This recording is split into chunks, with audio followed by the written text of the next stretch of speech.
Hello, everybody. Welcome back to day 3 of Rivals of Atlas. My name is Bopple, and we have Uki right next to me. What do you think of this game? Wow. Actually, I'm looking forward to today's games. They both have very interesting names. The first team being Eternet's Force and Team Tiebreaker. Very interesting name choice right there, don't you think so? Yeah, what do you think of both teams, actually? Honestly, I looked at the names and I was like, wait a minute, Eternals and Tiebreaker, they're onto something right here. They're definitely onto something. Come on, if we're talking about Tiebreaker, surely one of them will be Emma Frost. Come on, surely one of them will be Emma Frost. You're not wrong, you're not wrong. Looking forward to Emma Frost plays today. I am too. And now, okay, since we have a character that we know is definitely going to be a tiebreaker, then what about Eternuts? Like, Eternuts sounds a lot like eternity, right? What character do we think represents eternity as a whole? We're gonna look at a character. We're gonna look at a player's name here. Can I see a Luna Snow player? Oh, wait a minute. You might be cooking. Might we see a Luna Snow player? Most likely, actually, considering the fact that eternity, right? Like, everyone who plays Rivals has definitely heard of the meme. When Luna Snow presses the ultimate, she's basically invincible for 12 seconds. Okay, now that can be countered by so many characters. And one of the top counters that has been in play right now is Magic. Right? They were saying that Magic's right click in her ultimate can cancel Luna Snow out. Oh, wait, really? I actually had no idea. Yeah, I've seen so many clips of it. Not that I know how to do that. I'm not a Magic main, okay? But I would love to see a Magic coming up to stop a Luna in its out. Because come on, everyone thinks that Luna Snow out is like a save all kind of like safety, you know?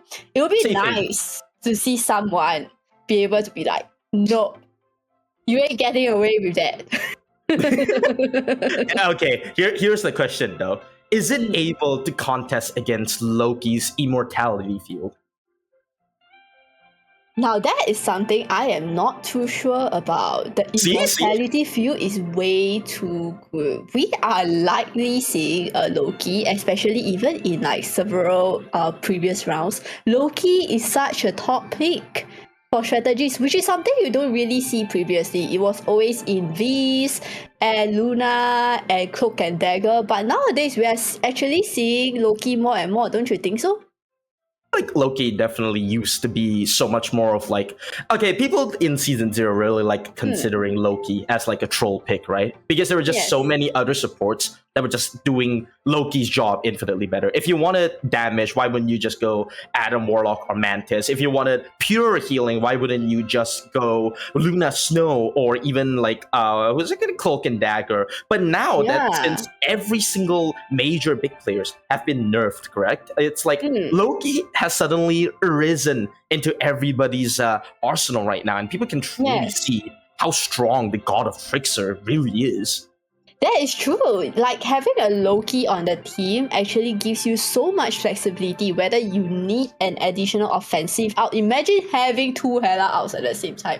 Oh god. Point, right?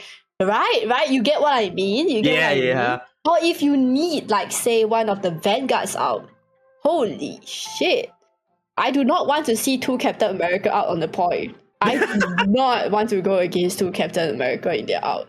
Hey, they can bring double the Avengers, right? Who knows? Maybe you can still have an Iron Man with like the funny maximum pulse do we twice. see a call for the cats, guys? Okay, I'm so sorry, but my cats are like super active right now. When they come back, I will show you guys the cat. Okay, you guys will see them running around here and there. Speaking of cats, what do you think of like cat-shaped foods, right? Like the media really likes making them, don't you think? Let me say this. I am super biased to anything that is cats.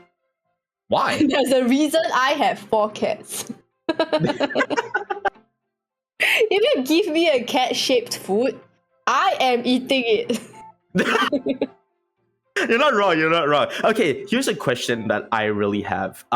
Yes. How many cat-shaped things do you own? Like plushies and all of those things?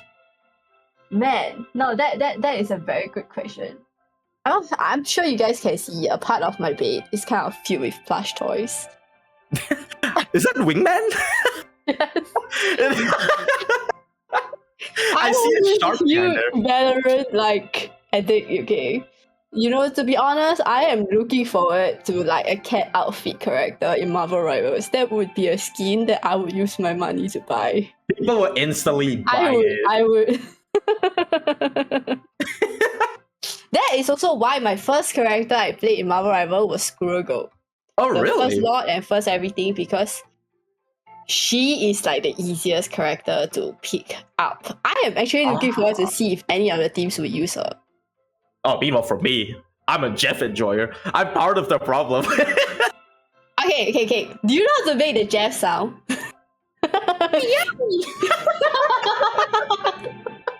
That's the only thing I can do. That's the only thing I can do. Okay, like it's so cute. Come on, the Jeff is like the cutest character, and honestly, Jeff brought Marvel Rivals to so many people. Oh yeah, true. You know, like what was it called again? Like during the first day, right, when Marvel Rivals came out, the skin for Jeff was literally enticing me on the shop. It was literally like, I know, it was pink in color too. Come on, it was a pink color Jeff skin. I love pink. I like Jeff. Like, it took everything in me to be like, I am not spending money in a free game.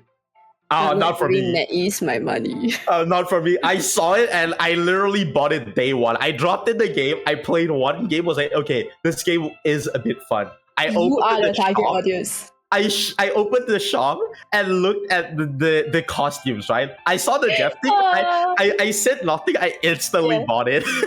You are definitely the target audience for NetEase. They got you! They got you, Popo. They got you. They definitely did. You know what the worst part is?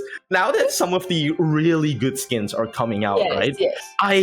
My wallet is hurting. My wallet is hurting. Okay. Wait. The new Loki skin though. Oh yeah, you're right. You guys see the new Loki skin? It looks so good. Okay, I know it's very like Chinese inspired kind of thing, but the whole design is so well done. You know, it almost makes you feel like if a Loki were to counter my out in game and he's having that skin, what can I say? True, he is literally just the GOAT. But one thing I feel like a lot of people are not talking about is the Hela skin. I agree. Like it's she just is so underrated. True. In skin department, not in character. Okay, no. In character, she feels like the most basic character you can have, more basic than Punisher, because technically she is basic. She's hit scan, and you need to hit your shots, right? Right? She's like the most straightforward character you can have in Marvel Rivals. Compared to say if you want to use Spidey, you want to use Magic, you want to use Psylocke, all these, you know. But she has not enough skin in her repertoire. True, no legendary yet, damn. Okay, like, I can't say anything. Come on, she's one of the most commonly picked characters out there. Come on. Give us a nice, hot Hela skin. That you see all the Hela memes. You see all the Hela memes. You have to emphasize the hot. They gave Emma Frost an insanely hot skin on release. You're not wrong. And we are waiting so long for Hela, really? You know what I feel like is one of the characters that should definitely get like a cute skin though. Not hot. I feel like a cute skin. Okay, what? Psylocke. Okay, actually that would be so funny. Imagine you just came out of your spawn and Psylocke likes to camp spawn. Okay, I've got the camp spawn by Psylocke so many times. And then there's a cute Psylocke walking up to you. And then just casually kills you. Yeah. I can't tell how pissed off you would be. You want to know what's an idea I have for a Psylocke skin? Mm-hmm. Made Psylocke. Wait, that will just become hot. Come on. True. No. Some kind of cute Jeff, fluffy skin. Yeah. You're right, actually. Wait, what about maybe like cosplay type skins? Like Psylocke cosplaying Jeff and then Jeff cosplaying Psylocke, all that kind of things? That would be very interesting. That would be very interesting. We don't really see that kind of choices in games yet. If NetEase were to bring it out, it would be an insane addition to the game. I'm just praying for NetEase to do that. I know my wallet is suffering, but don't worry, I will make it suffer harder. I see the chat saying you guys need a Magneto skin. Actually, that's true. How come Magneto doesn't have as much skin as other characters? Like Magneto is a bane to like every strategy's existence. A good Magneto is insane. Okay? Like his ultimate is so annoying. Most Magneto saves it to counter any strategies out. Fear Magneto! And then he just drops the whole Okay, a good Magneto does not out a cloak and dagger on the final final dash. A good Magneto outs the cloak and dagger on like the second dash because you can't even cloak away. It's insane. Okay, I got like a really good Magneto on the enemy team before, and I was cloak and dagger, and I regretted choosing cloak and dagger the moment I had my out. Yeah, I regretted it. You don't even get to cloak away. It's like his ultimate is really every single time I have my ultimate. Okay, come on, that is. Love that, dude. You're not wrong. Honestly, Magneto is just like incredibly like powerful, don't you think? But we are going to be stopping this conversation. Sorry, Yuki, but we will be going into our first game of the day, Eternats versus the Tiebreakers, and I feel like this map is going to really be insane. What do you think? Me too. I am really looking forward to it. Now let's take a look at the ban and pick phase. Alright. We can see that it's a convoy map. Now convoy is actually a lot more different than domination because you're gonna need like the offense, you need to be able to push out compared to holding a side where you need to like kind of hold the fort down. I'm actually really curious. What do you think would be the top character picks for them? I'm not really sure, but I feel like one of the most dangerous characters, especially on this map, is going to be the Thing.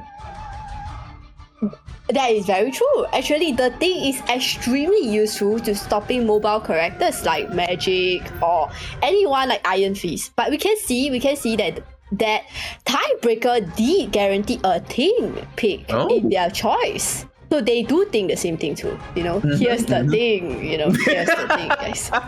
That's quite a fantastic choice, don't you think? Okay, we see the bans on Magic and Thor. Now that is interesting. Of all dive characters, not many people would pick Magic as a main, It's like why would you pick Magic, when there's so many other characters that are just like a lot more easier to do. Magic requires you to memorize a whole bunch of combos. But I feel like she's definitely one of the most satisfying divers as brawlers, especially when you learn her well. Exactly. We're seeing a lot of target bans here being Magic and Strange, Captain America and Thor. Some of the most annoying characters out there, because let me just say, like a good Strange ultimate can change the whole flow of the game. Ooh, okay, why like so? His ultimate is kind of like if you get a good stun right in and everyone team wipes out, it just changes the flow instantly. And we can see the bans coming in from Cap America, the picks being Cloak and Dagger, a guarantee, which is very interesting. You don't really see people actually guaranteeing a strategist. Because you kind of want the offense here, but they are like guaranteeing, okay, we won these strategies. Any idea as to why they would want to guarantee specifically the Cloak and Dagger here? Cloak and Dagger's ultimate is very, very useful when it comes to initiating a fight. Either that or holding a point when needed.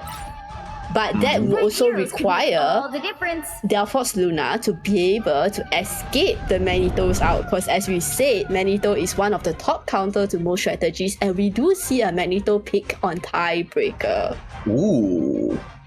Looking spicy over here. What do you think of both teams' composition right now, considering we can see Namor and Hulk? Oh dear lord. Wow, this is some insane picks right here. We see Magneto going away, and we do see Namor.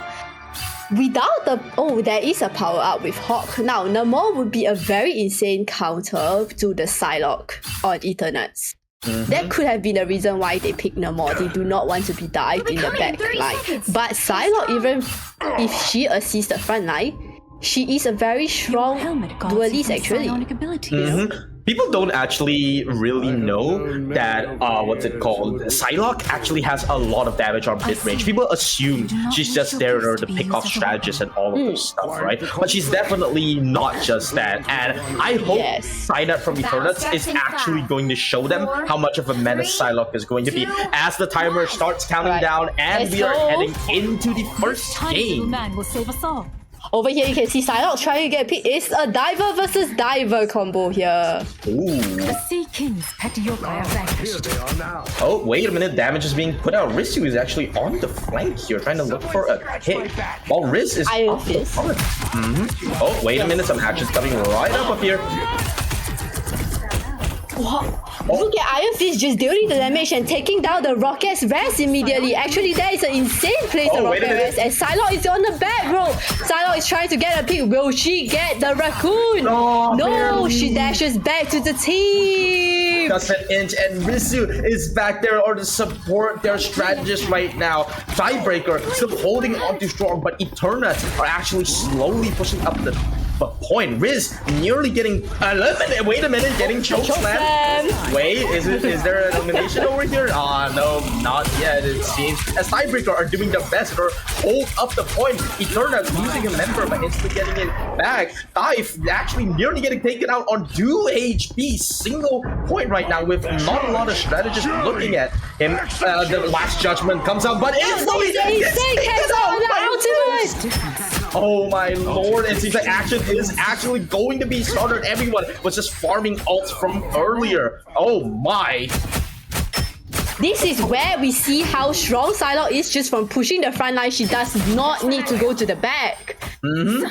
Definitely, and it seems like Psylocke is still ready and looking for another person. Risu actually parrying off the first hit from Psylocke, and Eternatus will be marching on to halfway towards the first point. Eternatus are actually pushing really well, don't you think?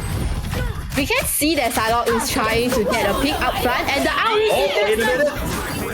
The ultimate is here. The ultimate is here. Will he be able to get anything? Just barely. The eternal bonds from both teams. Actually, wait. Never mind. The big fights are coming up right here. Any single action right now to spell the doom for either team. Both amplifiers are down. Who will win this fight? And Magneto is actually destroying all the squids and ensure that nothing gets in the way, and we get a living Chi going in, trying to take down the strategies. Oh no! Yes, what? They're getting stuck into the corner. Poor Rocket. Poor stuck. And Risu manages to take down 3, and that's point 1 for Tiebreakers. They are pushing it back. Wow, this is insane. That was an insane fight. Tiebreaker actually chose to regroup and brought the fight right out to Eternatus.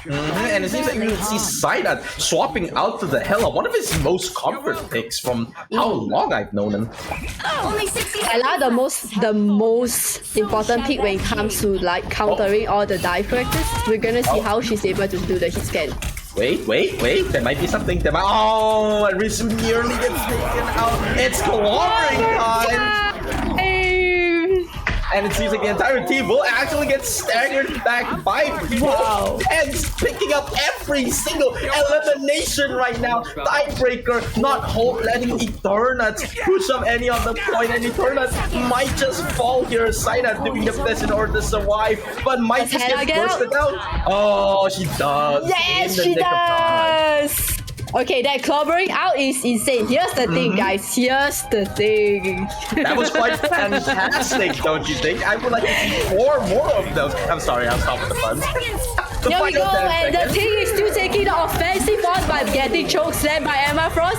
Oh, the meteor it's not there, but the last judgment might just be able to lay down enough damage in order to deal with the push right now. Doing their best in order to survive, but the Eternal Bonds is keeping everyone healthy and alive. A feast for the crows, the goddess of hell has come in order to play. An amplifier has also been dropped in order to counter the ultimate. Great play from both teams right now, and they actually still managed to get Yaya. Oh my, this point is still going strong. Neither team looking to let go right now. I can't even track, but Saina gets a fist in there, and so does Delphox. He picks up the triple. The tiebreakers will not break, unlike their name, and the first point goes to tiebreakers. That is insane. That is insane. The action here is just the thing, guys. Here's the thing. You'll need a top-notch team to win this. The thing. Baluki, don't you think the action right now is top-notch? We're seeing tanks brawl in front of each other, literally just forcing down the damage onto the duelists, which are supposed to be the damage dealers here. Actually, do you guys notice that the thing always walks into Emma Frost chokeslam? I mean, I can't see why he does that. You want to keep speaking? Come on, don't be shy. We want to know. Okay, dude, come on, guys, come on. He's a married man, I know, but Emma Frost. We do see that Eterna is actually changing into the thing too because of how strong he is, whether it comes to pushing or stopping the mobility. The ultimate was an insane timing. Okay, so we're going to see whether Eterna will be able to use the thing as well as Tiebreaker did when it came to defense. It's gonna be the thing versus the thing over here. Yes. The thing is, which thing will bring the thing to the other thing? I'll stop. I apologize. That was just horrible. But now... And here we go! They're bringing the fight right out to the spawn with Human Torch setting up the barrier early. It seems like the entire team on Tiebreaker is going to go on the right side. A flag blade comes out. Is Adorna able to hold on to here? And it seems like Riz is doing the best in order to farm damage right now, nearly taking out any of the strategy. And it's the thing fight. It's a big brawly man fight. Never mind there. He's going for the skirl. Wait a minute. And here we see Human Torch trying to get picks on the side, but the thing is not giving up. He is slamming the team back on point, and he gets two. Quite fantastic, the thing is. Wow, that he refused to give up on Invis. Definitely, it's like his sister, you know. You never turn your back on family. How is he still alive? Oh, never mind. He got taken out. Riz has actually got the first ultimate of this point. It's clobbering time. Is unable to find anyone, however. As never mind, Rizu actually comes back with a cleanup. Eternat slowly falling piece by piece. Tiebreaker pushing up the point slowly but surely. Will Eternats be able to reclaim it from this entire chaos right now? And here we go. We see that Storm has her ultimate ready with Raccoons, and she does pop it. And Tiebreaker takes the map. Oh boy, the thing is just a thing. Wow. I say he basically right-clicked his way out of spawn. Definitely. I'm not gonna lie. He has not pressed mouse 1 a single time. Everyone is just holding down the charge. Let's look at the stats here for our teams. Okay, 14 final hits as a Vanguard. Look at the pure amount of damage that thing is doing. I apologize. Tiebreakers Tiebreaker's really here to break your ties, guys. You love this is to an see it. insane map. You know, I actually thought that it was a very good pick, okay, for them to choose Human Torch, Eternuts, actually, Human Torch, on this map. Because after the buff, you know, Human Torch has so much offensive power, and he's out of the Ting range, which makes him kind of like a good counter to the Ting if the Ting is kind of like constantly deep diving into the team. However, I feel like he constantly got forced out of position by the other players, and he wasn't really able to bring the pressure onto the Ting. Does it make That sense? would be yeah, definitely. That would be right. It seems like if you do focus on the thing is okay. I'll actually stop this time. But the other people will definitely make you notice that there are other people besides the tank on the point. Yes, so you kind of need to team focus and beam down the Ting before he gets his momentum in, you know, but he kind of got his momentum in when he manages to push all the players apart. Right? Yeah, so it's kind of interesting that Eternuts didn't manage to counter the Ting, but that doesn't mean that we are going to see Reese being able to continue using that in the next map. Now that Tiebreaker has shown that how strong they are on the Ting, it could be a target ban in the next match. They would not want to go against that again, you know? But I feel like Eternuts definitely still have a fighting chance, especially given the next map, considering, okay, no shame or anything. Do you know anyone from any of these teams, Uki? I've actually seen them play in the scrims, and I would say that I personally think that I really enjoy watching their Fortuna's strategies play. You really see, because as a strategist, it feels like it's very easy to think that we're gonna just throw heals and all that, but positioning. The positioning is so important that you don't go too far from the team, but at the same time, you're not right in the middle of the fight in front of your vanguards, and at the same time, able to be within healing range, you know? So it feels like a very simple role to play, but at the same time, there's actually so many things to consider. And I would love to see some more like cloak and dagger outs play that actually helps to support the team more. Because just now they used it to really try and push the point, but it wasn't really into play when all the ultimates were being popped right after each other. You know? Correct. I feel like strategist as a role is the definition of easy to pick up, hard to master, right? Because even if you can stand back and just heal your entire team, as soon as you miss position or even stop thinking for a couple of seconds, right, you're going to get punished. Like, people will let you know that you don't have a lot of abilities in order to fight back, but you will also let them know that you have a team behind your back. So strategists are definitely one of those roles where it's both team reliant and also reliant on yourself. Yes, and that is also why the Ting was such a good counter to the strategies, because while most of the strategies have CC skills, like Invis had the push, right? She was not able to push the Ting away because the Ting is anti-CC. You know? He practically can just continuously chase down the strategies unless the team stops him. Which is such a good counter, actually. So Tiebreaker chose a really great counter against Eternuts, and we're going to see whether Eternuts will be able to choose a good counter back this time on the second map. You know? I feel like Eternuts definitely have some sort of strategy in play. They have seen how Tiebreaker is able to break through the defenses and all of those stuff, but they might still be just finding their flow, you know? You need to let some stuff go in order to learn a bunch of different stuff. Don't you think so, Uki? Yes, and now we go into the second map, pick and bans. I'm actually looking forward to see what's their bans this time. Alright, we do see the hover on Punisher. Ooh, very interesting coming out here. Now, it seems like we're going into the pick and ban phase. Take it away, Yuki. I'm not too intelligent at this game. I apologize. Nah, you actually gave so much insights, but we do see a ban on magic from Tiebreaker side. It seems they really do not like magic, Dark Child. I wonder why.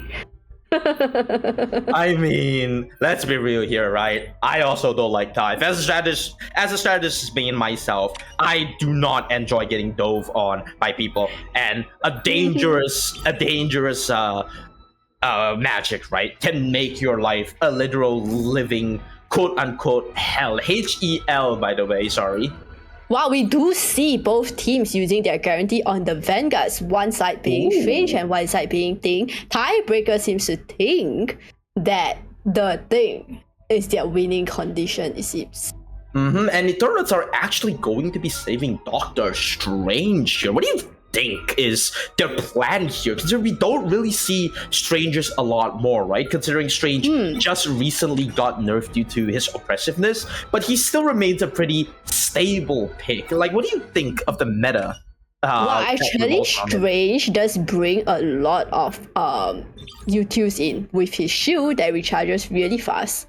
You know, and if they do go Wanda team up, the beam down from Wanda is insane. You know, so that will help to counter perhaps the infinite ammo from Punisher if we do take a look at that. True. You know? The new team up definitely does make Scarlet Witch go from a more lasting DPS into a burst kind of DPS, you know? And like Strange is also just extremely oppressive even after the nerfs. He has just so many combos. And when the Eye of Agamotto shines upon you, you can and will feel its wrath.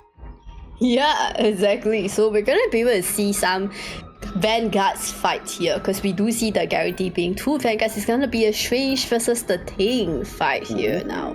Now we're gonna see whether the shield will work better or the anti-CC works better. I need to actually feel what the team is going to play right now because it seems like the team comps from both sides are definitely going to be interesting. We're seeing a tree support pick. Oh, wait. Yep, a tree support pick is definitely coming out from Eternals right now. Wow. With two shield Vanguards and one duelist dealing damage, I am interested to see what Eternals has planned in store for us. And since they're going to be defending first on the map symbiotic surface Clintar. Now, Uki, what do you think is the number one thing that has to be done when it comes to this map, especially on the first point, which is so important, right? Genuinely, you gotta be careful of your sides because you always get divers coming from the side to go on point. It's easy to be focused from the front and stopping the opponents from the front, you see? But a smart person player will not just face up you at the front, right? Yes, so they gotta be careful on the sides now. As the game is going to be starting in 5 seconds, we will see the second game of Tiebreaker versus Eternals. Who will take home and I was right, look! Tiebreaker decides they're not gonna face you on the front! All of them is going to side! Such bets. You definitely did predict it. I honestly thought they were going to just walk on the front and everyone was going to, you know, at least do something. And it seems like Risu will actually first get scouted out by Kazuto. And it seems like the damage from Hero is actually going to be laying down just so much damage. And as you can see, Riz is actually already standing at the back there, forcing Loki off to the sidelines. They are breaking out. Eternals actually set up the whole time because they went from the side and Eternals had to set up for the front. And you can see Reese is right in the middle of the fight, just right-clicking them out of position.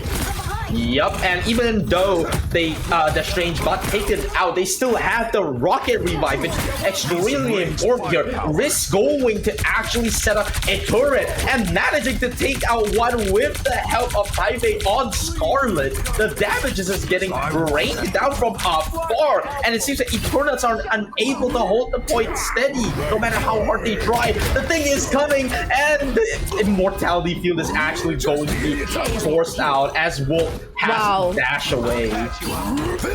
And that is why you have to be careful on the side on this point. Yes. The whole team is so coordinated. Look at the time Tiebreakers have in order to play this. Nearly 5 minutes, completely worth. We see Wanda try to get a pick here. Maybe. Oh, just barely actually gets scouted out. Has the dash back as Pulo is doing the best in order to farm damage on the front line, and Riz gets taken out. They step ultimates in play, and as I said, the last judgment is coming out. The executioner is here to play. Will he be able to find anyone? And we see two ultimates being invested to push back Tiebreaker, which seems to be working because Wanda is being pushed back too with Strange. But Riz is back here, and they also have another last judgment coming with their own amplifier. This looks like deja vu, but it seems like the team that's going to be winning is Eternals. With the copy from Invis, they definitely got the cage down, but we do see Wanda popping out here. Oh wait, this is big.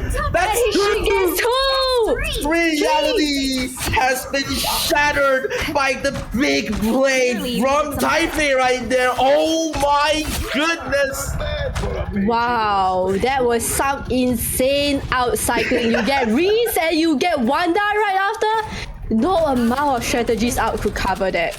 Risu doing the best to spin on the point, as we can see earlier with the Punisher turret, celebrating their early victory. And it seems like Tiebreaker will easily get the second point. Another time has been added to nearly 5 minutes again, and Riz might just we got beamed down. Gets taken to the blender. He's just shredded in the rock smoothie right now. There might be a play coming out here by the Eye of Agamotto, but good invisible boundary coming out from Tiebreaker, so the reaction times required on that. And Kraken impact? Wait. No. Sana gets a reset on his Bucky out. Oh, the Kraken is back. Maybe. There's another again. The Kraken still looking for more. Rears its ugly head. Gets a fourth one. Gets a five. Gets a fifth one. Is he able to get a six? No, decides to fall back with the team. They are staying in spawn waiting for Bucky's out to end.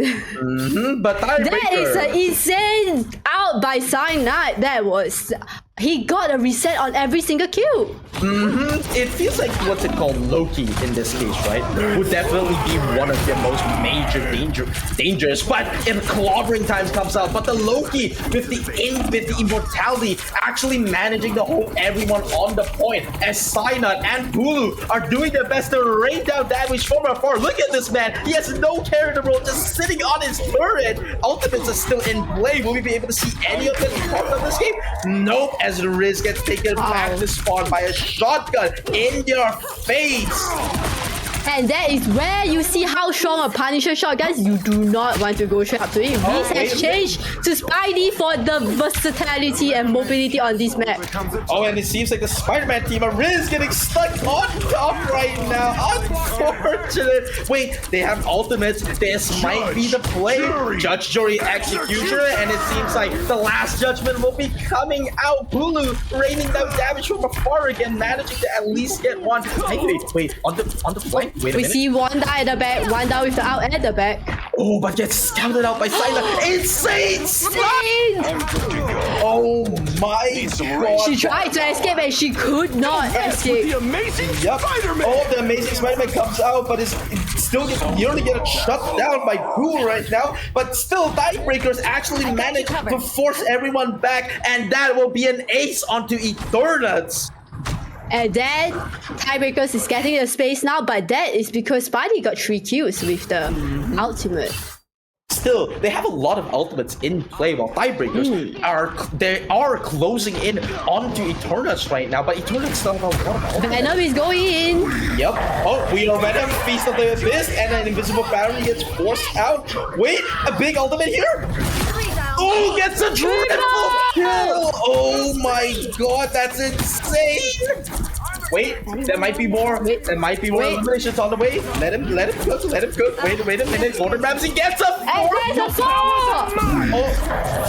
Oh, Feast of the Abyss getting called out, and an invisible boundary being dropped by Tiebreaker on the counter. That Syna doing their best in order to farm damage on there. Does he get a reset on it? He doesn't. By the Eye of Agamotto, and it seems like Tiebreaker is actually able to push it onto the third point with a minute 30 remaining. That was a huge Switch things up. That was insane. That was insane fight. Can I just say that Baki did really well pushing You'll need a top-notch team. pushing them out of the ultimate to try and get a reset. I'm not sure if we thought that, but Cyanide did so well knowing that Invis out was there, and he pushed them out of the Invis woman out to get a reset, but Wanda had the escape ready. Definitely shows us that Insane Cyanide place. has the game sense for it. It's just like unfortunate timing and unfortunate on everything right now. As we will go into a team swap, as Eternals will be on the defense. Eternals will be on the attack this time. I apologize, and it seems like Tiebreakers will be on the defense. We definitely see a change in team up with Eternals choosing to go Namor this time, actually. Perhaps because they want to counter like the Spidey, but we do not see a Spidey on Tiebreaker this time. To be fair, you don't really need Namor in order to just counter dive teams, right? He can just output so much damage, especially with his squids and the squids from the Hulk team up. Not to mention his ultimate is just a giant get off of me tool. He just casts them onto point and no one, I mean no one, will be able to stand in your way. And Alright, we're going to see the fight coming straight up because Eternals is taking the fight head on. Still, it seems like damage is actually going to be rained down from afar by Pulu right over here. Unable to find anyone on the high ground right now. Tiebreaker still holding onto the point strong. Mitsu is being a rat at the top. Yep, definitely. Holding on to the point, just forcing everyone off. Dealing with the squids really well, actually. I don't think Eternals have the ability or push up this point right now until they have ultimates. We can see that Cyanide is trying really hard to bring the Human Torch down. Oh, but their Hulk gets taken out and instantly gets And the first two to go down is from Eternals. Oh no, both tanks are done. Is this over for them? No, not yet. And it seems like the strategists are doing their best in order to keep both duelists alive right now. They might have to find another way to walk onto point, as Tiebreaker's defense is not breaking. I'm opening a portal. Oh, they're doing a portal. Oh, wait a minute. Wait. We could see a big play coming up here. Oh, onto the low rocket. Like It seems behind they you. really want the rocket. Look behind you. Rocket, turn around. Rocket, turn around. Oh no. We would just run. like to talk to you about your insurance, guys. Have you heard about car insurance policy? And the team fight is here with the first one to go down being the Human Torch. Insane snipes over there as Azuto has locked on eyes with the rocket, forcing the strategist to run away. Poor rocket. Like, they really just want to talk to them about the car insurance. Wow, they're just dealing damage here with Tiebreaker sticking together.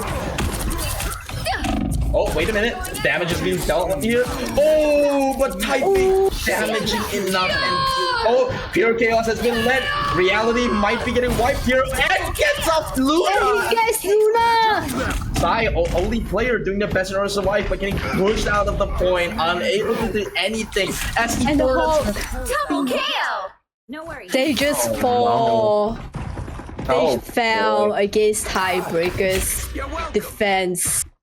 You know what's funny? For the name Tiebreakers, they sure as hell aren't breaking right now. They are really hard to break. They are really hard to break. And mind you, they stick together really well.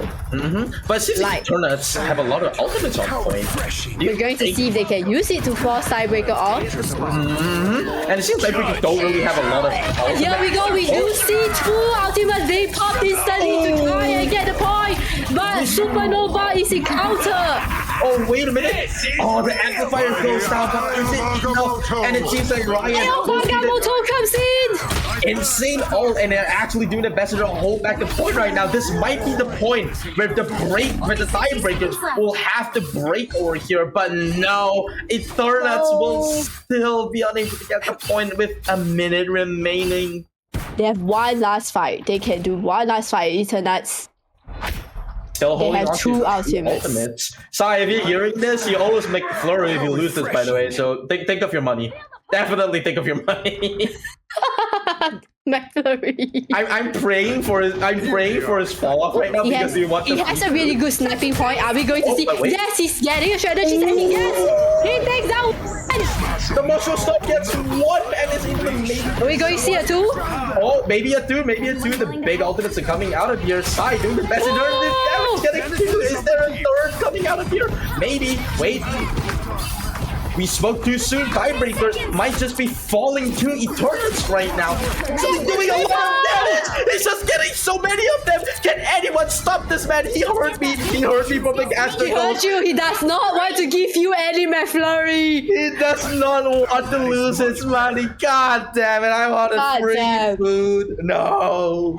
That genuinely, do you guys see how fast the beam on the squid was? Yeah. Oh my, the damage just instantly melting the poor strategists who dare to look at the squid the wrong way. But Eternals will not have a lot of ultimates or fight on this fight, but Tiebreakers still have both a defensive and an offensive ultimate. Will they be able to take back this round? We see Pulu right there on the turret, just gunning them.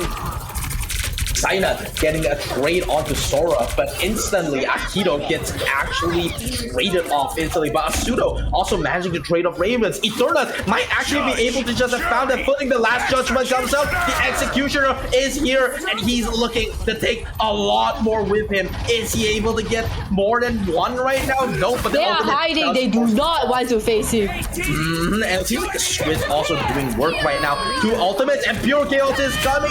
Will reality be rewritten? Reality has been rewritten. Double! Triple! Yep. Will not be able to cover this one. Will he be able to get the picks back? Oh, Saina, wait, having a cheeky flank corner right now. We might see a C9 coming from the enemy team. Maybe, just maybe. They have to rely on the team not knowing he's there though. They don't seem to know. Wait a minute. Oh,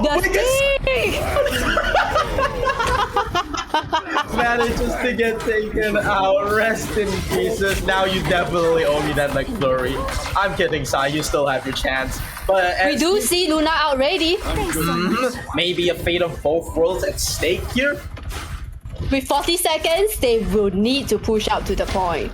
And it seems like Eternals will have to gather themselves onto the point right now, or else they will not have the ability in order to. But still, Risu having the Kraken impact right now. Fate of both worlds gets dropped. Risu still holding onto the ult strong, likely in order waiting for Fate of both worlds to disappear. And it seems like the invisible boundary could hold. And it seems like the Kraken impact is ready. The Kraken wheel is wait a minute, gets 2. Is there a third?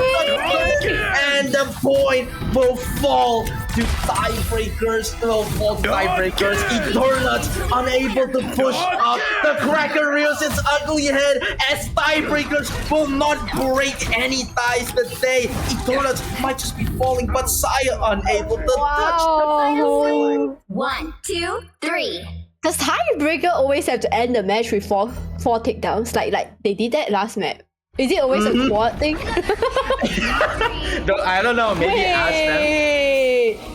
They are always ending it with 4.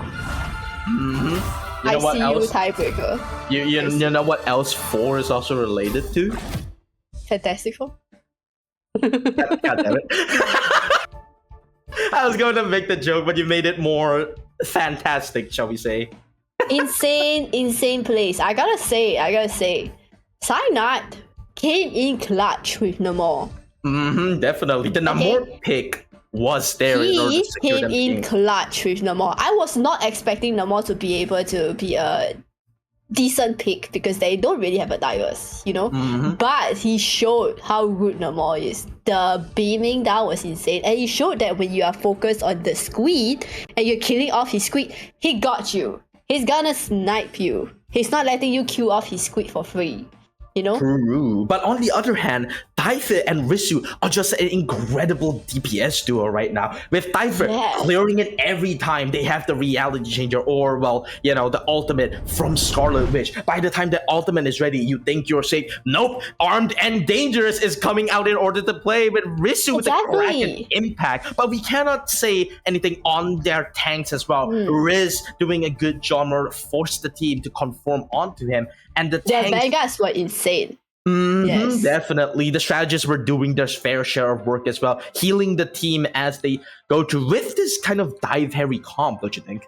How do you think you could have countered Tiebreaker? I actually thought that Eternuts might have wanted to change out of Invis because every single time Invis had an out, Wanda constantly outed within Invis out, which kind of gave her a protective like barrier because she's outside of the ultimate, and then when she's about to pop, she goes in the ultimate, right? So Definitely. you might wonder, why does Eternuts not choose to change out of Invis wound? Maybe it's due to the fact that Invisible Boundary is such a game changer, right? Like when you place it down, it doesn't matter if they may have a big ultimate or anything. You just want the ability to push up onto the point a bit more, since it gives you just so much healing, right? But as we saw, it's definitely not enough to counter Scarlet Witch. Yeah, Scarlet Witch ultimate was practically there every single time Invis woman popped her out. Like if we were to count how many times that it got countered, is practically throughout the whole map. Which really you have to think that while Tiebreaker actually thought it through on how to really counter it. And we can see that the head-up fights for Eternuts didn't work. They only managed to get the point when Namor went through the side.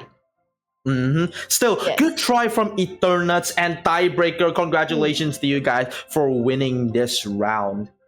It's really insane match, and I hope everyone enjoyed watching it as much as the both of us did. So we will be having having a 10-minute break right now. Everyone, please gather yourselves, go get some snacks, maybe, go to the toilet once in a while. Definitely get some rest, and we will see you back here in 10 minutes. Bye-bye. Bye-bye.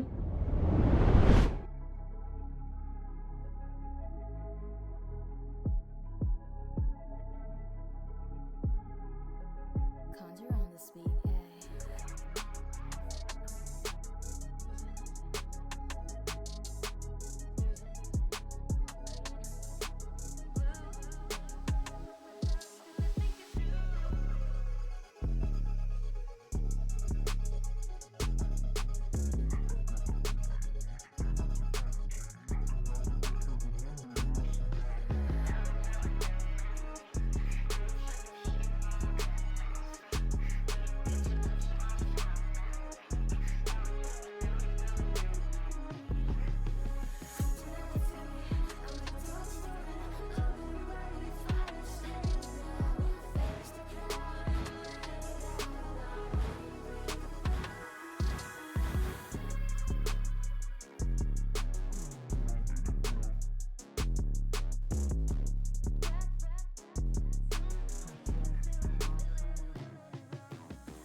Conjure on the speed, yeah.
Hello, everybody. Welcome back to Rivals of Atlas. We are going to the second game right now, and it seems like these two teams, no spoilers or anything, but they're definitely it's definitely going to be a bloodbath. Don't you think so, Uki?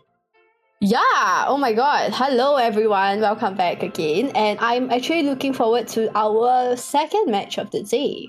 You know, the Tooths versus the Tweakers. Yep. What did you get during your 10-minute break, by the way? I got some snacks. Unfortunately, I didn't get much. I just drank my coffee. I'm a huge coffee person. When I wake up in the morning, I need coffee. I'm pretty sure I drink this coffee so much that the shop that I buy the coffee from recognize my name. Wait, seriously? Yes. There's that's no how bad way. it is. Wait, is it seriously that bad? Oh my god. Okay. Yeah, I'm pretty sure the caffeine does not do anything for me now. No. It's more like a mental thing where you need coffee, you know. Oh yeah. So yeah. what's your choice of poison then? What's my choice of poison? I think energy drinks. They still have the amount of caffeine. Okay, fair. I do know a lot of people who survive on energy drinks. I survive on them, but you want to know what my thing is with energy drinks? It has to be no sugar. Wait, does energy drink base off sugar to get your blood pumping? No. It's a bit different in that inside of energy drinks, there's the caffeine and there's the sugar. You drink the caffeine to make yourself like awake, and then you enjoy the sugar in a way. But the sugar also makes it so like when you drink it, right, you're kind of aware that, oh, this thing's very sweet. I'm a bit more awake thanks to the caffeine, right? Do you know what you should do? You should drink the energy drink and then go one round of Marvel Rivals rank. I did that once. I quit the game instantly and went to bed. That was how bad it was. Anyway. That's actually funny. Oh my god. Wow. The chat is saying 13 subs for playing Widow. Are we gonna see a Widow player now? Please don't. I want to save my money, guys. I want games. I want to see a Widow player. I want to buy games. I want to buy skins. The new Loki skin is so good. Let me keep my money, god damn it. It would be interesting because like a good Widow would be able to take down so many of the backlines. I feel like she's definitely so much more of a sleeper pick, especially given the buffs, right? And like a lot of people still don't want to play her. It's only like a few, and those few people have already like been playing playing her for like so long, right? But due to the buffs and due to Mantis being able to double stack leaves onto people, right, she feels like such an oppressive pick in the right hands, but no one is still picking her. Like why does that? Because she's kind of hard to get out of position if you dive her. True. Very you don't really get much opportunity to run away, I would say. you don't really get it. You just kind of coming, gonna like kick them and then see if you manage to get out and if your team turns around. But let's be honest, half the time your team would probably be busy fighting someone else too. True.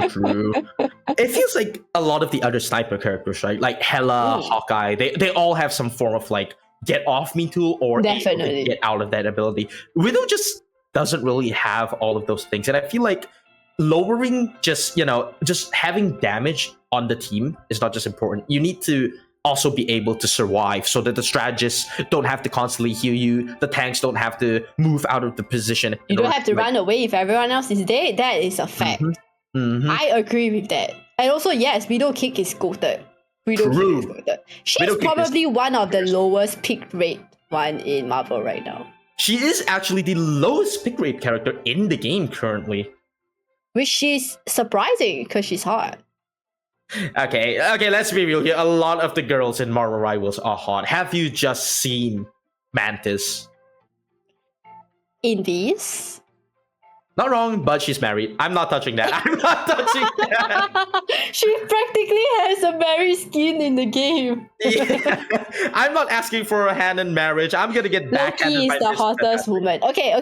They need to give Loki a female skin. Technically, the new skin, at least the banner, right, actually does kind of show us a bit more of a feminine look for Loki. So right. I need a lady Loki.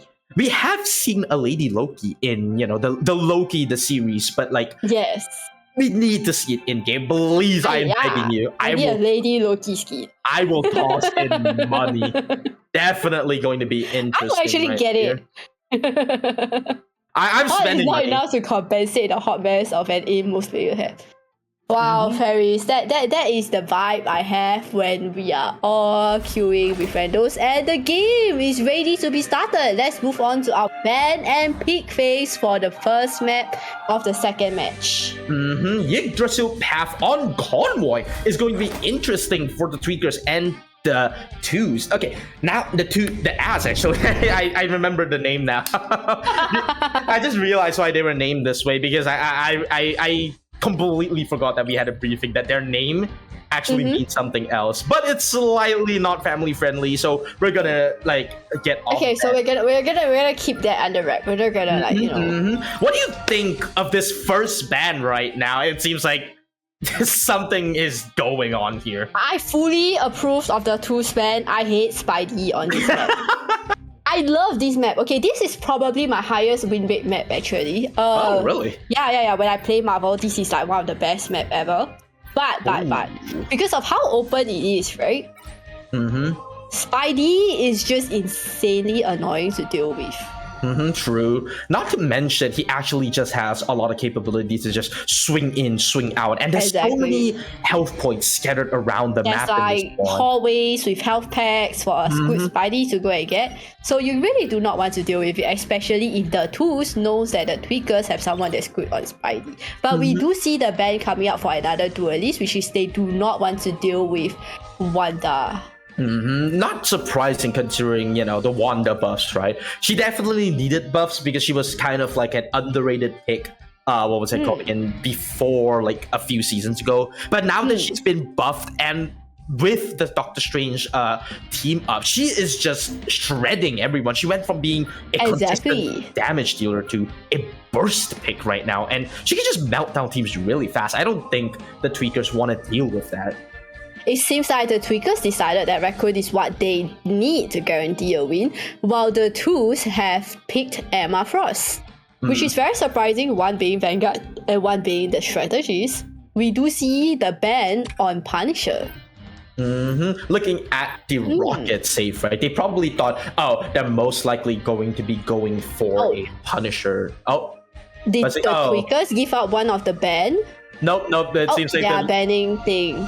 It seems like the leaders were, The leaders were slightly daydreaming over here. Yes. I would daydream too. I saw Emma Frost. I wouldn't give up another ban, to be honest. I'm not giving up that ban. We need that ban. We need to stop anyone that can like destroy our team, you know. The bans in this game are so important. What do you think? Why? Okay, you know how bans back during season 0, right? They were only for diamond above, but coming into season 1 and season 2, they actually moved the bans down towards gold 3. What do you think? Is that a good decision?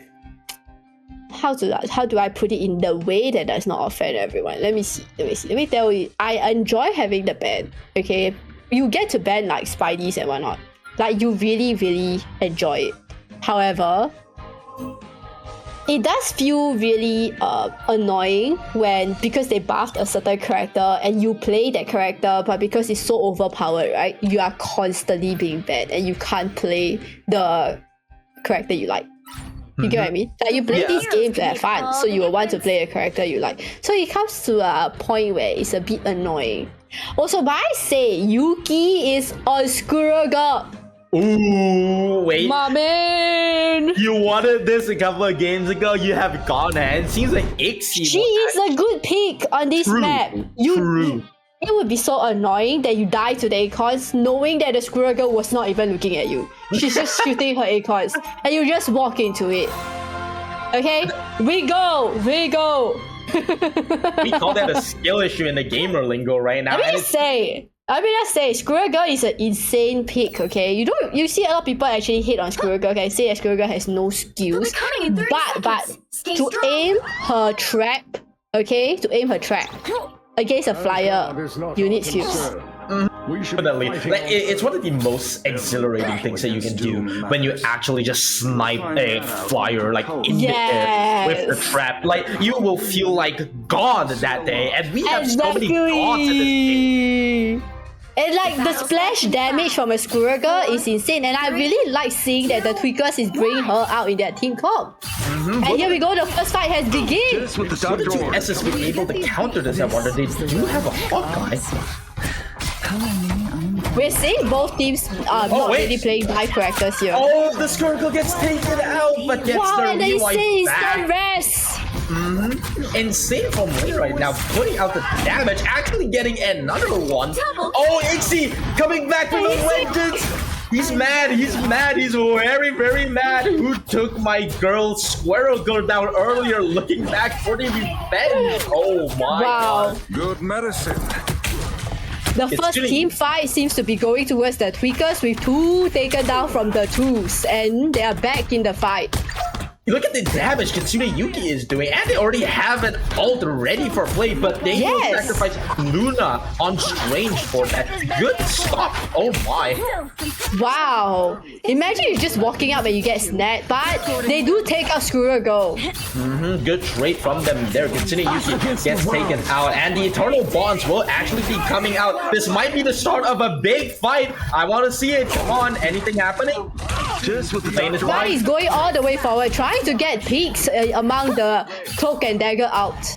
And it seems but Ixie does not give up. Ixie is still at the corner taking peeks. Yep, but it seems like the Tweakers will fall really hard to the two access. Oh, but double rest. It doesn't get much value though. No. Wow, that is insane. That is truly both. You do not get a Black Widow, but you do get a Hawkeye. Yeah, to be fair, right? The bet did specifically say Black Widow, so I'm not going to count Hawkeye on that. But as we can see, the Hawkeye pick is doing them wonders right now. Literally like a hawk, sniping them from We do see Hela out ready. Maybe there will be some hell, quote unquote, to pay. And it seems like Emma Frost's Psionic Seduction will be led to Kitsune Yuki. It seems the Squirrel Girl is stuck. No, Thor's stuck. Or a pillar in this case, I suppose. And Ixie is doing the best to rain down damage from afar, but it's unable to get both Hela has their out ready, and Squirrel Girl comes in with the out. Oh, Hela's been unleashed from Tempest. Will be able to do a lot of damage right now.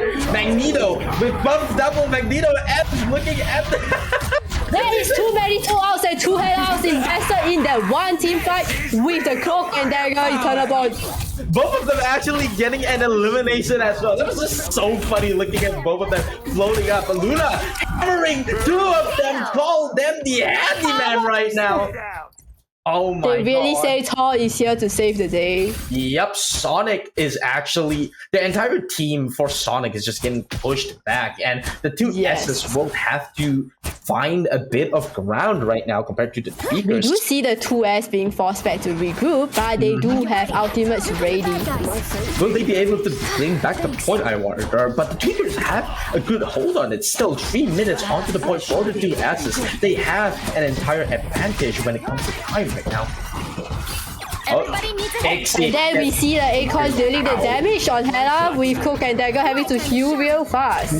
But Kitsune Yuki gets taken out by Lane. He is just sniping everyone right now. Truly the Hawkeye.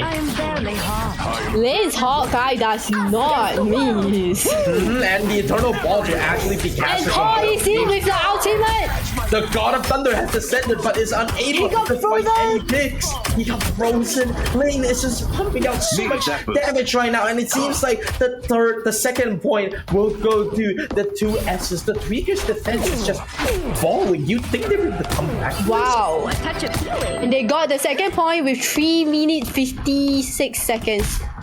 Still 4 minutes to go. What do you think the Tweakers will have to do in order to get this point back? They do have a lot of ultimates ready. We're going to see whether they pop it here. The two S's. Oh, and it seems like Magneto Meatball is coming out. Gets a double slap of the head. They call him LeBron James. And a triple. Triple. Will they get a fourth? Gets up. Sonic is cleaning them out. Sonic is cleaning them out with a quad. LeBron James, is that you? Oh my god, he is balling on the field right now. He really says not today. Yeah, that meatball was huge. Everybody got a huge serving of that ravioli pasta right now. Oh, Emma and Frost out has been invested, pulling them towards Lane. and actually managing to get one. The amplifier gets forced off, but Lane Double. doing damage and sniping off Sonic. Are we gonna see a triple? Oh, but gets taken out by XC takes him out. the counter snipe. Oh, wait a minute. Good grab, and it seems like the Swirl Tsunami. Is it me or do I see so many screw outs? Yup, Scarecrow is definitely just pumping out ultimates left and right. She is so easy to farm ultimates onto Turing. She does so much damage right behind Moonlight. We do see a head out already. It might just be an invitation for them to go upwards, but Kitsune Yuki farming the damage and taking out both the Hela and the Emma Frost as the two S's will be forced back. But Lena does have Hawkeye on. Will they be forced to It seems use that it? XC is trying to keep the front line, stopping them from coming forward. He does have his out ready to stop. But it seems like the two S's are going to be regrouping onto everyone right here, farming back up the ultimates slowly one by one. Not sure what's going on the back lines for both teams right now, but Teppa is doing the best in order to snipe heads, but is unable to as strategists. The break point would be when one of them is taken out. And when one ultimate gets... We do see Hela going. Hela is going. Hela Yep. pops out. Yep, it seems like the bombardment is coming. And now there there's we go, counter another ultimate. Hela out too. Oh, but actually gets taken out. Lane gets XC does get one and Sonic gets the other. Oh, and it seems like the Eternal Bonds will actually have to be forced out here. The Magneto is here. Is he going to get one? But it actually does! They call it the Michael Jordan. He doesn't miss! Kitsune goes out, it's on point again with triple. Yup, and it seems like Kitsune Yuki is just laying down the fire. The two S's are unable to get the point again. The Tweakers forcing them back. Sonic is just... They have 1 minute left on the clock. They have to regroup. I apologize if I said Sonic, by the way. That was Regina. Still insane ultimate from Magneto. It seems like both Magnetos are really good. They're just finding the ults left and right. Makes me wish I had them on my team. Damn. I want to just say, the Tweakers have so many outs cycling it. Okay, we see a team fight coming out. Are we going to see the twos being able to push on point? Oh, Immortality Field will actually be forced out by the Loki right now. The Tweakers have not a lot of ultimates remaining, but the two S's have a lot of ults. And it seems like the Psionic Seduction will actually be forced out. Yeah, as Sonic- Magneto! And he stops Emma Frost out. But it's not enough in order to get the damage as Lane is doing their best. Wow. Farm gets off Sonic. Will he get another second one? Doing off. Oh my god, that's just a tank god. Will they be able to just get this point. Kitsune Yuki, They do get the point. Will they be able to push it forward? they have 10 seconds remaining on the clock. If Kitsune Yuki lands a really good square Oh, tsunami. Spady again! Oh, but the Eternal Bonds comes there just in time. And it seems like the Eternal Bonds will also be forced out by the two S's from Shibi's Loki ultimate, God of Mischief right now. Usaki doing the best in order to just heal the team plus the amplifier. We do see a Raccoon out ready soon. No, Raccoon is on point and Raccoon has already used the ultimate. Peppers is walking back to help the team. And Tweakers will actually have a couple of ultimates soon. Luna just has to farm a bit more. Manages to take out one. Might be able to take off. He takes out his brother literally as Thunder! the God of Thunder descends, but it's unable to get anyone. Still, it pulls them off the point. The two S's might just be unable to push off into the point right now as it's overtime. And oh wait, the Goddess of Hell has arrived at Ixie. This is picking them off one by one. It's a free buffet, and It's a Hela out there saves the day at the end. it was a free buffet for Ixie, and he has got the plates to finish this. 2 points to the Tweakers. They're unable to find more, and we will be swapping Win sides. this one. Wow, and now the Tweakers have to push. Damn. Can you say both Hellas were insane? It felt like it was Tappers and Ixie just kind of trying to snipe each other off while Yuki's acorns are flying there. And And it seems then like- you see Lane's Hawkeye. Wow, no it words, was so sharp.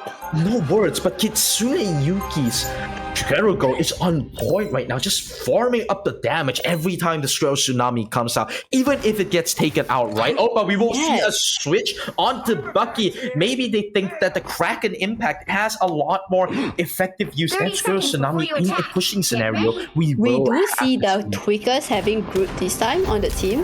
The twos are going to have to figure out a way to break the walls down. And Lane will actually be swapping to Iron Man Back with to the- Squirrel. Oh, wait. The two S's will actually be having a flyer and a Namor. Very interesting because they also have a Hulk. Oh my, this combo is just That would be a very good counter to Yuki's Squirrel Girl, considering her splash damage is on the floor.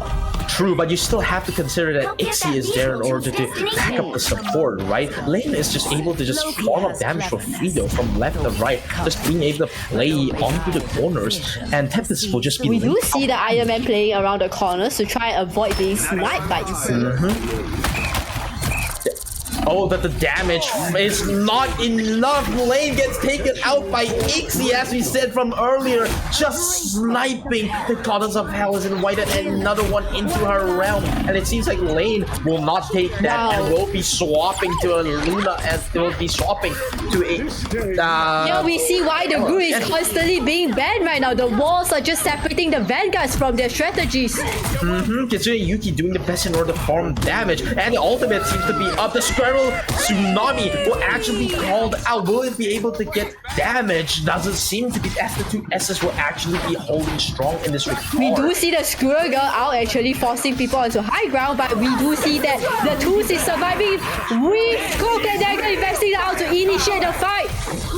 Sia and also Eternal Bonds will be forced onto there. Luna still pushing up strong with it, and it seems like the Tweakers will be able to fall the two S's. Good push by them. That is actually insane out and insane push. Can I just say the walls from the group saved the day?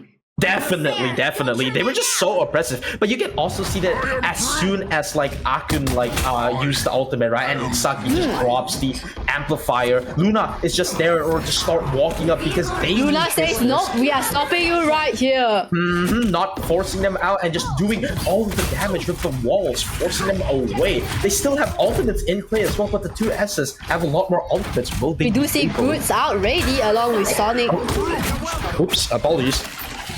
Now, Hulkman! Monsters of all mutant kind! Hulk decides to go for the Groot, and we do see Fear Magneto being invested, and he gets 1-2 with the Moon Knight and Namor. Ixie is forced into the out to survive, and he does. Does he get out? He does. Wow. How refreshing. The amount of ultimates that was invested there is insane. We do see the two setting up right now for another team fight.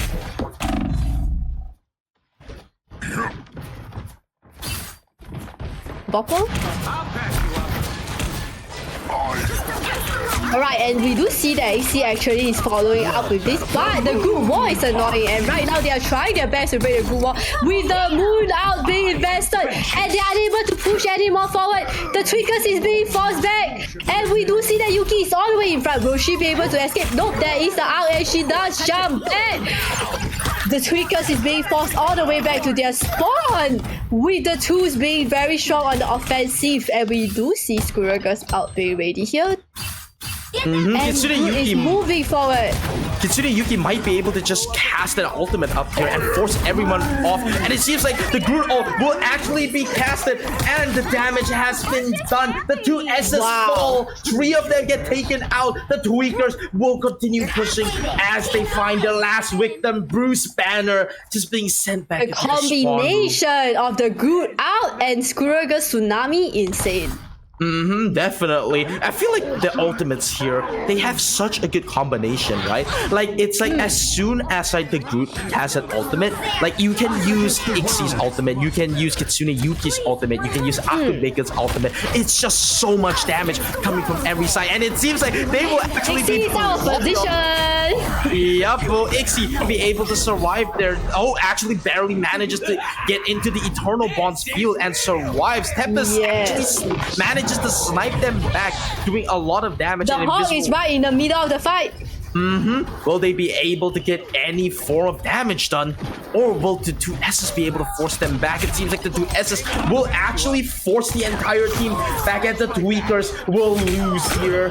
But they still have 2 minutes and ultimates on the point. This is very exhilarating right now, ladies and gentlemen. Yes, the fights, they're both just trading ultimates at this point. We do see Ixie's out ready, and Ixie is actually away from the spawn. Will he actually be able to out here? Probably not. It seems like the swap from Lane's Moon Knight is actually proving really dangerous right now, as he's able to just farm damage from a star. They needed someone to break Groot's wall. Definitely. And Moon Knight, the Meteor End comes out. Will we be able to see a With ball? Hell Unleashed! But hell has been unleashed. And Skuragos out!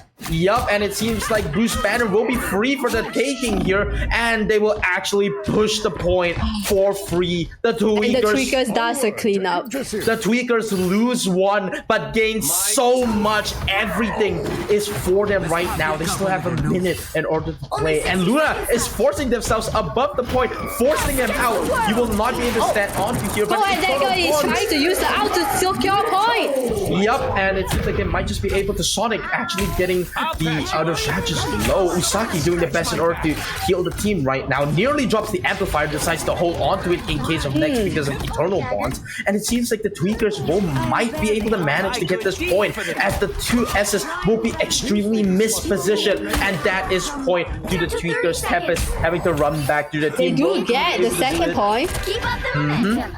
Oh, With but 2 he's minutes on the unable to clock, do they it. need to push up as far as the twos did.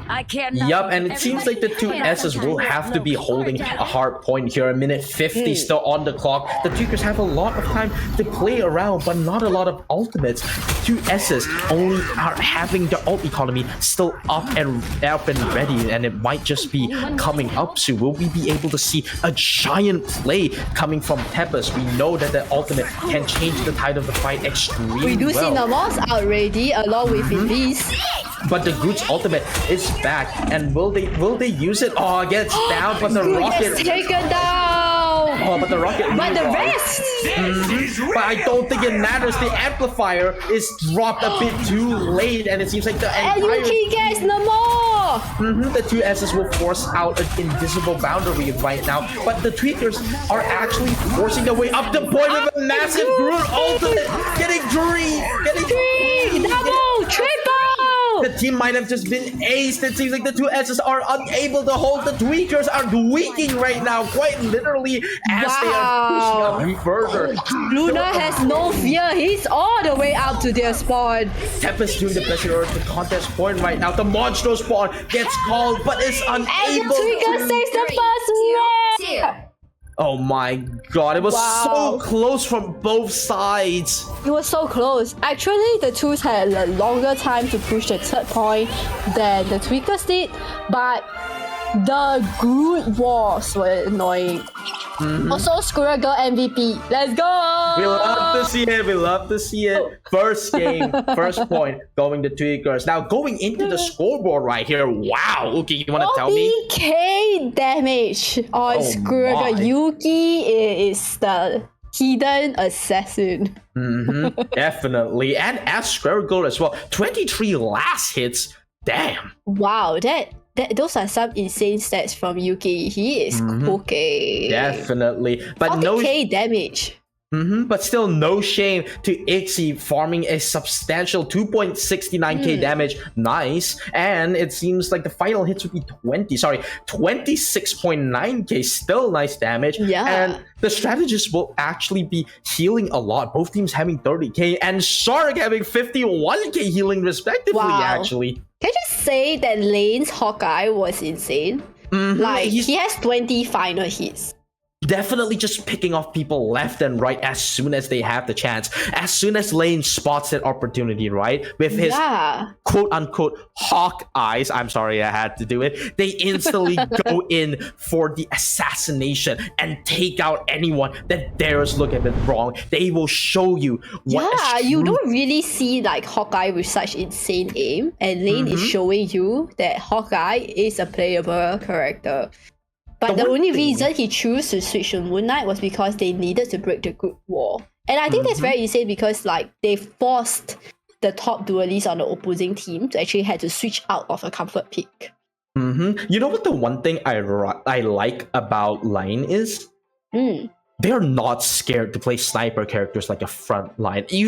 I agree. You see them pushing up with Hawkeye. You see them pushing up with Moon Knight. You see them pushing up with Hela. These characters, you expect them to stay at the back and safely from damage. But Lane is like, nope, this is my house. You're staying in it, and takes out anyone strong enough to even dare challenge him in the way. Just a very refreshing game to see because for multiple tournaments we always see a dive comp being one of the most prominent picks, but these two teams does not go dive comp at all. These are the guys that are stay back, high guys, sure that they're really enough damage, and whether it's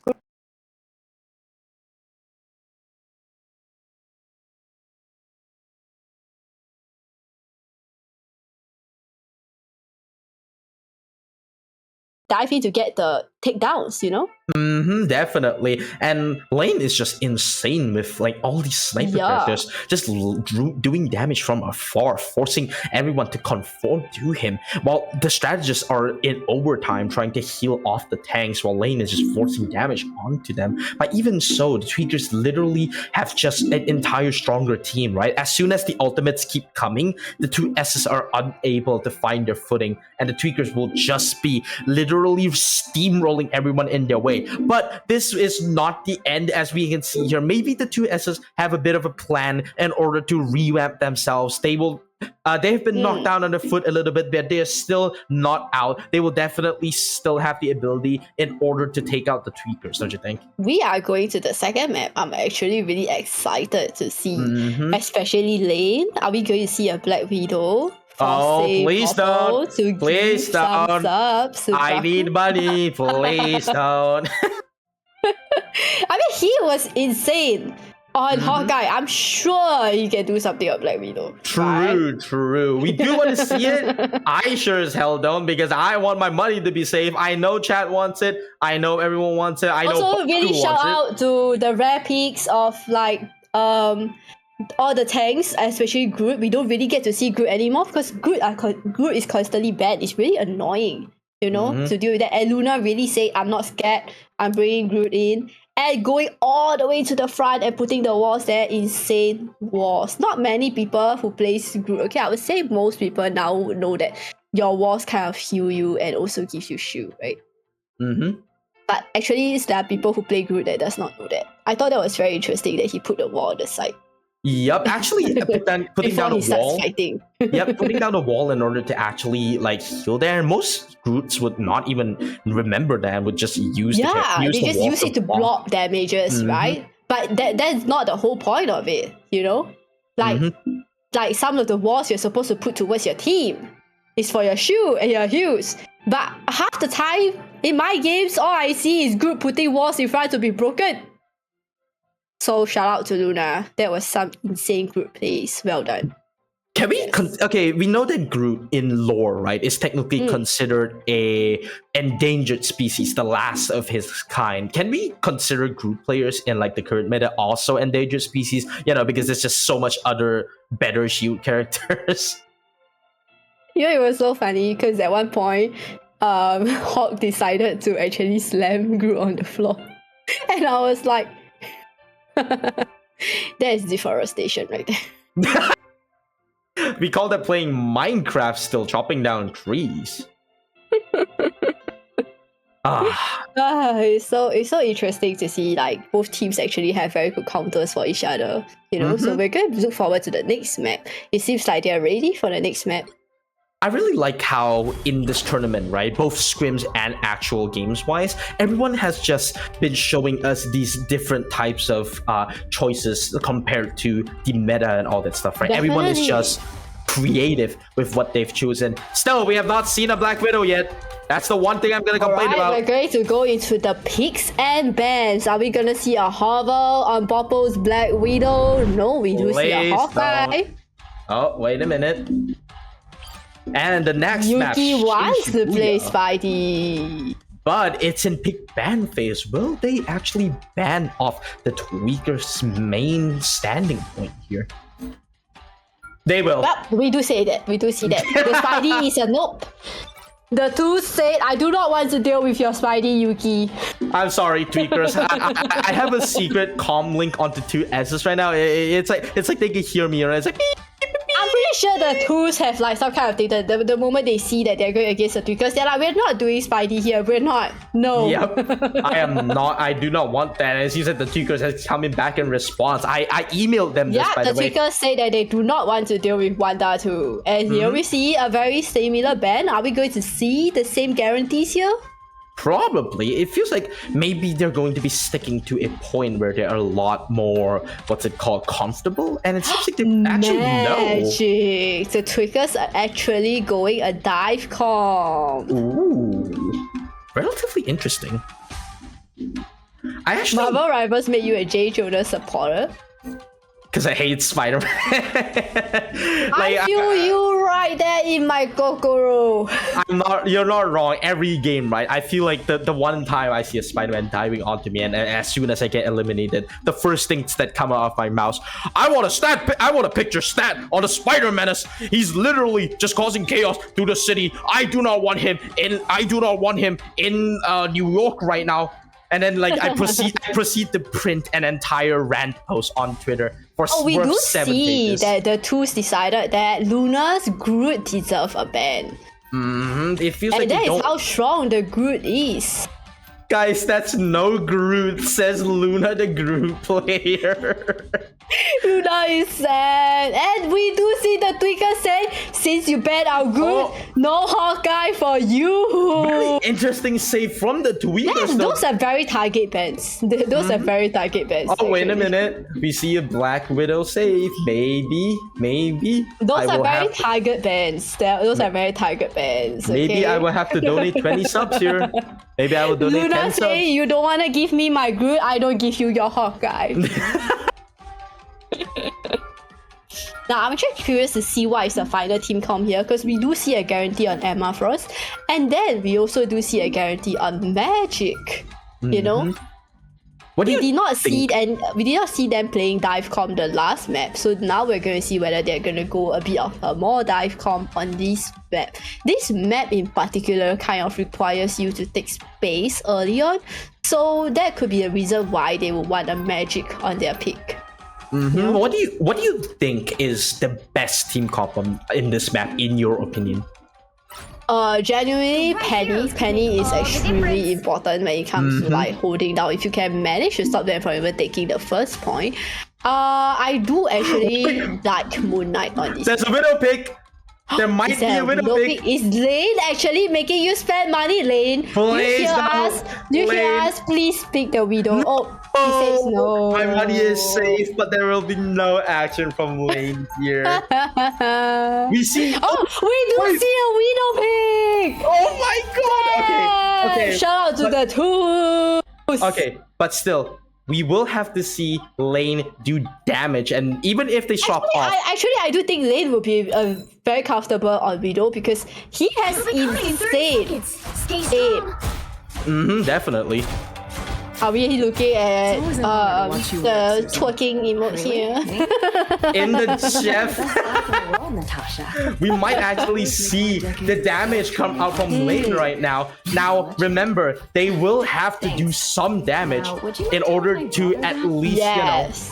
And we do see that Yuki is on Screwgirl again with Luna on Penny. As I said, I do think that Penny is actually a very important vanguard here on this map. and it seems like Punisher is also. Look at the mice on the floor. Oh my, that's a lot of spiders. Never mind. They actually chopped off Widow. It was just a meme. No Pixie subs. is just dealing 3 damage with the turret on the top, and Yuki on the side with the A-coin, stopping them from pushing in. Lane swapped off from Widow. Thank God for my wallet, but unfortunately for us, we will have to see a hell of first gameplay. And takedown! I just ate my words. He takes down Ixie 4-3. Wow. But it seems like both teams will actually have to spam their rocket revives. And both teams getting trades left and right. Tweaker is actually getting one, but unable to find the footing onto the point for 2Ss. We do see that Screwgirl already has the out ready.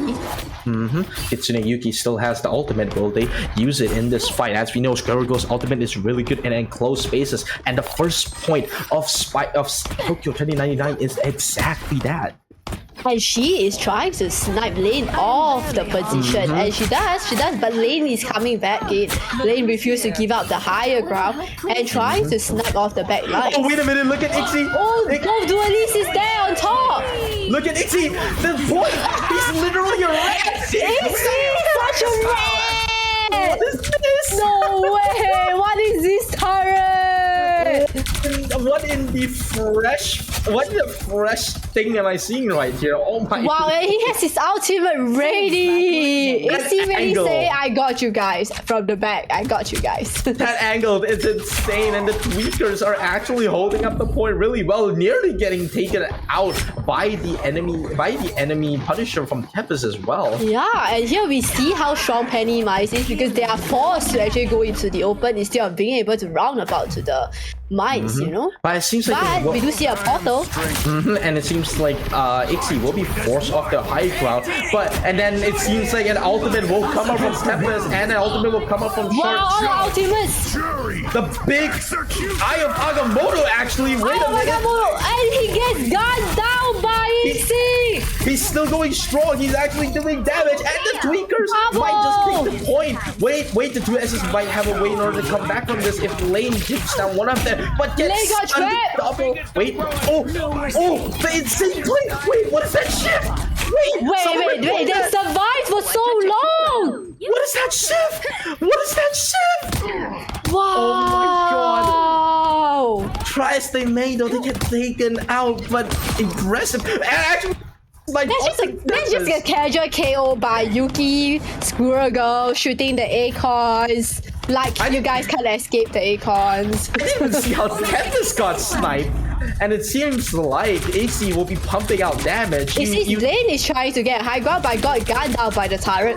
Lane is just peeking in and out and is unable to do anything up here. The Punisher turret actually is forcing off a ton of space from them right now. The 2Ss will have to push up, or this point might just be successfully defended. We get like Acons, we get the traps, we get Penny Mice, and you get a Punisher turret stopping you from just going on to the point. And it seems like the twos have to think of something. And it seems like the tweakers will actually be losing one, but the 2Ss will actually be pushing up right now. Tweakers still holding up strong. Invincible out. with the Scroll Tsunami and actually doing a bunch of damage onto the point right now. The two S's still going strong as Yuki goes down! As Yuki gets taken out, Luna with the ultimate order to try and force that point. Meteor M gets called out. Ixie doing their best to lay down damage with the Last Judgment right now. Alpha is unable to, and Sonic gets taken out by Tempest. And it seems like despite the Tweakers taking massive... And it seems the Twos has gotten the point just in time for overtime. And it seems like the Tweakers will actually lose the first point here. The two S's now have 2 minutes and 30 seconds to play onto. Not a lot of time, actually. Those are insane ultimates right there. I'm looking forward to see more plays from the Twos. Definitely. I'm not even sure. Like you keep saying a red, but got choke slammed. Ooh, I wish that were me, but the res gets forced out on Tweakers right now. The ults, like as you see, right, Rocket is so important in like these metas where people just get eliminated so fast. As soon as the elimination is ready, you need the BRB in order to bring you up to speed, in order to bring you back into the We do see Luna changing to Emma Frost. It's gonna be Emma Frost versus Emma Frost, and we do see Sonic getting one! Actually gets out Tempest, and it seems like the two S's will actually be forcing the Tweakers out of the point right now, but the Eternal Bond is keeping them strong, doing all of the damage they can. The two S's start to slowly fall one by one. They're getting pushed back hard. They still have 1:30. Will they be able to race against the clock right now? Appreciate you. Nope, they do not manage to survive for Regina Raid, and they are forced to regroup at their spawn point as we see Yuki refusing to let them come out of the area with the Acons. Still having the ultimate on their way. The Tsunami is just insane in choke points like these. It's just so close, right? The instant they just instantly cast it, you don't really have a lot of abilities in order to... We do see Lane trying to get a snipe off. But it seems like the Emma Frost from Luna will actually force them out. Indo actually getting an insane grab, and Luna actually gets taken out, gets slapped by the other Emma.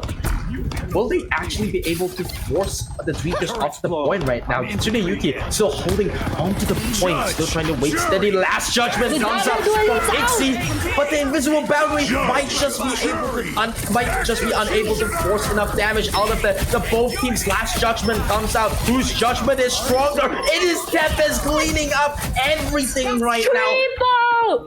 The Tweakers fall, and the two S's take out 5. That is insane! Tempest got a quad! 10 seconds! 10 seconds left on the clock, and they're still able to stand strong on the point. Tweakers need to actually contest this place right now, or they will be unable to do anything. And it seems like the Psionic Seduction from Emma Frost will actually be cast out in order to force them off of the point. But Ixie still laying down damage, but actually gets instantly taken out by Tempest on the enemy team. The Scroll Tsunami is here!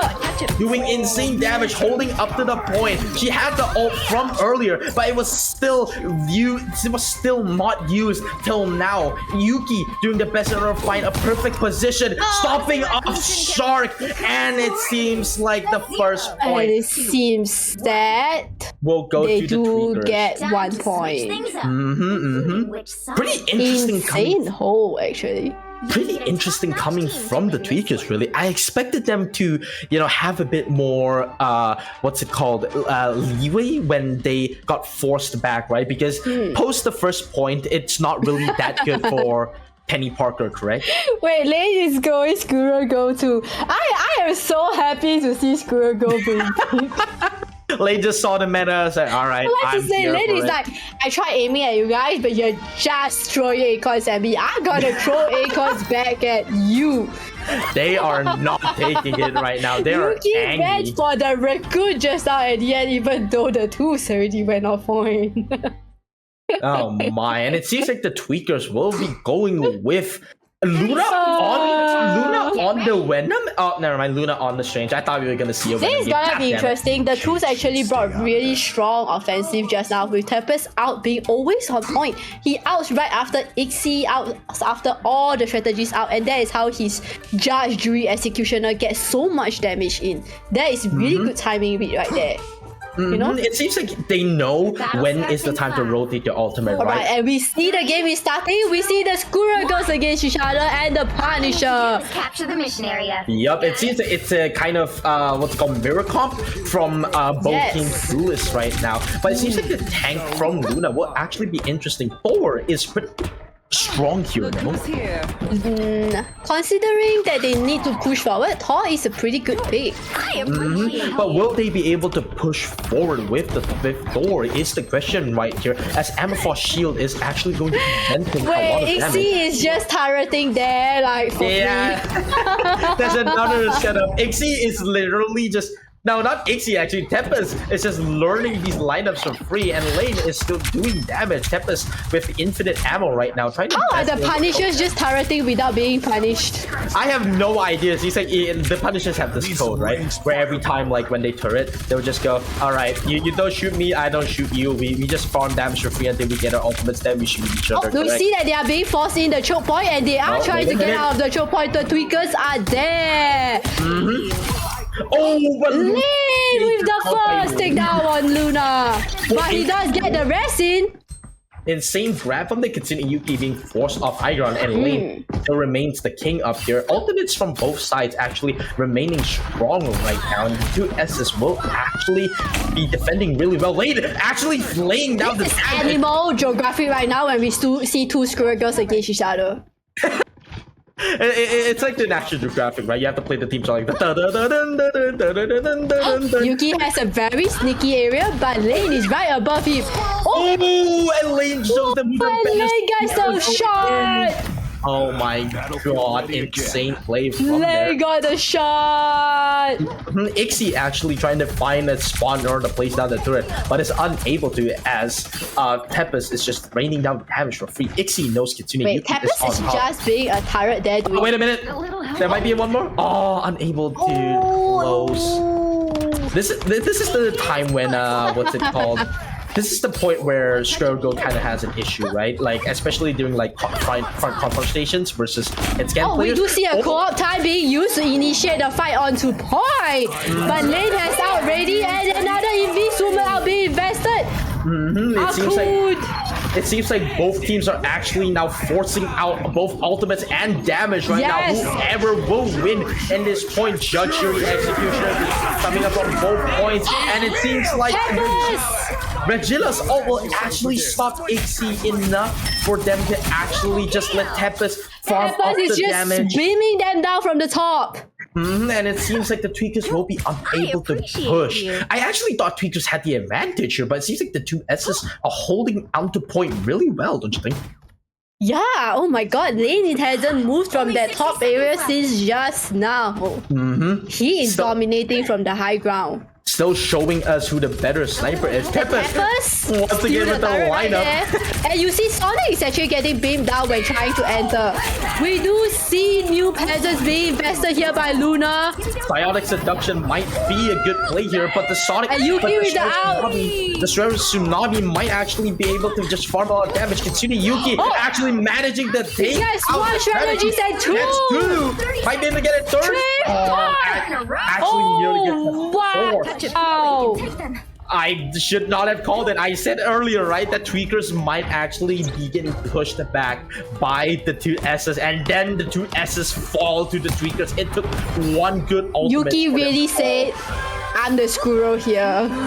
Definitely, I'm the squirrel of this tree. You can't come barking up my branch. Wow, those are insane kills from Yuki, and we do see Ixie here on Hannah now. He changed off Punisher. Trying to farm the damage from afar with Kitsune Yuki, it seems. And He they're needs actually, to snipe off Peppers from points, I suppose. Peppa's actually farming damage, but instantly getting sniped off by Sonic. Insane plays right here, as the Tweakers will actually be forced. They'll actually force the two. We do S's see back defensive to out the ready from the Tweakers, so they are probably ready for any offensive out on their side. Definitely. The Squirrel Stampede comes out from the two S's lane. They Actually go, why manages to Akun get goes bacon. down? Called it fried bacon right here. I'm sorry. But Lane is just dealing damage and pressure from the front. You can't get past the Acorns. And it seems like Tempest and the others will actually be slowly picking out the tweakers from afar. They might just be able to hold this point, but with 1:30 still on the clock, it's anyone's game at this point. As another Squirrel Tsunami will actually be called out, but the Emma Frost ultimate will actually charge a lot. The Meteor M comes out from Sonic, takes out Glue! And Itchy will actually be on the cleanup service here, literally call him Bloom service because he's cleaning up everything. And with a minute on the clock, they successfully push it further. Will they be able to take the second point? Push them forward, and Usaki still has the out ready, so Raccoon out is in play for them here. You will have to see what the two S's will have in plan as ultimates are still here. The Squirrel Tsunami gets called out by Lane, forcing others onto the point. Lane gets one! Lane gets a two! He does nair Yuki! But wait, the plays onto here is actually really interesting. Both Squirrel players right now are just trying to show each other who is stronger. And Yuki gets taken down by Tempest! No. And it seems like the tweakers will actually lose this point currently, but it's 30 seconds on the clock. They really need to find a strategy. We do see Lane pushing up front, trying to get space to stop them from coming up. Like, this is like we said from earlier, like, Lane is just so aggressive with these sniper characters. It's actually insane to see. And now he's on a splash damage, is even better. But I think that the tweakers will be forcing everyone onto point right now. They still have an Emma Frost ult Psionic Seduction up here, might just be able to do something. But the two S's, is just at the corner. Tempest in the corner once again, getting the turret taken out as Luna pumps the Psionic Seduction and actually is taking out a couple of people. Health getting a bit low, but gets taken out. Oh no! Oh no, oh no, the tweakers are falling one by one. Call the two S's. Call the two S's. I have no idea what to call them, but call them room service right now. They're taking out everyone, and they might just be able to win this point. The twos is bringing the offense to the tweakers, and the tweakers is struggling just to stay on point. But the tweakers are still maintaining alive, doing their best in order to heal the Luna. XC is trying to go from the top, trying to get a snipe, trying to get one. Oh, but it's unable to get it. It's fully sniped by Lane. Gets two. Oh my god, the another Squirrel Tsunami is ready again. Snares out Kitsune Yuki, actually manages to nearly get it, but Kitsune Yuki managing to find the Punisher before anything. And before that, the Psionic Seduction comes up to Indo. This might spell the end for the tweakers. Make them pay right now. Oh my god, the damage is just too much. Damage is insane. We do see Regina here at the front line. They're trying their best to stop. We do see Cole and Dagger investing and the Fear Magneto. Oh, Sonic just barely missing the ultimate. It seems like Lane is just trying to do damage to one form, but they're actually still doing a lot. They're just snaring. Does he get two? Does he get two? He might just be able to get two with the way he's pushing right now. They actually take out Emma Frost they are on the cleanup duty. Give them a broom. Sweep right now. Back and the to twos the lobby. take map two. Oh my god, insane plays from the tweakers. They managed insane plays from the twos. They actually managed to hold the point. Within that same time of overtime, Lane refreshed his ultimate twice. Yeah, that it's just insane how much damage. Also Tappers MVP. Wow, let's look at the stats here. Definitely. Look at the damage done from that, man. 33k. Tappers is such a rat. You're not wrong. But Kitsune Yuki with a respectable 15 final hits and 31k damage. Both duelists going nearly neck in neck. Exactly. And as we can see from the strategists on both teams, they actually have a lot of healing as well, right? Both are actually kind of even in terms of healing. And Luna as well as Sonic and Regina and Indo both actually, all four of them just have insane amounts of damage and respectable amounts of damage block, don't you think? We actually do see both teams bring very similar and strong plays to the team fights, and it feels like it's a matter of a moment where one of them makes a mistake or when the out comes first that gets that first takedown. You get what I mean? And it's really insanely fun to watch that both Squirrel Girls try to get each other. You know, and then Tepes is there with the turret, and I'm just half the time wondering how is Tepes not being punished for turreting in the open. And then you see Ixie going into Hela because he probably want to try and get Tepes into a different area, you know. And you can see they're changing around with lane being forced off the picks. You know? So both teams actually very flexible if you look at it.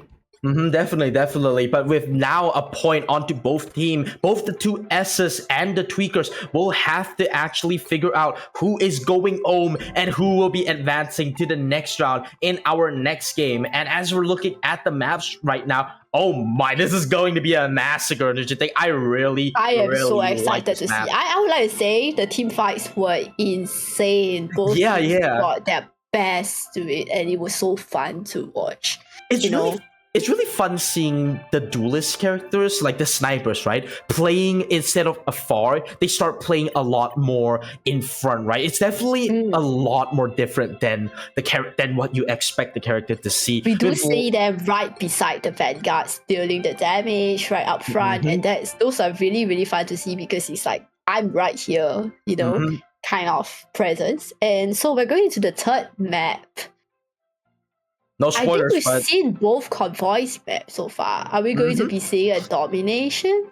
Most likely, because both teams are just doing so well on Convoy. This can go to anyone's game. So why don't we even up the fight, right? If both teams a fighting chance, whoever is the king of the hill here will be taking out the other. There is only one person in this jungle, and who will be staying here? The two S's or the Tweakers?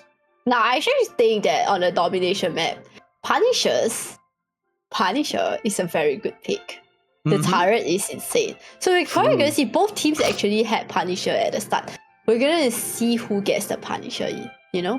Definitely. We will have to see whose Punisher is stronger than the other. Not to say anything, but it's like both teams' Punisher, right? They both have really good spots. Every time the turret is down, it's just like immense amounts of damage. Right? With Tepes' I really enjoy watching them so much because they are bringing out the characters that you don't really see very often. You know, I do see Hela on their teams, of course, but like Punisher on some hidden spots with the turret, that's so fun to look at. Definitely. And now we're gonna see, like, just now it was a convoy, you have to stop them from getting onto point, and domination is similar, you know, you're gonna have to figure out how to hold the point itself. It's gonna be interesting to see what kind of team lineups they have. I'm actually very curious right now. What do you think? Who do you think has a higher chance of winning here? Wow, I can't place my bet on any of them.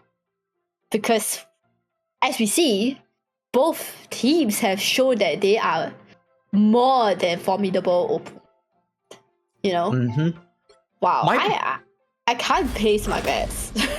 I feel like the two S's definitely have a good chance in winning, but it's not to say that the Tweakers are also like, well, the Tweakers are just like insane. We always thought that they were on their back foot, but as soon as they have the chance, they strike back harder than before. As we will go into game 3. Yes, the ban and pink phase has begun. Let's go and take a look at it. In the map Hell's Heaven on domination, where both teams will have a chance in order to, you know, win side by side. There is no defense, there's no offense, there's just one point. Go duke it out, have fun, you know. And now we're seeing that Yuki is still not allowed to play Spidey. They are really saying no Spidey on you, but Yuki did a BM on Skurugirl just now. They really don't want him on the Spider-Man, it seems. Yeah. I mean, domination. You do not want the Spidey to be taking you out. Definitely. They just do not want Spider. They just do not want to fight Spider-Man. It seems the ban, instead of Wanda this time, they are banning Emma Frost. Oh wait, this is interesting. What makes you think that they would want to ban off Emma Frost? Actually, I would say that in the previous map, Indo had such good Emma Frost out timing that it was constantly such a disruption to the Tweakers when they wanted to use any form of ultimate.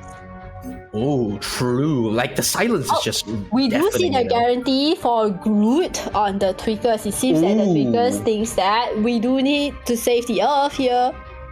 Oh, but the two S's coming off with a save onto onto Wanda, the Scarlet Witch. We are seeing a ban on Screwgirl. They're saying, Yuki, we are banning every character you use. We ban Screwgirl. Even Yuki can't believe we it. ban Spidey. I'm actually excited to see what Yuki brings out this time because we've seen the insane Screwgirl. I get to see the Spidey, but I'm sure there's a reason why they banned the Spidey. But damn, the dudes really use targeted bans on Yuki. Oh, but it seems like the tweakers will actually be banning off Hawkeye. Interesting pick from here. They do not want Lane on Hawkeye. But we do see that Tempest gets Wanda. The team up with Strange could be insane here, especially on Domination, with the Chaos out being able to cover almost the whole point, you know? Would it be wise to let Wanda pick go through, you know? Probably. It seems like they want to make sure Tempest is their game maker here, correct? It's like they want Tempest to do all of the damage and all of that stuff, while Lane will be on the backup, sniping anyone who dares like walk up from afar. But so I want to see if the tweakers will have a counter to the strategy. At this point, what is Yuki going to be bringing onto the field after being so targeted banned? I have no idea. They wasted 2 bans on Yuki. I feel like Yuki is just crying in the corner right now. Well, at least every other teammate gets free choices, you know? Save the Jeff. Save the Jeff. Pick your hero or villain. I'm not judging. And as the pick ban phases ended, we will go into the teams. Now, tell me, Yuki, what do you see from the team comps? I'm a bit stupid. We do see Luna on Groot again. Like I said, I really like Luna's Groot, so he's gonna be really insane to watch, you know? Oh, what the hell? There's 5 tanks! Wait, no, there's 6 tanks on the enemy team. Are we going like a full vanguard here or what? Oh my god, wait a minute. Wait, this might just be a big bad ball here. I actually want to see the tools move out with that. That would be so funny to watch. That would actually be so funny. Wait a minute. Imagine you just get 1 raccoon on 6 tanks. And then the heels just bounce around on the 6 tanks plus they are tanks. They are tanks. 1 raccoon and 5 tanks. 1 raccoon and 5 tanks. It's gonna be insane. Are we gonna see the tools do it? Come on. 1 raccoon, 5 tanks. Give Raccoon the overtime pay he deserves, you know? He's literally just getting killed. Never mind, there's actually a Jeff over here. Jeff! Wait a minute. Will Jeff be able to Send sub member if they stick to it. Risu is throwing it in. Wait. Change to the normal one. Oh, never mind. They changed back to the normal. I thought we were gonna see Gator. Oh, okay, but we do see Yuki on Magic. Ooh. He's really saying, you bet 2 of my character, I got a third. Oh, and it seems like the Magic is really strong in this map, don't you think? Like, yes, she can just always flank from corners that are just unexpected and just lay down the damage. Oh, and here we see how strong Luna's wall is. It's just trying to stop the dudes from going in, but they do have Lane on breaking wall duty. Oh, but Kitsune Yuki in the corner actually getting forced out and gets taken out by Lane. Take it out. Infinite ammo is insane. Through the shotgun damage and the faster fire rate, right? It just melts everything, including tanks and or brawlers or divers. There's nothing that can just survive the Punisher shotgun. And it seems like Ixie will be picking up one. With a takedown on his own. Oh, wait a minute. They might just be able to hold up onto the point, and it seems like the tweakers will actually be gaining the first point. The 2 S's will actually be forced out of here, but getting a lot of ult charge, don't you think? Oh, we do see Yuki at the back line. Sneaky. Sneaky beaky, like, might be able to get one. Oh, unable to enhance the the good wall. The good walls are just forcing them away. So Yuki might actually be going up to Lane with the infinite ammo, might just be able to farm up the damage and be able to take out one. Kitsune Yuki gets taken out, and the Amplifier gets down. The last judgment comes down from Ixie right here as they mow down the damage with the Eternal Bonds being forced out. Forming the tweakers as well. The 2 S's are unable to push up. The invisible boundary goes, and Indo actually might just have an Eye of Agamotto. Right into the fire, Chaos! And the Tempest is coming! Chaos is coming! Oh, unable to get anything. Unable to get anything, but the team. The tools had such insane coordination. Despite the ultimate not hitting anyone, right? The two S's still is able to clean that up really well with just, what's it called? Like a strange, just dealing the damage, especially with a fully charged E despite getting nerfed, right? We do see them stopping the Tweaker's push.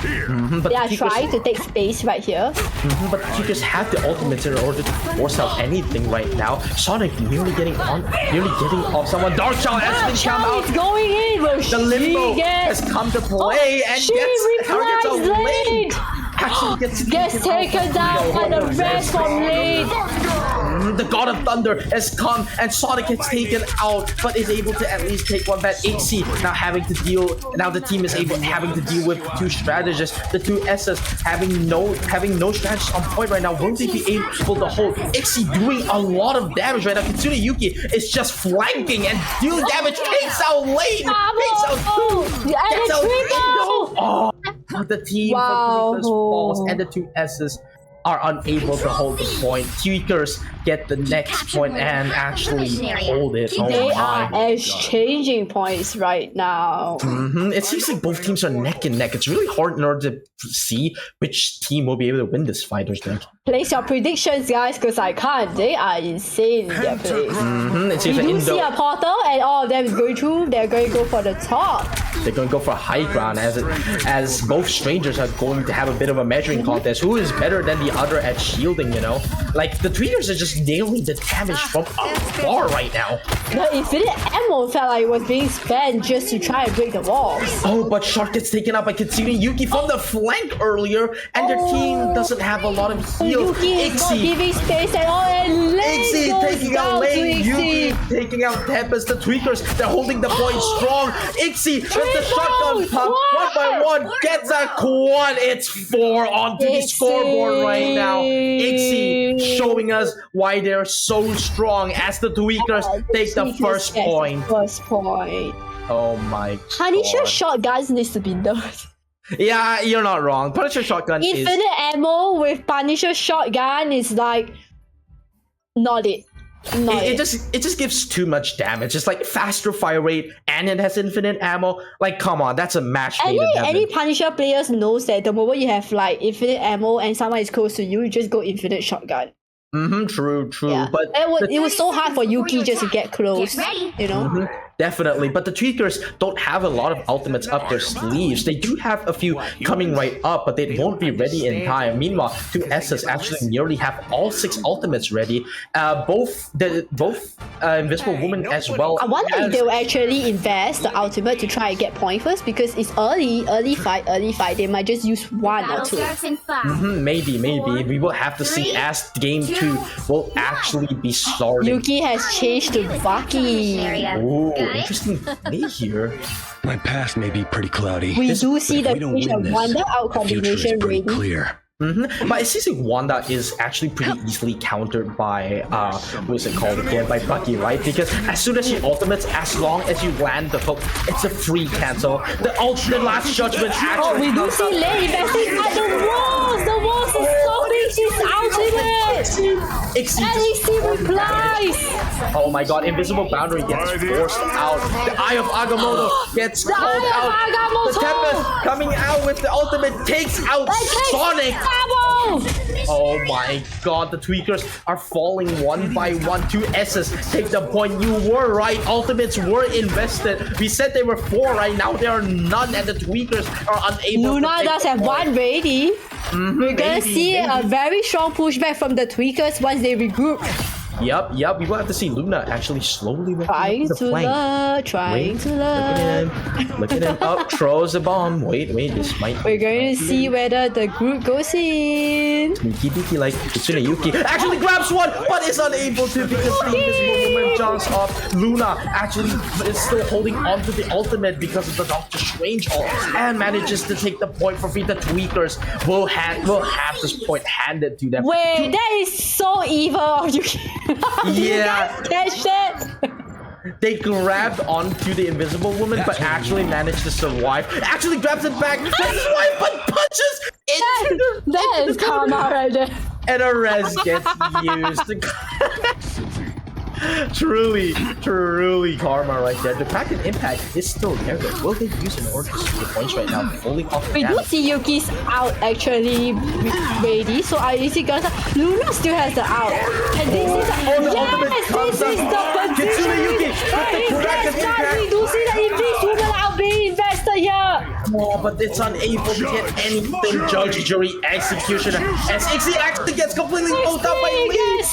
Wow, Lane replies and Lane is like, you ain't getting in on that. Kitsune Yuki doing the best in order to survive onto point, and Lane is just out for blood right now. Takes out one, takes out two. Is there a fourth? No, doesn't seem to be. And the Tweakers will lose the point to the two S's. Your team's capture progress has Wow, and we do see a thing coming into play right now from the twos. Lane is just not afraid to Here's the walk thing, up on guys. you. Here's the thing, guys. It seems like some ultimates are actually slowly charging up. Like, Lane is just forcing everyone to play on his turf right now. The thing We do see Tempest on a reply with that and that is wow. Oh, wait a minute. Tempest is literally just going ham right now. The backline is falling. And it seems like the Tweakers will be falling deep into S's. They're unable to take the point. They're just getting forced out into the spawn room. The whole of two S's here, and they're ready to party. Ixie doing the best in order to farm up damage from afar, but with no ultimates left. The twos is on 90+%. So Tweakers has to take point now. Will they be able to take the point? Sonic still has Portal, I hope? Probably not if they don't. Overtime, actually. Wait, they're C9ing. Someone's the point. It's Sonic. Good ultimate We from see that Luna. you stopping them from getting back to point. Oh, but an ultimate from Shark actually manages to save And she everyone became right with the out. It seems like Kitsune Yuki is farming the best they can, nearly surviving off of the thing right now. Oh, but gets taken out, and the point gets C9. The We two see the the second one goes to the 2S. Oh, this is intense. We are seeing the final map. We're seeing the final map. We're seeing the final map. But someone do click it, please. Oh my god, that pull by Yuki. That was just disrespectful. And into the jump, into the void. He got karma instantly.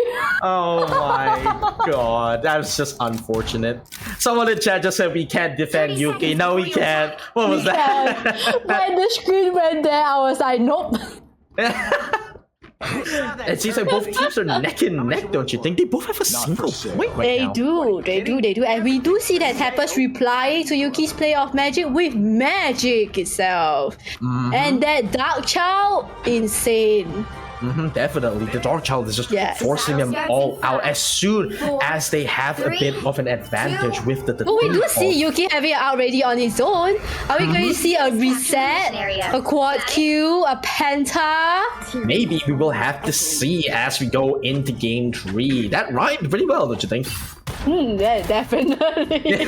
Good. Lane doing the best in order to scout out everyone. No one wants to go to the It seems side the twos right now. don't want to fight at the center and they're going straight to point.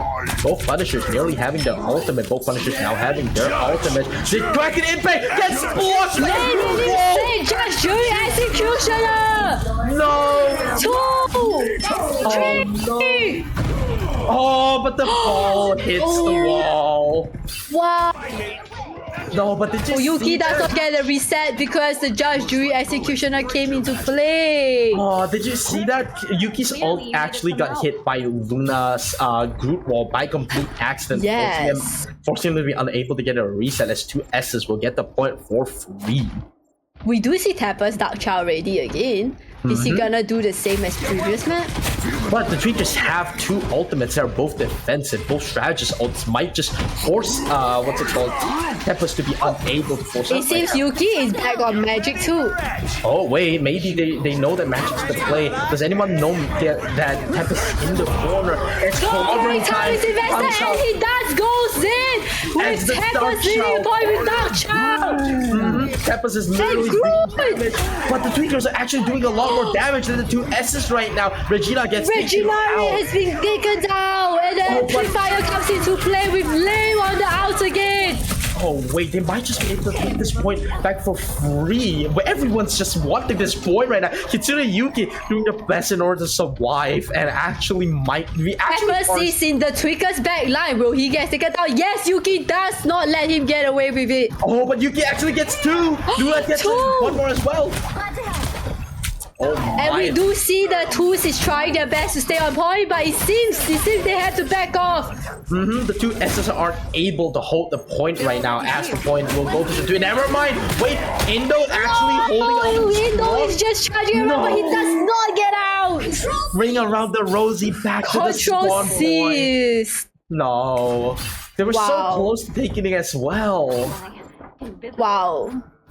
Just when you think the 2 S's had the advantage, the Tweakers literally just string it back from them. I thought that stalemate was gonna go on for another few minutes, but no. Yeah, and the Tweakers have so much ultimate in their arsenal. We do see the down jump, the Magic fighting each other. The Magic is fired. Yuki goes down first. But he does get a rest. And Sonic is low, and behold, Dark Chow is invested. Onto the backlines and onto the backlines. Magneto. It's forced out. Nixie gets 2, and there's a triple on Nixie. It seems like the triple might be the key in order to win the game right now. The Tweakers are actually just constantly pushing up. They do not care about the point as much. They know they can hold it. The 2 S's are being constantly forced back and have to regroup. The Tweakers have 2 strategies out ready. They are ready to hold the point here. But with 2 S's still having the thing already, the thing is... Okay, maybe we should stop doing that. But the thing... but truly, the thing is... We're gonna see a clobbering time, whether that is coming into play here. The team is ready. Let's rock. Tempest is actually close to getting Dark Child as the thing is actually walking up. Kitsune Yuki actually scouting out Tempest right now, doing the best in order to force out. But the Dark Child gets instantly shut down! Oh no, this might spell doom for the 2 S's. Wait, never mind. They have another ult in play. The Tweakers will actually... The Tweakers might just fall, but the Inferno Akun is trying his best. Akun is investing the ult right there to hold point. Lane is actually pumping out the damage with the shotgun still right now, despite the invisible boundary. Kitsune Yuki healing, and still healing, doing the best in order to just farm damage off here, and is actually doing a really good job. The point is still not being taken. Lane has gone down to Yuki and Shark. The Tweakers might actually just be able to win this. The 2 S's are slowly falling, and with overtime, they're unable to come back from point quickly. The Tweakers with a triple and a quad. The Tweakers will get this point, and it is game for the Tweakers. It is game for the Tweakers. Oh my god, the game was close, but it is unable to be done for the 2 S's. The Tweakers will take it home. Truly a good game. Insane. The magic on magic fight right there. I wanted to say that we do see a Meg coming in from the side to disturb the fight just now.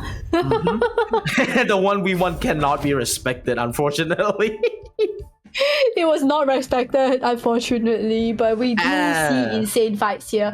Yuki being Yuki, we have so many clips from Yuki because he was pulling off a prank just now. Look at the damage that's being done from both teams' duelist right now. Wow, the change for Tappers into Dark Child in the response to Yuki. Wow. I guess Yuki really said that even if you ban my Spidey and my Squirrel Girl, I have magic. Like, Yuki is literally just taking out the frustration onto the enemy team for getting double banned right now. They do not like everyone. They just do not like getting banned. Ixie with the shotgun? Definitely. Wow, I do not want to go against the Punishers with shotguns. Also, Lane shotguns, holding point, the infinite ammo. Wow, this is just insane. Both teams fought really hard. In the final point, I thought that Shibi's out in this woman might change the flow of the fight actually, because it felt like they had that arsenal out, you know, because they had the strategies out ready while the Tweakers have already finished everything, and so it's kind of expected that Shibi was immediately gone after when Shibi was returning to the fight. Yup, and it seems like they know how to cycle ultimates, right? It's like every time when Ixie just hears the other Punisher all being taken out, he will always just like push their own ultimate button in order to force them off on the point. Yeah. And the thing is, with the thing on Yuki's team, the clobbering time comes out, and Yuki knows. Yeah, and you get such good use of the group wars, like it stopped the Baki out. Well, I mean, at least it's payback for falling into the void earlier and trolling. Exactly. So it's actually a really great fight between the Twos and the Tweakers, and we definitely enjoyed it. Both teams brought such awesome plays to it. I genuinely was hoping for the Twos to go 5 tags. It would have been really funny, actually. Like 5 tags and 1 raccoon, guys. I'm saying it could work for domination. We could have saw a Gator team come, but no, unfortunate. Think about it. Captain America, the Thing, Groot in play. Wow. Definitely. But congratulations to the Tweakers, and they will advance to the next point. Yes, I'm actually excited to see what other strategies the Tweakers will cook up for their next match. Definitely. I cannot wait as well. Alright, are we gonna go into a break for everyone to go and grab some water? Most likely we will. We will have to see from our yep. We will be having a 5 minutes break. So everyone take a bit of a break, go to the toilet, get some snacks, whatever you want, have fun, and we will see you all back later. Yeah.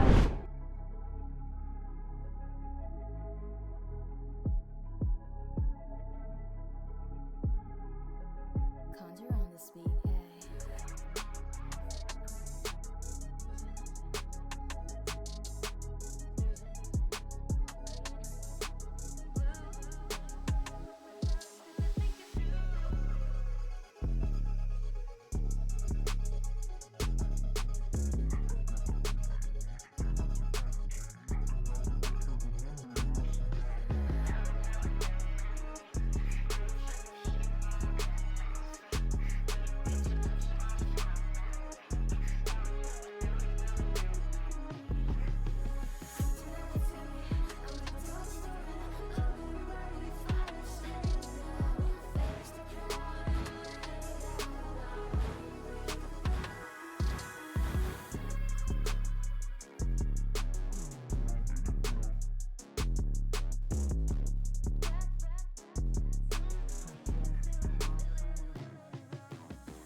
Conjure on the speed,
Conjure on this beat, yeah.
Conjure on this beat, yeah.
To the third game of the day for Rivals of Atlas.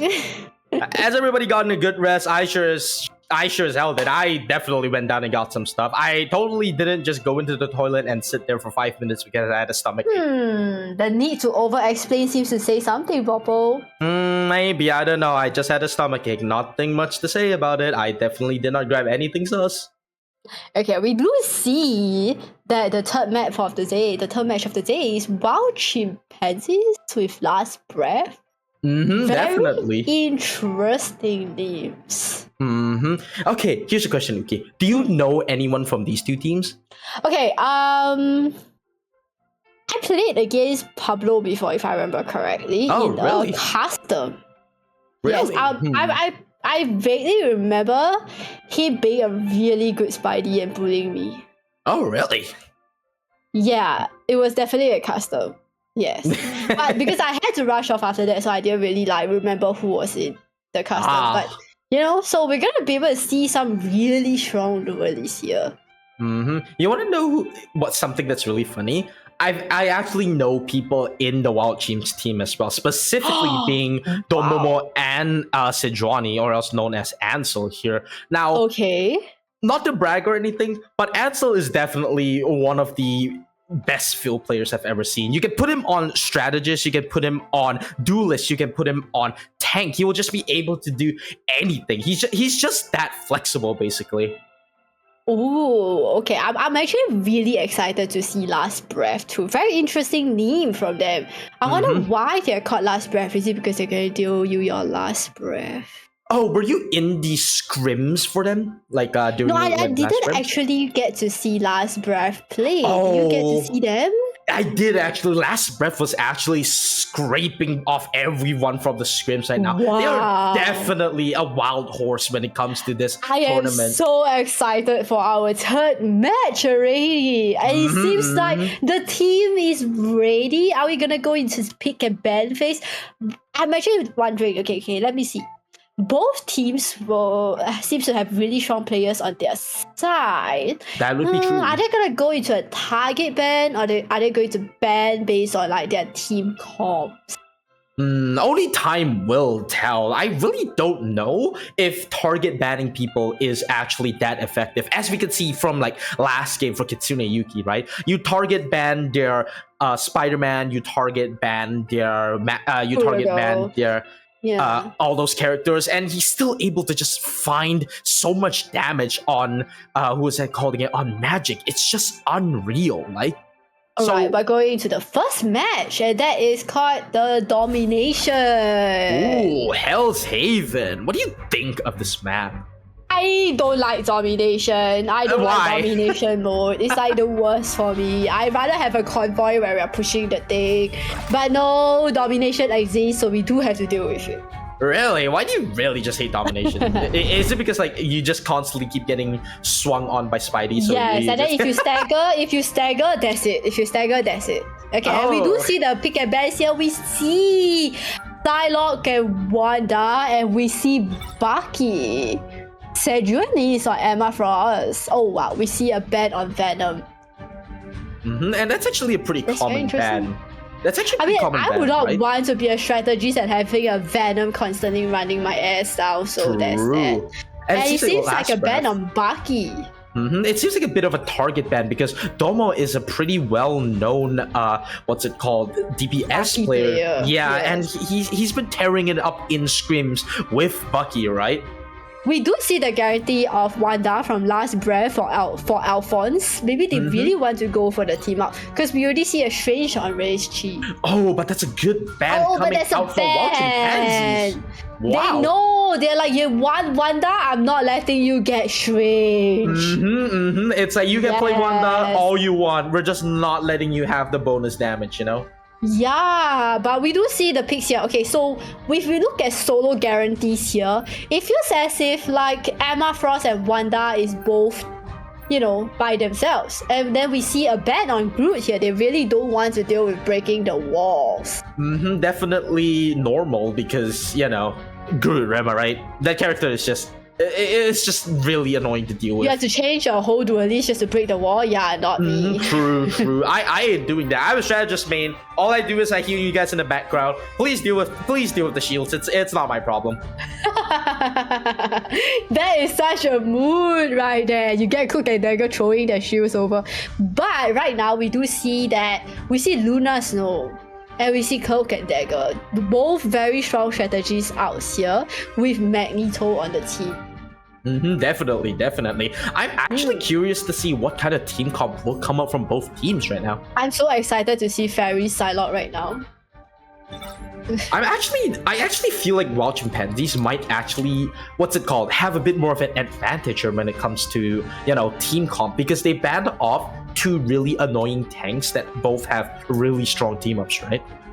It's kind of interesting that they will choose to ban like Strange, Like while I do agree that the Strange and Wanda team up is really annoying, it's still interesting. It feels like a very targeted, specific ban. Oh, we do see Domo going on to Black Panther. Ooh, very interesting dive over here. And Pablo going on to not Romarine. We see a duelist. We see that the duelists are taking a time in order to still think of which is the better choice, right? Maybe a sniper is good, maybe a diver, maybe a flyer. Last Breath is going for Mantis and Cloak and Dagger. Interesting healing choice. Interesting strategist choices coming from here. As we see that Wild Chimpanzee will actually have Domo on Wolverine instead. That would actually be very interesting to counter the Emma Frost and Magneto. I feel that they are going Mantis because there's no more team up between Strange and Wanda, and they still want Alphonse to be able to deal high damage. And when it comes to that, the Mantis buff can be very effective in buffing up Wanda's damage actually. Oh, but it seems that Wild Chimps will actually be going for the Storm and Johnny team up. Oh, we're going to see the Storm and Human Torch team up. They are annoying. Wild Chimpanzees bring out some insanely annoying combos here. As the first game will be starting, and we will see which team will take home the crown. As God needed new leadership, it needed. They are flyers, well. We're gonna see the Flyers actually getting a first fight, and there you go, Human Torch dealing the barrier right out. Who are you excited to see? Very high damage coming up from Domo right here. Uki, who do you want to see make plays in this match right now? I actually want to see the Psylocke taking down the Flyers because it's possible. It's possible. Oh, but Sejuani actually manages to take out the enemy. Emma Frost is down and Storm is taken down by Magneto, but Domo with a Wanda. It seems like Last Breath are actually getting completely pushed back. The strategist doing the best in order to heal Razichi right now, but they're doing a pretty good job. But will Domo be able to farm up enough damage for the ultimate? Domo has to back off. His health is going low, but Faris does say we're gonna change off and go Punisher here. It seems like they really need someone in order to deal with the Flyers. They do have two Flyers, so there's gonna be an issue right here. I feel like Storm and what's it called, Johnny, right, are extremely annoying characters when you pair them side by side. They're already annoying by itself, and we see an internal bond. Ezra saying we're going to initiate this with a strategist out, and he does get out safely. But Domo actually gets a trade onto Varys. Their team only has one DPS remaining. Pablo doing the best in order to deal with the backline. It seems like Varys is changing back to Psylocke. Oh, and Wild Chimps is actually taking the point extremely well. Domo laying down the damage right here. Someone needs to stop that Human Torch. Forcing them to literally walk off. Insane barrier. Just forcing Erza into a bad corner. Insane barrier at the spawn. Oh my god, and Pablo swoops in to take that kill for himself. Good hold by Wild Chimpanzees. Now we're going to see whether Last Breath gets to fight for the first map. They are at 78%, they will need to take point. Last Breath only have a couple of ultimates to be able to take the point for free. But it seems like the Omega. The double out coming in. Oh, the Omega Hurricane. Whoa, and the Fire Storm ultimate. It does a lot of damage. They're literally taking the out Last Breath with Ferris and Ezra trying to stay alive. Back to spawn they go. Oh, it seems like Domo is hunting. Ezra is taken. And Wild Chimps gets the first map. Guys, I would like to just say that Storm and Human Torch combo is really annoying. Really annoying. Ridiculous the damage is. Wild Chimpanzees really brought it out. Like that's just an annoying combo. They were literally forcing out Last Breath so hard they didn't even get a bit of the point. That's just interesting. 30 seconds before you it seems like you will actually Domo get a really swap said from nope. Domo. Nope, I have my out ready. Pablo has out ready. We are going in. But they did change off the Storm and Human Torch combo. They're currently on Magic and Black Panther. I really like the chemistry between Domo and Pablo, right? It's like whatever Domo goes, Pablo will try and like help and They're vice like the versa. team up. They're like the team up partners. It's very interesting to see. Will Last Breath be able to bring this back back over while Chimpanzees take the first game. We will see in the second game, ladies and gentlemen. Alright, we do see Mantis out being ready. That could save them from a lot of offensive outs. And it seems that Razach's ult will actually be ready as well. As we know, Magneto's ult is pretty strong, isn't it? Like, every time it casts, it forces Sejuani is out. taking a fight right up to them with Emma Frost in the lead. Forcing off them, literally just pushing in front. Ferris doing the best in order to take out all the Loki clones right now. And Sejuani is still actually duking out the point, shoving the other Emma Frost into the corner. So insane! And takes out the other Emma Frost. The last breath. The last breath is forced to reposition again. Seems the last breath is actually getting onto their back foot right now. Watch Chimpanzees defending the point really well, and they're actually even pushing up. They are not letting last breath. The two take a duelists single being step. a rat at the top. Very They have to interesting. be careful. They're like, look at them. They're so in sync. They know when it is a good time or a good time. And it seems like Sejuani will Then be we walking see up. from the front and the duelist is going straight in. Oh my god, the playstyle of this team is literally just like your name, aping everything, forcing them in front, pumping their chests left and right. Is this why they say apes are strong together? The last breath, just unable to breathe anything down their leg. Could this be the actual last breath taken by them? And Mantis out is invested right here. Oh, in order to force out the Mantis ult from Pablo. Interesting play over here. Still doing the best in order to survive at the Pablo back has to line. move back because he's unable to do the and it seems like- we do see Emma Frost on side. Oh, and it seems like watching Mantis will actually be fallen. Wait, maybe not. Meteor M coming out, doing the damage, dealing with You see Alfonso. Ezra getting one. Oh, the Dark Child has actually covered from Domo. They might be able to take the point back with this. As we all know, Dark Child does a lot of damage, and Domo is showing us. Domo is chasing down. He is not letting up. He is not letting last breath and escape. They might just take this point for free. This might be another Deja Vu situation. Last Breath are unable to take anything off of their point. 12 Chimpanzees is just not letting them through. Survive this! Wow. Ferris was forced to reposition. The health pack came right in time. Oh, and it seems like a cap change has actually been swapped. And maybe this would be good. Alphonse looking for a Alphonse is flank. in the back with the out ready. Will they use it? Will they use it? They will. Chaos has been unleashed. And Will we some- see the chaos is unleashing. Does not get any. But getting blocked by everyone on the enemy team. Ferris doing the best to lay down damage. Pablo taking out Tree with fast help. Call upon your god. While Chimpanzees will rush up the point. And last Wow, breath. Chimpanzee takes the first map. Last breath is just unable to take anything. And while Chimpanzees clear That the was game 0-2. insane. I did not expect this wipe at all. What the hell? I did not expect the wipe at all too.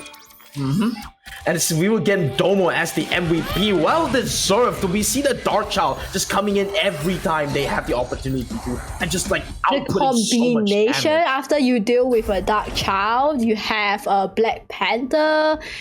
Wow, that's just Pablo and Domo itself. They have 10 and 13 final hits. It seems like Last Breath are unable to genuinely find. Do we any see a hits. 0 death on Domo and Amayuki?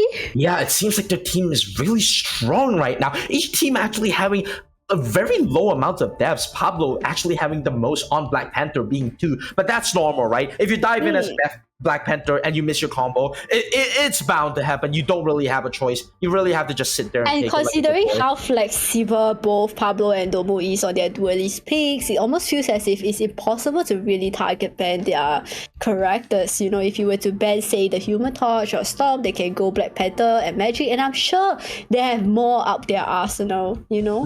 And Domo is notoriously known to be an insane Bucky player as well. So maybe we will have to see Last Breath find their footing and actually change their strategy in order to counter off. We are not taking them out of consideration right now because we have seen teams where they are warming up on the first map and suddenly the next match they are insane. You know, so I'm not gonna discount them from that. You know, Last Breath could have something cooking. Let them cook. You know, they could be definitely. the chef. Yes. Maybe. We will have to let them cook and we will see what goes on in game 2, ladies and gentlemen. Yeah, oh my god, this is an insane opening to the third match, and I'm already excited for the next one. Speaking of cooking, right? Uki, let me ask you one thing. Do you cook? A little bit. Oh, really? What do you cook? What do you cook? Okay, let me say this first. I feel that cooking is more expensive than buying takeaway. You're not wrong on that. So I don't really like to cook because I am a huge picky eater and I don't like to what do you say meal prep. I don't like to eat the same food for multiple days. Really? Yes. What kind of foods do you not like then? This is an interesting thing I want to I don't eat vegetables. Wait, seriously? Yeah, I don't eat vegetables at all. Wait, I love fruits, but I don't eat vegetables. Wait, every vegetable?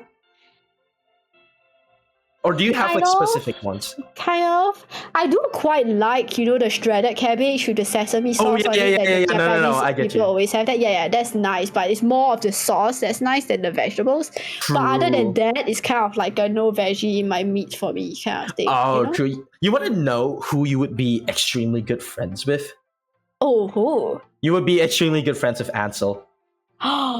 He does not like vegetables Meat whatsoever. lovers? Yeah, no. He is a meat lover through and through. He will literally okay. I'm not gonna say anything because it's definitely his deepest secret. But I will just say his Okay, most but favorite. come on. Let me just say this: vegetables sucks. You can't But convince vegetables me are good. otherwise. They're good for you. They're good for you. You should eat them. Didn't your mom teach you? My mom did, and then it kind of didn't stick. I mean, Yeah. that's on you. I love vegetables. I really love vegetables. I would like to just say that a good barbecue sounds nicer than a bowl of salad. Okay, but the salad is healthy. The salad is healthy. Okay, the salad is healthy. Right, trust me, I have as a girl, right? I'm sure we all went through a diet phase. I don't know about you, but I have a huge diet phase, right? So I tried really hard to like vegetables. I even forced myself to eat salad. And then I vomited out the salad. I think that might be why, because you're forcing yourself. Food is interesting because it's that kind of thing where you have to experiment Your with what vegetables you like. kids. True. I grew up fine. What I'm do you mean stand you by. grew up I would fine? die on the hill that you do not need vegetables in your life. Okay, this might be just a bit of bias because I'm the type of person. Okay, you want to know back in high school, right? Yes. What my nickname was in band? Wait, let me just guess. Are you like the snack kind of person who brings food for everyone? Not exactly. I'll give you two more choices. I'll give you two more chances. All right, you're close. It is related to food. Come on.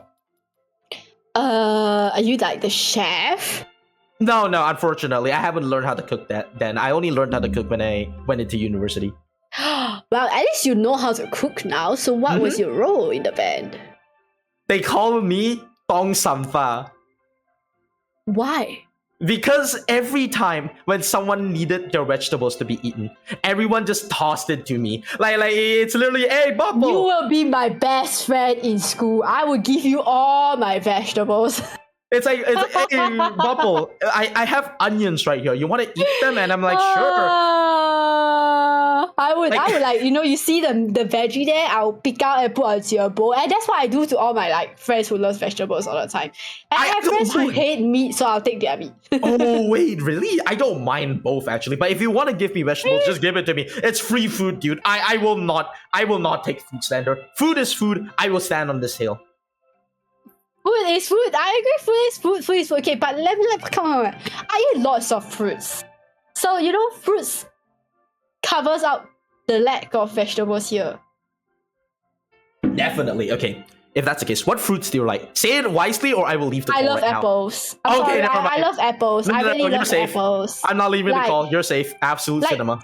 I really just like basic apples. And then the one that you dip the apples into peanut butter. It's like Oh, one of my yeah. snack. ever. Definitely, Yes. definitely. That's just way too good. Now, sorry for dragging off the conversation. We do get the next map started. The teams are ready. It seems like we will be going on to a convoy map. I will not spoil it for you because we've seen this map a lot of times, but it's still fresh. It's definitely one of the I most love fun. aggressive path. Come Yeah, on, give me definitely more do of that as in well. my rank. Stop giving me domination. As I said, while chimpanzees will be the defenders first, with last breath being attackers. Take it away on the pick ban phase, Uki.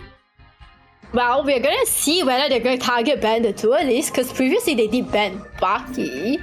You know, but we do see Domo hovering on Hela and Pablo on Wolverine here. Oh, there's a ban on Emma Frost. So they do not want Emma Frost on this map. And same Venom.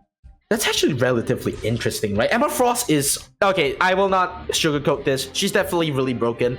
I feel like a lot of people just have a bit of hatred towards her, right? Like, she can silence ultimates. That's all I'm saying. Feel like it's not hard to counter her, but at the same time, she counters so many characters that Definitely. it feels like you want to ban her. Because considering the wild chimpanzees, they have such strong team ups, right? And all that. They do not want any of their ultimates, etc. counted. Definitely. And we've seen how powerful Emma Frost can be in the hands of an extremely strong tank She has player a like 600 Ansel. HP combo, yeah. Yeah, that definitely needs to be fixed. Please, That's a reason Emma Frost is practically almost banned. Like, we do see quite a few Emma Frost banned. Okay. It's worth being choked though, my man. The choke slam. You know how I feel. Definitely. Oh, we do see both teams guaranteeing a Vanguard with the Thing on Wild Chimps and Magneto on Last Breath.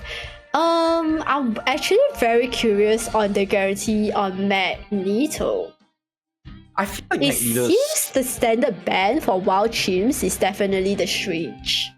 Strange with, Alphonse is just like a lot of damage, but Magneto being confirmed here actually will win them a lot of fights because Magneto is one of, an extremely strong shield character. The bubble would help Wanda during the out so much to not be counted.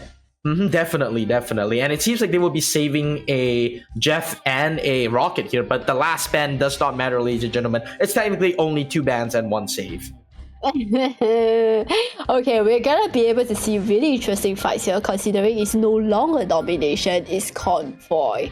And Wild Chimps just seems to like to push up to the spawn. But in a point of convoy, when you push all the way out, there's a very high chance that you're just out of position for the opposing team to take you out. And ladies and gentlemen, you have to know that the maps are voted on by the teams. So it seems like one of the teams has felt like Convoy is their playground, while the other thought that Domination is their playground. So we will have to see as the pick ban phase will be ending and both teams will start to be picking. Let's see what the team comps are going to be like. Captain America! Please! Black Widow, Pablo, are you making Baku get the gifted subs? Pablo is listening in. I would want to see Pablo get it. Yes, my money is saved. Man, I thought we were gonna actually see. I thought we were actually gonna see the Widow. That would be interesting. Thank you, Pablo. I had a heart attack for a second. Alpha's going Screwger. Let's go. But going back, Domo actually running onto Bucky, one of his most comfort hits. It seems like Last Breath decided that they are fine dealing with Bucky.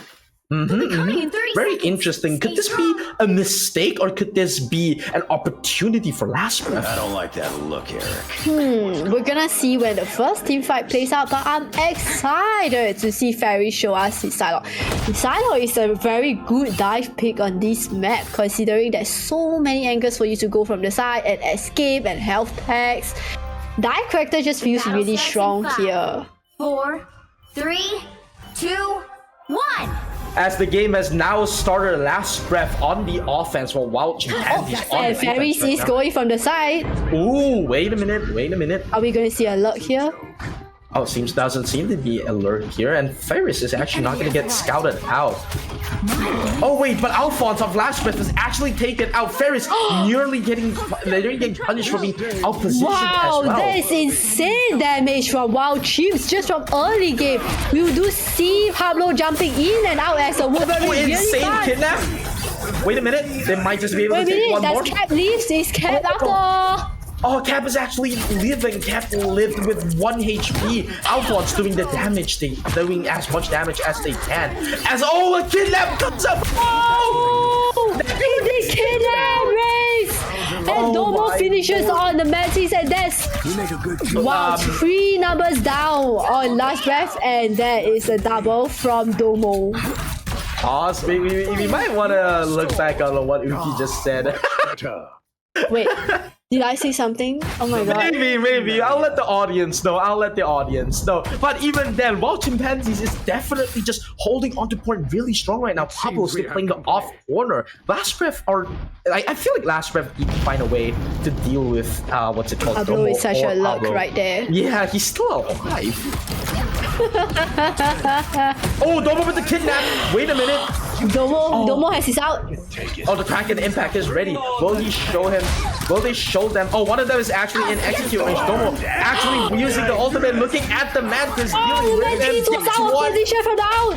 Wait, might just be able to get one more. He's holding onto it, waiting for the heal. Oh, but gets blocked. Another Heal- reset. Yeah, he's a that's reset, a but triple. The reset doesn't go through, but it doesn't matter. Domo's aim will take the day, and while Chimpanzees is still holding. Oh wait, we might see it. Wait, there's a fastball going here. Wait, let's see. This might be a play here, ladies and gentlemen. I need to see this. Wait a minute.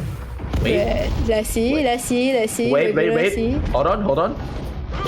Right, charging it. Going long. Going long. Wait a minute. He goes to the Fastball is spot here. and he's back and he takes the Mantis. Oh, the Wolverine takes out Alphonse.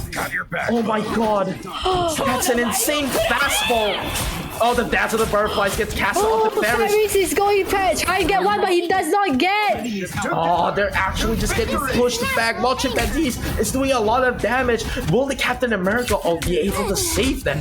Freedom Charge might just be enough in order to hold them off, but they're still not Ferris getting is in the back line. He's trying to get one. It seems like they're unable to get any inch off the point, but Alphonse does have the ultimate. Maybe they'll be able to use something really well here. Oh, but their entire team starts falling. But Wild Chiefs is still very strong on the front line here. Last Breath having only a minute left in order to push up the clock. They need to make this ultimate count. And Pablo is literally back in the fray and literally just doing damage. He is just like Wild Chiefs, despite being He is just going from the side and bringing them down back to the middle of the Oh, fight. but Amayuki gets taken out, but Domo gets a trade onto Alphonse. Pablo doing the best in order to survive onto the backline, actually manages to and still survives. And passive is still there. Actually, they might need to find a really good way. Oh, And we see the outbid investor here. Is it big? Maybe it is. Domo still having the Kraken impact. Pablo doing the best in order to survive. Actually managed to get away due to the Magneto shift. Pure Chaos is coming back. Alphonse might just do damage. Actually eliminates Domo and Ansel. Ursa using the Eternal Bonds to do damage and force off Void right now. WM and Wild Chips actually getting pushed back. Wait, maybe not. Domo is actually walking back onto the point. Ursa actually getting one. WM big solo on the point right now. Actually making a And just right clicking onto the strategies right here. WWE moment punching his way through. Who said fists never solve a problem? Look at the thing here. He's still alive, actually. He's alive and kicking and punching. Oh, dear lord. Someone stop We it. see Arlen Vigorous being invested here. The Kraken Gets impact. a reset. A reset is up. Looking for someone. Doesn't hit. Wait, actually, no. Gets the reset. Maybe it's coming back. It's coming back. And again. And again. And again. Wait a minute. Wait till you see it. Wait a minute. Still actually holding in. Ferris not having ultimate to defend this point as overtime goes through despite being on Last the breath defense. has to touch my and no, they do not get it. Despite being on the defense, Wild Chimps are just playing on the offense. They are literally like chimpanzees right now. Side you're on. That was an insane defense by Wild Chimpanzee. Some do say that the best offense is the best defense is the offense. You know, like if you can take all of them out, you know, you can't defend it. Definitely, It's definitely. insane. Pablo once again edging us with the pick again. I can see why they would want to ban Domo's Baki, the constant reset, and even without the reset, he's so strong. The damage is just being there. The man knows when to go in, when to go out, when to kidnap, when to literally just force out. Wait a minute, we might Wait see. a minute. You just might see Pablo on Black Widow. We might. Are we gonna Come get on, edged she's again? a good character. Surely we'll get to see someone pick her. Are we gonna get edged again, or will I actually have to spend money? Please do not. I don't have a lot of money in my bank. I don't have a lot of money in my bank. I'm sure he's listening to you right now and he's saying yes. Pablo, please. Yes, he's gonna show you his Black Widow. But last You breath know? is an interesting pick right now. Look at them. They have I'm a sure Pablo will do well on Black Widow, right? praying to God he No doesn't. changing rank. Pablo, please. 4, I need. Wait a minute. 3, Actually, 2, going Pablo. You 1. actually have to see me going money. What do you mean? It's off with the Hawkeye. The game is over. I actually have to take money. No. Oh, the snipes are going left and right. We Domo. do see a The Black Widow sniper. today, and the snipe is going Oh, insane. I am spending money now. You're kidding. God damn it. Let's go! Nice deep freeze. Oh my Wait, lord. the team out between Hawkeye and Widow is insane. They're hitting these shots. Definitely. I don't even know which team is going to win by this point. They're both actually. Oh wait, Pablo is actually doing up damage as Widow. Oh, but gets taken out. Needs a hand sometimes. But we do see God Domo damn with it. the Hawkeye here taking pics off. Like the cold. Definitely, definitely. We still have to see. A little bit to push. Will the last breath be able to stop them here? They have to stop them here. They only have a meter remaining. Will they be able to force up to the point? If even one of them decides to step out, this might spell doom for the last breath. They can't C9 on this. Oh, we do see the Black Widow trying to snipe off the Squirrel Girl. Pablo actually doing a Domo lot following up of with all the damage. kills, and Widow is going out front, taking the fight to the strategies. And we got Insane shot. it! Plasma burst Last one goes down. burst! Oh, and Black Widow And actually. that's the kick from the back, Ezra! Oh my God, Pablo is But doing a Ezra lot say, of I am not damage. C9ing this, I am staying on point. They might just be able to turn it back because Moonlight has their ultimate. They just need to get onto point to use it. This might be a very close game. It's Moonlight get in, 0.01. Moonlight. I am ready to Yes, the move! Oh, a fatal. But Awayuki has the ultimate! Oh, the fatal both worlds get casted, but Domo and the whole team are just literally dealing with it right now. Magneto out, guess what? Oh no, this might be bad. This might be bad for last breath and Multi There's as so well. many we are unbelievable in one point. Definitely, but it seems like Domo is spraying out the damage. The Meteor M is being held in order to confirm the damage. Massive damage onto the Meteor. And Chimpanzee takes the second game. My wallet sheds a tear. God damn it, Pablo. Insane play Oh from my Wild Chimpanzee. God. Shout out to Kind Domo. For fuck's sakes, Pablo, I hate you. You're a good player, Wow, but I I can't hate believe you. Pablo actually went Black Widow. Insane place. Insane Definitely. place. Oh my lord. I would Jesus have wanted the point Christ. to be further so I can see like the Black Widow plays more, but while Chims did put out a really strong fight on defense, you know, and Domo having 21 final hits. Showing them he's literally the king of sniping right now. I need Put him on a anything. duelist like him on my team when I climb my rank. I mean, you can always ask him for a game, you know. The, No, I need like my Randall to be this good.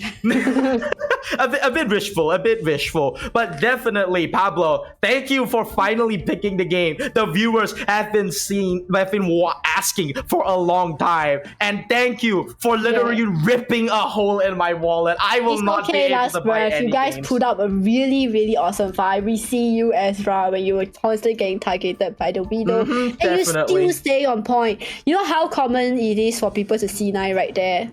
Insane Definitely, hole, insane definitely. hole. God Yes. damn it, Pablo. Now I actually will have to donate 10 subs. Congratulations. Thank you for back.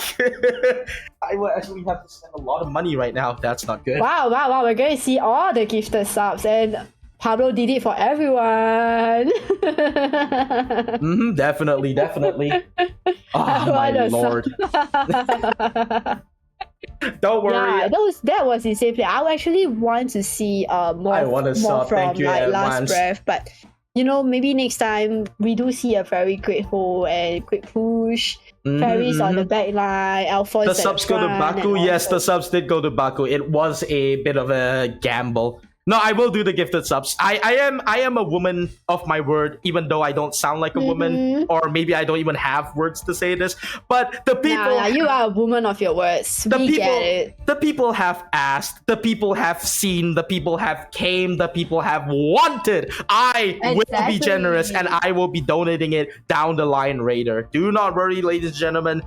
Thank you to Pablo for such an amazing performance. Thank you to Last Breath for trying, and also thank you to Wow Chimpanzees for showing us that insane fights from earlier.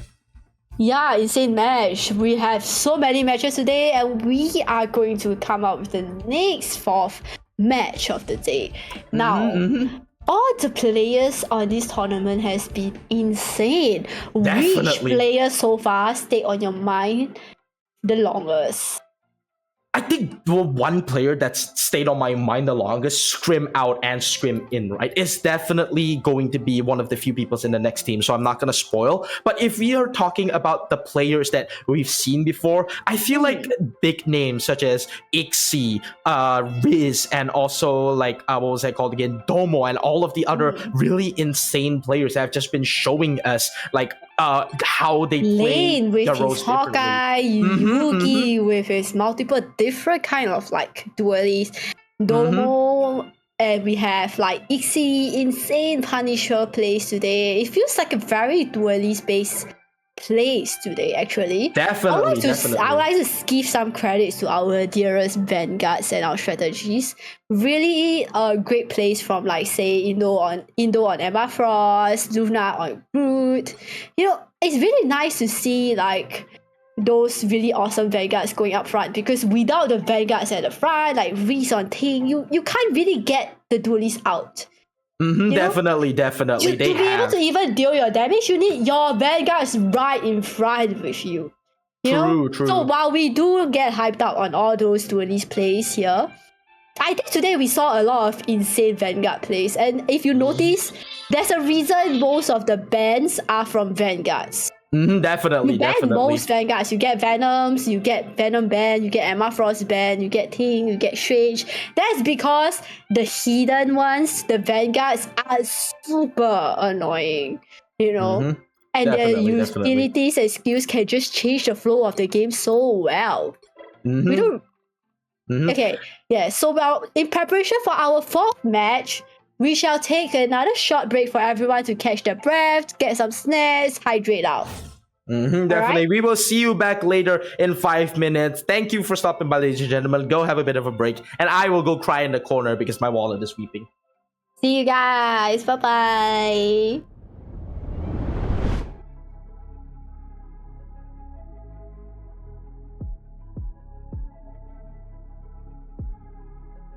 Conjure on the speed,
the speed, yeah.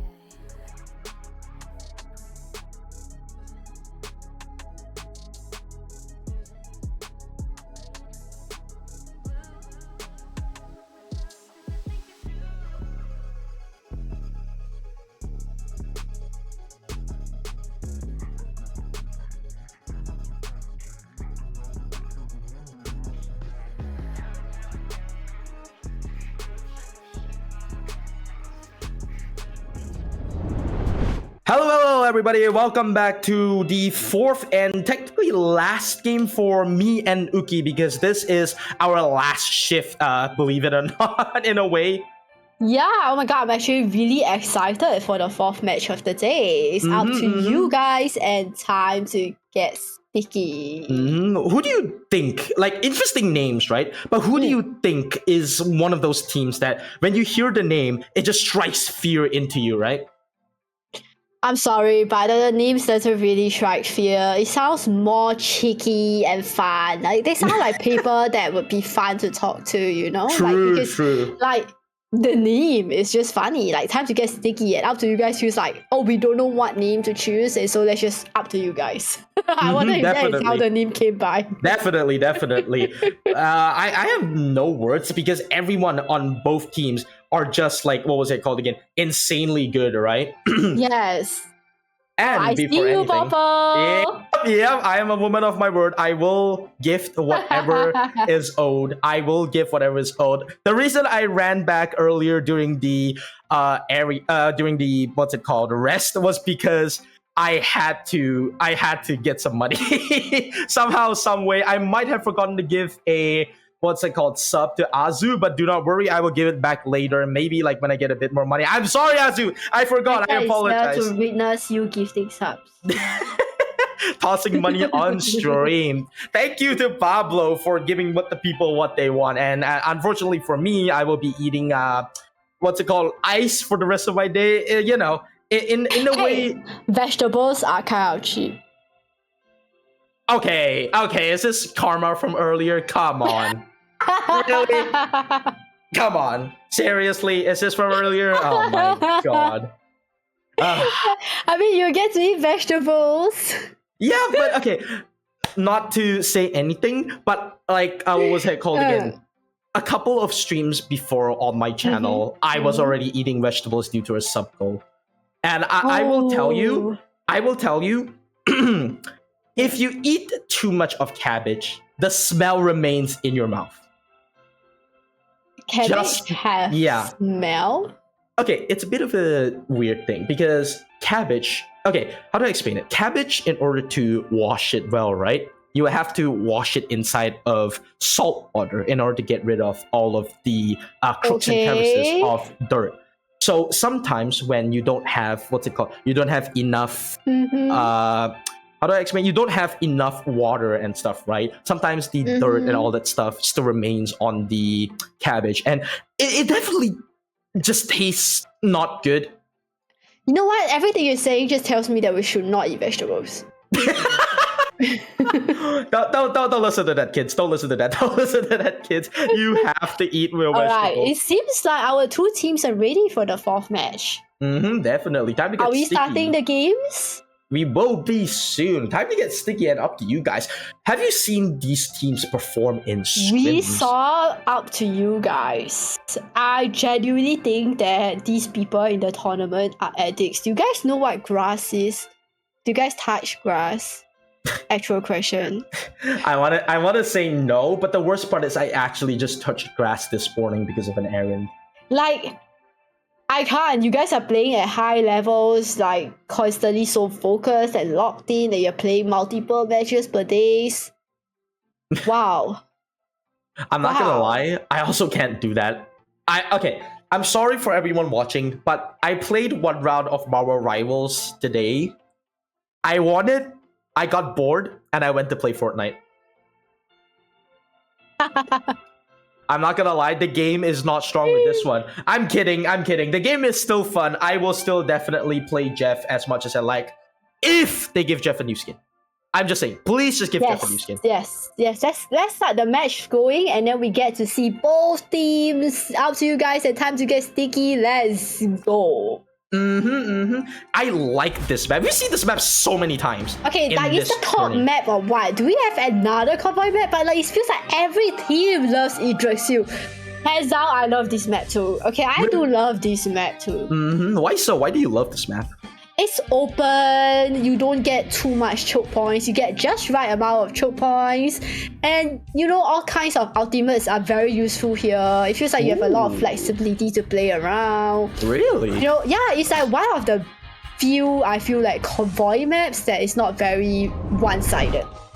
Definitely, Yes. definitely. And I'm no longer scared and we of seeing. see Equinox hovering Black Widow. I'm not scared in seeing another one of these. I'm actually safe. I'm We sorry, do I will see not. an be doing it. instant ban on Punisher, even though Electa was hovering Punisher.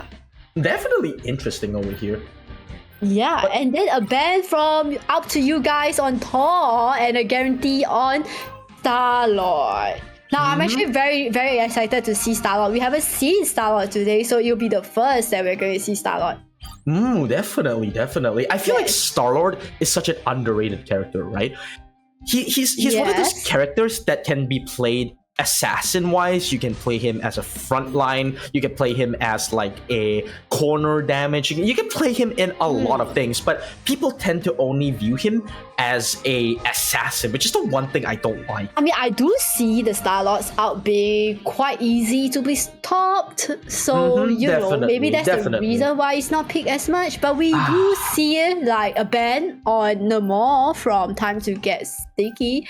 Maybe they want to go dive characters. And Up to You Guys will actually be banning Venom in advance. They do not but want for- the team up from Spidey and Penny. They are like, nope, Shizuke, you're not getting your Venom. Nope. And it seems like Up to You Guys will actually have an interesting name on top early. This is why I say they have such funny team names. I feel like they're just choosing any random team name. Time to get sticky fighting their team. Not Up to You Guys, but it's tralalelo tralala. Definitely interesting. Definitely interesting. Okay, now we're gonna see, you know, what's gonna be the final team comp. You know, we do see Magin Dara on Cloak and Dagger. That's kind of a standard pick. We do see a lot of Cloak and Daggers because there's quite a limited number of strategies after all, you know. True. Yes, and we see that since Punisher has been banned, what would Electa pick? I'm not actually sure because Electa is known to be an incredibly powerful Punisher player. So taking away Right Punisher heroes feels can like make taking all the away difference. their toys, right? And it seems that it is correct that Electa will be forced. We on see play. a 3 support team comp, which is annoying because they have the thing and they have Captain America, as if Captain America isn't already hard to, you know, take down. We have 3 supports now. Yeah, is he gonna be like And it seems impossible? like Koala. It seems like Koala will be going for the comfort pick, being Iron Fist right now. But Showmaker, the person who shows us how it is in order to play Star-Lord, will be picking up his signature character. we have Showmaker on Star-Lord with Mr. Fantastic on Equinox. It's gonna be insane, the combo of the duelists. Now I'm actually excited to see what they bring out because we do see Koala going Bucky. That can stop Showmaker's ultimate if used in the right time. One raccoon Oh, skin and hat. Koala doing a bit of snooping about on the top right now. Something tells me I shouldn't. Yeah, Koala is like, I am seeing you. I see all. And the Literally match the overseer. is starting. I am very excited to see Koala swapping back to the Iron Fist, actually. Next stop. Oh, we do see the thing straight up going forward. Showmaker trying to get a shot in. Playing like beside the tank, right? Instead of just following up. He wants to know where everyone is before he, rushes in. And now that he actually has Bubble the for him shield, to go in. oh, good damage on there. And the Captain America is unable to find any value out of that. But the thing has come to play and will actually push up. But will get And the nearly thing has to go shredded. back. Oh, but Showmaker is laying up the damage. Wow. Look at the ultimate the man has 70%. The game just started. Let them breathe. Yeah, and Koala is just trying to push them back with the punches right there. Showmaker's out is getting to be charged ready. 93%, 94. But we see an ultimate coming soon. Taking out. Oh, but the ultimate And there we go. The Galactic Legend is out. Oh, before any of the strategies is ready, he goes in. Oh, he's already taking out 2. He takes out 3, and TM kind of gets sticky. Actually, just instantly fall. Insane. The combination of the Mag Bubble with Showmaker. Wow. That's what I said, right? Showmaker really knows the time in order to push in. You can see that, what's it called? Time to get sticky, don't have the time to react. By the time Showmaker already has ultimate, they barely have anything in order to Yeah, I actually thought that was a great combination from Kid the Kai and Showmaker. And now we see that Time to Get Sticky is ready to fight back again with the Amplifier and already on their side. But the Eternal Bonds will get forced out by up to you guys. Rest down the background right now, dealing high amounts of damage. Koala doing their best to actually survive, forcing out an invisible boundary with Living Chi. Oh, but Gets 1! Gets 2. Might be a 3rd here. He's literally just doing a lot of damage. That might be a bad armor ultimate. He gets a triple! Oh, Equinox doing the best to survive right now. The Mr. Fantastic will prove to be useful as it delays the point slightly, but unable to find anything. Insane out by Iron Fist, and that is why Iron Fist he's called the Living Chi after all. Definitely. He's called the Iron Fist for a reason. Oh, Chi actually popping up the ultimate, not sure Shisuke why. is refusing to give up and he's going in. Oh, wait a minute. They're literally forcing everyone off the point. Showmaker is on the verge of another ult right now. This might spell disaster for them as they don't have Eternal Bonds when the Galactic Legend comes out.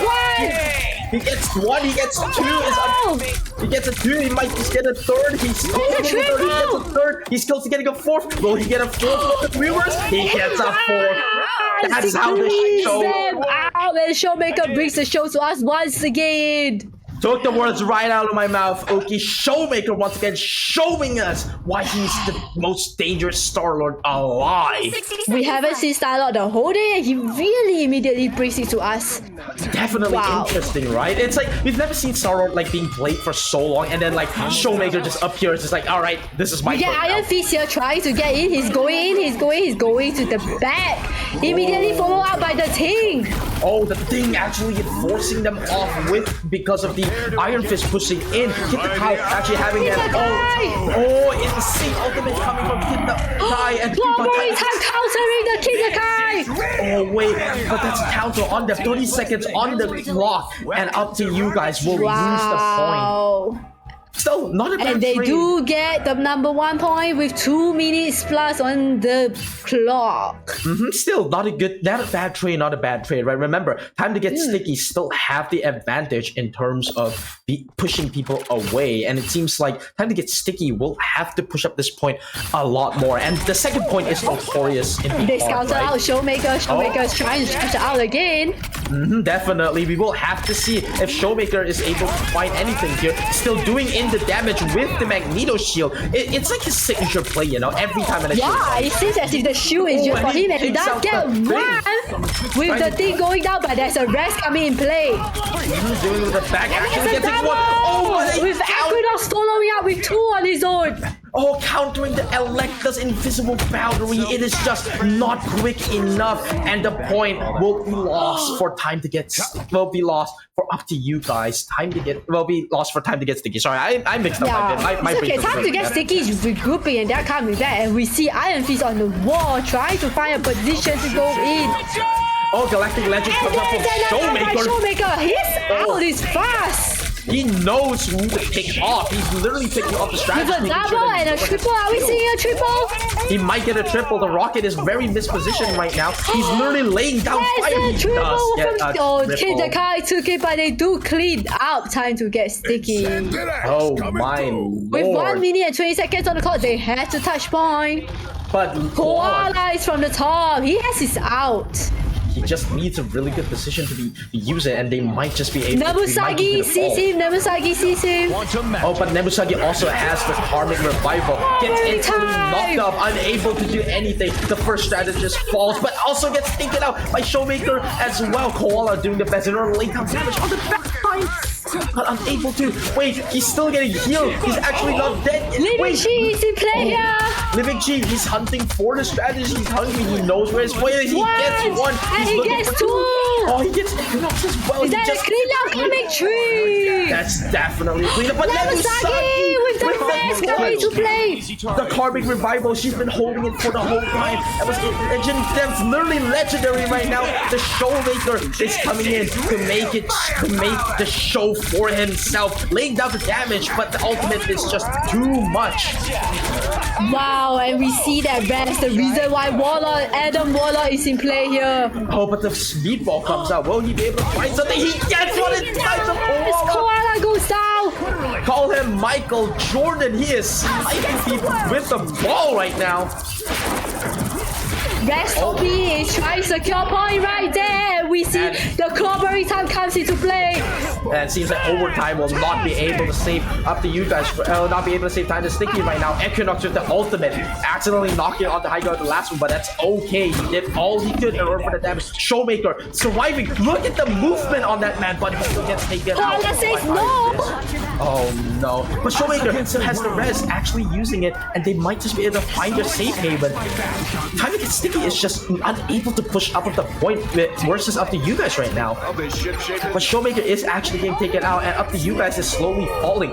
Still on overtime. They don't have a lot of time remaining. The portal has been used here. Wait a minute. Nebusagi coming in clutch with the portal. Will they be able to survive though? Showmaker says Galactic Legend might actually be able to use it. The Galactic Legend comes out and actually gets the strategist. Timing! Oh wait.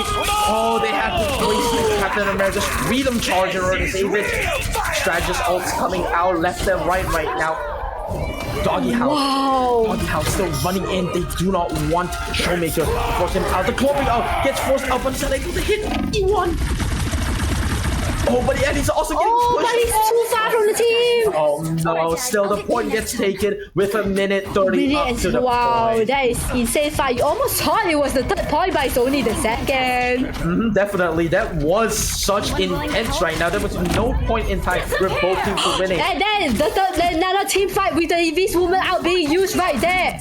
The invisible boundary forcing off everyone right now. Even the Kai doing their best in order to shoot off Showmaker. They know who their play is, but he might just be able to make a play as well. He does have his ult ready, and there to go. Living Chi gets called out for Koala.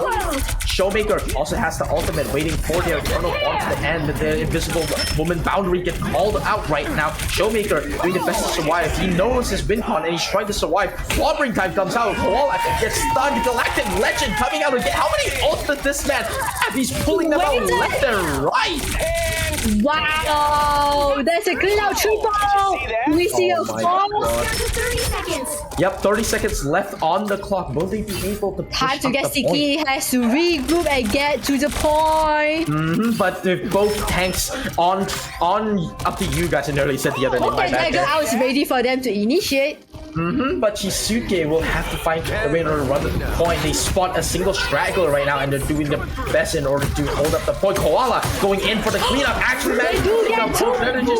Get the Kai with the meatball. Unable to get anything. Nebusagi with a clutch ultimate, but that might just been a mistake instead. Resing the team into a bad corner. Equinox gets taken out. Nice try on that. Time to get sticky does get the point going, but they are in overtime. Kusuke does still have Freedom Charge. You need to remember that if one of them even leaves the point for 1 second, C9, they will lose it. Up to you guys still have a lot of potential in order to outplay right there, as the card still has. Filmmakers out is going to be ready again soon. Freedom Charge now being spent in order to force out everyone from the back, while Showmaker is in the background trying to deal damage. Two tank ults being forced out right now. This is a slaughterhouse for everyone. Not sure who's going to win. The Sandal is just in the midst of everyone. Has cooking, and we see that LB investor right now from Showmaker. Oh, but the Galactic Legend actually comes out, manages to get one of the strategists, and is unable to fight. Actually, just able to fight a second. Their team now has no heals. Showmaker making all of the difference right now. Equinox with the thing, ultimate hovering time might just save them. This is just insane. The Living Chi comes out from Koala. Both teams are literally trading off left and right. I am on the edge of my seat right now. I might just fall off, and that is game. Oh, wow. That was insane. Switch things up. Definitely. For real. interesting. That's really. You'll need a top-notch There was at team to no win point this in one. time where any of the teams felt like they had the advantage. Both teams were just not letting go. It's like watching, two people fight to the death for like one singular rope. It's like tugging the rope, Both teams are not letting go. One moment Showmaker is cooking, and next moment Koala's cooking, and you just can't focus on your one. And then you get Chisuke right there in the midst of everyone, knocking everyone back, and Kid the Kai. It's insane. Everyone is playing really so well this time. You notice how Showmaker always has the perfect time to go in, right? He never all-ins at the wrong time. He always makes sure to track the enemy ultimates, and by the time the ultimates end, the Galactic Legend 30 is there, and seconds before you Showmaker attack. is Get ready ready. to show you why his name is what he is. He is literally tearing up this game right now, and we can even see him trying to diff up the enemy. And considering that Time to Get Sticky has three strategies, and Showmaker is still able to time the out perfectly to get the strategies off point. Battle It's starts in insane. 5. Yep, definitely. We will have to see who is going to win from And this here we game. go, the team fight is starting. They're going straight out the That portal. vehicle to its destination.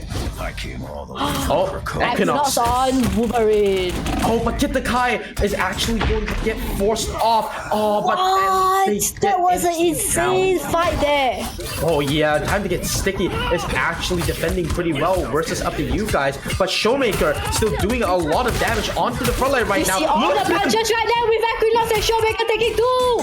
Look at him, He's still going strong. He might just be able to find more than just two. Will he find a third? The insane parry's coming up. He's looking at the strategist. He's hungry. He wants he's getting more. it, and he gets it.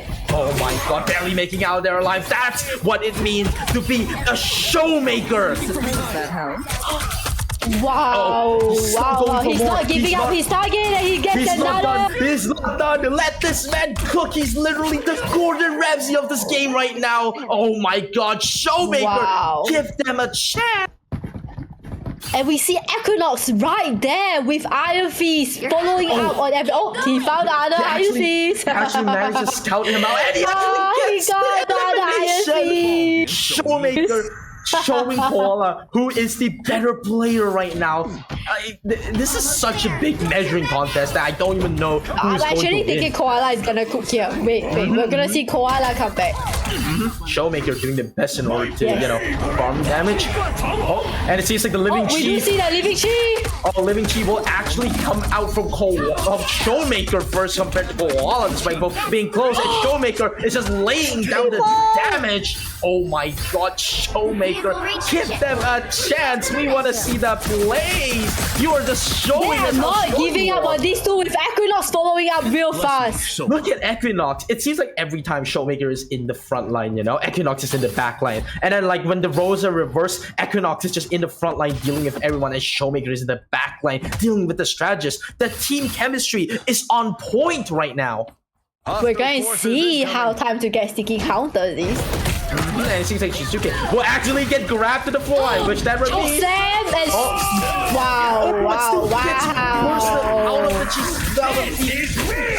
Out of the Captain America. Oh, sorry, started my words right there. And Equinox still actually have amplifiers been used and they are in.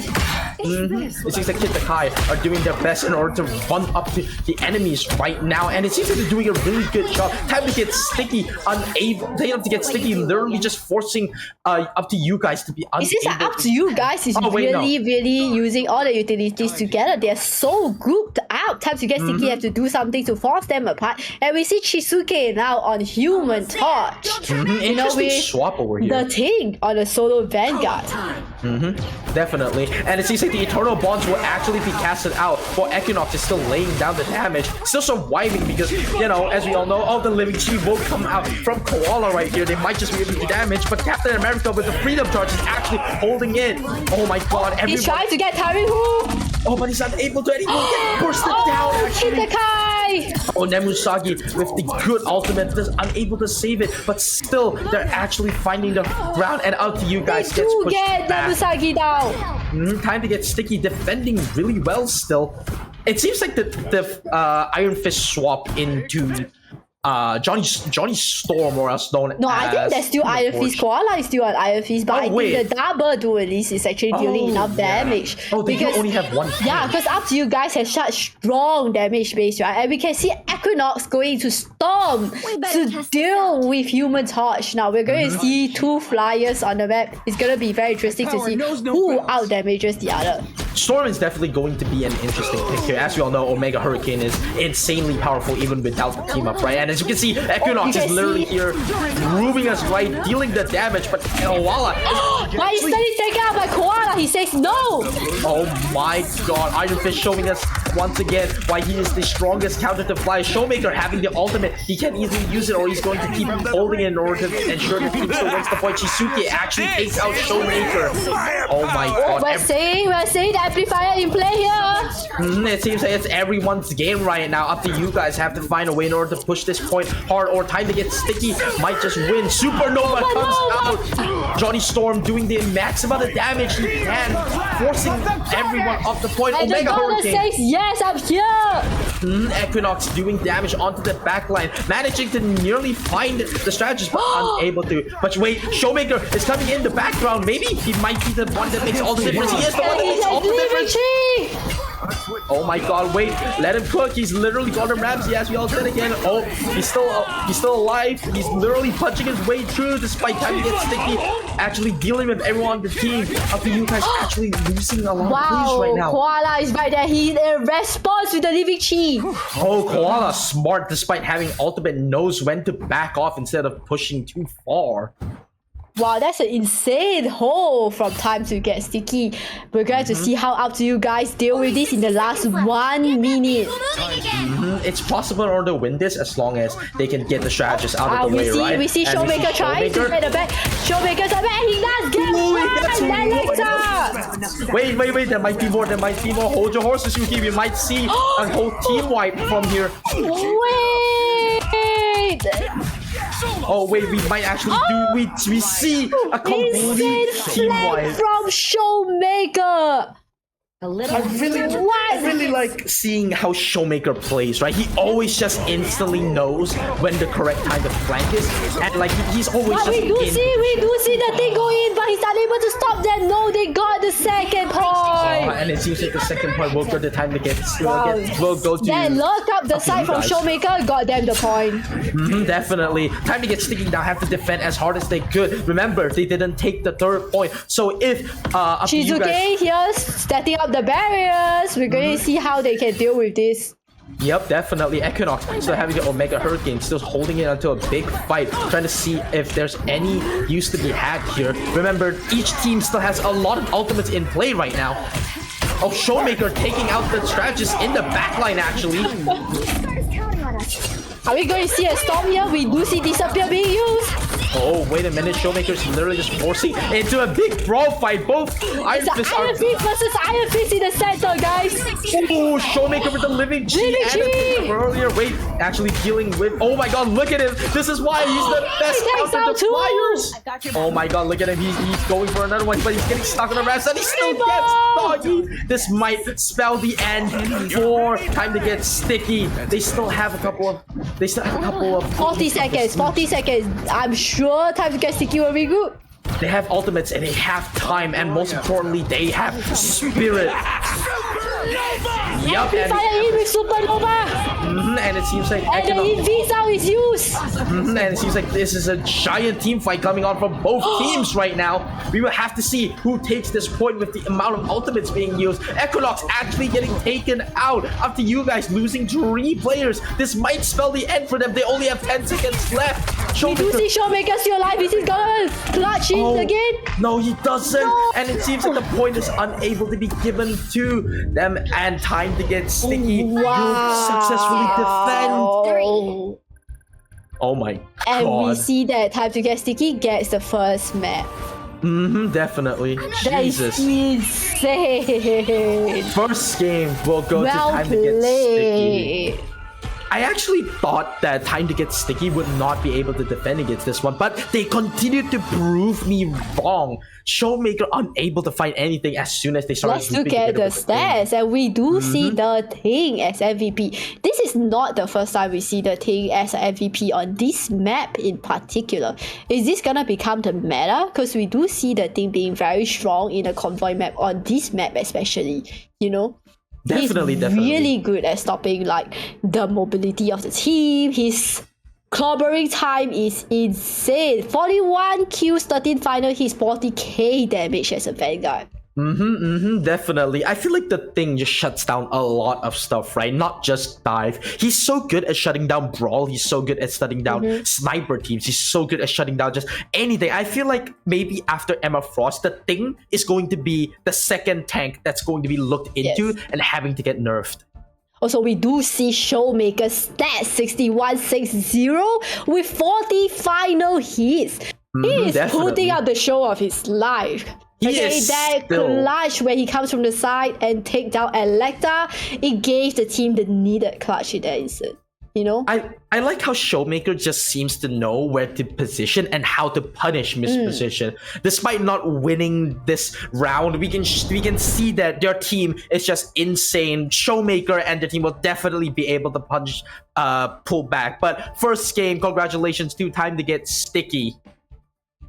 Wow, insane plays. I'm so excited for the second map. You know, I really enjoyed seeing this play because like in the moment you feel like you see 2 Iron Fists and you see the Star-Lord and everything. But when you look at the stats, and you really see like the Vanguard's doing it. You don't really see the Thing in then and there, but in hindsight, when you look at the Thing, he dealt so much impact to the game.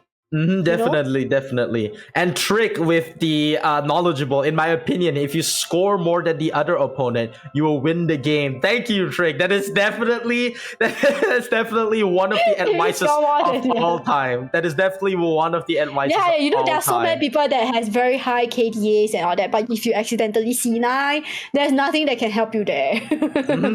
Definitely. But still, they're able to actually keep bouncing back. I hope up to you guys will actually be able to show us how powerful their team is. we definitely can't put up to you guys out of the match yet because they have such strong plays. Like whether it's just not Showmaker, it's Kid the Car, it's Equinox there right in front with them. You know, it's such intense play. Just the fight for the second point. Make you feel like you're watching like the third point, the final point, you know? Definitely. It felt like forever despite only being like 2 to 3 minutes, right? Like even then, Time to Get Sticky actually managed to defend for that long compared to, you know, up exactly to you guys. The use of all the portals, the Thing just charging right in, the Star-Lord out. Wow. I would just say that both teams actually have such good coordination. You don't really see that very common. You know, I mean, this is a tournament, so the coordination is right there. The Magneto bubble on Showmaker when he's going in. You know, all these are little details that actually helps the different your teammates stay alive in the fight. Definitely. But we will go into game 2 soon, and we will have to see if up to you guys will find a way in order to counter Time to Get Sticky's defense. Oh, it seems like we are seeing a new map in the following match. Definitely an interesting We haven't seen map. that much. Yes. Definitely. I actually really like this map, you know. It's one of the first few maps that I started playing the game on, and I just really loved the atmosphere. I liked everything. Really? Yeah. What are the maps that we haven't actually seen today? I feel like we haven't really seen. Does Tokyo 99 have a second convergence map? I feel like it does have a push map, doesn't it? The one where like it Yeah. has a bell at the start. That's one of the maps that we Yes. have not seen yet. And also the Yeah, we second haven't one, really seen a Krakoa domination Mhm. actually. Krakoa Yeah. and Mid9 and Tokyo 2099 Convoy. Thank you, Baku. We can always count on the organizer or the reminders for that. Thank you, thank you. Yes. And also, this next map is definitely no spoilers, but it's definitely a map we have not seen this often. But we have seen this map a lot in scrims, actually. Yeah, surprisingly, this was one of the few maps that constantly comes up in screams. Maybe because everyone feels so over prepared for it Yeah. that they don't want to take on the other team on the over prepared map. Mhm, Does that make definitely. sense? Definitely feels like people have played this map for so long that they have gotten a bit tired of it, right? But I feel like it's definitely going to be an interesting map, especially since it's just so fun, you know? Like, you can play basically anything here, and you cannot get punished. Yes, this includes Widow. This includes... You know, I would like to say that characters. because it's a Wakanda map, Mm-hmm. are we going to see Black Panther? Maybe. I will be curious because I want to see if Black Okay. Panther... Out of all the dive characters, I genuinely don't like Black Panther. Oh, why? Okay, because right, if you think about it, like as maybe a squirrel girl or a strategist, if a Spidey comes, I can probably push or freeze, or a magic is easier to counter. But Black Panther is so fast, like a good Black Panther. Ooh, true. You're not wrong on It's that. so fast that whenever I throw my snare or like my freeze or push, it just doesn't get hit. Mm-hmm. Definitely. It's Like- very interesting, right? Like, okay, Black Panther is notoriously known to be a bit more of a low damage diver, so we might be able to see some interesting He has plays. to hit his combos after Mhm. all, you know. If you hit your combos and if you don't hit your combos and you miss, right, it feels like he's definitely just going to be a sitting duck. There's not much he can do. He's just going to get instantly taken out. Yeah, okay, it seems like both teams are ready. We're gonna go into the next match. Mhm, Honestly, I am so excited. The first match is already insanely exciting. I've been on the edge of my seat the whole time. Definitely. Okay. It felt as if no team was going to, win that point, and I was going to be a bit scared, but it seems like both teams have been bouncing back left and right. Right, it's the Ben and Pig face. Mhm. And the map we're going to be on is correct. Someone in chat actually predicted it earlier. It is Hall of Dajalia in the Intergalactic Empire of Wakanda. We haven't really seen this match today, so it's really nice to actually see a new match. It just you have been like on practically every single match. Mhm. And you know what's funny? Yggdrasil in scrims is actually such an unpopular map. Not a lot of people played it, while this map has just been constantly spammed in scrims. I wonder what happened actually. Alright, now we're gonna see the pick and ban. What do you think will be the first ban here? You want me to think? Mhm. Definitely Spider-Man. That's just my thinking. That's on you. I just feel like First one, Spider-Man is gonna get banned. Punisher seems like to be the first ban. Oh, prove me wrong. Never mind. Why do you think Punisher is banned? Firstly, I mean Punisher is kind of like your most standard hit scan. The out is really hard to defend against if the Punisher has good timing. True, You know? true. Yeah, so I mean I would want to go against a Punisher. Definitely. And it seems like they will be saving the Star-Lord Star-Lord. here. Interesting pick for Star-Lord here. But they know the But win con we do is for see the Showmaker. thing for Doggy Hound With a and the more ban on ban. the mall. Quite interesting to see here. Are we going to see Chisuke? Oh, wait a Chisuke minute. does get the Venom True. Oh, wait a minute. They actually did ban off, Johnny Storm, aka Human Torch. Wow, are we going to see a Venom and Spidey team up right here? Because we see Chisuke and Koala hovering It it, might and be. the ban didn't go through. You know, like Oh, they even we might be protected able to see Spider-Man. We haven't seen a Venom and Spidey team up for a while. Definitely. But it's to be expected, you know. The team up is just so strong. Like he just swoops in, hits you once, and like boom, Like you're just gone. If you know your opponent teams have like someone who's really good at either, you kind of want to at least make sure you don't let them get it, you know. True. I agree with you completely on that. Wow, right here, I'm seeing a very exciting play coming up. Really exciting. We see Star-Lord, and we all know how good Showmaker was on Star-Lord already. And then we get like Spidey, and we get like Venom. Can I just say I feel bad for the strategies? You're not wrong. As a strategist main myself, I saw the banner protect, and I was quaking in my boots. Like imagine if you are like on time to get sticky and then the Star-Lord has out and is coming after you, or if you are on like up to you guys and then a Spidey just swings by. Yeah. You literally just hear legendary and you're just gone. There's not much. Life is suffering this season. True. Say it louder for the ones at the back. Say it louder. Agree. Also, interesting team composition coming on from time to get sticky right now, Uki. Look at that. Interesting. Oh, we do see Koala on Spidey. Doesn't seem to be a Venom pick here. Maybe they're still thinking about it. The captain's talking about it in chat. Yeah. We do see like Doggy is still on the thing and Chisuke is on Captain America. We don't see the use of Venom here. Maybe because they feel that Spidey without the Venom team up is still good enough, you know? To be fair, Spidey without the Venom team up is still a menace, right? As Jay Jenna would say. And I proved my words long. Koala has swapped to Venom. We will see one-shots coming out from the game I think he just switched it for the twerking emote.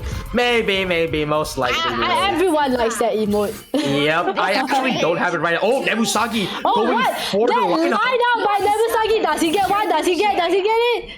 Oh, unable Wait, to. they ran out before the mice landed. Oh, nice try. Still, that was insane play. Not a lot of petty players know about that lineup. 3 tanks, 3 supports.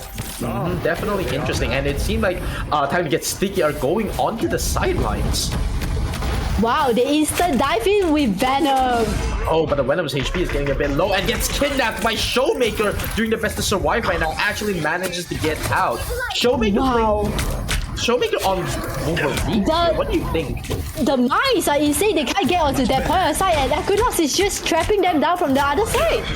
Definitely. Equinox actually just laying down fire from afar. Terringu managing to heal everyone, but Equinox gets taken out by Chisuke. Literally Captain America the Civil War right now. Right, and we see Showmaker trying to kidnap people right there. He tries to get the team. Oh, the passive gets popped out. The ultimate actually gets sent onto the backline. Managed to get no one, however. He is low. He gets taken down by the thing. Nemusagi is actually doing the best in order to... The penny mice are insane. They need to break that. Yep. Up, Spider Time is up, and it seems like it will do quite a bit of damage to all being stuck in the corner. But the clobbering time is massive and might actually just spell up to you guys' doom right here. And over here, and you can see the fight is happening. Really, they're not even on point. They're just getting the Panther. Sonic in the chat going doorstop correct. This is truly a doorstop for this. As the Eternal Bonds gets pulled out. But on the dangerous Oh, but unable to get anything due to the Eternal Bonds. They are unable to get a reset, but we do see Koala without here. Living Chi, are we going to see? Oh, Living Chi has been activated. Gets one. Is there a double? Oh, dude, the best fly up. Oh, wait. Let him cook. Showmaker gets taken out. And they do get the point for time to get sticky. Oh my god, it's definitely a slaughter right now. The portal right there. It seems like they decided to forego the portal and just take it at the front. That is the thing was too huge. They were stuck at the door for a really long time. That is kind of strange. Iron Fist is trying to find where Terringu is, but this is where Loki's playfulness comes in. Doing the best in order to take out the immortality fields right now. The thing is doing bad. Showmaker swapping back to his comfort pick, actually laying down damage on the front line. But Doggy Mouth is actually taking out 2 of them and is looking for a 3rd one right here. Kidakai is going against Doggy How, but we do see Showmaker at the back putting pressure on the front. Showmaker showing force, making it so that they're He's out, he's unable to ready. pick the strategist. Yup, his ult is ready. Galactic Legend is ready. Galactic Legend has been casted. The strategist will be forced to use the invisible The boundary. invisible man. Oh wait, that's actually pretty smart because it's still not a waste of ult because it forces out the important strategist ultimate here. It's clobbering time. Kid the Kai actually managed to block a couple of them and actually getting doggy out. Kid the Kai has the ultimate. The Eye of Agamotto is open. Will they use it? And there is Cap America with Mr. Zambo right there, trying to stop them from pushing out. It seems that Equinox will get taken down by Dogya in the background. Shizuke going onto the front line. Both tanks are here and they're trying, up to you guys are trying their best in order to survive. Are they able to? Oh, but are barely actually. Taringu nearly gets taken off. We see Showmaker here trying to get more damage in, but he's being pushed back by Doggy Howe and all. They are on point. It seems like Time to Get Sticky have figured out what up to you guys' win condition is. If you shut down Showmaker, you're unable to do much here, it seems. Oh, but we do see Kid the Kai Heavy is out ready. Maybe we'll see a giant Eye of Agamotto getting summoned here. We will have to see Taringu holding on to that Karmic Revival in case of anything major happening. He's trying to find a good position right there. Showmaker with the ultimate. Another out again. Oh, Kid the Kai getting a triple kill in combination with the Emma ult. And they do get a clean wipeout. Up to you guys, forcing out 3 ultimates at the cost of the Time to Get Sticky to be unable to push right now. What do you But we think? do see like 3 ultimates ready on Time to Get Sticky that they can use to push back onto side, with Clobbering Time leading the front. Yup, they still have a lot of chances to push back here, Uki. I am on the edge of my seat. I hope I don't fall off right now. Yes, Clobbering Time! It's clobbering time. Oh, but the invisible boundary, but gets a res back. Oh, that res!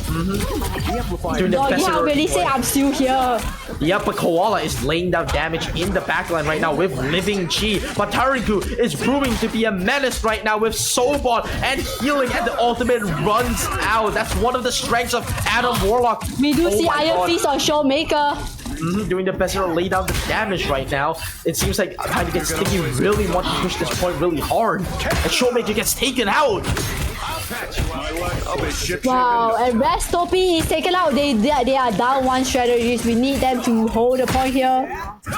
Definitely. They're still doing the best they can, and it seems like Chisuke is not letting them push up. And up to you guys will actually be forced back into the corner. Shizuke, Clobbering Time again! Legendary comes out from the Galactic Legend. They Showmaker do taking out get the one. Invis out there to protect against Showmaker's out. Good timing from the strategist there. It's like the saving ult in case of Showmaker accidentally just using an And we see Equinox and Frost ready, and he asks you to kneel. Oh boy. Never mind, the rocket amp actually comes out and it's just massive for him. Anyone willing to help?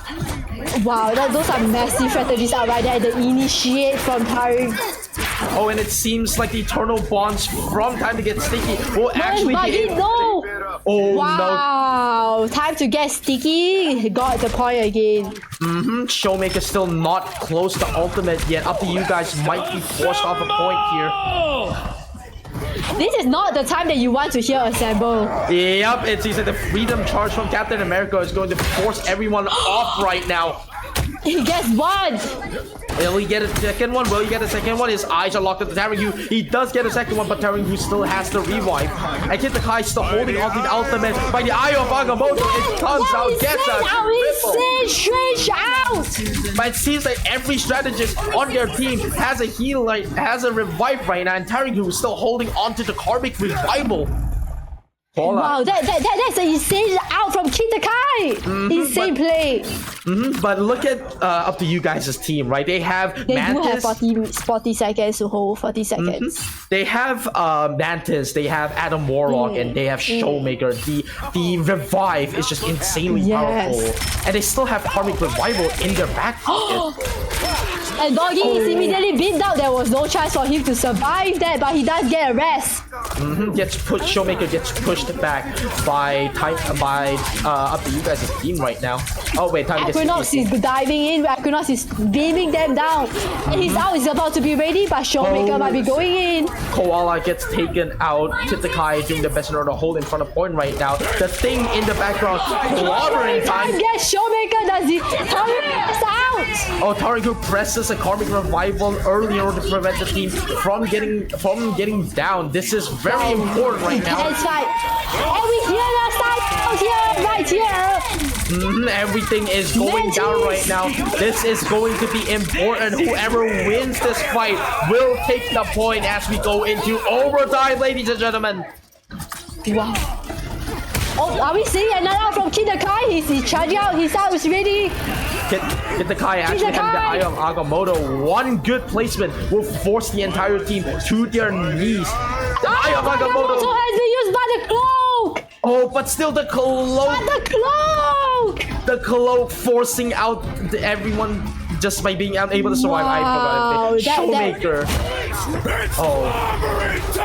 Doggy Hound doing the best in order to That force everyone in cloak front. was massive. That is indeed massive. I was on the edge of my seat Oh my god, huge! definitely. Huge! Guys, please remember to not use your fighting skills when the cloaks through. Even though they were unable to prevent. Even though they were unable to prevent the Eye of Agamotto, they prevented the follow-up damage, which is just insane. That is insane, Magidara! Holy sh! Oh my god, thank your strategies, guys. Thank your strategies. Yep, thank me. I'm a strategist player. The cloak clutch, that was insane. Because Kitakai has such a good positioning for that strange out, and that cloak came just in time. Holy shit, intense fight, guys.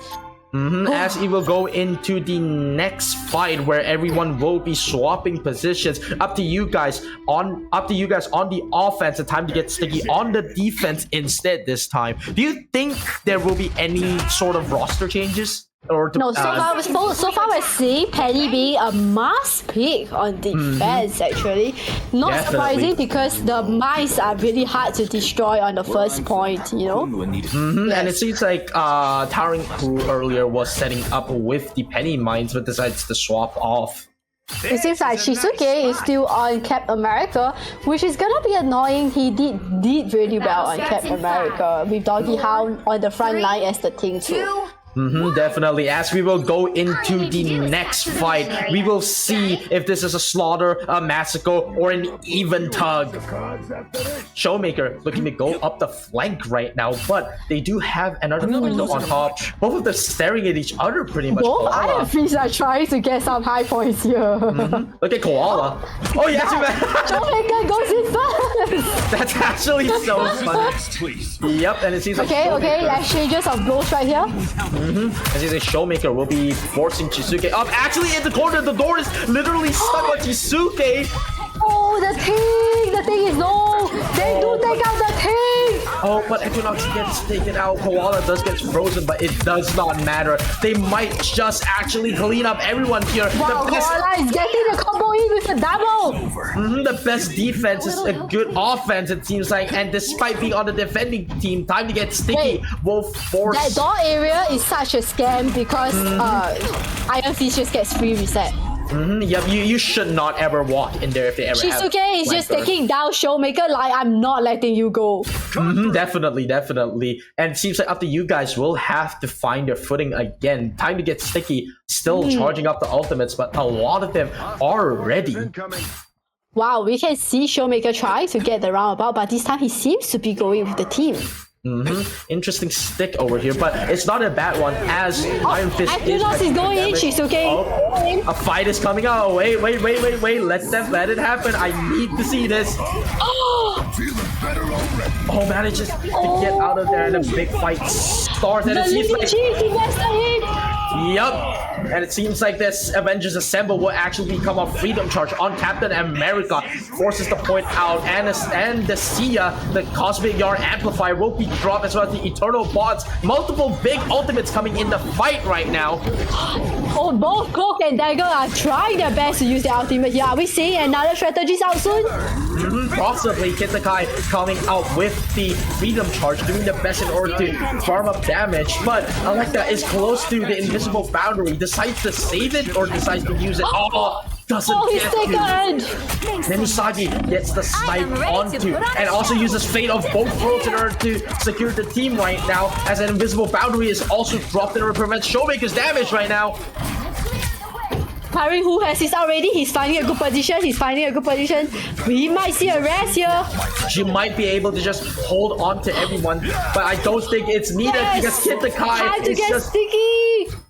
Gets annihilated. You guys gets the point. And with Insane 1 minute, place. And with 1 minute still on the point, they have a lot of time to play around here, Uki. Actually, true. Now they do get 3 minutes and 30 seconds. Time to get sticky has to stop them here, right? Correct. We're seeing Doggy House finding a position to go in, but he does have to jump back for heals because it's too much. He's forcing himself on the back line in order to prevent Shizuke from dealing with the strategist right now. Koala actually getting taken out by Tari, who insane shots! You're welcome. Oh my lord almighty, but they still have a res on Koala right now. Yoru doing the best in order to farm up damage. We do see Amplifier ready for the fight. They probably won't use it here because it's kind of a waste. They're winning the fight right now due to Captain America ult, and it seems like they will be keeping it. Oh my. I see Showmaker has the backup waiting for his team. But he does have ult. Will he be able to make a show for us, ladies and gentlemen? Koala and Showmaker both trying to get each other.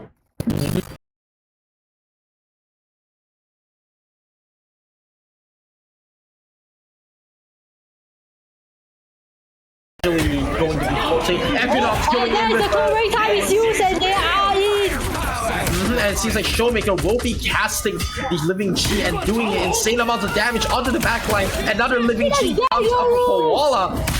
Oh my god, it seems like both Iron Fists are not letting each other off right now. Wow. This is a measuring contest, ladies and gentlemen. And he actually manages to pick up the Kai. We see Tarihu here trying to find good rest position. Showmaker doing the best in order from damage up. Oh, the Captain America! Again! One of them. Wait a minute. Are they able to survive? They are not able to survive. It's clobbering time comes out. Fate of both worlds. Invisible boundary. A ton of ultimates are being used. Who will win We the see Tarihu is back to the fight too. Oh, but the stun was just in the nick of time. Oh my look lord. Look at that Sambo right there. What is going on, ladies and The gentlemen? fight for freedom at the point. It seems like no team is letting this point go. They're both hard on the point as Nemusagi actually takes down Doggy. Showmaker doing the best in order to do damage in the backline right now, but it's being marked by the enemy Iron Fist as well, unable to do a lot of damage. You guys wanna take down Kitakai? Oh, wait a minute. This might be up to you guys' redemption point. Koala having to do their best in order to survive right now. Barely gets away on 50 HP, actually getting damaged. Oh, just choosing to rest that really? he's still alive. That's the worst part. And his Living Chi is ready. Are we going to see a fight for this point? They will not want them to get to the second point. With up to you guys having only a minute left in their arsenal, they really need to step it up and push it further, or else they will lose this game. And Amplifier gets drowned down. Koala, do your place. Yeah, there we go. Let's see. Does he get one? Oh, unable to, as the Eternal Bonds will actually force out a bunch of damage here with the healing, and then the outer against the wall. It's a big fight onto the point right now. It can be anyone's game. Time might be ready to just get this fight into overtime. But remember, Doggy Hound also has clobbering time. It seems like Doggy will be using it first. Equinox will also be using clobbering time. Wow, the two clobbering time right in front, and the strategies are changing out with each other. Everyone, it seems like everyone's games right now, Uki. I'm literally nearly falling off right now. For second point. It might just be anyone's game. Unstable from Kidakai! Time to get sticky, still standing strong, and up to you guys. Actually, have a lot of people. Showmaker casting the ultimate. They might just be able to hold off here, but are they Koala able is getting to? the out soon. They might just be able. They might just be able to. Tarigu, look at Tarigu's angles right now. Such a red! Look at the angles. Look at the angles. What is this? Oh Yeah, my are we god. seeing a Koala. rest in play here? Are we seeing a rest in play here? They need the point. We might see a big resin play. There That's is the goal again! Everyone has been reborn onto the point. Big ultimate from Tarigu. 4 of them are on the point, and it's still not over. Wow. Second chance. It's still. We see a co-op times. No one is dealing with Tarigu right No now. one is disturbing Tari who is getting free kills up there. She's just literally farming the healing. Show me the Clobbering time again. It seems like time to get sticky might be able to push up this point, but no one in up to you guys is actually getting down yet. Time to you guys having 2 players down right now. They have Kisuke is holding the point, and we see the grand finale. like Tarigu is such a rat. There is no one that is He has still. not moved yet. It's still upwards. The fate of both worlds on Nemusagi, forcing everyone out right now. Showmaker with the living chi, constantly beating up everyone in the back. Look at him. He's going ham. Hey, he's going. He's still going, but he gets knocked up by the clobbering time. It seems like it's anyone's game. Give me a moment. I'm actually dying a little bit here. Like, Sorry. Da is coming back to point, and so is Magin Dara soon. Oh, but We up are to seeing you guys. Tarihu finally goes down, and we get Namusagi down too. But up to you guys. Still have a lot of people on point. They might just be able to win this. Time to get sticky. Might just fall. Showmaker making the show right here. Are they going to get a second point? Oh, it seems like up to you guys is actually pushing up really far. Time to get sticky. We'll actually get They ace. cannot C9 this. They cannot C9 this. Koala still having living chi. Might just want to pop in order to prevent everyone from walking up and look at you. You know, just give your team a bit of breathing room. They Might do just get need a point break. too with 1 minute 30 seconds on the clock. Oh, just barely. Embrace the light. But remember, 1 minute 30 is not a lot of time, people. They don't have the privilege or to just keep holding. They need to keep Showmaker pushing. Namusagi is down with Equinox on the Time to front get- line. Oh, time to get sticky. Actually find their play back. Up to you guys, slowly falling one by one, pushing them up back to the spawn room. They're saying, no, you are staying here. You're not getting any further. Only 6 And look at time, and like the time to get Sticky's ultimates. They have so many compared to up to you guys who have 3 remaining. It's and it seems like the Showmaker will actually be the first one to be used. And there's gonna be the big fight coming out from the teams again. I can't wait to see how this goes down. Will you see Disappear being used right here? And now Man. she got Chao. And every single ultimate is being used here. They know it's the The last point. refresh rate on this. They know it's the last point. They are not sparing anything in their arsenal. They need to guarantee a win right now, or up to you guys. Might be able to find a comeback. Hit the Kai. Still staying strong, but might just get pushed back. See, they get a point at 16 seconds. They have to touch point. You up to you guys. You have to push forward. They have 10 seconds, like Fatarin, who 10 does seconds. have the invisible boundary. They Are might they just going to use the Invis out to initiate this? They might just have to.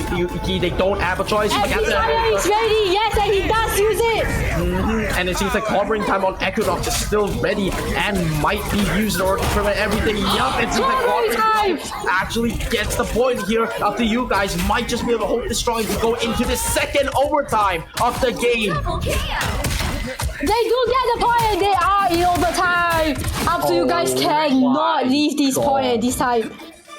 Up to you guys, only having 2 ultimates ready to play, but time to get sticky. Have used all the ultimates last fight. This might be really bad for both teams, as if any team does We struggle. do see a clobbering time in play here. Don't let Koala anything still stand doing in the best in your order to scout out, waiting for the entire team to get ready. Showmaker actually going to get pushed by 4 people. Might just never mind. The Pop is out. He might just be able to swipe here. Oh, never mind. Avengers are coming in. Everything is happening on the map right now, ladies and gentlemen. Showmaker is doing the best, and Koala comes back with another Iron Fist ultimate in the background. Everyone is punching, and Koala's literally stuck on the floor right now. Look at it. It's a freeze fight. It's They're a just literal- right in the center. This literally feels like the playground fight you'd see when you're 5 years old. Everyone's just punching. Wow, the covering time. It seems like Will it's going to Alexa be go massive. down? Will Alexa go down? They might just not be able to go down. Alexa actually manages to get a rest despite going down in the nick of And but time. Yoru does go down with Harry Hu. But they might just be able to survive since they still have ultimates in play. The Eternal Bonds will be cast for time to get sticky. Showmaker already has his ult again. What? That living cheese up again, but he does get taken down by Koala. Koala has 2 double. Get the Kai Is he and going to get a Taring triple? Is he going to get a triple? Get the Kai and Taring Hu being the only people on point right now. And a C9 will be in play. Time to get sticky. Will take home the game from Up to You guys. Holy shit! Congratulations. That is insane. Epic victory! Oh my lord, it is just my throat is dry and I am just I I'm just know, on I the know. edge of my seat. Oh I my am God. so blown away by those fights. Like they're constantly in overtime. You know, like definitely. both teams put out such a good fight. I can't say who is the best right here because you get the clobbering time constantly getting everyone, get the showmaker living chi at every time, and so does Koala. And then the strategies are just cycling their outs true and true. And Taring Hu, great positioning at the top with Adam Warlock. You know, Definitely, it's insane. definitely. Both teams have such great plays. Wow. Insane plays coming from both teams right now. Even though Showmaker has a lot of damage, it seems like Up to You guys are just a lot more grounded in your team, you know? Oh my god, that is insane. What a great way to end the first 4 match as we move on to the next few matches of the night, you know? Congratulations to all of the teams that have moved up, and nice try to all of the teams that have fallen out. Despite that, you guys showed us a really good show for the games today. Thank you all for Yes. joining us. Thank you, everyone. And we'll take a break before the next few casters take over, along with the next few matches. So I hope you guys enjoyed the first 4 matches along with us. The last one was so awesome. I can't really put my finger on who was the best one because all of Definitely. them brought such great impact. Like the cloak, come on, everyone, tank your strategies. Oh, that was insane. Wow. Thank you to everybody in chat for supporting us, and thank you to all of the players for playing. You guys gave us so many intense fights and made me waste money. Damn you, Paulo. I know it's for the good of Baku, but god damn it, my money is gone right I'm so now. happy to at least see a widow pick this time. Yes. Definitely. It was definitely interesting and Yeah. like really fun. Alright, thank you everyone. We'll see you guys after a short break. Please go and get some drinks and sit on your seat for the next half of the matches. See y'all. We will be having a switch of casters. Thank you all for joining with us, and we will see you next time. Thank you. Yeah.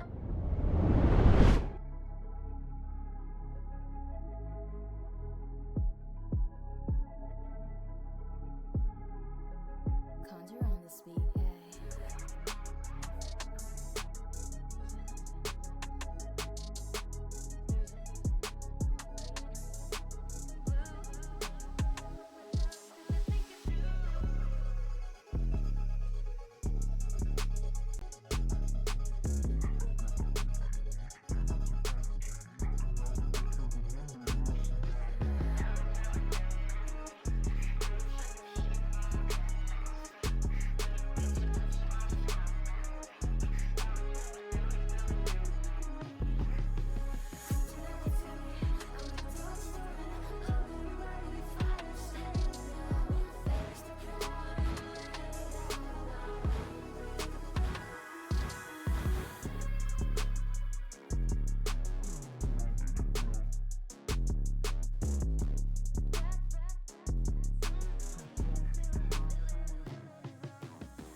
Hello and welcome to Rivals of Atlas. How is everyone doing? My name is Trixler and I have made it at 5 o'clock here in the morning to come hang out with you all and cast some more Marvel Rivals. And I am joined by someone I have not casted with before, but today will be our day of working together for the first time. It is going to be Ichi. Ichi, how you doing over there, bud? I am doing great. I had a lot of rest because we're doing on second slot, so we have plenty of rest in terms of Asia time, I would say. Yeah, I get to sleep, get to get some coffee, espresso. Pretty pumped up for this game because we're gonna start off with a winner bracket. Whoa, hang on. You started this conversation about coffee, and I am a coffee connoisseur. I am from California, and we are all about our coffee out here. I have to ask you, what's your favorite coffee drink? And for the people in chat as well, because I'm getting to know you guys more and more as we're hanging out. What's your favorite coffee, Ichi? What do you go for when you grab your espresso? I'm a basic dude. I go for Americano. Oh, that's good. Just espresso and water. I had a guy that I used to work with that drank 8 shots of Americano of espresso in the morning. He was wired by 8:30 in the morning. The dude was talking so fast. Oh my god. I've always been worried about Americanos. I'm more of, I actually have a lemon meringue latte that is made out here. It's so delicious. If you're ever in California, Ichi, please come on by and I will show you this coffee place. It is so tasty, bro. So tasty. Yo, I would. Because I like coffee too, but I don't order weird stuff. Usually it's stuff with milk. I couldn't drink milk, so I try to avoid milk at all costs and go with almond milk or oat milk, something like that. Yes, oat milk's where it's at. No, I agree with you. Like milk all the way. It's kind of weird how I don't know how not to age bring this up. How old are you, Ichi? Are you? You sound like you're in your 20s. I'm 24. 24. Okay. I don't know if you remember. Some of us are a little bit on the other side. There was like Michael Jordan ads back in the day where like got milk, drink your milk, and it was like milk propaganda, man. And now it's all about oat milk, dude. So I'm going down that route all the way. Oh man, I did saw the ads, but it's not because of the ad, but it was about the it's more of a political thing.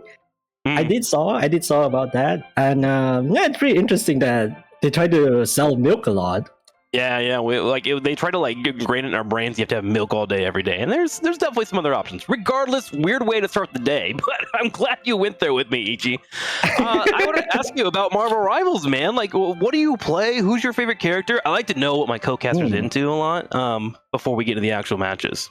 Let's say that I am a strategist player. I can play most of the things. Yeah, what's your favorite strategist? Like, what is I am Ichi, I'm going to win this match right now and get Celestial. What am I playing? It's probably Luna Snow. Yeah? You a Luna Snow lover? I wouldn't say lover, it's just easy to carry games.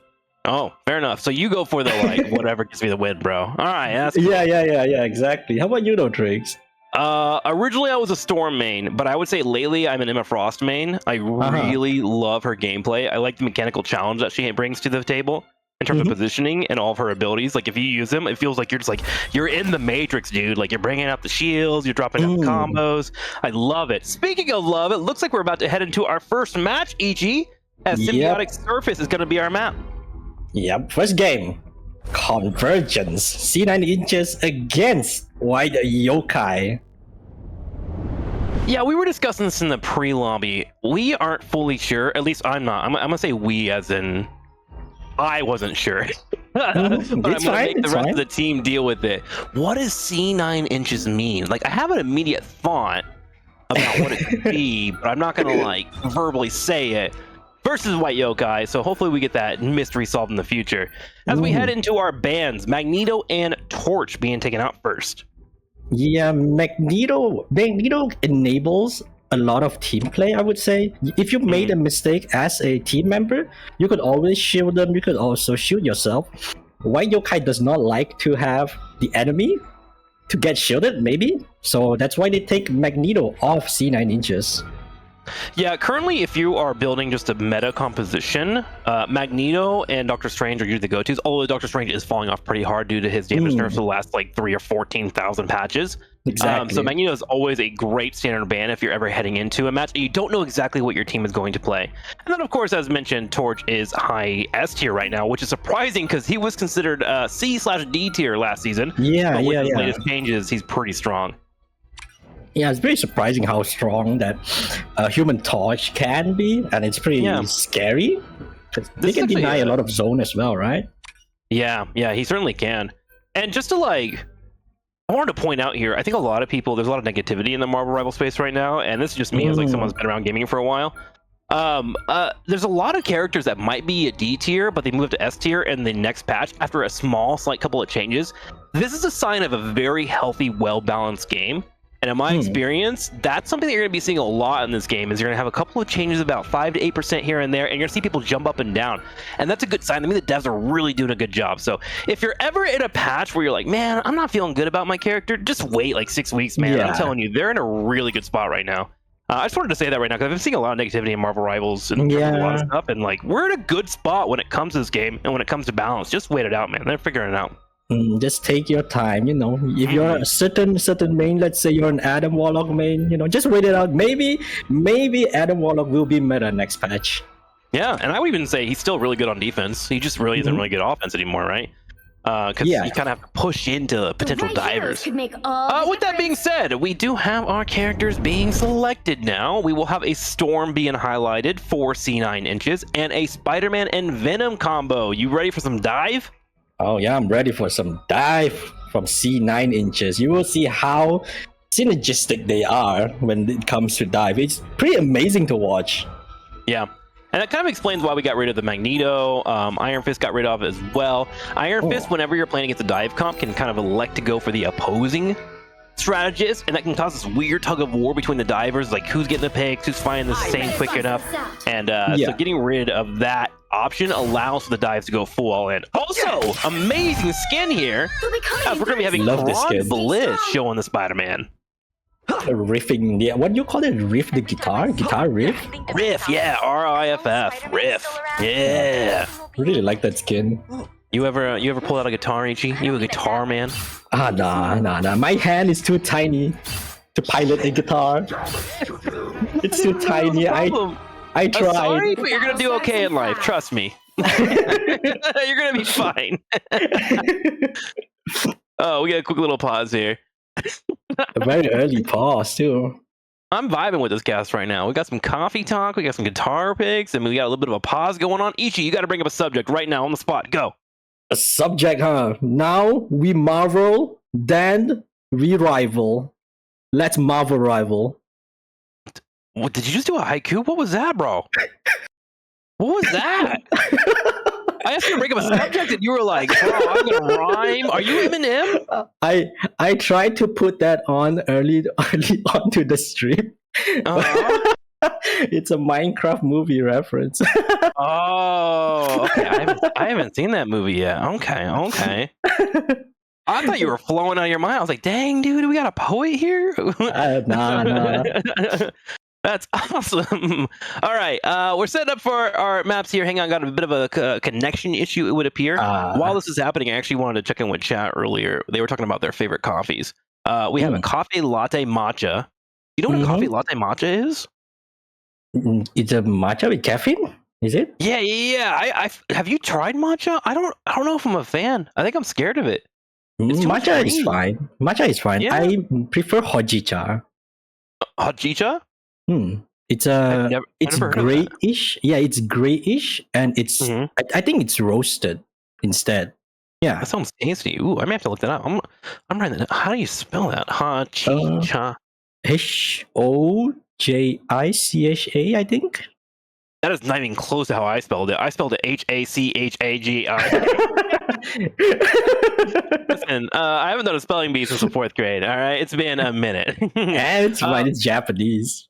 We got a couple of latte people in chat. Love to see it. Lot Caliber. We have one from Azu, who is currently doing our observing 2 teaspoons of instant coffee with 3 teaspoons of sugar and a lot of milk. Okay, Azu, we need to get you better coffee. Oh my god. We Three, what? Azu. Azu's on the Nescafe terrible. train. you have to stop We're gonna send this Azu some good area. stuff. So you already see Venom and Spider-Man setting up for defense on the first objective here. This actually isn't a bad spot, but it is a kind of a Hail Mary play for defense. Typically, you want to try and put some pressure on the opposing team before they get across the map. So hopefully they're going to be able to find those takedowns quickly, or they're going to lose the objective quite fast. I think C9 just is trying to bait White Yokai into their trap. Because they are a dive comment, you know. There you go. That's the first. Oh, I'm sorry, Kron Bliss. I was not familiar with your game. Kron Bliss lands right click, goes for a melee, falls up into a combo, and gets the first takedown of the match immediately. Incredible there. Same time, Storm does fall off though, and White Yokai makes a push for the front line. C9 just going down one by one here, while White Yokai is still holding strong, fighting for the point.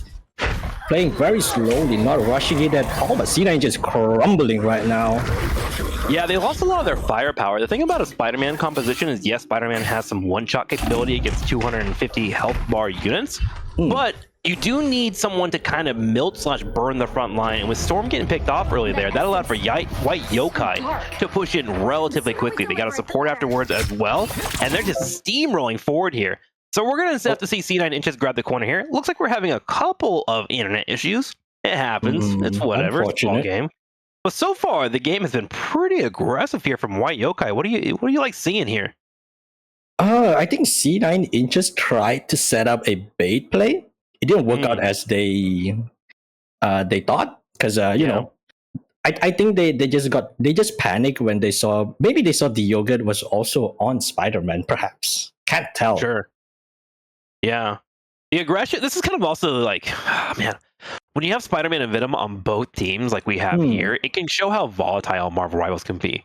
And typically, there is an ownage on one team to realize, all right, we're kind of getting our teeth kicked in, and you have to make a quick adjustment. And we haven't seen that adjustment yet. So far, C9 Inches, in my opinion, is the one getting kind of punched in the face at the moment. Yeah. So you need to consider, like, how do we want to handle this dive comp? And there's a couple of ways to go that route. You have Scarlet Witch, which it can be a great anti-dive character. She has consistent damage, but the most important part is her shift out of the Eternal phase.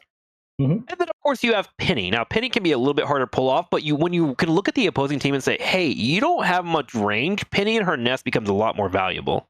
Yeah, others are forced to go into Penny's range. Yeah, String is also very helpful as well.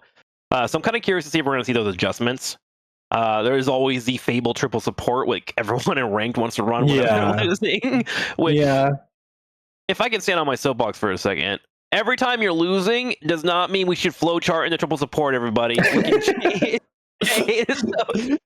every time that I'm in a match and we like have 2 or 3 people die, I'll hear someone over comms, hey, can we get triple support? Yeah, can we get triple support, please? We don't have enough heals.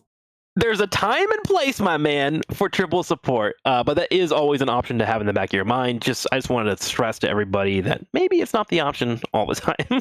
Yeah. I feel that. Every time you play rank, there will be someone that will say, we don't have enough heals. Can we get 3 supports? Yeah.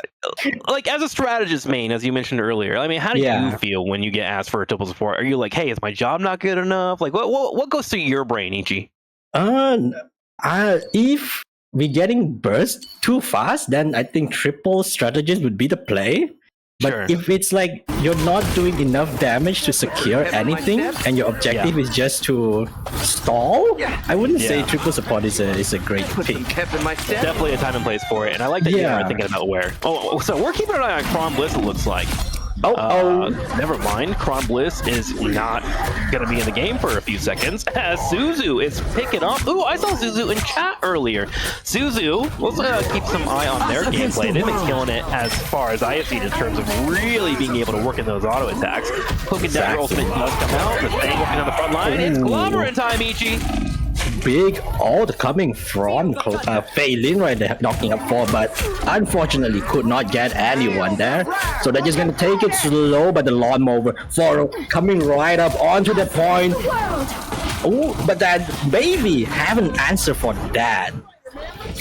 Yeah, she was trying to time that out perfectly after the Cloak and Dagger ult. That's a great time. Usually want to wait for support ult to transpire, and then Storm can come in with her Hurricane. The timing was slightly off, and she also went in a straight line. Whenever you're playing Storm, you want to try and wiggle a bit. If you walk in a straight line, it makes it much easier for your opponent, obviously, to hit headshots, and that's what occurred there. White Yokai right now showing the aggression and nailing their shots with D Yogurt grabbing the high ground and waiting for another pick. Goes in for Storm. Here comes the combo. Nice. Storm instantly there. It's delete everyone. Don't care. Yogurt just goes in. Something you gotta be really careful of whenever you're playing Storm is keep an eye on that Spider-Man. Hella up in the air here, and all she has to do is really kind of hold these chokes, and she's doing perfectly. Already putting the splash damage in the area, making sure any support or TPS is coming through is being melted, and that allows for the rest of the team to turn around and focus down Venom. I am loving the game plan of White Yokai right now. They are certainly playing aggression to a T. Oh, yeah, taking space very, very aggressively, not letting C9 Inches have any space to operate at all. I think maybe he's going to go down. I mean, sorry, Miru is going down by the hand of D Yogurt. Double strategies might go down now. C9 Inches might lose the fight. Well, we got 1 minute down, and here's another up in the air, looking for a combo, goes for the right click, it's not connected, but is able to hit here the second, goes in for the knockup, and then is pulled away in the final seconds. C9 Inches trying to put up a fight here for the second objective, but the thing is, they have to hold it for a total of 2 minutes and 50 seconds, and things are a little bit dire as they're losing their DPS. Oh my, Suzu is doing the work. Suzu is not missing any of the crucial shots with Hela right there. The damage from Hela is so high that you cannot just face tank Hela. Yeah, you gotta be careful with it for sure. You want to make Hela be in a position where she misses the second or third shot. Most DPSs and most supports get taken out by her by about 3 to 4 shots. So if you can make her miss about 50% of those shots, obviously you can win a scene there. But Susan is kicking right now. She's on top of Cloak and Dagger's ultimate, which means she is able to heal throughout this entire fight, and she is free to DPS. Suzu goes up in the air, and now we're going to be bringing down some cannonballs. 1, 2 shots, looking for some more here, and now everyone is sprawling out. She turns around and looks at her back line, trying to deal with those DPSs. Suzu's head is on a swivel. Suzu's locked in, but then again, Kron Blaze Spidey's. Oh, wait, I was about to call out the ultimate. No, never mind, got denied immediately. Welcome to being a caster. You have officially cursed your first player for the day. There will be many more. The Yogurt now working on the choke here. This is always one of the great Venom areas to lock out your opponent. You force them to go around or come in through a weird small area. You can see Kron goes over there to scout and then decides, you know what, we're gonna pull on back. And now with the objective being grabbed, there are 3 more minutes on the timer for White Yokai. Yeah, this is a choke point that you don't want to stall for too long. The Yogurt almost have the whole combo down, but unfortunately getting stunned mid-combo. Failing just walk up, trying to support their whole team, even though Ian Tip was down a few seconds ago. Venom, JV just rushes in, no fear at all, trying to go onto the strategist line. No value, I don't see anything dying yet. So see Amy securing everyone. C9 Inches, 3 player down. Great all by CEMV. That really came off the back of JVZ and his ultimate. Remember, when Venom uses his ult, he's able to bring down my people by 50%. If you put your right click into a left click afterwards, you also burst them for an extra 15% of damage, and he was able to get everyone nice and low. He didn't get the takedowns himself, but his team was able to clean it up. So great ult there by JVZ, really helping out his team when it comes to offense. And this objective continues to move, and it's only got a few more inches to get. Emma Frost dropping her ultimate, bringing Venom in the side. Yes, come to me, I have blue lips. Venom says yes, please, and then runs away from the fight. Same time, Starler comes in and starts dropping that DPS, Ichi. Oh wait, Ian's coming in from high ground. Legendary has been dropped, but punish that Miru trying to get value. The Eternal Ball is on the ground for everyone to get here. The Suzuyun avoid it, going up high, dropping barrages of hell projectiles onto C9 Inches. C9 Inches need to figure out how to deal with this fight, or they are going to lose the first match. Suzu trying to get this last shot, finally gets Star-Lord. He can be a pesky fly for sure. Thing comes in with a right click, but he gets melted right away. And White Yokai comes out on offense and makes a statement in this match. 0. Well done by them. I just saw someone in chat say that Suzu warmed up with RuneScape this morning. So you know they're ready to go. Hey, yo, We need a RuneScape. top-notch team to win this one. Oh. Huh? We just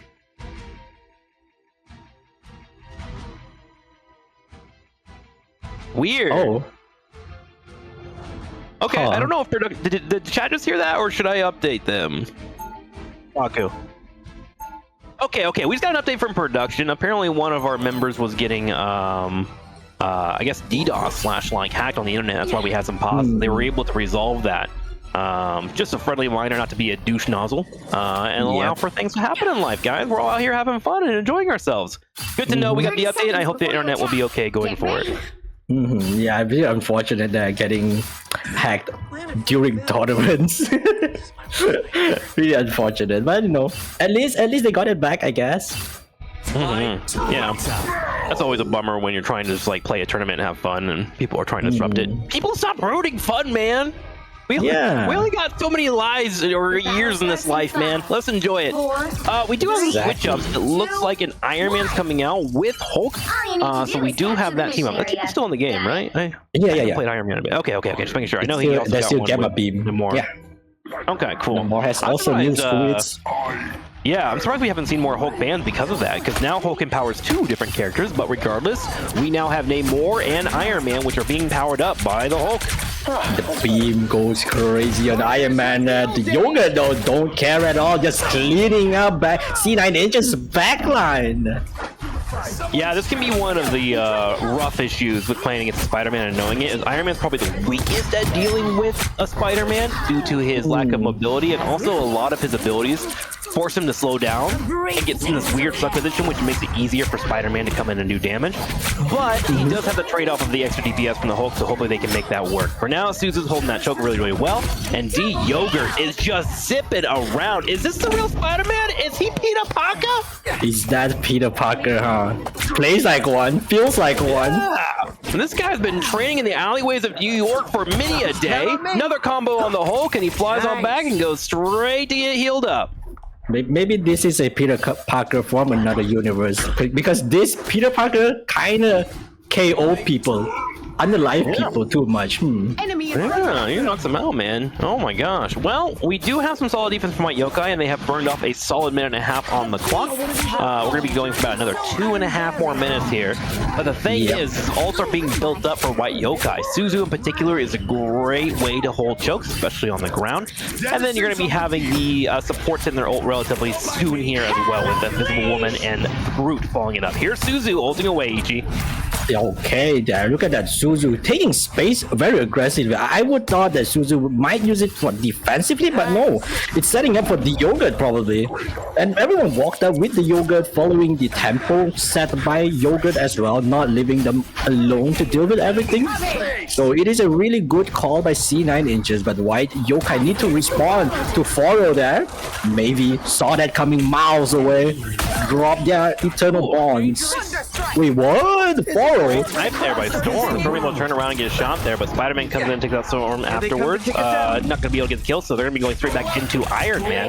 It's interesting. Are they using Iron Man to farm up to 50% and then switching to Storm afterwards? So we'll have to keep an eye on that, because it is an interesting strategy. Yeah, I know. I did not even saw the swap. Yeah, I think they're using Iron Man to farm up to 50% and then switch to Storm for clear. Didn't pay off there, but now they finally do break on through on the front line and get 4 takedowns on White Yokai. And this will set them up offensively to move forward. They have 3 minutes and 40 seconds to catch up to their opponents and try to score 3 here. Plenty of time right here. They're just trying to catch CAB. Off position. Both tanks just rushes in, no fear, trying to punish it. Doesn't work out, so they just back off. Good positioning here by Suzu and D-Yogurt, grabbing this top left area. You usually want to try and hold this whenever this objective is pushing through. This little ramp gives you a lot of wiggle room too, and you can pop your head over there and take less damage. Always try to protect your body when you're in DPS. Hulk jumps up though to push her off the side. Heals are coming in, but unfortunately does not get away. Oh my god, Iron Man flew into Spidey, got caught, eliminated immediately. This is definitely a team conversation at this point. It's like, hey guys, there's a Spider-Man here. Do we want to keep trying to force this whole Namor thing? And to be fair, they do have Namor, which is supposed to be helpful with Spider-Man. Yeah. I would argue that Namor needs to back up start playing with the Iron Man a little bit. If you deal with the Spider-Man, he's essentially the raid boss right now. You take him out, you break down the objective, and then you go for supports afterwards and move forward. Regardless, C9 Inches is making progress. Oh, big whale coming out. It's Free Willy. Nice, all the called by Ian there, stunning most of the team members from White Yokai, but White Yokai have a response to that, no fear at all, just barraging hell. But Fei Lin with the haymaker just punch Hella immediately. Yeah, this is also another thing that C9 Inches needs to start questioning / worry about. Like, we're not really dealing with Hell that well. She's had 4 ultimates in this game. We've only been playing for about 5 or 6 minutes, which means she's farming us like crazy. Usually you might want to move into a Punisher, you might want to move into a Bucky. I know Bucky's kind of falling down a win rate, but he's still great in a scenario like this. If you can get some damage on top of it, you're good to go. Or even Emma Frost to shield up. Regardless, D-Yogurt comes in, and he's going to start dancing around. There's a bubble coming out from Namor, and he will be able to kill the tentacles, but he will not be able to take out Namor, and D-Yogurt will fall. Bailey is holding on to the ult for a long time now. Maybe after this invisibility bound is dropped, maybe they would drop their own clobbering time as well. But no, they're just holding on to the clobbering time. Maybe they have a play that they want to make. He's getting picked off by Foro. Just cleaning up. I would say C9 just doing okay right now. Not as bad as when they were defending. Why Yokai is just trying to figure out how to counter their strategy right now. Yeah, I actually wanted to mention that. I enjoyed they actually saved the Thing ultimate there. They had 3 to 4 people picked off, and sometimes your ult economy is how you win games, right? And saving that ultimate for the next fight when you know you've already won the fight is a game-winning decision here for C9 Inches and gives them a chance to tie up the score.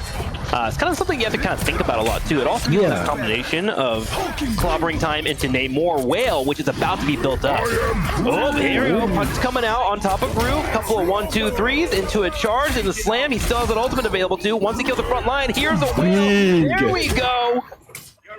Bailey's still holding on to it, not using it at all. Maybe it's a way to make White Yokai think twice before engaging.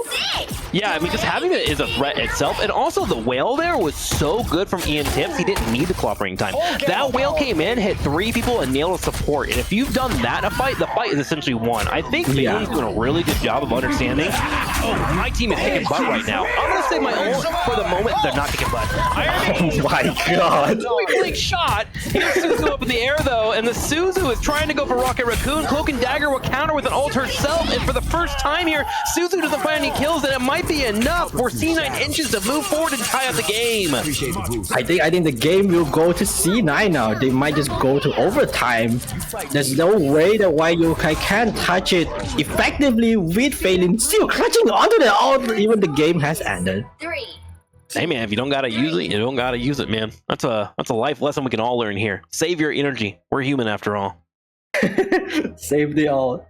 That's Don't right. You'll need a top-notch team Well, to win we'll be this heading one. into overtime, it looks like, for our first match between C9 Inches and White Yokai. As it seems like both teams have really warmed up in their internet. It's starting to work. Love to see it. Yeah, I mean, I would love to see 2 Spidey again, like we had on the first half, because you know it's pretty fun. Look at flashy plays, flashy combos. Yeah. We might have a problem. What's up? I'm a Spider-Man hater, and you just asked for 2 Spider-Mans. Oh man, I don't hate Spider-Man. I don't hate Spider-Man. I woke up early for this. And you're asking me to watch 2 Spider-Mans? They zip it inside me, man. Oh, I'm too old for 30 this. seconds before you It's attack. flashy, you know. Get ready. It's It flashy, can so be you know flashy. our That is monkey true, it brain can will be excited. I'll give you that. I will. Well, lucky for me, and hopefully for others, no Spider-Man's being logged in right now. It seems like C9 Inches, despite Iron Man getting farmed over and over, and not to call out Foro or anything, it's a hard matchup. They were able to, even though they lost Iron Man, the Spider-Man was so focused on trying to take him out, they were able to push the objective, and that's how you win the game here.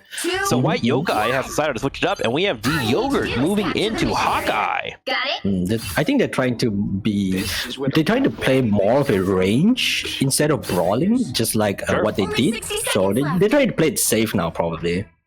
Yeah, Hawkeye brings in a lot of strength on burning down tanks too. It kind of forces your opponents to move into shields.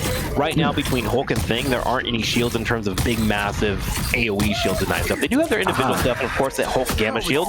But now Hawkeye's going to bring in a little bit more damage and hopefully make it harder for that front line to keep moving forward on the objective. D-Yoga is pumping out really consistent damage. He burns tanks. Like, the moment a Hawkeye is nailing headshots on any tank whatsoever, your tank is starting to cry. Main, I will let you know, tears are coming from the face of JV and C right now. They're like, all right, guys, can we fix this? Because this is a problem. There's nothing much that you can do here, but for 70% on the out charge, we might see a big bomb coming from Iron Man. The yoga double, triple, maybe a quad. Was that a quad? That's a quad right there, cleaning up the battlefield. C9 Ninjas just lost it. Quick defense, there wasn't really much changes being available. Like, if anything, maybe a Venom switch could have been helpful just to grab and die. But Hawkeye, that's what he can do on defense. If you are trying to have a minute and a minute and a half, Hawkeye is a great choice to burn down tanks, make it hard for their front line, use your ultimate, and win the fight. That was textbook gameplay from D-Yoga on Hawkeye. And that's why he's so strong. Yeah, he stood pretty far away too. Like positioning wise, I think, was it Suzu? No, it was D-Yoga. D-Yoga did pretty well, even though he was surrounded by C9 Ninjas. But then again, Strategist is around to help him up. Yeah, gotta yell at the strategist there for sure. You saw everyone trying to dive Hawkeye, and the moment that happened, one, you have a knockback, and then you had two strategists that were just beaming heals on them. That was perfect teamwork from White Yokai. Now, there is 1 minute and 12 seconds available for White Yokai to try and take away this series. We'll see how they're going to adjust as they move into JVC, moving on Venom and D-Yogurt, and playing the Spider-Man. Now, what's interesting is Suzu is actually playing Psylocke. So a bit dive heavy, and a bit strong off the off angles. I'm actually a little bit worried for the support players this match, because they're going to kind of be abandoned by their DPS and tanks. Yeah, exactly. If Follow decide to rush White Yokai, it might be Jover for White Yokai. It might be, who knows? 3, 2, JVZ did say this in chat earlier. If I'm in spawn, I will be twerking, and there he goes. We'll see if he's able to twerk on his opponent's corpse, though, as it's time to move in and break this overtime. Crazy extra miles. The Yogurt is already in the backline trying to see what they can do. Miru has Spidey sense. Never mind. They looked away. Oh my god, so close. The Yogurt survived that dive. Waiting for the whole team to come up. Is that the win for D-Yogurt? He forced 4 abilities to save one person, and he just comes back in again and does another combo. Look at this. Oh my. D-Yogurt cooked well. Teammates gets the heals. The tank's now moving forward here as C9 Ninjas is just trying to hold this angle. White Yokai does lose Venom, but they do trade out Murrow and Ian Tips as well, and suddenly it's a 1-for-2 trade. Things are starting to fall apart real quickly here. Oh my god, Suzu got choke slammed by Emma. I think C9 just could not hold it. The game might go to White Yokai. Oh yeah, that one. The amount of damage coming from White Yokai was unbearable for C9 Ninjas. Yeah, you saw Spider-Man go in, and his job is just to make everyone on console start panicking, saying, hey, Spider-Man's here. And the moment you see Spider-Man get focused by 2 or 3 members, which is what happened, we had Hulk turn around, both healers look at the Cloak and Dagger to keep her alive. That's 3 people, 50% of the team turning around to look at and deal with Spider-Man. And when that happens, you bring the rest of your team and you just push forward, and you have Psylocke find the other support and take them out. And that was the execution that occurred there for White Yokai, and it was perfect. In fact, if you look at it right now, D-Yogurt and Susan were farming that game. Between both of them, they nailed 100 kills exactly. Holy moly. Yeah. And they individually, they also get their own 5k, which is pretty cool. Their own Penta, 33 final hits, 29 final hits, 39k damage from Suzu was to be expected, as they were on Hela, dealing a lot of damage to the front line, maybe to the back line as well, and never discouraged the support lineup from White Yokai. 38 kills from Cloak and Dagger herself. This is something that a lot of people can learn from, in my opinion. Whenever you have a Spider-Man on your composition, Spider-Man's great at finding one person, usually a support or a DPS with low HP, and then focusing on them to take them out. But you need somebody on the other DPS side consistently bringing damage to make sure that, one, resources are being used for healing, and 2, that you are keeping the focus spread out so Spider-Man can do his thing. And Suzu was perfect here. Yeah. The Yogurt. He created a lot of space, and as you mentioned, 40k damage. While again, that can be inflated because you're playing Hela. Having someone that consistently is being that strong for your team is going to be an anchor in any Spider-Man composition. That's why they succeeded there. So good job. Shout them out. Yeah. Yogurt went in and only cleaned. I would say even if Yogurt could not get any elimination from for White Yokai, the annoyance of a Spider-Man in the backline is already enough, I would say. So going into round number 2, we saw that both teams had a Spider-Man player. It did look like C9 Inches decided to abandon Spider-Man gameplay a little bit quicker than their counterparts. So now you have to consider a ban. Do we want to get rid of Spider-Man here? Do we have any other plans for trying to deal with said Spider-Man? There was a name more Iron Man strategy that was used on offense, but defense is where it seemed that the struggle was really there for C9 Inches. So I'm kind of curious to see how they're going to make their adjustments. Maybe this next map, maybe they will go with their classic let's dive and brawl comp. I think C9 Inches was in a panic. That's why they swapped off their main team composition. Sure. So it is a very brawl-ish map. We're not going to spoil what map it is yet. But it seems like... Spoil it? Do it, Ichi. Spoil it. Okay, we Break can spoil rules. Live life. We're going to the new map, Krakoa. It is a domination map. So, pretty wide. You have a lot of open area that you can work around. Yeah. As long as you know how the map works, a dive comp should not be a problem. It can be a strong opener for sure, but I would encourage both teams and anyone playing for any type of objective-based map to be willing to play more control-y. I mentioned Penny Parker a couple of times, but Thing is wonderful in this scenario. Emma Frost is great. You want people that once you establish the objective, you can hold chokes relatively easily. And these come in the forms of 1, damage, which is always good, but shields and CC crowd control. So you usually want those kind of options available to you, especially after you've established your dominance. So I'm hoping to see a little bit more double tank / control gameplay. And once that happens, I wouldn't mind seeing, as we mentioned earlier, triple support coming in after you grab the objective. It's a great way to sustain through and make it hard for your opponent to break you. It's on them to get the objective. Make it hard for them. Once you have, like, let's say 3 strategies on the fighting spaces or on the point itself, it's kind of hard to, like, push them away because of the amount of sustain they have. Exactly. Gotta agree with you there. Right, here we go into the second round, Krakoa. White Yokai is hoping to lock us out with a 2-0 victory, but C9 Inches has a chance to tie it up and take us into a third set. Magneto will be the first ban. Now, C9 Inches, what are you thinking? You gonna ban out the Spidey Man? You don't want to give a chance to protect it? They do. I like the adjustment. D-Yogurt was a problem. Him and Yoku working together was quite strong. Let's try and break that up a little bit. Yeah, they just don't want it. But then, C9 Inches said, we have another dive unit. We're gonna use Iron Fist instead. Iron Fist is interesting because he is dive-centric, but he has been changed to be a bit more sustain-based and more of, hey, I'm a threat that can kind of sustain in the background. And with his parry system and heal system, he can just be someone that's in your backline constantly, maybe not even securing kills, but punching somebody in the face. And I don't know about you, but when I get punched in the face, I'm not feeling too good about life. And that's exactly what Iron Fist can do here. He can make it really hard for life to be lived by anyone in the backline. So I love him being a little bit more meta now. I would encourage more range DPS poking to try and stop up the opposing team to make it hard for Iron Fist to get in, but we'll see.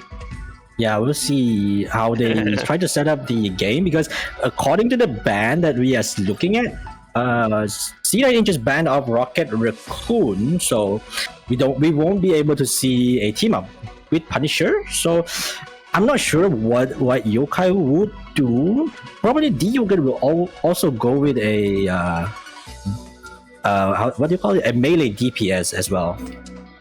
Yeah, can definitely be a good option in today's meta for sure. All right, we're gonna be locking in here really soon, waiting for these to move on through. I'm pretty sure if I remember correctly, the Black Widow and the Jeff are just random saves. Those don't really matter. We just have that entire thing enabled at the moment. current hovers, they've been hovering Black Widow, but I feel like that's been a fib because they were doing that in the last round as well. Yeah. But actually, Krakoa has a couple of maps. I think it's the second map. That actually has a nice line of sight for you to run Black Widow. It's actually not too crazy. But they're not going to be going that route. We do have Venom and Iron Fist being locked in. The Thing as well, so nice foundation. Looking over to White Yokai, they have Hulk and Emma Frost. Okay, so they're pretty set up for control as well. And we already saw Yoga on the Hawkeye. I'm kind of curious to see how the tanks are going to handle it this time. With the C9 inches Vanguard lineup does not have any shield at all, so maybe they need to go to sideline. Or on this map specifically, I would say it's kind of hard to go to the sideline because it's only one high ground. You have to fight on that high ground, so we'll see how they engage the fight, I guess, for C9 inches. Yeah, the last time we saw Hawkeye, it was the Thing and the Hulk, which were trying to deal with the Hawkeye. Venom now being here gives them a faster option to get on top of Hawkeye, so we'll see how that goes. There is some speed available with Iron Fist with him running on the wall. He's faster running on the wall than he is walking just normally. Actually, any character, if you run on the wall, I think you're like 1.5 times faster. So he can actually get there and then double jump and then follow up Venom. But the coordination needs to be on point because we saw the healers from White Yokai respawn in kind to any dive last time. So here we go. Let's see how the Hawkeye matchup goes against dive. Yep, Venom and Kron just walk up, trying to get as much space as possible to try to see what can they work around, trying to sniff out the team composition from White Yokai. Now Kron is just staying by the side, trying to support their team. You see Suzu just set up by the side here. Nothing much is going on. Everyone's just trying to get their own outcharge, but then Kron rushes in. Rushes in and go back to base immediately. CMV getting value as well. That kick did so much damage. That C9 inches are really wary. If you're playing Iron Fist, you have to watch out for Emma Frost. I mean, everyone has to watch out for her. She just controls like 5 meter range really, really well. And she was able to get the grab on Iron Fist. They turned around and focused it. So White Yokai now will grab the space. What I liked about White Yokai here is they didn't run the objective. Instead, they grabbed the high ground, which you were alluding to earlier, waited for a pick. The moment they found their pick, they then moved in and grabbed the objective afterwards, which put pressure on C9 inches to try to contest them or back away. C9 inches chose to contest, and they lost 3. So that's kind of the power of high ground, right? It lets you make massive decisions. Yeah, exactly. Phelan trying to make a play immediately onto point, fighting everyone. White Yokai getting first pick, maybe he's down. The Yoga Key is also down. Wait, Suzu, are you okay? Suzu got stuck down there, but it's okay. The fight still goes on. C9 inches, everyone's very, very low right now. White Yokai cannot survive that, forced to go back and regroup. Able to push out Suzu, and again, getting her out of the fight allowed for the rest of C9 inches to move forward and grab other members instead, and C9 inches will now be on the board. To be quite frank with you, I think White Yokai's been a bit better on finding eliminations, but I do like C9 inches' strategy and their willingness to force a fight after they find a takedown. That's their strength for sure, and they really need to tap into that more if they want to do well in this tournament. I can see that. They look at that. Venom goes in, TNT. Oh, getting grabbed. Get deleted. Yeah. That's pretty fast. Hey, man. He's landing on these arrows. Looking for Iron Fist. Trying to go for it. Little bit of a whip there, but still finds these tanks. And this is where if you're C9 inches, you're like, okay, we need to figure out how to deal with this. Because right now our tanks are being melted. So we'll see if they make any changes. The Thing in particular might be the one that I would change here right now and maybe move into a Doctor Strange. Get a little bit more shield to help out with those arrows. You can block about 2 or 3 arrows from Hawkeye, which can be the difference between death and living, right? Stormo comes in, goes for the back line, diving for the support. Dagger is back with their own ultimate as well, though. Great trade-off in that regard. And Hawkeye starts showing away and starts shooting all these purple clones. The Cloak and Dagger ult is keeping both these up, though. Thing charges in, goes in for a big engage, falls up into a couple of rocks. Oh my. Yeah, the rock is not going to get seduced by a mutant. Just give him the little classic haymaker. Suzu trying to snipe off Foro from the sky with the squid. There we go. One. Maybe Suzu might get a second one here with the squid, gamma squid beam. Unfortunately, no. Kron and the whole C9 inches have the point. Yeah, kind of an interesting play there. We saw Suzu jump into the bubble, and looks like they actually decided to pop their bubble faster so they would die quicker to rejoin with their team. So the comms was, hey guys, looks like we're getting picked off, let's reset. And that will buy you seconds, especially in these valuable moments in the end game where you have to take over the point.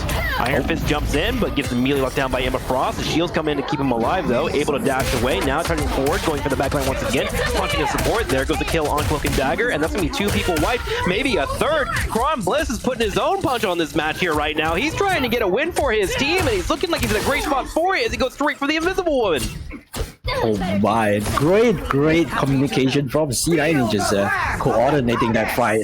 Foro just going in, making sure that they cannot touch the point. So they're just trying to make some space. It's not really necessary to use, but I think they can secure the point. Wound up being a huge play. So why they did that was because there is always a chance that your opponent is going to switch into a Strange and try to portal onto the site. If you go into Storm, 1, you're invincible while you're doing the cast, and then 2, if you have Dr. Strange setting up, you can just dive onto him, and even if you don't get the kill on Strange, if you kill a support or 2, you nullify the push coming your way. That was actually a heads-up play by Furo, and I love to see it because we actually had JVZ switching into a Strange to try and contest the objective. So I actually love that ultimate usage, but it was one of those things where it's like, hey, this might happen, and we need to get this win. So let's make sure we secure it. And because he used 1 ultimate, the rest of his team was able to save 2 ultimates. That was such a big heads-up play, and I don't know if a lot of folks understand why that play was such a massive play, even though we didn't have a ton of kills happen for it. I love Yeah, it's a big brain play. They know, they just look ahead.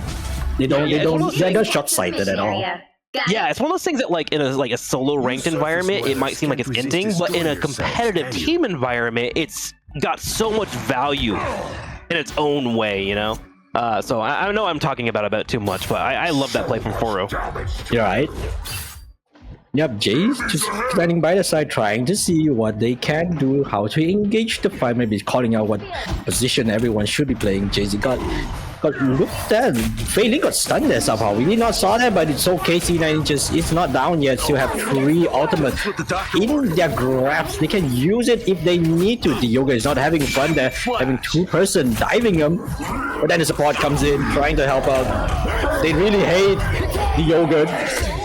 You gotta. I mean, Hawkeye is such a scary DPS to go up against. Kron Bliss will get picked off too, but it is a 1-for-2 trade right now, as 2-4 picked off for White Yokai.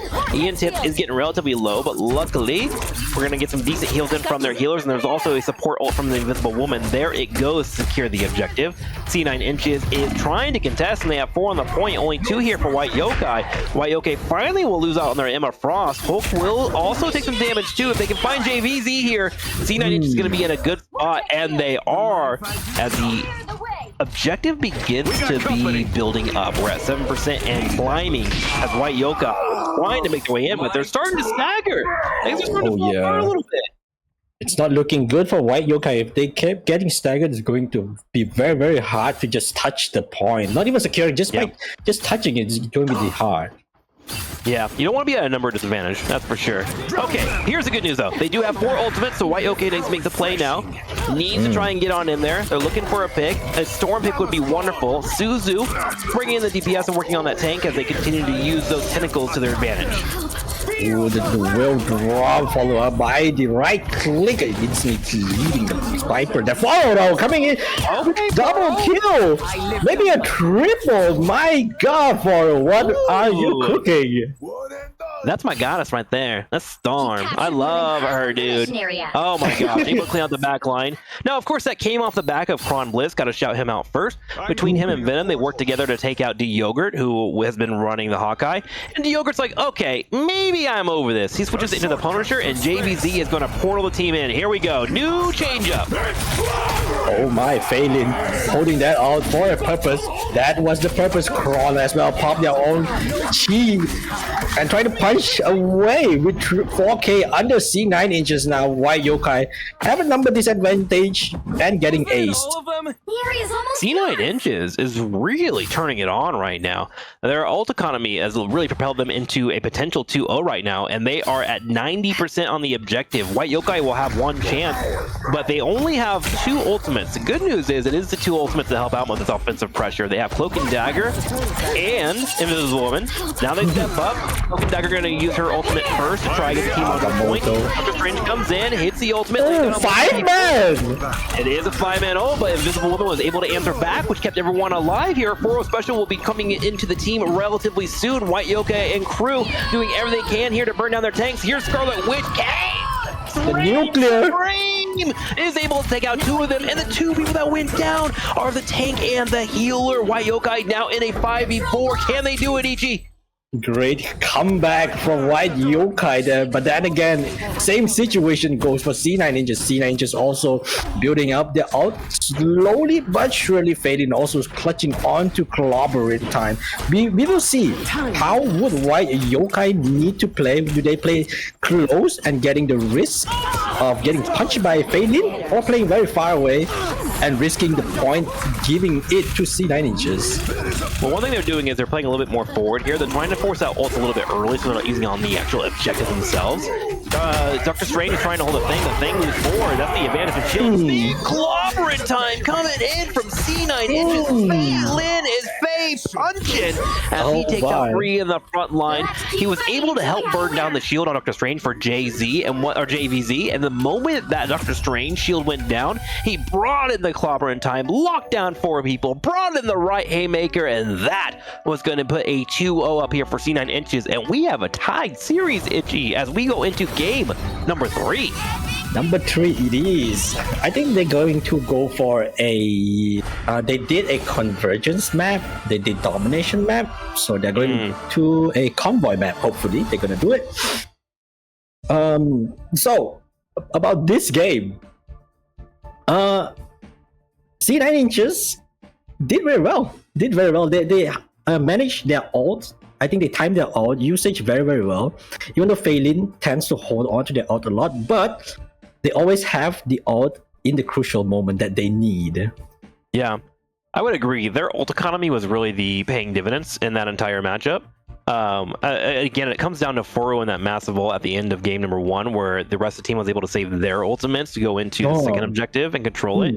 Like, I can't stress enough how big that Storm ult was in terms of just stopping the opponent from making a decision.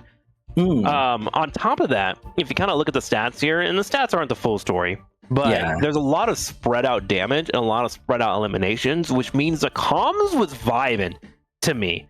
I'm sure if we were actually listening to their comms, they were calling out things, working together. And if you look over at the other team here for Susan and D Yogurt, there seems to be a spread on damage and takedowns. It seemed like there was a little bit more chaos in game number 2. So I would love to see them kind of calm down, reset, and figure out where exactly they're having a weird linchpin, and then adjust that going into game 3. Oh yeah, they have to figure it out, because if they don't, the team that lose will move to a lower bracket where they would need to fight again tomorrow. So if they win, they don't have to think about it anymore. So it is now a 1-1. So we will see. We will see who will lock in more, I guess, and see how they deal with a lot of strategy from the other side of the team. Gotta agree with you. Winning is usually a good thing in competition. Usually, yeah. Yeah, usually I like winning. I'm a fan of the whole winning thing. I'll lose more I'll learn more when I lose, but I don't want to learn. Nice in the tournament. I'm not down to learn today. I want to know it all, you know? Go into game number 3. It is going to be Yggdrasil Path, so we'll be looking for a convoy map once again. Now, when it came to convoy, I felt, I don't know about you, Ichi, but I felt like C9 was a bit weaker in defense on convoy, but they had great offensive capability. They staggered a bit too much and were trying to go toe-to-toe with damage when they were on defense. And they also had some weird disconnection issues too. So if they can clean that up going into game number 3, we are set up for a fantastic series. I can see that. What you're saying is correct, Triggs. C9 is a very aggressive team. So if they want to play on defense while playing aggressive, they have to figure out how to do it, and maybe set up some traps, maybe make sure the payload push to a certain point before you engage, Of course, communication is one of the most important thing as a dive comp. You need to dive together, go in on the same unit. Just make sure one person does not have a good day. One thing too is they've done a better job of realizing that. Honestly, if you look over, Kron Bliss has been really, really solid on the DPS line, but so has D Yogurt for White Yokai. And it feels like as the match's been figuring out, you kind of get a feeling for how your opponents play, right? D Yogurt seems to do his own thing because he's very, very confident in his skills, while you have Suzu kind of being in the back with the rest of the team. And I think C9 Inches has really identified that. All right, if we control D Yogurt, their team starts to fall apart a little bit. So I want to see if D Yogurt makes the adjustments to either A, be with this team a little bit more, or B, he just kind of pops off and disrupts the plans of C9 Inches. That's kind of like the whole strategy from what I'm starting to parse in these compositions, you know? I can see that. C9 Inches need to figure out how to deal with the Yogurt, especially the Yogurt for... if C9 Inches manage to deal with the Yogurt, they can kind of roll through and then deal with Suzu later. Sure. And White Yokai needs to figure out how to deal with. I would say they need to deal with Venom. That's the only thing. Yeah. Venom has been a thorn in the side for them too. Okay, here we go. Into the match. It just will be the map we are playing on. Of course, Convoy. 1 offense, 1 defense. You gotta go there. They all sleep, 1 on support. What? Okay. So we had a Spider-Man ban in the last match, and that seemed to really work out for C9 Inches. I would imagine they would head straight back to that once again, and I'm kind of curious to see if White Yokai intends to keep banning out Magneto. I think they're gonna consistently ban Magneto because I think that's the White Yokai game plan. Just making sure that they don't get free bubble, trying to do damage and stuff like that. Oh, never mind. They proved me wrong. Iron Fist, yeah. Banning of Iron Fist. Man, what a world we're in. What a world. I remember in like season 0 when Spider-Man and Iron Fist were considered to be like some of the worst picks you can do for your teams. Oh, yeah. And now they have become, as they have been figured out and they have been optimized and people have gotten better at their mechanics, also with some balance changes, these two have slowly bubbled up to be competitive for a lot of our teams. And that's so cool to see, man. That's awesome. We're going to see Human Torch getting played here by White Yokai. White Yokai is protecting the Human Torch. It may be a mind game, or, they could just whip it out and destroy whole lobby. I mean, it's a good thing to protect, right? If you have the 2 things that kind of nullify flyers, which are these auto-aim characters, and auto-aim is a bit of a loose term for Spider-Man, because Spider-Man hits it at the right click and then he can E in afterwards. But Iron Fist can just kind of hover over you and hold left click and dive you. If those have been eliminated, a character that's already strong in itself, Torch, becomes that much better. So you want to keep them open for an option and be able to go that route. And what this does is it changes the entire lobby as well. If Torch is protected, now suddenly you're thinking about DPSs that can handle Torch. Now you're thinking, do I want to keep the Punisher? Do I want to be able to play Bucky? Do I want to pick up maybe Scarlet Witch, actually, which can be kind of annoying for a lot of flyers? There's a lot of options now that suddenly open up a lot in the draft. I can see that. Maybe we will see a Scarlet Witch coming from C9 Inches, perhaps, to deal with Human Torch, which is always cool to have Scarlet Witch, the tactical nuke that she's going to set up for herself, which is always fun to watch how a team set up for that play. Always tried and true as well as Hela. Hela can also be an option as well. So there are definitely a lot of options here for the Torch, but you're right. That becomes a really interesting focus with that being protected. Gru has also been banned out, and Gru is actually quietly becoming one of the strongest tanks in the game. A couple of reasons why. One, he can kind of be the raid boss as he's able to build up a lot of walls, and if you're on point with your walls, you can get separation, you can burn down tanks, you can nullify healing. But another part too is people like Emma Frost don't actually build ult charge or even their passive charges on his walls. So it makes it really hard for Emma Frost or for any DPSs. They have to deal with this giant health bar in front of them, but they don't get any payout for it. So Gru has slowly become this weird issue in Marvel Rivals lately in competitive gameplay. So looks like we're going to avoid that by banning him away.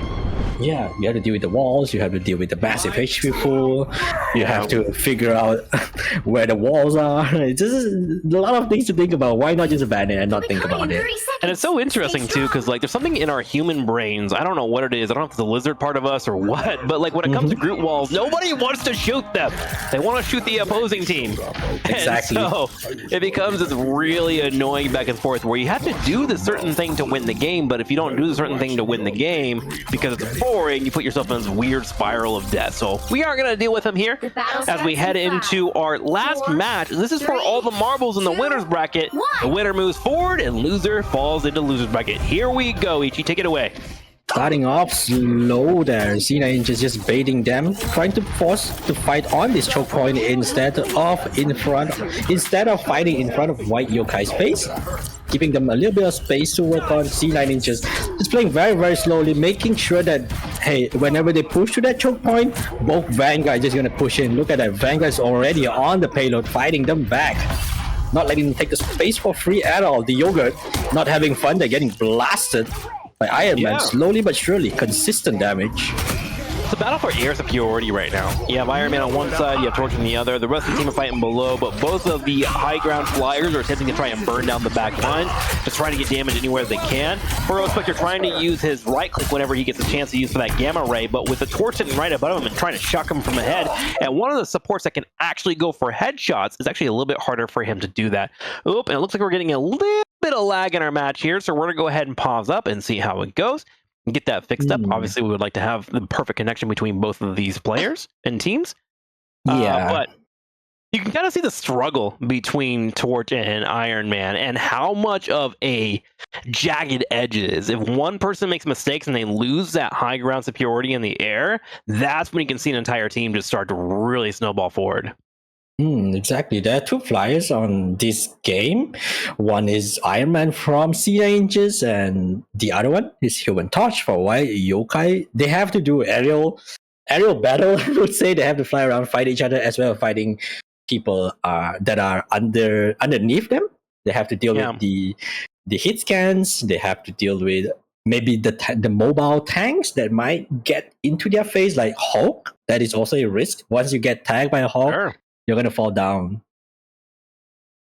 Let's see here. We're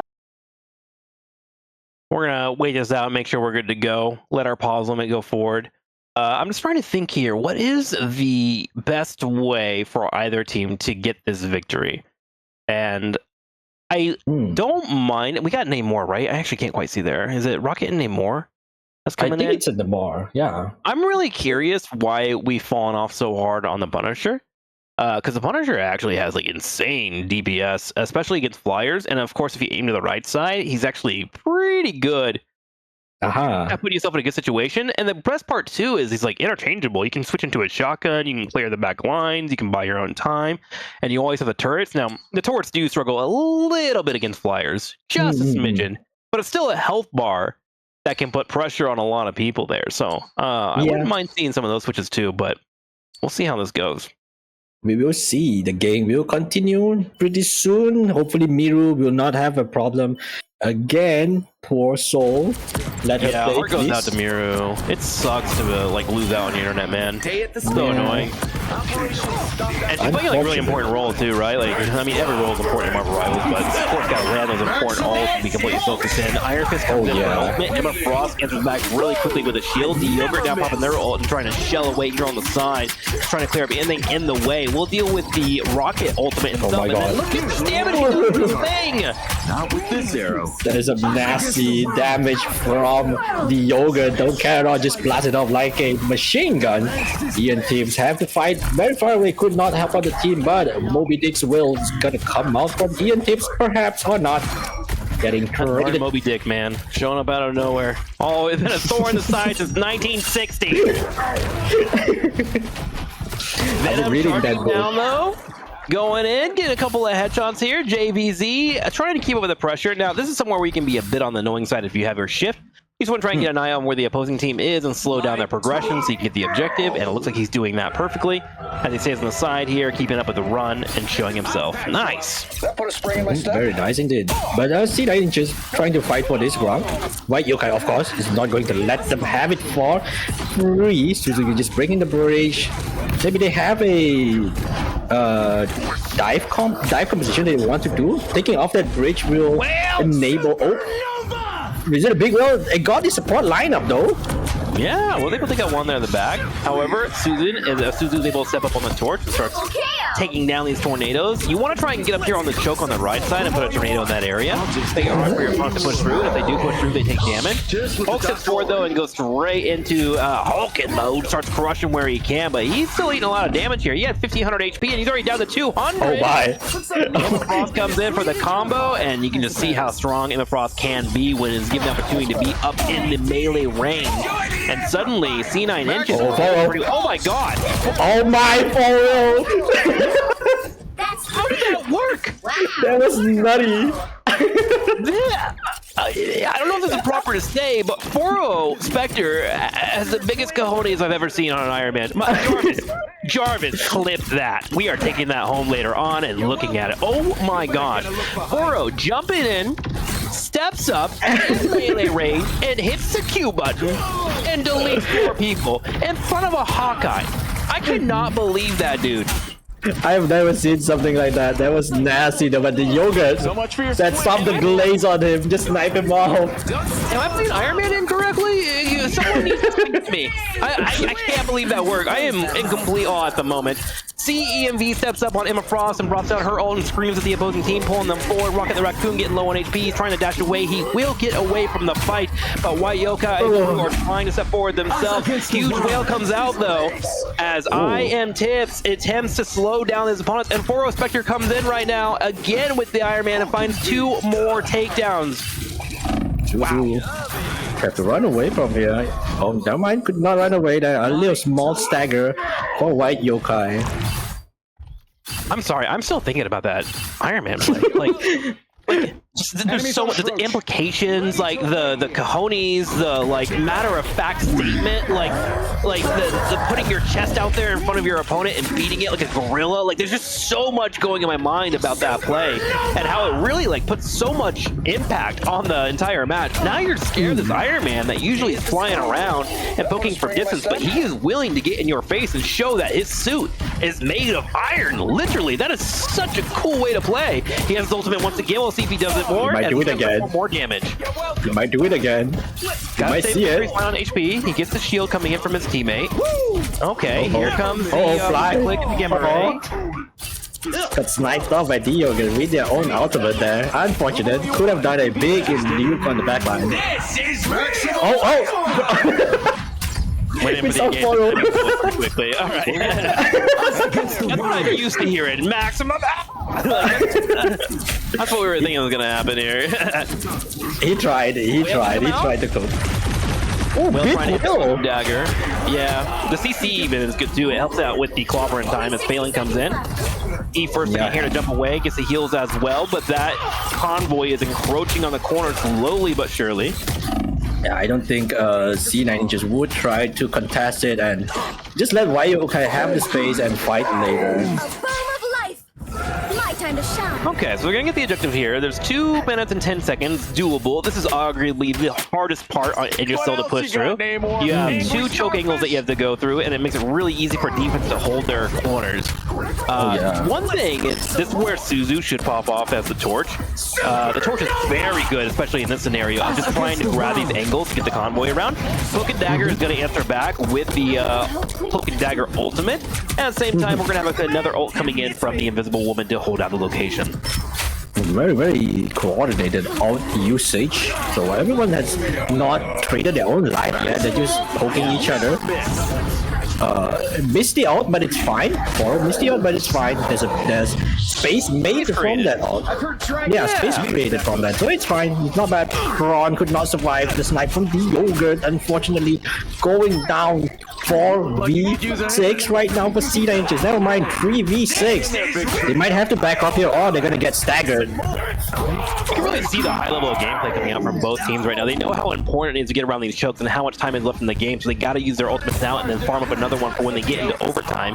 But the win is slowly going over to White Yokai. They take out Rocket Raccoon. They also take out the Thing as well, which means they're starting to get a number advantage as Envoy sneaking around this.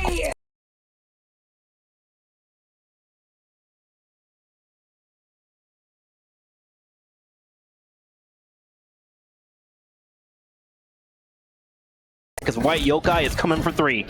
Yep, Ian Tips have the wheel on in their hand right now. I mean, let's see how Ian will use that ultimate to control the tempo of the fight. If they time it correctly, they can just end it. Can they end it? There we go. First kill goes to him. Takes out Venom. Here comes Suzu dropping down the old EG. Oh my god, Suzu's trying to make so much space with all those flames on the ground there. Suzu is on 1 HP and a dream, but then get healed up immediately. The Yogurt can trade it off. C9 is just doing very well right now. Just have to get the support out of the way so that they can hold it a little bit longer. C9 just have to take White Yokai off the point, and then they can secure their first game. And remember, the first time I played this, White Yokai was able to grab 3. If they can hold them to 2, it's a massive win for them. Clobbering time's available. There's a shield from the Hulk. Boro Spectre grabbing the high ground, about to build an ultimate. He's at 88%, trying to burn down whatever he can, but also stay alive. It's imperative that he stays alive. Teleport comes through. Suzu dances through, goes from the top side, grabbing the angles where they can. Massive whale coming forward just to crush some space right now. It's a full-out brawl. At the same time, a huge blast comes in from Iron Man. 5 people have been wiped. Venom trying to hold the overtime, but it's not enough, and C9 inches will hold White Yokai to 2 points and will move to offense themselves. I think White Yokai pushed to that far in. It's good, but C9 inches could work around it because you don't want the point. I would say if you're playing a tournament like this, you would not want to push the payload to that side because it's kind of hard to defend there. So, but we'll see. They could prove me wrong. Yeah. Whew. All right, we're taking a breath here, as everyone should. This is what it's coming down to on the wire. Everyone in chat, take a breath. Each take a breath. We take a breath. Here we go into the potential final fight between these two teams. C9 inches, if they can get past White Yokai here, they will, of course, be moving forward in the winner bracket if they're not able to beat that score of 2. However, they will be taking the L, and we will be moving forward in the tournament. Here we go. Iron Man locked in once again. And we do have a bit of a change-up. Potential answer against Suzu on the torch. We have Star-Lord being picked up, which can be fantastic against teams that are lacking a lot of shields. Oh yeah, he just goes in, shoot a few times, goes out, like very poke. Hit and run base, I guess. Don't really need to commit to any fight. I consider him to be the mosquito of the game. The other great advantage too is like, you can be very Mosquito-like with Star-Lord, but Star-Lord is also this character that if you have a great understanding of the game, you can be consistently average as a character, which is good. Like I'm saying, you can average in a good way. With that right-click giving you the iframes to dodge out and abilities and damage coming your way, if you can consistently get away from your opponent and force them to use abilities toward your direction and nullify them, Star-Lord really starts to creep out in small advantages that really pays off for his team. Oh yeah. With the spin to win, I think that's the win con for every Star-Lord player. Just charge your ult as fast as you can, right? Yeah. Get your ult built up, flying up above, just sitting upon them, hitting E, right-clicking out of it. There's a lot of small maneuvers you can do on Star-Lord. He can be, I wouldn't say mechanically challenging, but there are pivotal moments that if you're able to hit them, you can really take over a lobby. And being able to pop your ultimate and ensure that torch is going to get picked off, can be a massive moment for your team. So we'll see how that's going to pay off. Obviously, the story so far has been this Iron Man and how well he's been playing on these ultimates. Yeah, exactly. Iron Man, I think Foro did it very, what's the word? Unconventional? where sure. most Iron Man would like blast it from on top of the skybox. Yeah. But Foro don't care. Foro just goes lowest as he could, blast it right in front of everyone's face. Sometimes the potential of a player can be baked in one play, right? Now that he has used that in a tournament or even in this matchup, that is now something that you have to respect as a team. Oh, Iron Man might fly into our team and blow us up at point blank. We should probably spread out and watch out for that. That can put a lot of stress on comms. That can change the way that you're drafting characters. In fact, we actually are seeing a evolution effect from the White Yokai when it came down to it. Look at their tanks. They have adjusted their tanks here. They've been playing a lot of Hulk. We've had a lot of Venom. We've had a couple of Emma Frost. They now have 2 tanks that have a way to deal with Iron Man. They have Emma Frost, which has a shield available, and they have Doctor Strange, which has a shield available. They have made the adjustments to make sure that that type of gameplay does not occur, and that's because one good play happened, right? That's the trickle effect of competitive gameplay. That's what I love about teams facing off against each other, because plans have to be adapted and made in real time, and it's so cool to see.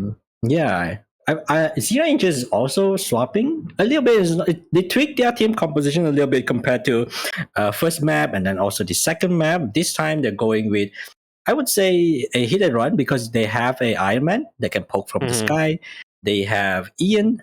They have Star-Lord to just go in, hit and run, hit a little bit, run away, to just make sure that, hey, this is our space. We're not going to give it for free. You have to contest us and try to chase us down. Yeah, gotta agree with you. All right, guys, just a quick update at home. We've been having some issues with one of our players, sadly getting their internet tampered with. So we're waiting for that to subdue and get fixed out. This match has been incredible, so obviously we want to give the players the best opportunity to do so. How's everyone doing in chat? Is everyone vibing? Ichi, how you doing, man? How's our first hour going? How's our first hour going? I'm doing fine. I'm not performing as well as I should be, I shall say. What the heck, bro? But I'm having a lot of fun casting with you. Bro, you're doing great. We're vibing. Get that negative. Right, let's do it. Let's bring a match to our players. Hang on. It says we're ready. We got it ready for a second. We're making sure everyone's good to go. They're unpausing. All right. Chat says they're vibing. We're going. I'm gooning right now. Okay. Okay. Fortune QQ. Maybe you keep that to yourself. Here we go. Straight into the final match here. We are all tied up, and game number 3 is going to have a winner after this set. Oh yeah, they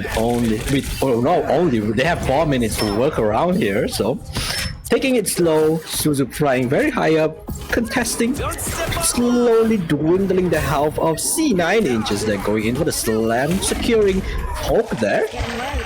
Kie just trying to heal up the whole team, slowly putting up the shield for Suzu so that they can play a little bit longer. Ian, Ian on Star-Lord just trying to poke Suzu off the high ground, not making them able to get the space for free. Yeah, this is the playstyle of Star-Lord. You kind of hit people until they look at you, and then you like dash out, or you try to make the decision of whether or not you can get the takedown. And again, as you mentioned earlier, you're just trying to build the ultimate. Typically, per life on Star-Lord, I'm looking to get about 40 to 60% of my ultimate, and if I can do that, I'm feeling pretty good. And we actually saw that from Ian Tips. He got up to about 45%. Same thing for Foro, though, as he's about to find his own ultimate, but look at the focus here. White Yokai is not allowing for Foro to hold that high ground. The moment he poked his head out of cover, he was picked off immediately. White Yokai has locked in. Yeah, the Yoga just picking them up because everyone's looking at Suzu on the sky. So the Yoga have time to aim their arrows, take their time to like really hit the headshot, securing the kills on C9 inches. Furu trying to get some poke here, gets hit once again. And one thing too is like with Hawkeye, it is relatively hard to hit Iron Man, but when you do hit him, you hit like a truck, right? And if you're throwing trucks at people, usually it's pretty deadly. Susan though, working on that back line already, has a dive available to them, trying to get low on HP. Furu goes in for another hit on that front line, only getting one this time. Proper shield coming up just in time to save his teammates. D-Yogurt popping his ultimate at the same time and taking down those purple clones. But look at Furu going straight for Hawkeye and Ack, trying to get the picks, but the heals are just too much. He dashes away, 2 HP, and the Dream, just kidding, he's in a nightmare as he gets picked off. I really like how the Yoga is not panicking at all, taking their time. Even though they are low, even though they were getting attacked, they just take that time, aim, and that because of that, they got Foro there. They secured the Foro kill. For some reason, my brain just laughed for a second, and you were like, I really like the yogurt. And I was like, man, you're sharing that in the middle of a cast, so you're a fan of yogurt. I like Ooh, what's your favorite flavor? I'm a blueberry boy. Portal coming in, straight into the fight once again. We do have the ultimate available for Invisible Woman. Namor comes on through and drops down to show the way.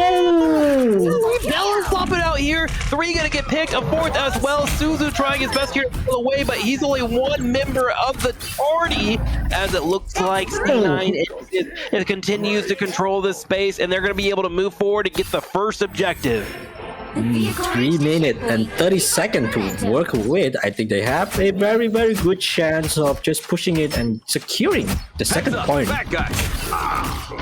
Ooh, pretty massive picks here so far. C9 Inches staying in here. Remember, they do have to get to the second objective and about 3/4 of the way through on the third objective in order to win this here. Fru and the rest of his team able to find one pick. Here comes an ultimate. I love aiming for that back line. Clobber in time coming out 2 though. Sadly, 2 ultimates being used for 1 support that might come back to bite them in the rear. They need to step up and control these spawn points, especially the tanks in particular. Phelan is already there. He needs maybe a little bit more support to help him out, but this choke in particular, the one we're looking at right now, that is the biggest priority whenever you find takedowns around this objective, and they're doing their best to hold it. Oh yeah, it's very hard to push out on this choke point, especially you have the thing, but then again the thing got choked by Everfrost there. Could not run away there. But managed to get away. It's fine. The fight still continues inside invisible boundary from here.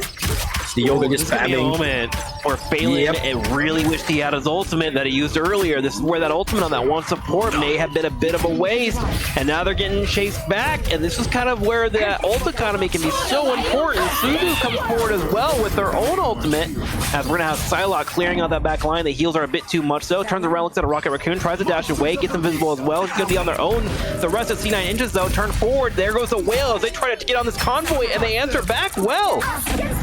Oh my god, Agamotto in on JB's hand here. Might just hold it in because man advantage is a really important thing that they need to keep up here. Maybe they will just use it. He wants a lot of damage, right? Yes, you want a lot of damage. It might come up though, but I doubt that they will pop it.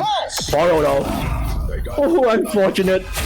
Doctor Strange. Perfect. Yeah, exactly. He gets picked off, but they don't lose the support, and that's pretty important actually. As he can anchor up around the support. I don't know. EG things are looking kind of dire here for C9 Inches. Can they get through? Oh, it's kind of hard though. They have to figure out what to do right now because I'm pretty sure White Yokai still keeps track of all charge from C9 Inches.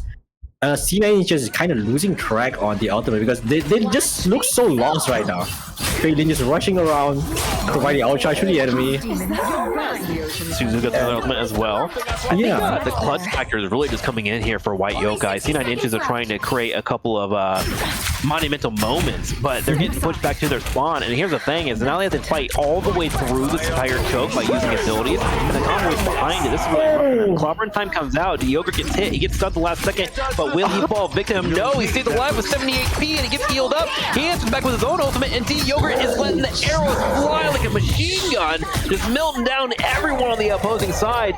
Kron Bliss does step up with the Hulk, tries to go for that backline support, but she's doing a lot of juking and jiving. Kron alone need to deal with 2 very mobile characters, one tanky and one just keep dealing damage to him. Phelan coming in to support their own vanguard.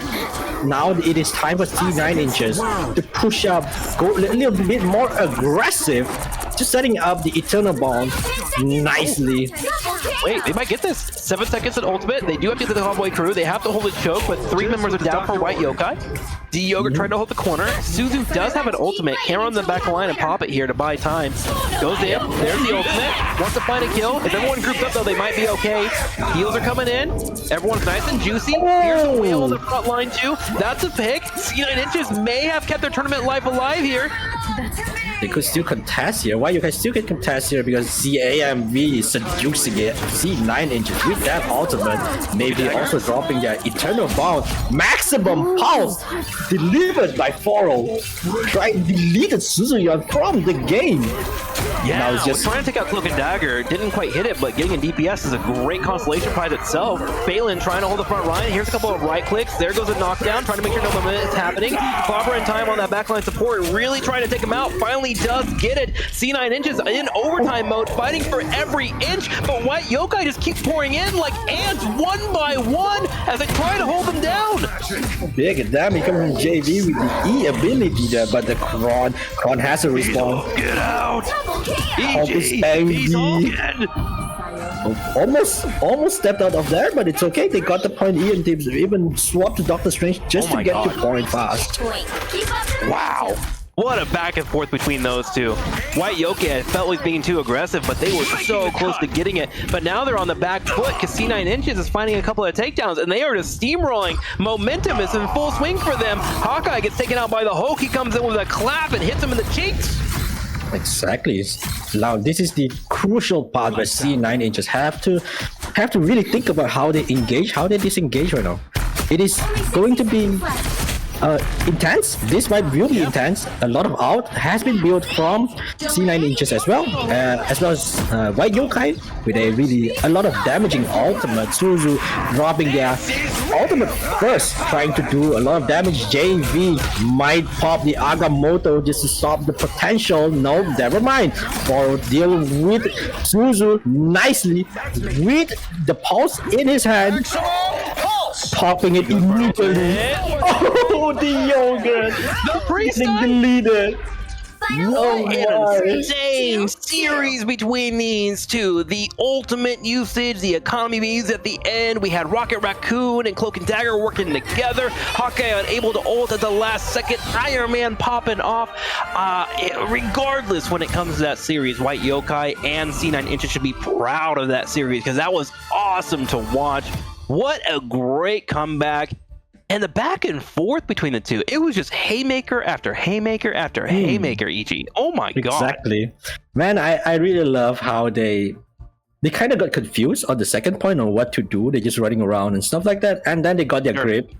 Kind of start tracking ults, tracking abilities. After that, they just push to second point and just secure the win. Of course, without Foros Iron Man ult right there. I think the fight will extend because the Yogurt swapped to Black Panther, and Black Panther is pretty mobile. Can run around on the payload. I don't think it's a great idea to have a Black Panther over there.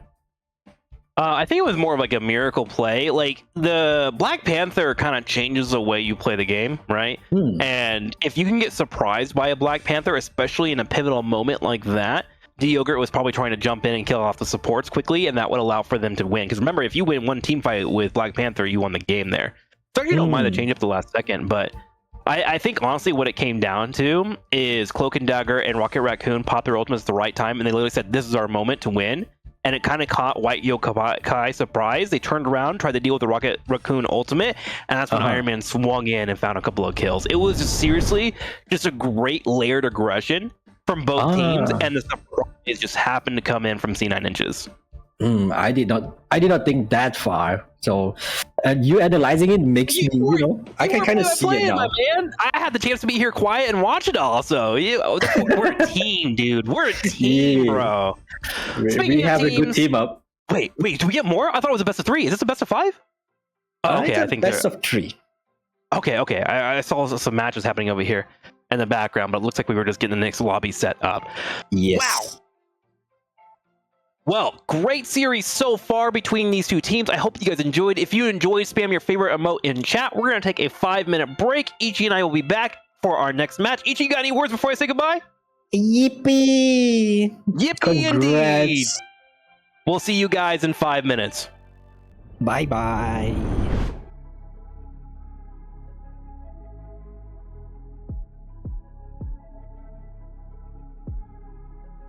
Conjure on this beat, yay.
the speed, yeah.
Conjure on the speed, yeah.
Back to more Marvel Rivals. We are about to get set up for another match as only Jeff and Last Pick Dis will be facing off. I am here with Ichi. Ichi, how you doing, man? We're about an hour in. I just went to the toilet. I have a great experience there. Wait. I was not ready for that. I'm great. I went to the toilet. Life is good. Yeah. It was a good sesh. I'm proud of you, Ichi. Good job. Everyone claps in chat for Ichi. Oh, don't I'm shy. Don't do that. Heck yeah, dude. All right. Well, we'll be setting up for our next series. We had an incredible best of 3 between C9 and Yokai last match. My golly gee. That was an incredible, awesome match. We saw a lot more melee and a lot of evolution between these teams as they were trying to figure those two out. So if we can continue to have that level of gameplay, man, I am here all day for Marvel Rivals. My gosh. Oh yeah, definitely, because that game was also from the winners bracket. So they won a lot of games. They have maintained their win streak. So we could see like high level of gameplay. Of course, everyone is trying to win, I would say, and not play in the loser bracket or lower bracket, I should say, and just go smooth sailing on the winner side. Personally, if you sign up for a tournament, I'm hoping you're trying to win. I don't know if that's like something that I should not be thinking, but guys, get out here and put your best foot forward, adjust, change as we go forward. Now, we are still in the best of 3 format for our teams, and we're checking in to make sure they're good to go. It looks like we'll be getting a change of scenery as well, as we'll be heading to Tokyo for the Spider Islands for our convoy, which is one of the first battlegrounds that we have ever seen in Marvel Rivals. So always a good one to visit. Yeah, I really like this map as well. There's a lot of ground that you can play high, you can play low. Even if you play high, the high ground can be destroyed. So you have to do a lot of mind games, I should say. You can kind of really get a feeling for what they were trying to go with Marvel Rivals with this map, as they definitely are showcasing. You were talking about the destructible environments. There's a lot of things you can use. I don't know if it's still in the game yet. Have you done the penny trick? I know I've been bringing up penny a lot today. I swear I'm not a penny main, but have you done the penny trick where you put like a nest down underneath the bell and then shoot around the environment? The bell falls on top of it and it still puts out spider mines. No, I have not. I don't even know that tag. Wow. Yeah, it's like that's. I don't know if it's still in the game. It may have been changed. I haven't played in a couple weeks, but it was something that I used to do a lot. It's super awesome, and it's small things like that really sets you up. Yeah, the death becomes indestructible. Yeah. Like it becomes this weird spot. Well, because you have to wait for the map to rebuild itself up. So when it rebuilds itself back up, then the bell goes back up and the nest is revealed. But it's a good way to like slow down your opponents. It's really not that effective. You can kind of walk around it, but it's cool to like surprise your opponents occasionally. I see. So they don't expect the thing. Yeah, I think Penny's like a really fascinating tank in this game, and I think a lot of people give her a little bit too much hate. Her Vanguard abilities can be very, very useful in most scenarios. She have a lot of utilities to deal with divers. I mean, she can't really take space forward, I would say. Not as effective as other Vanguard, but it's fine. Sure. It can deny space. Can agree with you. And I think, especially in this meta right now, where you're getting a lot of Spider-Man and a lot of Iron Fist, Penny can definitely be a very tasty option to switch into. But regardless, I'm not trying to sell you guys on Penny. I'm not trying to make everyone play Penny. I just, for some reason today, I'm talking about her a lot. Give me another character to talk about. Let's hop into the Spider Islands, as map number 1 will be on Tokyo in this best of 3 series. Now, we've been seeing a lot of Magneto bans, a lot of openings up like that. You'll see usually Doctor Strange in your first map as you're trying to figure out what your opponent's going for. Personally, I'm of the opinion that we're seeing so much Spider-Man. I think he's a very worthy ban, for sure.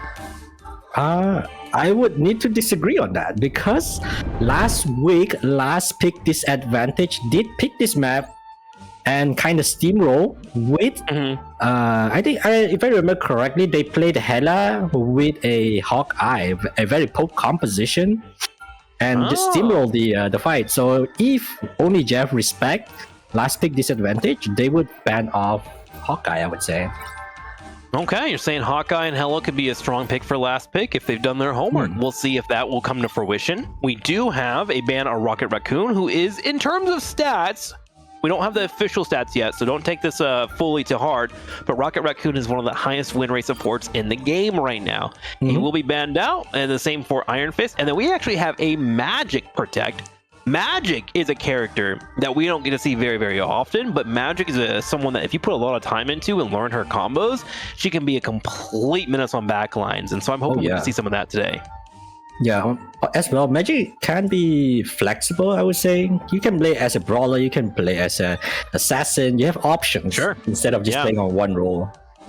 Her combo of being able to knock people up can CC them for about a second in the air, and that can be good against tanks. I can really relate to what you're saying in terms of her being a nice variable in a lot of team comps and flexible. Now, Human Torch being banned out, as he continues to be one of the strongest DPSs that you can just pick flatly. Obviously, you have to play him well, but he is good in the meta today. Psylocke also will be banned out as well. And I actually really like that, because Magic and Psylocke, although you wouldn't think they would be a great two characters to put together in a team because of how they have to kind of play off of each other, their ability to communicate and decide to pick one target or play off angles can be pretty interchangeable. So that ban is actually pretty intelligent to make sure that Magic is not paired with her. I mean, even though the team up is no longer available for Psylocke, but it's still strong because they can like coordinate and dive together, like you said. It's actually really interesting to bring up that team up, because I felt like even though it was strong and it seemed like a team up that would have been taking over the games, we didn't really see that much in season 1 as much as you would think. It was quite fascinating to me that the ability to rewind time wasn't exploited as much as you would have thought, you would have thought. It was actually a lot better on Black Panther, which was surprising to me. Yeah, I mean, maybe Black Panther is more suitable because Black Panther, when they use their full combo, they're kind of stuck. Instead, Psylocke can just still run away, so she don't really need it. But Black Panther, enjoying that team up still. Good point, good point. Could make all Ooh, are we getting a Mr. Fantastic? We sure are. He receives some buffs, and he is someone that you typically want to play with a strong frontliner that wants to get in there, and the Thing certainly wants to do that. Actually, it's very fitting because they're best friends in the comics. Mr. Fantastic can jump onto a teammate, and then, of course, slow anyone down in the area by 30% now, thanks to his changes. He also can ult and get shields as well, so he's just a better DPS in general, and I love Mr. Fantastic's gameplay. He's one of these characters that you gotta really be in tune with what he can do, but when you do it, man, it pays off. We don't really see a lot of Mr. Fantastic in this tournament specifically. When Mr. Fantastic is picked, usually it's to counter dive comp. Sure. Stay strong. I think that he has a little bit more strength than that for sure, but I agree with you that a lot of people do use him for defense. He's just so good at enabling offense, and then what he's most great at is being flexible by using his smarts, which is fitting to his character, to fit where the team needs him. All right, if you mentioned that, as you mentioned, the divers, so if there's a Spider-Man or Venom or Black Panther diving your back line, he can provide shields, he can slow them down, he can help out with the defense if need be. But he can also be a pseudo tank if, say, the Thing is getting burned down, which looks like it's going to be his role here, as we have Hela and Hawkeye being picked up, which you brought up earlier, and now Mr. Fantastic is pseudo help hold that front line. Yeah, Mr. Fantastic has a lot of value there just by standing close to the backline, I would say. Because the last pick disadvantage is picking a 3 duelist comp instead of a usual 2-2-2. Okay, I'm going to need these Hela mains that are playing in this tournament to relax, okay? We just saw Hoshi come out and just land like 6 shots immediately on top of only Jeff, who, by the way, is playing Jeff right now. Playing the backline DPS Jeff playstyle, which can be a very strong playstyle, very annoying, but you gotta be careful and make sure your team doesn't get picked off. But Hela right now from Hoshi is really just cleaning up. Yeah, Hoshi don't like that fish at all. Just trying to find that fish, no matter the cost. Now moving forward, almost touching the point for last pick disadvantage here, trying to see what they can do. Hoshi okay with that headshot. V also get a pick on Safely on the shock. Yeah, and then Jeff walks off too. So I'm actually gonna see if they're gonna switch off Jeff, because I don't know, they are calling only Jeff. They might want to play with the style. A type of backline Jeff used to be a little bit better when you had the Luna Snow team up. It still can be pretty strong, but it's more annoying. And if you don't like really focus on it too much, usually you can do what we're doing from last pick dis, which is just turn around, focus on the objective, put a little bit of damage on Jeff, make him pull away, make him go heal, and then you get back to work. Yeah, I can see that. I mean, if they want to make a Jeff team works, I would say 3 strategies would be the best idea, because you don't need to have Luna Snow working overtime. Oh, there it is. Little Snow finally coming in. This is where Jeff can be really annoying, bringing in those slows. Captain America just trying to hold that front line. And it looks like only Jeff is just a bit disjointed. Oh, Jeff comes in, though. Finds a couple of picks. Takes some damage. Remember, he can't be CC'd here, but he can be damaged. The healing, though, just a little bit too much. Gonna keep him alive. And only Jeff manages to find a pick and slow down the opposing team. Us against the world. I think Cloak and Dagger in this tournament is dominating, clutching for the whole team. That Dagger right click right there saved the whole team from getting chomped by Cephalus Jeff. What a relief. Oh, is that what that was? The iframe? Yeah. I missed that. Good eye there. Yeah, the Cloak iframe able to keep them alive. That makes a lot of sense there. That's actually really hard timing. So kudos to a BB girl. My bad for missing out on that. Yeah, it's pixel perfect as well, so it's really good. But Sinabalo running on to the point, trying to just contest it so that Hoshinoke have a free space to just do damage here, right outside the zone from Fanta. Luna Snow able to keep him alive during that fight though for Hoshi. Hoshi finally getting picked off, and now Captain America running down the back line trying to get whatever they can here. Meanwhile, here comes Hero with that new team up that has became available in this season. Able to start busting out some damage thanks to Dr. Strange being on the team, and you're seeing that damage starting to pay off in dividends as only Jeff and crew hold on to point 2. The thing is, they gotta do it for 3 more minutes, and we're already 3/4 of the way to the next objective here for last pick, so they're probably gonna reset up. Good news for only Jeff is they have the ult advantage with Scarlet Witch having an ult at the moment, whereas last pick is still trying to build their own. Also, Jeff's ultimate is coming right up, and they can just toss them off the map. It's pretty accessible from this side, but Hoshinoke does not allow that. Yeah, you don't want to have Hoshi on top of that Jeff there. Able to take him out pretty quickly. Hero taking some damage, but also dishing out some as well. Thanks to Dr. Strange came up. Gets hit though as Hoshi is truly just left clicking out of their mind right now. Look at this. 1, 2, 3, 4 picks. Looking for a potential 5th, but the tanks are pulling back to the next defensive area. Hoshi, man, is a problem. Yep, free space for LPD to just scale up slowly, taking all the space that they can. No fear at all, just pushed up. Uh-oh. Hang on, here's shot. Let's see what's gonna happen here. Waiting for it. Looking, trying to find an angle. Goes for it. Dagger once again hits that iframe, really saving it for their teammates. Does find one pick though. Gonna be a Mr. Fantastic. Boom, spitting them off the map, into the ground. Yep. And he survived it, actually. Oh, did he survive? Yeah, he got the healing pack at the last second. Swam on back, surviving all the way through. Oh, feed and dealing a lot of damage there with their own ultimate from Hawkeye's free aim, I would say. Blasting everyone, but Simbaba does not allow it for free. I played with a Captain America a long time ago that played with this skin, and I can't get it out of my mind. All he did was play, and every time he got a takedown, he would type banana in the chat. Banana man, coming in. A memory for me, dude. He's banana. That's what he would type. And right now, Banana Man doing really well. Okay. Oh no! Out the air. Yeah, you don't want to do that in front of a Hawkeye. Yeah, you never want to do that. Not a good idea, though. Not a good idea. It will take, yeah. I know they were trying to go for a miracle save, but a little bit too late. 2.5 minutes for this last objective to score a total of 3 points as last pick is moving forward and trying to get a hold of all the exit strategies from only Jeff, as they were just wiped. Agamotto within grasp of madness here. Could still turn up the fight for only Jeff, but LPD having 3-4 ultimate. So it's going to be hard. Only Jeff need to bait out a lot of ultimates to really make it work. Unfortunate. Usagi. Getting clapped there. Yep, getting clapped immediately. Unfortunate. The Martians have no fear, just rush in, take a lot of space, forcing only Jeff to stay in spawn. Yeah, they're being spawn camped right now. Okay, they need to regroup. They're panicking a little bit, and everyone's trying to like get out and do their own 1v1 battles. But what's happening here is they're just being staggered over and over. They get staggered again. Yeah, and you don't want to like pop that ultimate by yourself unless one, you have an advantage that you know for sure you have, or two, you have supports to keep you alive because magic can't get picked off, or your portal timing have to be perfect. But that was an unfortunate waste there from only Jeff. You can really get the sense of getting desperate here on this defense, and that desperation is in the water. Last pick smells it, and they are just sharking around.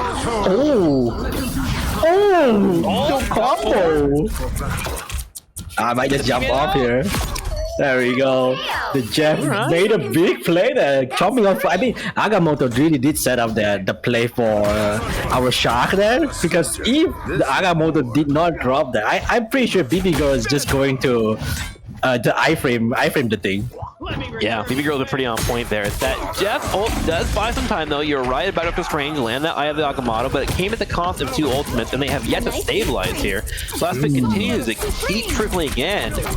Front line starting to get nice and big. Mr. Fantastic trying to help out, and really what it comes down to is a 3 DPS with Mr. Fantastic being interchanged into a tank is just putting out too much damage for only Jeff. This is oddly enough a weird situation where it's like, hey, maybe we want to switch out Captain America or switch into another tank, get another shield. But right now, Captain America is avenging as he runs forward. He's just trying to buy time and stay on this point. The shields have been enough and the healing, continuing with his own hits on this back line, but they're just healing each other way too much. Yeah, Banana Man trying to cook something there. But then again, I think Hero is just going to pop their ult right now, right here. This might be big if no one picked them off. There we go. It has been committed. Speed it. Oh my god, Hoshinoke! Landing that headshot, securing Hero from the fight. 1 pick, okay, so support's always a good start, but you do have to get these tanks that are trying to move in the objective. Jeff the Shark coming in from behind, and while there was some good individual gameplay, I would say the only Jeff team had a hard time coming together as a team. Whereas looking over to last pick, their teamwork and their strategy of really just bowling down your opponent really paid off. We'll see if they're able to do more here, but I need only Jeff to kind of work together a little bit more. It seems like they're kind of a bunch of individuals that are talented, but they're missing that teamwork, you know? Yeah, the synergy that they need to fight. I mean, they need to, like, you know, utilize, I would say, in fighting against LPD, especially LPD. I would say LPD, they have like their DPS knows how to aim. They have no fear at all. They just play far, play close. It doesn't matter. They're going to snipe you down. Yeah, the one thing that really, you know, I want to hamper on is like when we saw Magic pop her ultimate, right? That's a big, massive ultimate that takes a little bit to farm. I know it has been buffed a little bit in a recent patch, but you still want to make sure that you're pairing it with either a tank ultimate or you have a support to keep her alive, because you want to have that full 8 to 10 seconds of being able to use Dark Child. And we saw her just kind of use that Dark Child by herself in a miracle situation. And that's not where Magic excels, right? So just communicate, hey, I want to use my ult, make sure you have a support to keep you alive, or even have a support ultimate to kind of double down with. And I guarantee you, you'll have way better results. Now, again, that was one map. There could have been nerves or whatnot. This is kind of like what I'm seeing right now of why Last Pick is playing so well. You're not wrong, though. You're not wrong at all. I mean, thanks, man. Taking this, I mean, the way that they take space as only Jeff is not as good as how LPD is taking. So I kind of get it on how you're saying, like, they look at that. The Shark, it was off position. No one know Hoshinoke is here, but Usagi, no, Usagi smelled hell on top of that, just uppercut that girl. Yeah, great magic combination, moving in there, able to take it off. Now there is a Hawkeye still available, but the thing is going to charge him down and try to stop it. Magic will get picked off, but did build about 30% of their ultimate. Meanwhile, Mr. Fantastic and crew are trying to hold his front line and doing a good job of watching the angle here. The fight just is going really slowly, just trying to dwindle down HP for now. Even though Simbaba is on Venom, it's kind of hard to dive onto Last Pick disadvantage.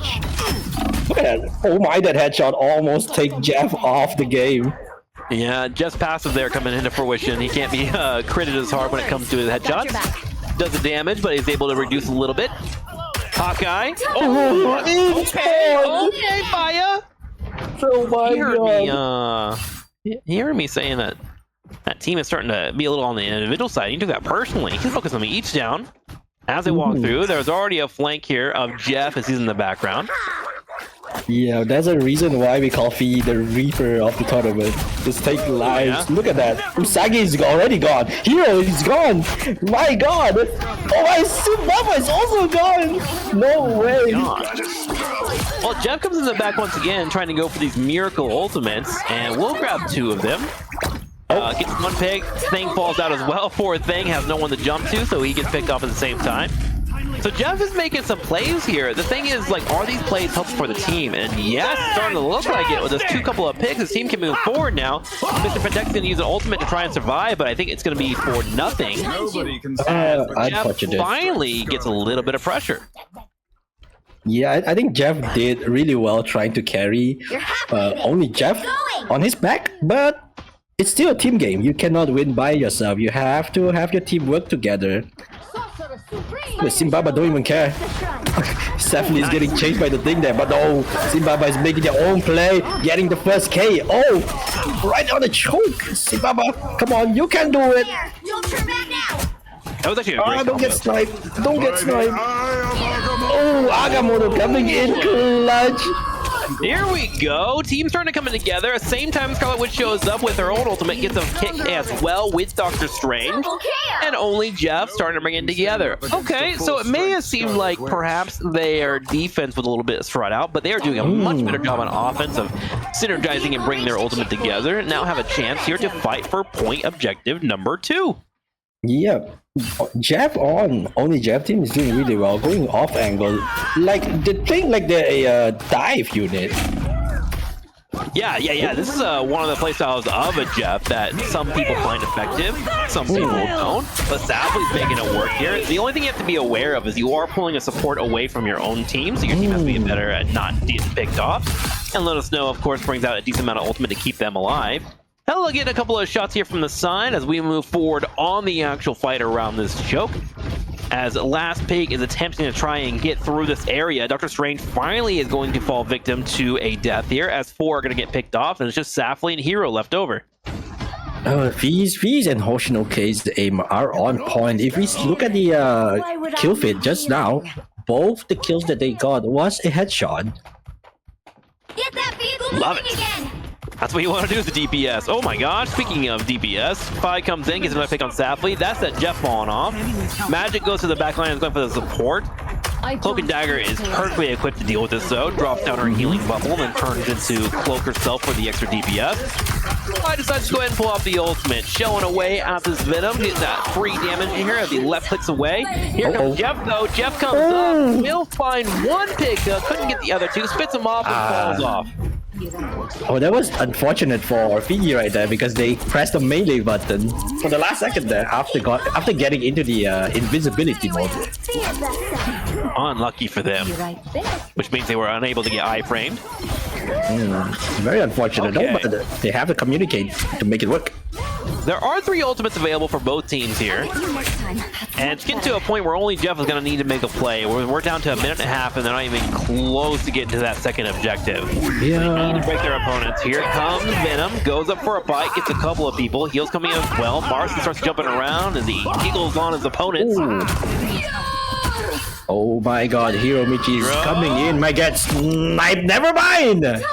Fiji missed by a few inches.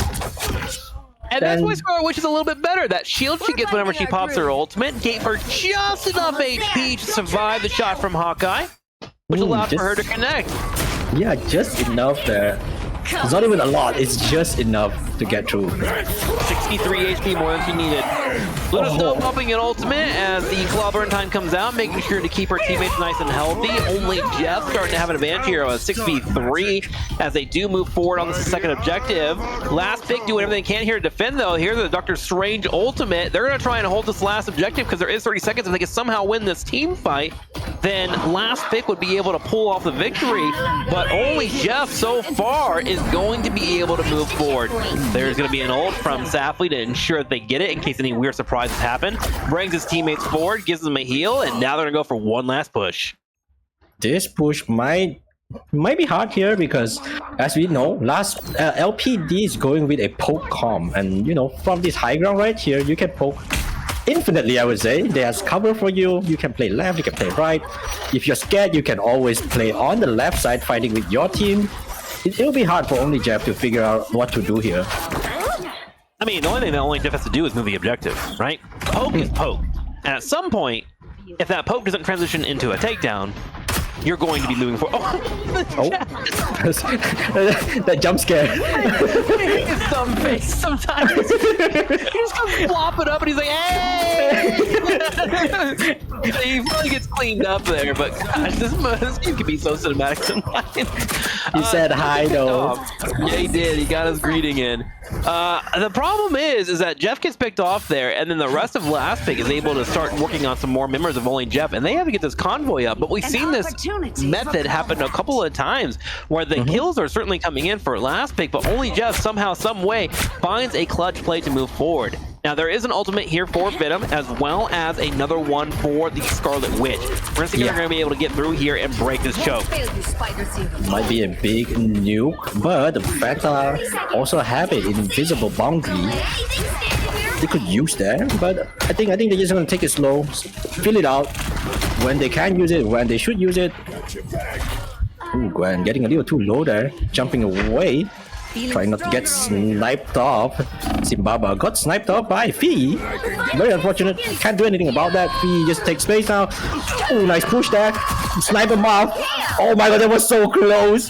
Huge play by Hero. Yeah. If Hero exploded there, I think the fight would have gone. We have a winner. Clutch teams coming in to fruition. Now we do have the Jeff moving forward once again, going through with Hawkeye. Good damage. They are on the back line. I think until this Cloak and Dagger actually is pretty massive for only Jeff. At the same time, though, Venom is trying to stay in this front line, doing the best here to stay alive. Only Jeff starting to fall in numbers. It is a 6v4.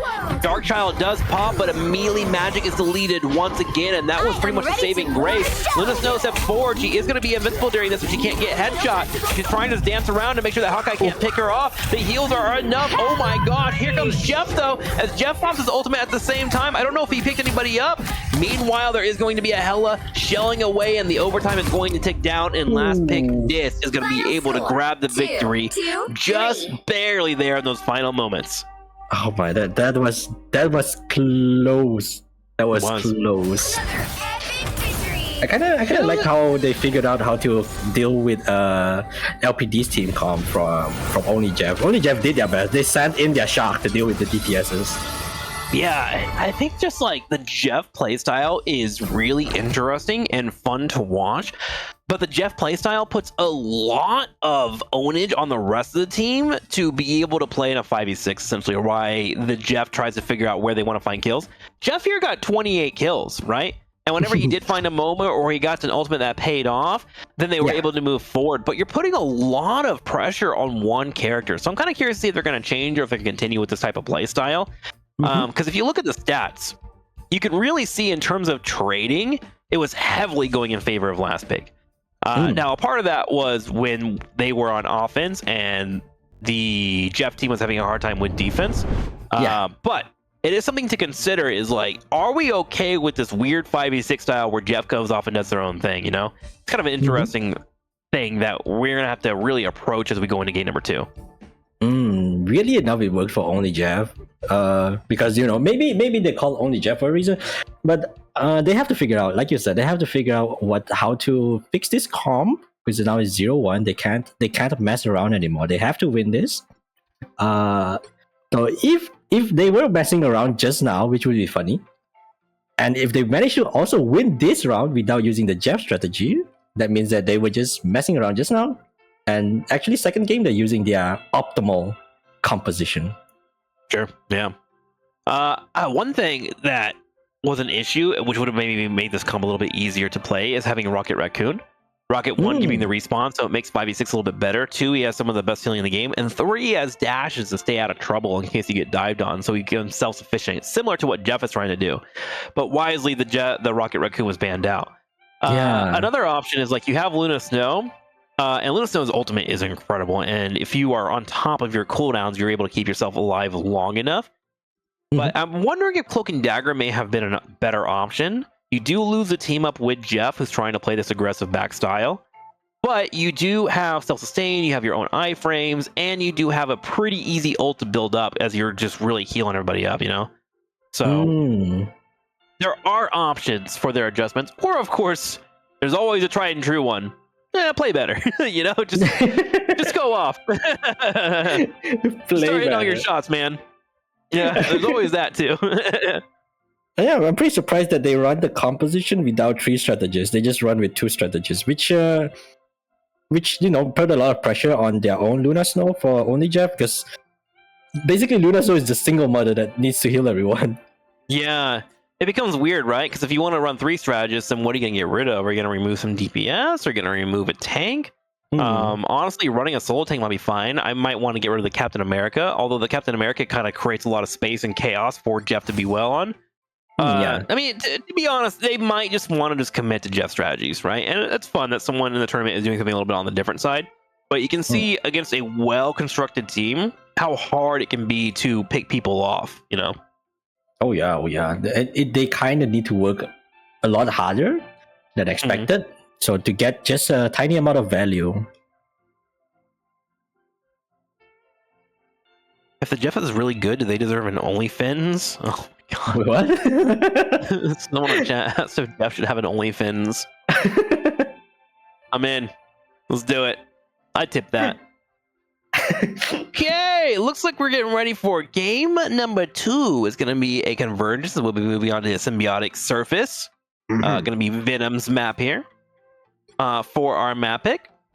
And we'll see how it all pays out here. Will they continue to run with a Jeff strategy? I do like Jeff actually a lot better on this battleground because there's so many high walls. And one of his strengths being able to swim on walls and get into weird locations. So I actually don't hate the team comp as much for this map. Could work out, I guess. With the Jeff plays, or they could, if Raccoon is not banned, I think only Jeff would have went for Raccoon instead, though. But we'll never know. There's not much place to throw people off the map, though. That is a good point, Baku. The only thing is, it really seemed like they weren't throwing people off the map as much as they want. If you actually think about on all the ultimates that they had, how many ults did they run? 7, 8? And they probably had one that was like really impactful because of how good the Cloak and Dagger was.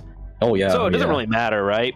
It's more of just now if you're going to run the Jeff style, you want to try to get into weird off angles and get pickoffs like we saw Jeff doing with the Luna Snow team up. But it is a good point. Yeah, LPD Cloak and Dagger was on point. Yeah, BB was in there. Oh, we do have Rocket Raccoon being saved this match here, so we might actually get Rocket and Jeff together. However, the save was coming in from Last Pick Dis. They might have a plan. Which is interesting because oddly enough, Rocket Raccoon, his main strength is being able to make sure that one death doesn't break your team, right? With his respawn mechanic. But Jeff, if he's always flanking the back line, he's going to sniff out that spawner and he can clear it pretty quickly. And that's where Jeff can get a lot of value. Oh yeah. Just destroying BRB is enough value. Yeah, it really is. Well, Magic is predicted as well, and the final ban is going to be a Psylocke ban. And we now have a lot of dive taken away. We have one of the best DPSs in Torch being taken out, and we have Magic being protected. Interesting matchup for this series. Yeah, Usagi is a Magic main, as we saw. She piloted that Magic pretty well, deleting Hoshinoke when Hoshinoke was out of position very fast to the combo. So I think they just want to have the option. If their main composition does not work out, they always have a Magic that they can default back to. Yeah. All right.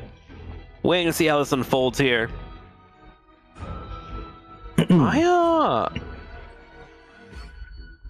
trying to think of like what I want with a Magic to make sure she can be effective in terms of tanks and supports. And that's kind of like how Jeff all fits into everything here. The Jeff pick is just throwing me off, to be quite frank with you. I'm not gonna lie to you. Maybe that's the plan. Is like because I'm just assuming they're always gonna have a Jeff on their team. But maybe not. Hang on. Are they gonna go triple support with Jeff, or are they gonna let the Jeff go through? In a way, Stephanie is not playing Jeff no more. In a way, I'm like, all right, good on you guys switching things up. On the other part of it too, I'm like, how dare you let society break you down? How dare you not play Jeff right now? You know? How dare you get pressured to not play him?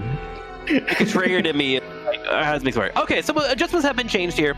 Jeff is not being picked up yet. It might be something that we come out with later on.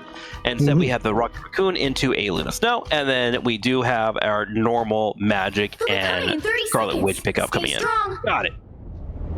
Yeah, V has also gave up Hawkeye and then instead go for Hela while Hoshinoke goes on Storm. Storm is pretty good in this tournament at least that we saw. Able to clean everything up pretty fast, like a lawnmower. Yeah, it's nice to see her because she was a bit overtuned in the last season, and the season before that she was undertuned. Well, I felt she was tuned well, but people didn't know how to play her well. But that's my own opinion. She is now in a pretty solid state. Someone consider her around like B tier, maybe like low A tier. So now she's in a position where she can be picked off pretty often. I actually kind of agree. I really like where Storm is in the game right now. Safely brings up the Jeff anyways. All right. Safely will not conform to society. They will do as they do, and we get the Jeff one more time. Just absolute chat. Going to get armed out, but then gets sniped immediately. Yeah, poor soul. They tried to cook though. I think they switched immediately off of Jeff too. Okay, back to Invisible Woman instead. All right, trying to make a Jeff work, but sometimes it's just not in the cards. Yeah, unfortunate. No more Jeff now. So far, defense doing pretty well for last pick. Venom taking a pretty big beating. About 6 seconds until he disappears. Storm comes in with a lightning bolt, praying for some heals. The heals are coming in at the last second. Storm able to start getting people relatively low.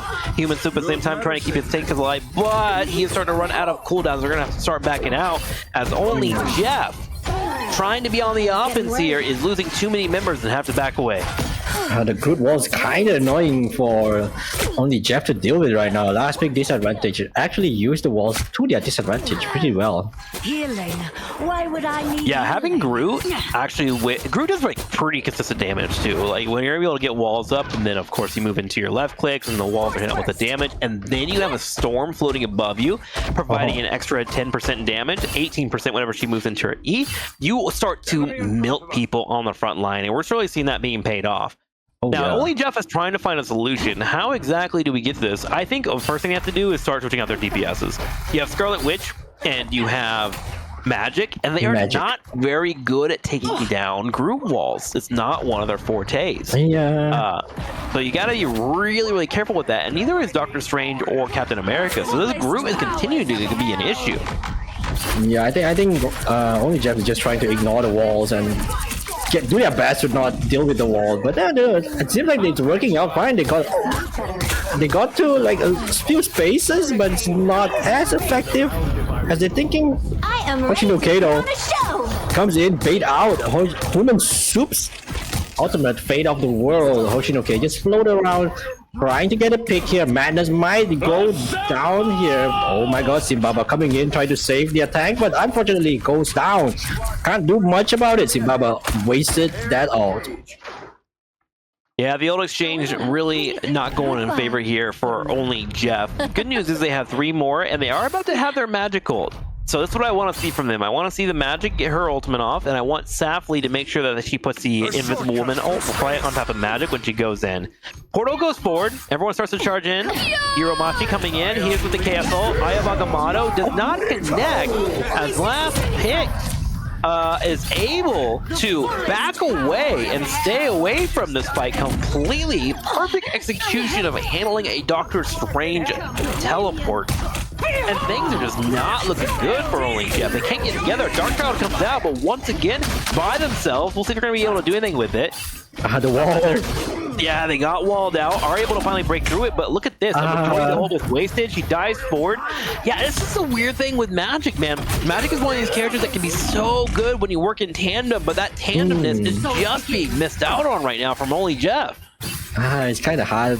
Only Jeff really need to figure out what to do right now, because I think that they are aware that the comm is not really working well, but they're just thinking about it probably right now. They have to deal with the wall no matter what. They have to respect the wall, but yeah, if they keep on ignoring it, I don't think it's going to be a good thing for only Jeff.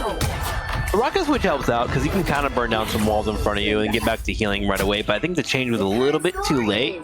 And it seems like the sword was just a bit too off. Now, with that being said, I don't want to take it away from Last Pick. Last Pick is doing a fantastic job of coordinating, and their DPS seem to be really on point here. But now it's going to come down to a push from Last Pick. See if they're going to be able to break through and get this 2-0 victory on only Jeff.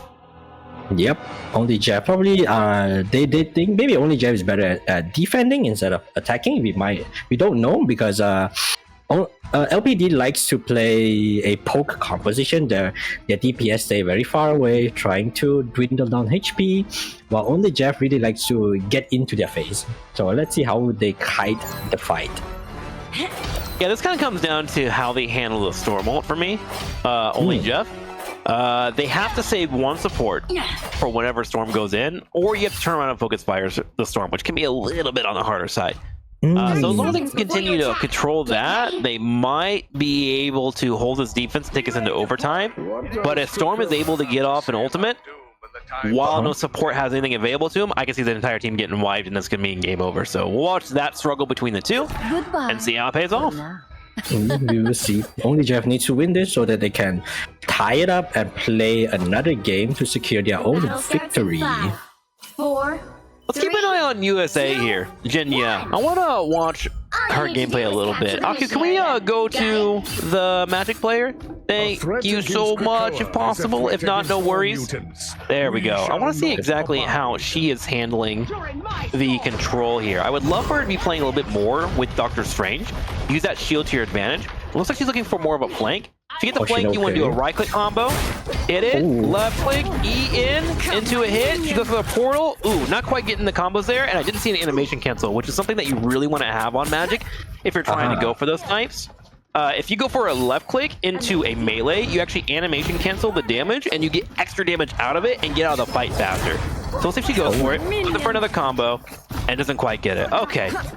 So it looks like she's having a bit of a hard time getting in there. And one thing too is the Invisible Woman's doing a really good job of pushing her away constantly. Oh yeah. The rest of the team falls forward and it looks like we lose out on the Magic, and that is going to be GG as last pick Dis is able to grab a 2-0.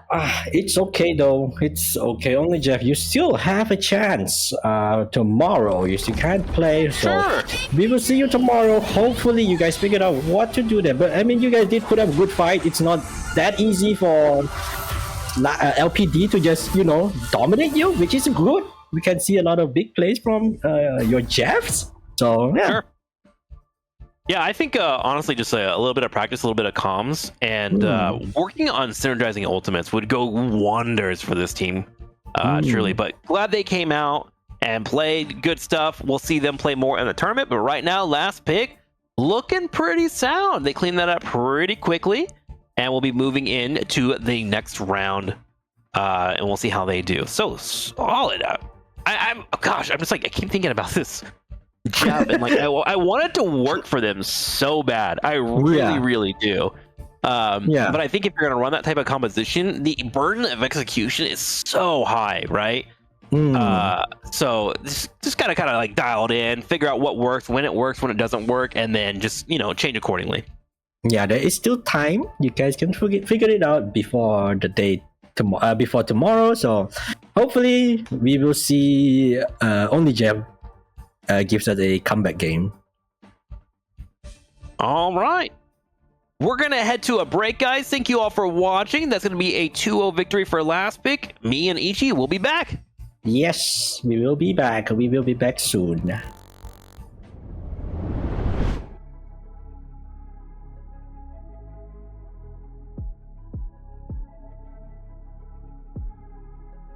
Conjure on the speed,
speed, yeah.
Conjure on the speed, yeah.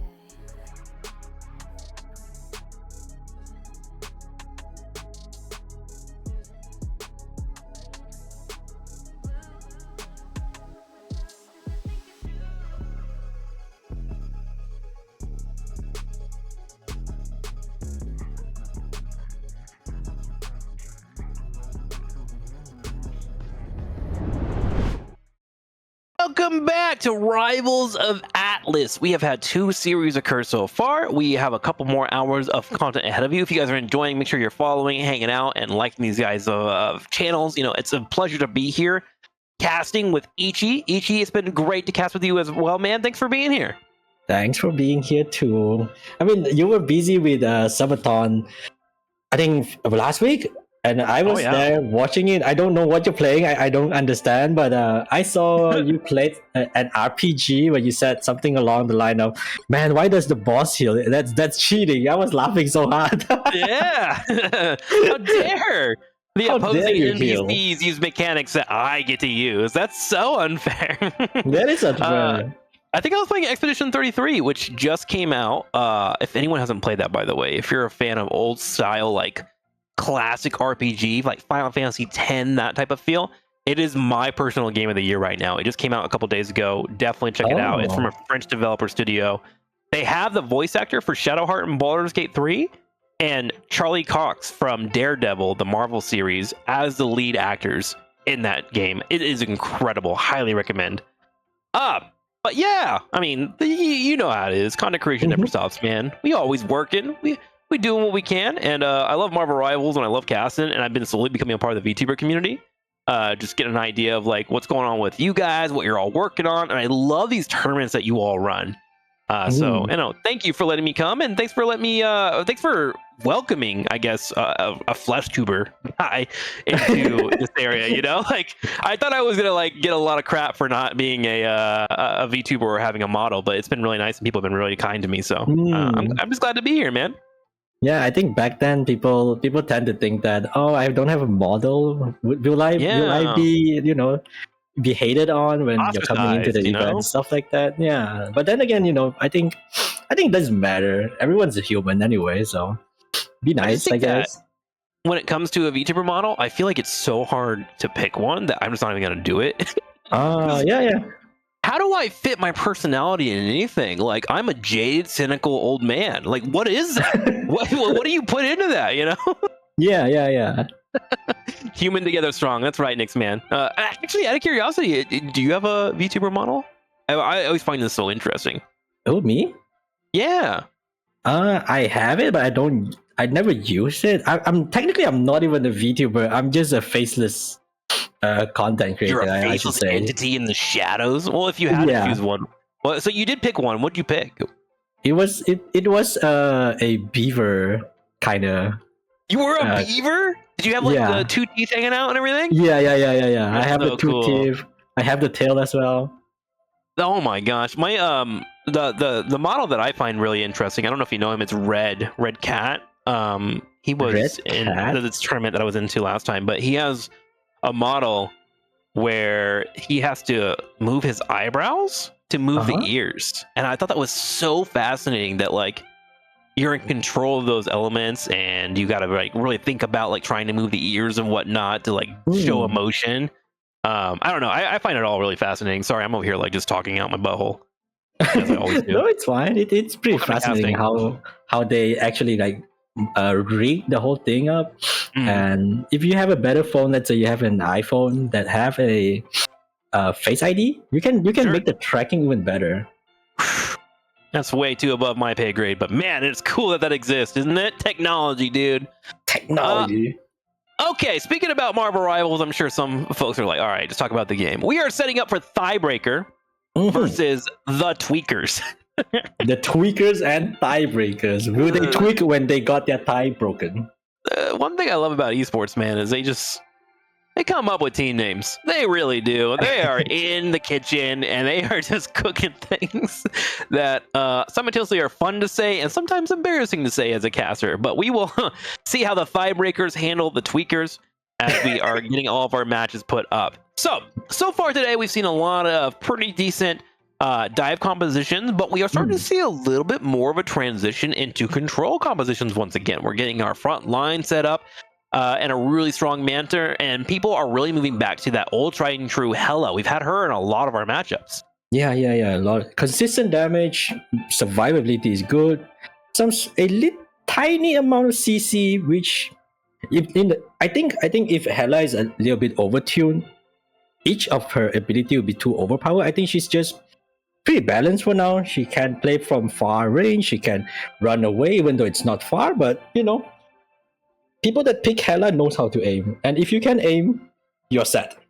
Yeah, Hela really brings in that damage, and I think what's so cool about Hela too is she's balanced. Even if you have a really, really solid aimer that is consistent, you still have that moment of, if they miss one shot, I can win this battle, or I can win this exchange, or I can choose a different angle. And you're right.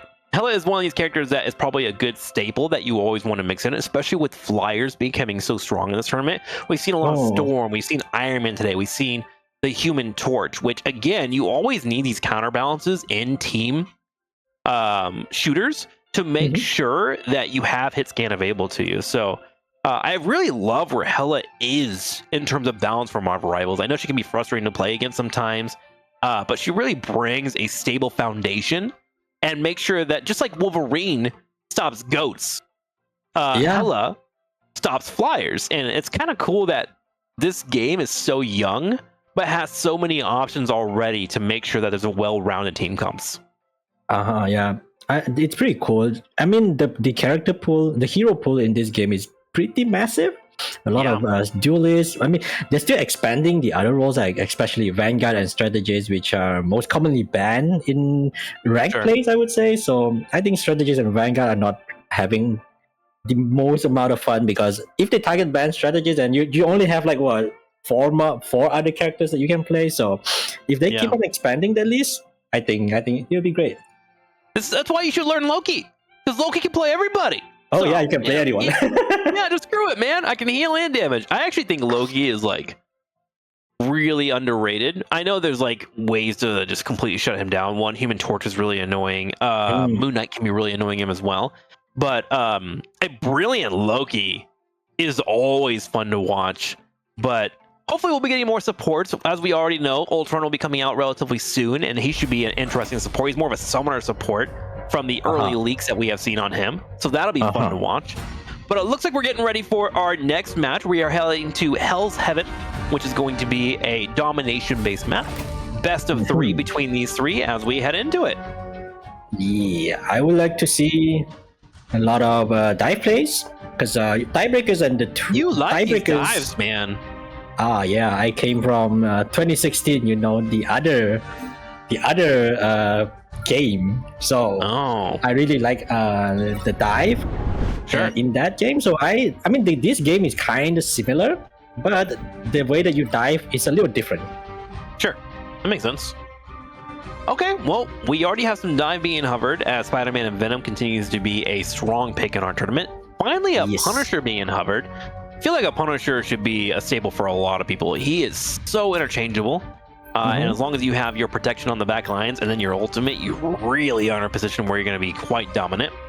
We do have a Thor ban coming out, as well as a Squirrel Girl ban, which makes me think this has to be a pick for these teams that we've seen pretty often. Yeah, it's I would say it's a targeted ban, because the Tweakers was playing just now, like a few hours ago. They were from the, if I'm not mistaken, they came from lower bracket. They came up, they won their game. So now it is both. These two teams were from lower bracket, so they kind of know what their favorite hero would be. And the Thor ban is targeted to Reese Fox Knight, while the Squirrel Girl ban is targeted to Kitsune Yuki. Okay, good to know. Ichi coming in with the independent team knowledge. Hell yeah, Ichi. I like that. Yippee! That's what you see it for. All right, good to know. So we have some targeted bans coming in. Always a good play whenever you're in the ban phases. Now, one of the things that's going to be a little bit weird whenever you're in a competitive environment is if you try to focus a little bit too much on these target bans, it could actually be something that could hurt you in the long run. So you always want to assess in the first round, and we'll be doing that, but the players will also be doing it at the same time. Someone just asked for 10 subs for someone to play Black Widow. Excuse me? Yeah, I mean, someone lost the bet, but because someone played Widow, so one of the casts have to pay 5 gifted. I think it's so funny that Black Widow is considered to be such a meh pick that people are like, if you give me 10 subs, I'll play it. gotta convince these folks. I have to play her somehow, some way. I mean, I tried her once and I was like, that's it. I got 1 win with her in ranked. I was like, all right, I'm done. I'm retiring that character forever. 100% win rate. Done. 1-0. She is hard. I am so aware of how bad I am at aim whenever I play that character. You see people pop off with it and you're like, man, I'll never be at that level, so what's the point? Yeah, you have to hit your headshots. After you hit the headshots, you still have to somehow get the final hit, because it cannot one-shot you. So you have to really figure out what to do. The other part of it too, oh my god, they're hovering the Black Widow, no way. The other part of it too is that you kind of want to you have to double dip to make her effective. Like, the common strategy is to put Mantis with Black Widow so you can give her that damage orb, which allows for her to do more damage for the one-shots, right?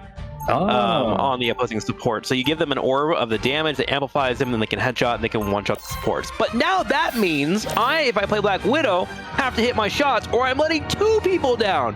And that's just too much, man. You know? I don't want to let people down in life. Yep, we don't want to let people down. We just play what we are meant to be, I would say. 30 seconds before That's your right. Get I want to help out, but man, I don't want that much pressure on me.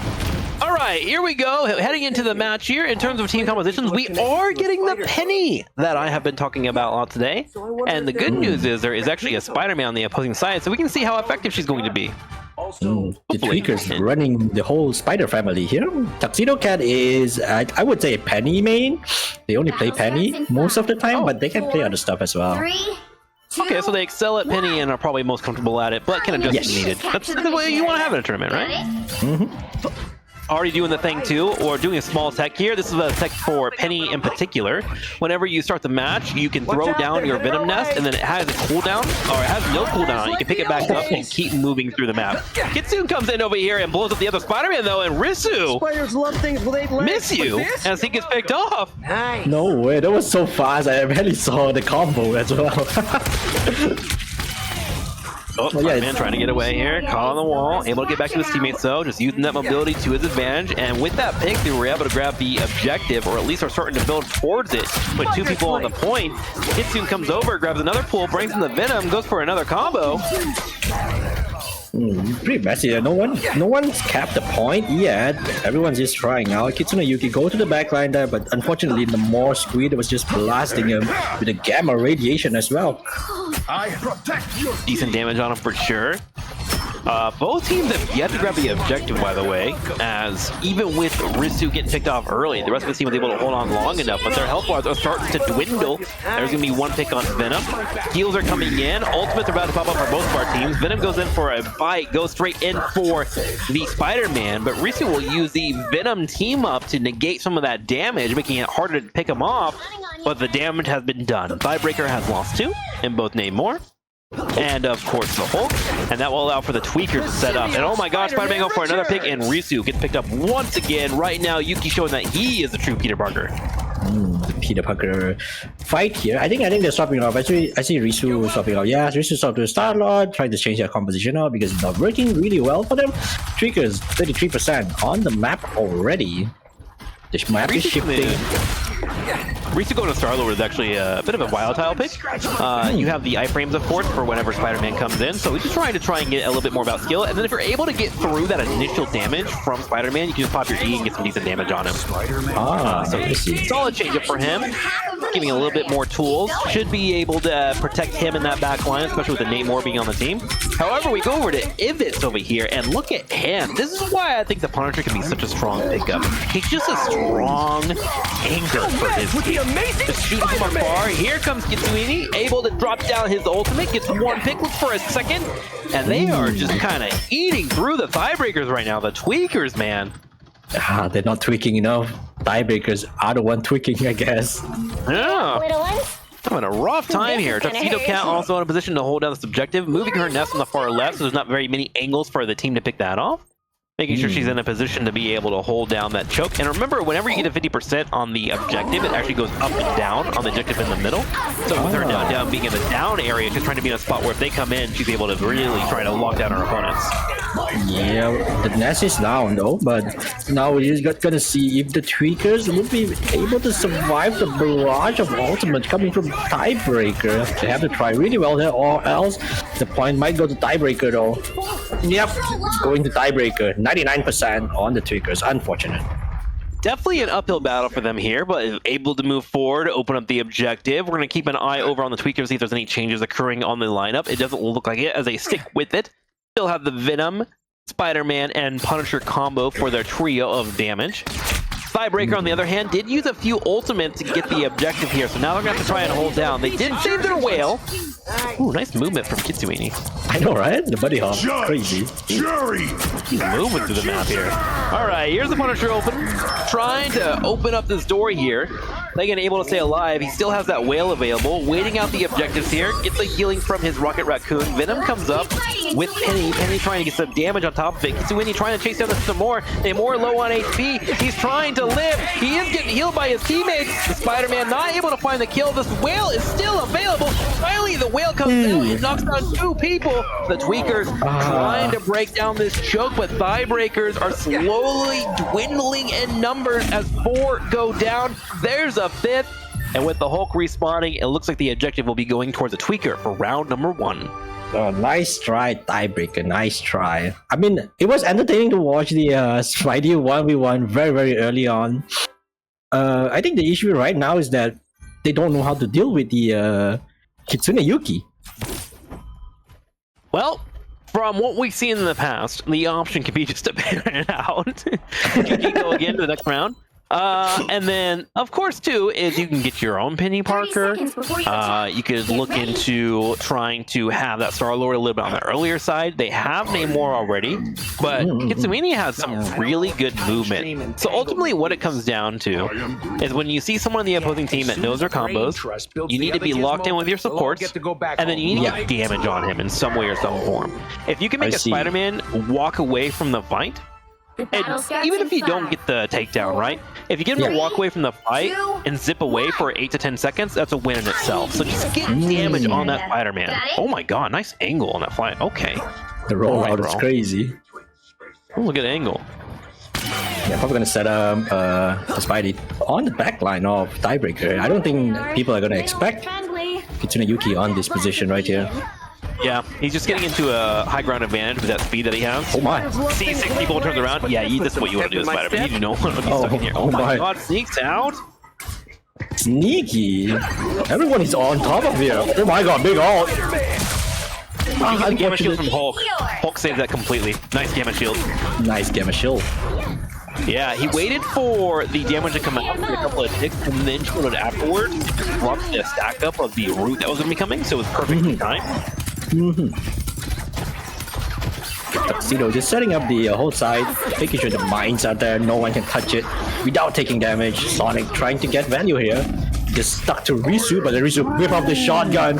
Is that a big ult from Risu right there, deleting the tweakers? Rain actually landed a Gamma stun on Venom right before he went to dive in on his ultimate, which prevented him from surviving in that situation, which would allow for the Thighbreakers to win the team fight against the tweakers. That timing on that E from the Hulk was important AF, dude. Nice job by him. I see you, bro. Yeah, unfortunately, I did not see that though, but thank you for letting us know that we kind of missed a small, tiny play because no one appreciates those small micro plays. And it's small things like that, man, that can be the difference between a one-team fight and a lost team fight. And that's like one of the things that Vanguard needs to be able to identify. If you want to be a good Vanguard player, learn how to stop your opponents from being offensive. The moment you do that, you're going to go up and skill like crazy. But with that being said, we do have XV coming in here with his damage. Ooh, landing a couple of shots on top of that support on the top line. So the Tweakers are able to grab a couple of kills here and are able to move up and slowly take the lead. Comes in with the shotgun, and look at this shotgun. It just eats people for lunch. And then instead of going for the reload, he switches to his assault rifle afterwards. From the DPS. Great Punisher gameplay here. And this is why I'm advocating for this character. I think this character is so strong quietly. And he has so many scenarios where if you are prepared, like the comics, you punish people. Oh yeah, definitely. You can play far, you can play close, you can bunker down with your turn, you can do anything, to be honest. Yeah. Quite a prepared legend here. Now, the Hulk is continuing their pressure on Magic, trying to lock her down. Magic able to dash away, though, but the big cooldowns are being used. Bucky has now been pulled out into the fight here, pulls in the Magic player, who is Kitsune, who, by the way, was Spider-Man earlier. Looks like he got tired of running the character. Yep, dropping Magic. I don't think it's a bad pick at all, but Magic got down now, so TP is just trying to snipe everyone off, while Ixie is just blasting unlimited bullet here. Oh, now unfortunately, Riz tried to make a play there, got punished because standing too close to Ixie was not a great idea. Ixie tried to mow down the fight as fast as they can, though double kill by Riz, resetting the ultimate charge here, trying to get one more. Maybe they can, if they can one-shot that. Kitsune Yuki rushes in with Dark Child, slowly dwindling everyone down by getting punished. Unfortunate. Risu getting a few of those resets, and that will save the game here, but they still have another uphill battle of climbing about 60%. That's what I need. But definitely starting to warm up here in terms of control. Risu did a 360 there. Sometimes you gotta spin to win, man. Even if you doesn't have it, you just do it yourself manually, you know? I see. The 360 was badass though. Kitsune Yuki back to go to Spidey now. Oh, trying to pull someone off. Didn't get the hit. Venom goes in. Here comes a combo for Kitsune, trying to lock down the support. Shields coming out from the Hulk as he continues to try and hold the Spider-Man. Finally, one gets picked, but it's a 1-for-1 trade. Group for Spider-Man here. Rocket fighting the heals. Respawn's going to be available relatively soon. He uses his ultimate. We are now stuck in full overtime. Thighbreaker needs to get this win here to go to game number 3. We're going to take an L here in the first round. It seems very close, and it depends on who can get the first pick here. Kitsune Yuki, you must pull someone off here. Oh my, that's close, but never mind. Have to push up and try to get a pick right now. Ixie prepared for all the will, touched Ixie, but unfortunately could not lead him off the game though. Nice pick by Risu. Risu just rushes in, no fear at all. Got the pick and run away. He was trying to get the rocket, but Venom comes back to help with the protect because this has been a full-out brawl here in the end game here. Who will be able to grab it? The Tweakers unable to do so, and Thighbreaker's hold. Oh, okay. Goodbye, tree. It's okay to be upset, Riz. Just by the way, if you watch this VOD back and you're mad at that, it's totally okay. That's like he's a menace, man. Jameson was correct the entire time. Yeah, but yeah, that's a really good plan, right? Because of how the map is set up, so you have to take advantage of the map as well. Doctor Strange comes in with a portal to make sure that they have the numbers here because they have to just win, and we're going to be tied 99% to 99%. Clicking Dagger pops their ultimate. Xyz the whole time using the shotgun, just burning where he can. Kitsune comes in with a combo on top of Spider-Man, trying to find any target. One member has fallen for the Thighbreakers. It is a 6v5. Namor low on HP. Clegan trying his best here, but it's starting to fall. The Tweakers, with the help of Ixie, are going to be able to break through this choke, and they have to clean everybody up. Thighbreakers doing what they can to survive, but it's looking like it's all for naught, as the Tweakers are going to be able to grab this objective. But hang on, Cloak and Dagger popping her ultimate. Was it worth it? Sadly, it was not. But they had to spin it to have a chance there, and the Tweakers go up 2-0 in round number 1. Oh my guys, it was so close. It was so close. 99% against 99%, both maps as well. They tried, but I don't think they did a lot of mistakes, like big mistakes. It's just like more of the timing was bad. That's about it. Yeah. Sometimes like you just have to get warmed up a little bit. And remember, we had the Spider-Man on Spider-Man action, and sometimes it takes a couple of deaths to be like, okay, maybe there's a Spider-Man diff here. And Risu kind of recognized that, so good on him, and switched into a different couple of roles later on. I think going into game number 2, they're way more prepared for what they're going to be seeing from the Tweakers, and Thighbreakers can make the adjustment, and we can set up for the second map. I'm actually kind of excited for this series, because I feel like we learned a lot about both teams. Second game, second map, we will see a lot more because domination is it will not be played anymore. So we're expecting convoy or convergence, but I feel like they're gonna pick convergence for sure. There's always Krakoa, but you're right. We'll see what they're gonna pick up. Also, I gotta shout out Reese. I thought his Hulk was fantastic when it came to the shield timings. He also had a couple of gamma stuns that were very important for them to get the win. That was some stellar Hulk gameplay. In fact, it was so good that I wonder if the Tweakers could have a chance here to maybe want to ban it out, right? Get that double value, make sure Namor is being dealt with, things like that. But just wanted to shout him out, man, because Vanguard plays, sometimes they make the smallest of plays and not everyone sees it, and I thought he was doing a great job there. I mean, since he's only Platinum 1, like that was like some GM gameplay easily. Oh no, the Reese is a Celestial tag player. Okay, I was gonna say it says Platinum 1 there. I was like, that was not like a Platinum player. That man was definitely like nailing timings. Good to know. Good to know. He's a good Vanguard player. Yeah, that's why Thor is kept getting banned because people don't want him to be on Thor. Well, now I hope that Thor is not banned. I want to watch like a high level Vanguard player on Thor. Yeah, give me that life. I'm in. I know, right? Thor kept getting banned. We have not. I think we have seen the one Thor game. That's about it. I'm pretty sure it's only one, or it's 100% banned. I don't remember. I don't have the list. When Thighbreakers are playing, or just in general. It was when Thighbreaker plays. It's 100% ban. Makes sense. Okay, fair enough. Learning a lot today, man. I'm glad you're here. I didn't know all this stuff. I'm sure the people at home are enjoying hearing these tidbits as well. I hope they enjoy because this list was made by Amane, so we just figure out what teams like to play because we were watching Scrim as well as we practice our casting session. So we kind of like memorize like, okay, this player play like this play like this, and when we see ban, we just kind of know, yeah, this dude is getting targeted. Looks like we're waiting for a couple of players here, kind of lagging to hop into the match, but we do know our battleground. It is going to be Empire of Eternal Night, good old Midtown, which came in our last season. Yeah. I actually like this map a lot. I feel like it was actually kind of created for the Thing and Human Torch to do well. There's a lot of like really hard chokes that they both excel at containing. So it was kind of interesting to me that the map came out and allowed for the new characters to be strong on. Oh, I didn't know that. I didn't know that they made the map to make them strong. Oh, that's just a personal opinion. It feels like that. Like it came out and both Human Torch and the Thing excel at just controlling chokes, right? Or things where they can put a lot of fire. There's also a lot of like small chokes that are available even on the high ground, which gives Human Torch a lot of control as well.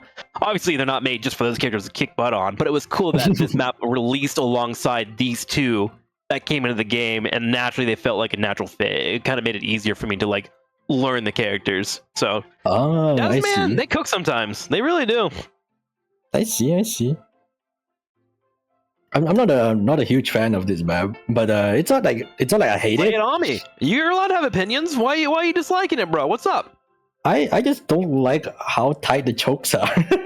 Yeah, that's about it. It's so tight. Like open space. Yeah, I love that struggle because again, I mostly play Vanguard and rank. I love that struggle of, okay, who's going to control the space? Who made a mistake? Okay, now I punish you. I push through. Come on, team, follow me. I love that dynamic. When everyone's in a big open area, I feel like sometimes it can get a little chaotic and hard to control. And I'm a control player, man. I love forcing you into scenarios where you make a mistake, and then I get to just on you like Simba, Rawr.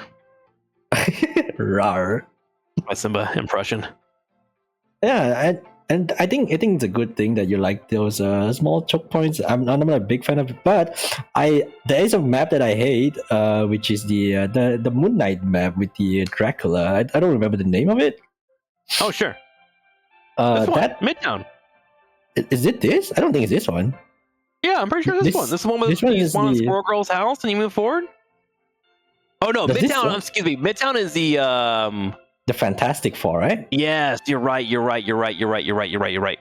Yeah. So the other one, the one that spawned the Hound payload. So I've been talking about that map the entire time. Oh, the one you're talking about, the Squirrel Girl with Dracula. Yeah, that's the one I like. Oh, no, not this one then. My whole analysis is just down the drain, bro. Rookie mistake here. Yeah, this one actually felt a little incomplete to me overall. Yeah, it feels like very like narrow-minded chokes that you push through the entire time with a lot of like a long range snipe. In fact, this was a map when I first played it, I thought Black Widow would be strong on. I was like, oh, there's like long corridors and she can kind of like snipe down these areas. Oh yeah, it makes sense. Maybe first point. Second point is a whole different story. Second point is high ground contesting. All you want to do is contest that high ground as much as you can, grab the health pack, and then win with an ultimate or two. Okay, here we go, round number 2. Yes, round number 2, Midtown Convoy. What's the ban? Tiebreaker? What are you guys thinking? Squirrel Girl ban again? Oh my god! Not a fan. Oh, we see the Thor ban. Okay, so definitely some thoughts about each other's teams as we move in. Casters, it is I, Trixler, and then we have Ichi over here on the right. Ichi, where can they find you at, bro? I think I'm on Twitch. Ichiro SE _ or Twitter, I guess. I use Twitter as well. Heck yeah. And while we're talking about everyone here, we do, of course, have our observer, Azu, who has been fantastic. Make sure to check her out. And then we have Baku as well, who has been running production, I think, on like 3 shows that I've been on. So thank you to them. Always make sure to drop them hearts. They run these shows. They're here for 8 to 9 hours. Most casters usually do about 4 or 5 hour shifts. And in the background, you have production. who is running the entire show, making sure you guys are taken care of, helping the casters out, and really just the backbone of any esports, and they never get shouted out. So we should take this opportunity now to give them some hearts. And so Love, thank you guys for being here. They'll be here again tomorrow as well, so we will always shout them out and care about them. Tomorrow will be the final. It'll be intense, but today we're just setting up the mood for tomorrow. Today is the precursor to the final. All right. Yes. We have a Hulk ban, which makes a lot of sense. Hulk was quite destructive in the last match. And then Venom will be the answer back as well. So we now have 3 Vanguards banned out in this phase. And so there was actually 2 Vanguards that were protected. Emma Frost and the Thing. Now, the Emma Frost one doesn't really matter too much, but the Thing being protected as well just to make sure that they do get their tanks. Oh yeah, the Thing, like, I think the Thing can excel for the first point. First point, second point, third point is gonna be a little bit hard depending on which choke you are on, but the Thing is never bad on this map, I would say. Right heroes could make all the Unless you need to fight high ground, but that's another story. Okay, lock-ins are occurring. We get another Spider-Man, Cloak and Dagger, and Rocket will be your strategist. And then we have Magneto and the Punisher. Once again, Ixie was killing it on the Punisher, so good to see that. And looking over to Thighbreakers, we have Moon Knight coming out, which Moon Knight will be an interesting one if they stay with it. Because Spider-Man, in my opinion, if you don't save your Ankh, destroys Moon Knight. He has a low HP bar, his mobility is kind of slow.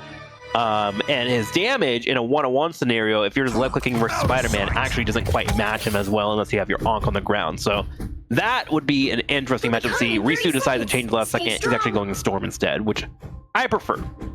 I think Storm is really good as well. There are a lot of tall buildings. You can jiggle around it instead of just blasting in the open. So it will work for a lot of flyers. And the cool part too is you can kind of hold on to your lightning bolts as Spider-Man comes in. If you're able to survive that initial front-loaded damage that he does, you can left-click E, left-click right, and I know it's hard, it's Spider-Man, but that will actually delete Spider-Man as well. So you do have a bit of a volatile matchup there. You got to keep an eye on what he's doing, but there are options for Storm. Oh, looks like Thighbreakers, everyone is going on to high ground. Kitsune Yuki have another objective here, just trying to break the BRB. Might get a one-shot here. There we go. Did not see him come in at all. In fact, Risu was focusing the other direction. Kitsu comes in once again, starts putting damage on those supports. And now Thighbreakers, who are down 2, have to back up and try to put some damage on their opponents, but also survive at the same time, which is a very difficult task. The Tweakers, however, will have a chance to hold this point still. There we go. Okay, Thighbreakers will pull back and we'll reset. Oh my, they're just holding Thighbreaker in spawn right now. Unbelievable. This first objective is a little weird. It's really hard to break. You need to get a couple of takedowns. It's hard to swing around the left side and get better angles as well. That's why you typically see a lot of like divers in the early game. In fact, like Black Panther can be really, really solid on this map at the start just to try and get some pressure on the supports. And if you can get them to pull back, that's when you finally open up. But that first initial hump is hard to get over. Oh yeah, once you lose like few characters, you just need to reset. Yeah, every single time for sure. Ults come out from Ixie as he continues to hold his left side. He's trying to run away as his opponents are running towards him. That always feels bad when you have to shoot at the Punisher. Your whole job, man. So this is what I do. Holding up like 200 pounds of guns, no one to shoot at. He's like a doomsday prepper. He's like, when do I get to use these? Oh my! Man, cleans up the back line. Hits Q with the game. Continues to keep with that pressure. Cloak and Dagger will drop their ultimate as well to try and stay alive. So that's good news for Thighbreaker. But Thighbreaker, as you mentioned earlier, needs to reset again. Yeah, it's kind of unfortunate. It is the design of the map. Whoever know how to deal with this map, they will win no matter what. Sure. Yeah, these weird like little chokes here on the side. Tuxedo Cat has the ultimate. So the good news is for Thighbreakers is the Tweakers did use a lot of their ultimates. There is a Magneto ultimate still available, but now Thighbreakers has a chance to really fight back in this tug of war of ult economies. And they do it relatively soon here, while they just seen their opponents use a lot of their ult. Let's see what will Sonic do. A dunk, LeBron James. There we go. Nice dunk right there.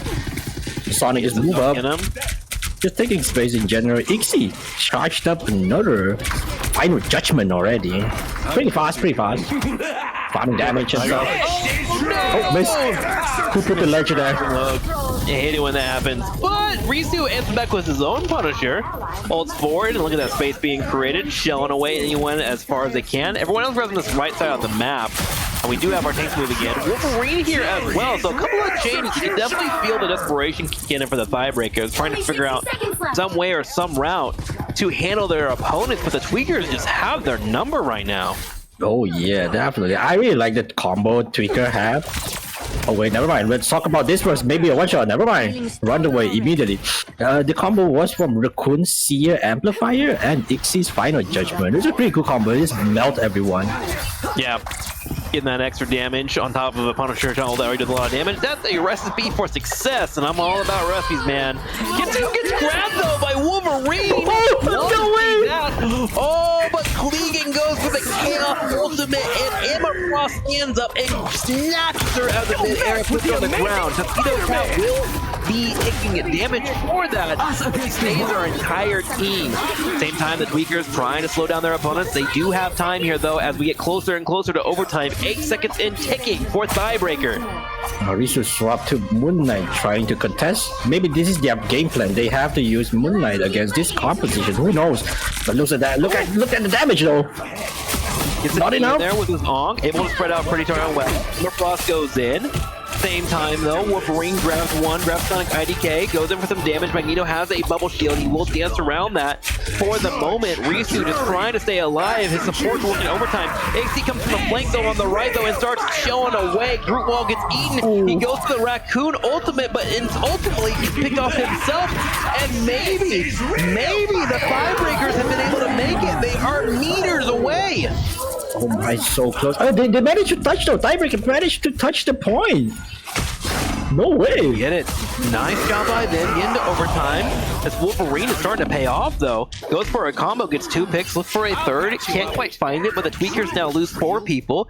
And the Thighbreakers are in a position to move forward. And this is usually where you make up a lot of time on this battleground. Thighbreakers being able to grab subjective, if they can grab the high ground, they can start to move into this little choke here on the side and then get more time on this objective-based map. Right, this is starting to become a match between Thighbreakers and the Tweakers. The two teams are really teeing off. Yep, Tweakers just respecting the space and giving it to Thighbreaker and force them to fight on this lower ground instead of the high ground. But Reese doesn't allow that though. Reese just move up, trying to kidnap one of the Vanguard. Did not work out fine. Akun can set up a Eternal Bond so that all the heals can go to their own teammate. Thighbreaker's breaking down. I don't think they can keep up with whatever Tweakers is cooking for them. And there we go. Thighbreaker forced to reset. Ain't no way they can win this fight and turn around without resetting the fight. Wow, 4 in a row. There was the animation cancel. I'm thinking a distinct lack of animation cancels on this Magic today, and I'm really starting to hone in on it. But we got one finally from Kitsune. Kitsune now going to the back line and just trying to put on her opponent, but she's getting pretty close to the spawn point of the Thighbreakers, so Tweaker's going to go ahead and pull on back. 55 seconds, some ultimates built up for Thighbreakers. They have 4 available to them. They do have the Moon Knight ult as well. Scarlet Witch comes in from above, buys a little bit of space, pushes them back, but Moon Knight catches all the kills as... Oh my gosh. Okay, so Clygan turned around. Clygan put a lot of pressure on the map, forced everyone down into a choke. Naturally, everyone for the Tweakers grouped up because of that, and Risu was able to follow it up with an ultimate himself from Moon Knight as he dropped the moon on their face. So that was all layered aggression between the two DPSs. That was fantastic to watch from Thighbreaker. I didn't see that though. It was beautiful. It was beautiful to look at. They did not stack it out. They kind of spaced it out just a few seconds. Yeah. It was more of a reaction, right? An alley-oop, if you will.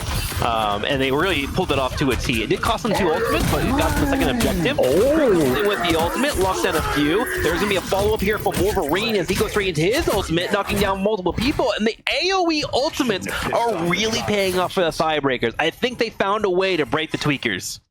Holy, Tweakers are responding it right now because they saw Sonic was the Vanguard, now goes to Bucky instead. Maybe they have figured something out, but they only have Tuxedo Cat on Vanguard right now.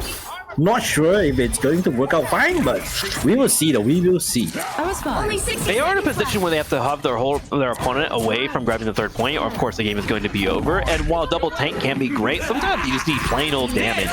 So they might be going for that route here. Punisher sets up on top of his turret, starts shelling away. Cloak and Dagger dashes towards them, so he's going to hop off of that and get out of that DPS. Here comes Kitsu though with magic, and she goes for a combo. 6 more seconds on this, goes in for a swirl. There's a second pick as well. Has one more dash, goes in, going for Rocket Raccoon, and that's going to be 3 pickups. That's how you do it when you're playing magic. Oh, possibly finding another kill as well. No, he will get out of the fight, but he has done his job, and that is going to be a hold. 20 seconds of counting, but wait a minute. A portal coming in from behind. Ray lead the charge for his team. He jumps through, no ultimate. Rocket Raccoon does have an amplifier. Will he toss it down for his team? Popping out the heals, Cloak and Dagger to counter. Still holding on to it, but there is an option for them to play though. Ixie, final judgment popped out, but unfortunately get punished by that. No matter what, TP coming in to try and end the fight though, but getting choked again. Cancel the ultimate.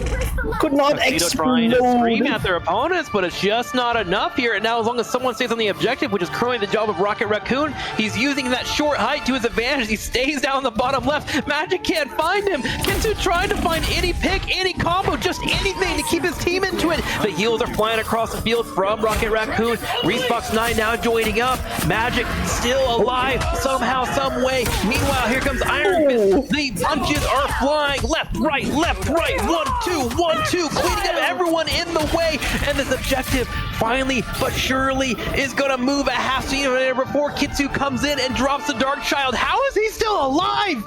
I have no idea. Someone touched the payload. Tiebreaker will lose the fight. I mean, not losing the fight. They unfortunately cannot get to third point.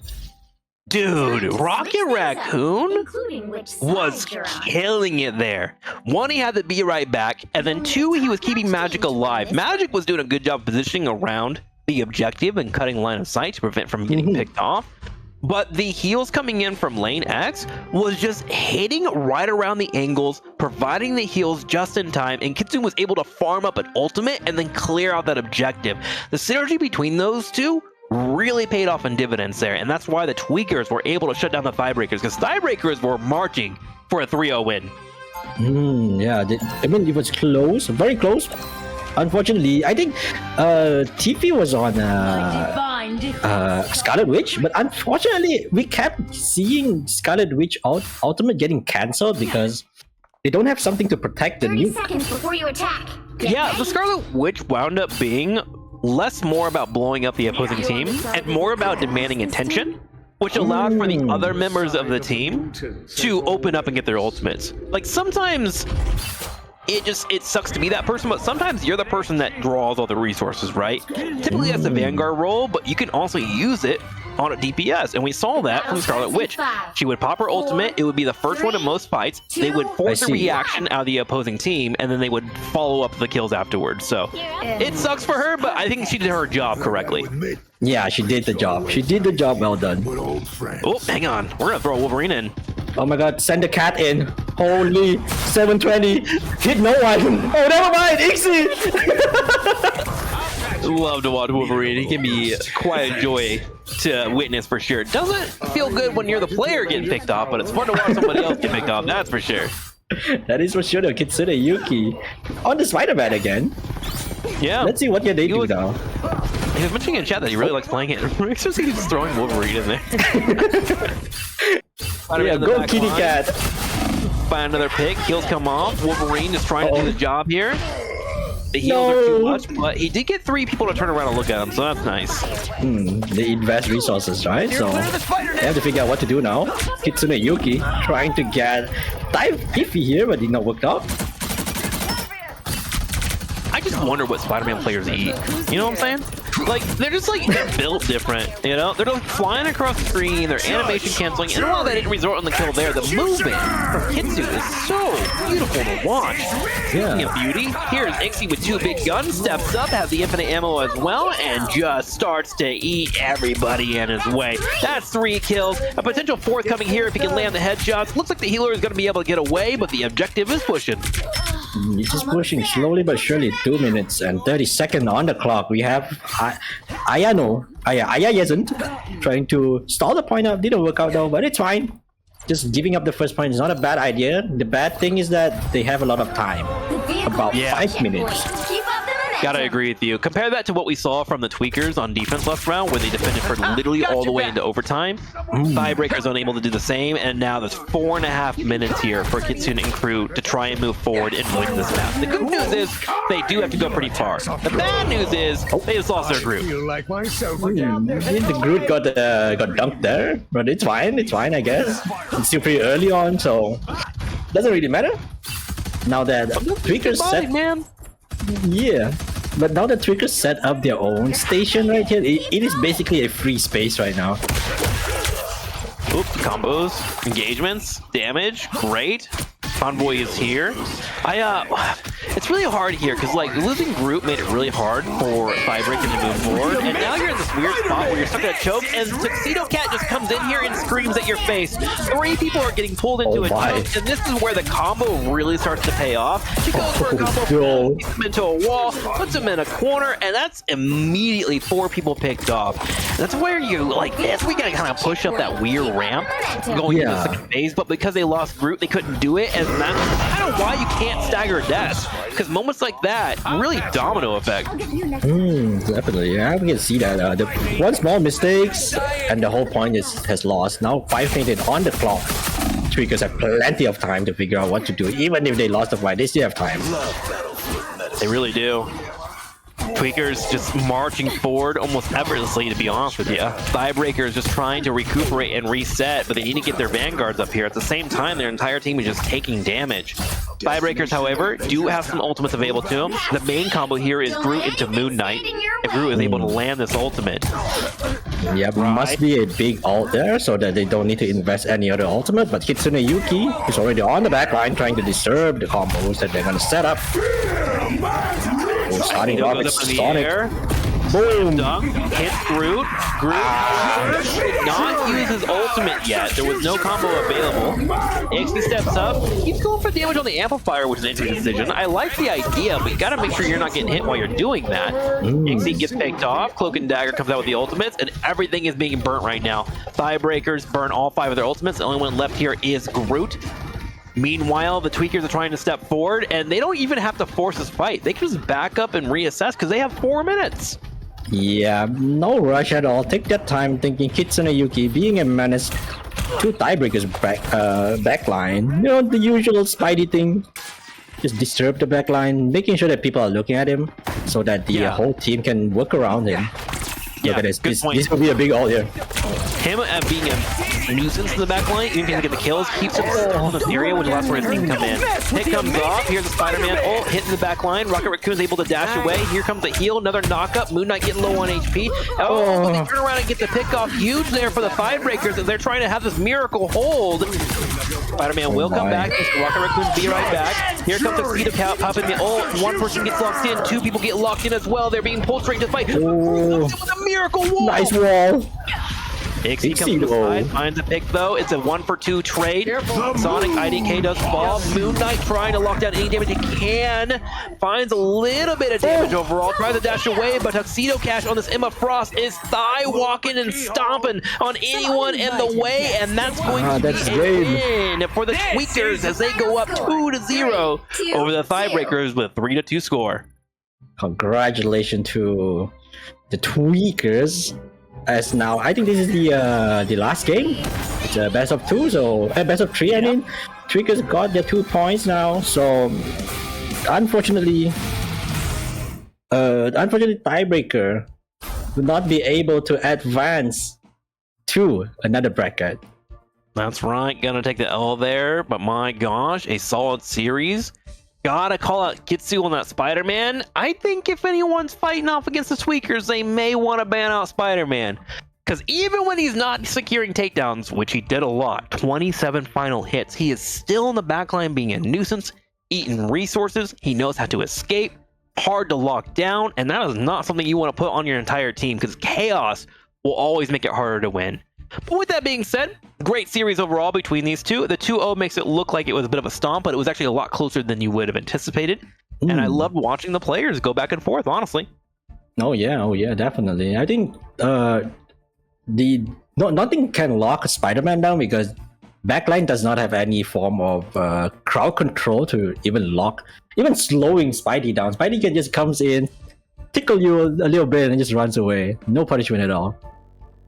Yeah, one of the things you really have to start excelling at if you're going to be a strategist player, especially in this meta, is you need to find ways to deal with Spider-Man. Like, obviously, like you're gonna have to comms in a competitive environment, gonna be helped with, but this is kind of like a shout out to like solo queue players that might not like Spider-Man.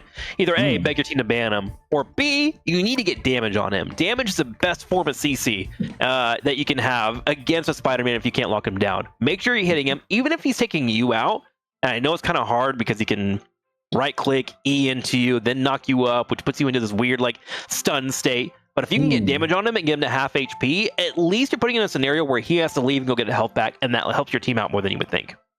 Yeah, I think so too. Because that is also the reason why I love to play Luna. So Luna still can headshots. Sure. She can freeze. If you take your time and aim it, you can freeze.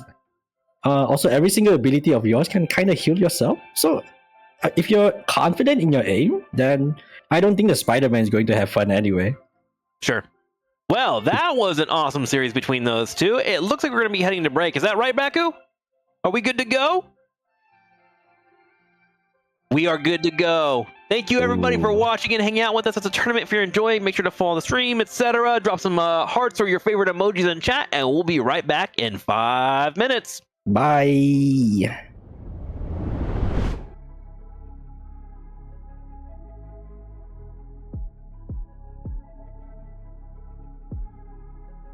Conjure on the speed, yay.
this beat, ay.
Conjure on this beat, ay.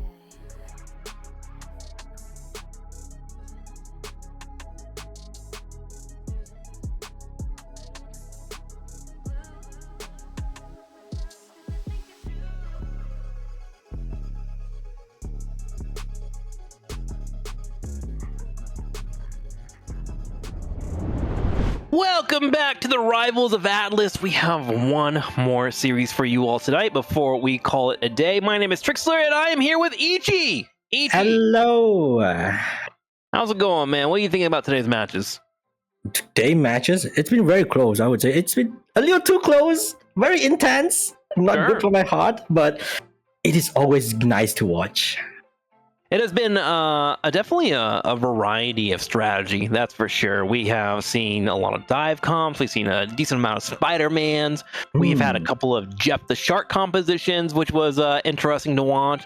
And we continue to watch as our players build. And that's kind of the beauty of Marvel Rivals is like, yeah, there's some meta and there's some characters that you probably want to have in your foundations, but we're seeing a lot of people kind of put their own imprint on what do they want in these compositions, and that's been really, really exciting to watch. Now, our last series is finished up in a 2-0, and we will be getting for our next series here. It's going to be Sticky Time as they take on the Wild Chimps. What do you know about these guys? What do I know, huh? Time to get sticky. I would say the main star of the player would be Doggy Hound and Chizu.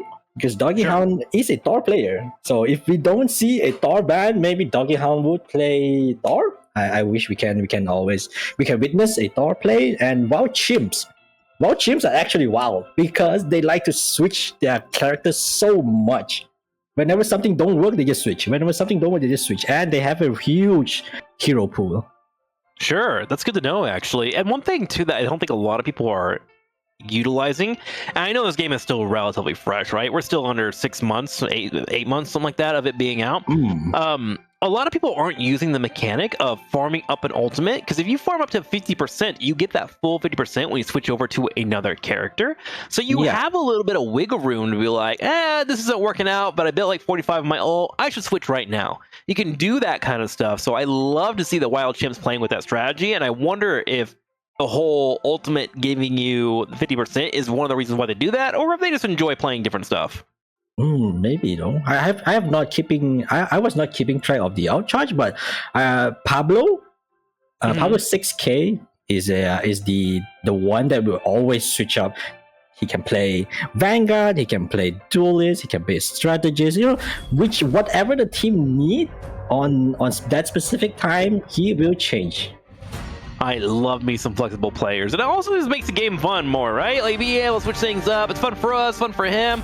Let's go ahead and hop into the map. We are heading to Hell's Heaven. So it will be or Hell's Haven. Or yeah, it is Hell's Heaven. Domination will be our map as we head on in and set up. Now, let's see what exactly is going to be our picks. There are a couple of interesting hovers currently in the background. We do have the Black Panther hovered, we have Magic, but of course we have to do the ban phase, and we have Black Widow too, but I believe these hovers are probably not going to be the choices. I could not imagine a Black Widow on this map. That would be nutty. Definitely not. It's just, even if you want to make it work, there was just too little angle for Black Widow to work around, so I don't know. It is what it is. That is true. Risu, one of the players in the tournament, is in chat saying hi. Hello, Risu. GG's man earlier. Thanks for playing. Human Torch and Iron Fist are going to be banned out. Thing is going to be hovered. I think the Thing is actually incredible on this map. So I can see why he would be left open to be picked up. Captain America also slowly creeping into being one of these vanguards that a lot of people are opening up with. He gives you a lot of space creation. In general, he has a lot of mechanics to make it easy for you to hold the line down for a bit. He really does embody the whole meme of Captain America. I can do this all day. Especially when he gets his ultimate, man. When he gets his ultimate going, whoo, that guy can stay alive forever. Can't do anything about it too. The shield, the HP total pool would be like, what, 1000? It's kind of hard to deal with a 1000 HP fly that just run around.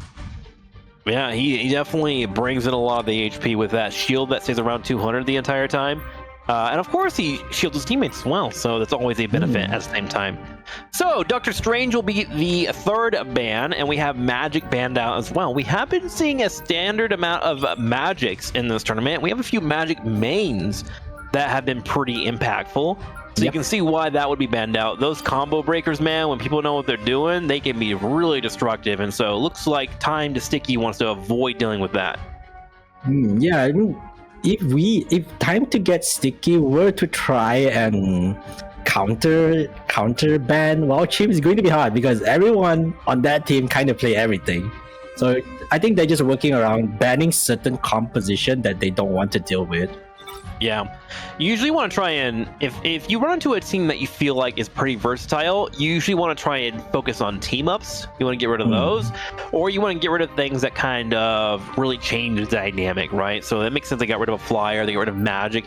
These are characters that put a lot of pressure on zoning areas or go for quick combos to get kills, right? If you get a takedown or two, you can really snowball a lot of fights. We've seen that many times today in Marvel Rivals in our matchups. So those bans make sense that you were alluding to. Now, looking into our draft, we have Namor and Bucky being picked up for our DPS, with Magneto and the Thing being playing for our front line. And no way, Koala Water is not running Black Widow on this map. No way, I don't believe it. I don't believe it as well. They're gonna swap it at the last second. We do get the 4 that you were talking about, Doggy Hound being able to play it. If we get the Black Widow, I want to watch it. Okay, there it is. There we go. You little jokester, you. Kids these days, man. Kids they say, huh? I mean, they swapped to a 3... what do you call it? 3 Vanguard setup, though. And just start throwing it back.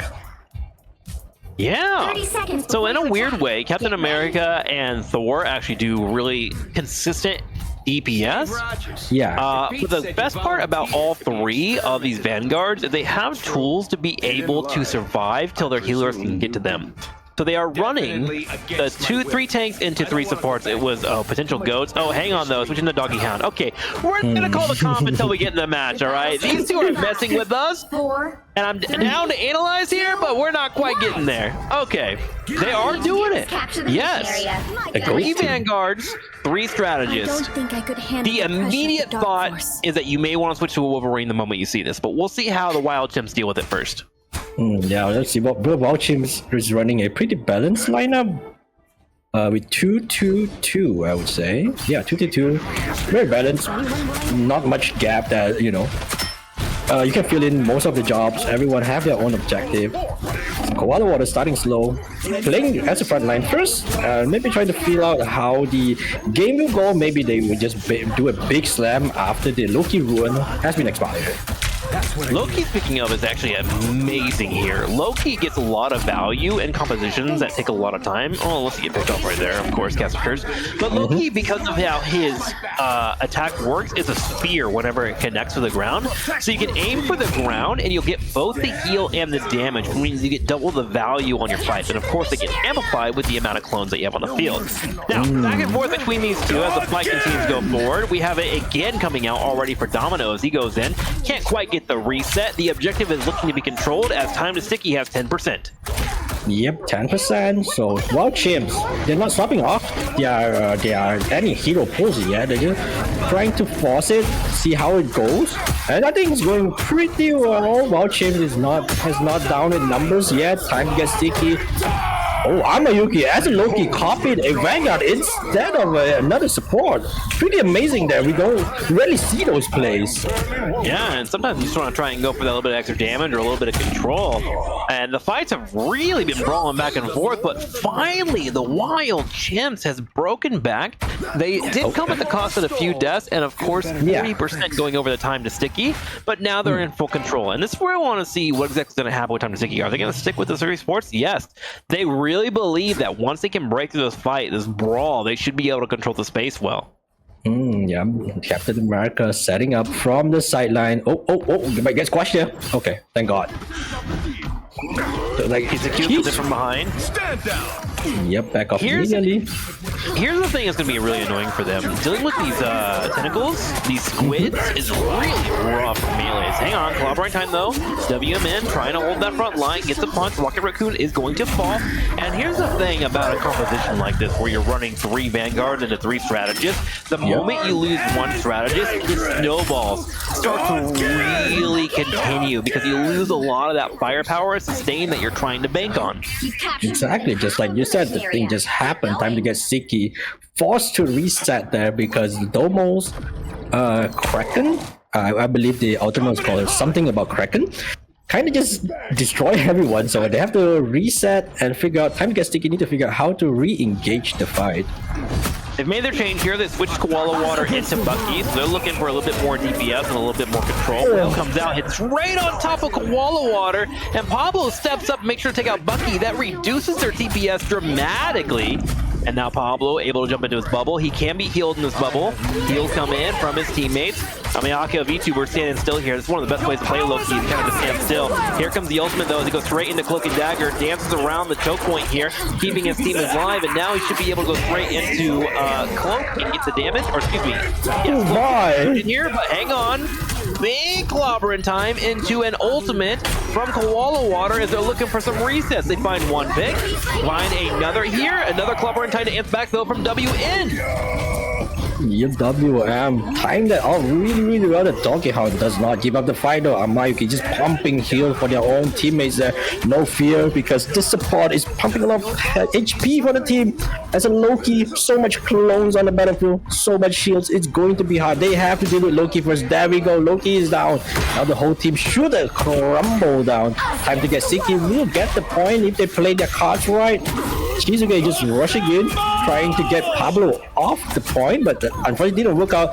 The whale might come soon though, or they need to reset. They have time to reset. It's only 37% for time to get sticky. Never mind, they invested it.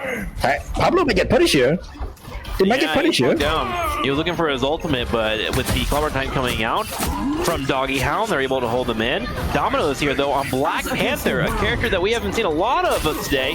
Goes for a dash, trying to find those resets, gets a couple of kicks, moves in for another fight. Bucky bringing the damage. Here's a reset. Oh, no. The HP. Again. Here's one, here's two. Koala Water hoping for some more here, poking from the far. And finally, Time to Sticky. After a 2-minute fight, it felt like, is finally going to grab the objective and now have a chance to contest at 99%. Exactly. I think Wild Chimps just did not want to let go of the point.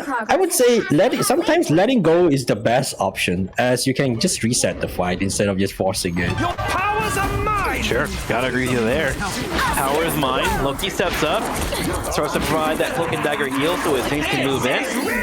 Immediately steps up, Magneto goes up, goes for a combo, but actually connects it into the wall. Sadly does not find the pick that he was looking for. W in, keeping up with his teammates here as he tries to hold his front line. Clobber Time answers back from Doggy Hound. WM has his own if he can find the angle. Here comes a couple of punches, looking for Bucky as well. There's the Clobber Time NG. But missed it a little bit. The Haymaker missed one, but it's fine. They clean it up nice and steady. I think the point will go to Wild Chimpanzee. Time to get Sticky. Need to figure out a way to touch it, or else the first map we will go to Wild Chimps. That was a long fight, man. It really opened up with the multiple vanguards and strategists, and in theory, if you're able to get the objective first, you're going to be really hard to break for future fights. But if you looked over to Wild Chimps, they were able to make sure that it did not occur.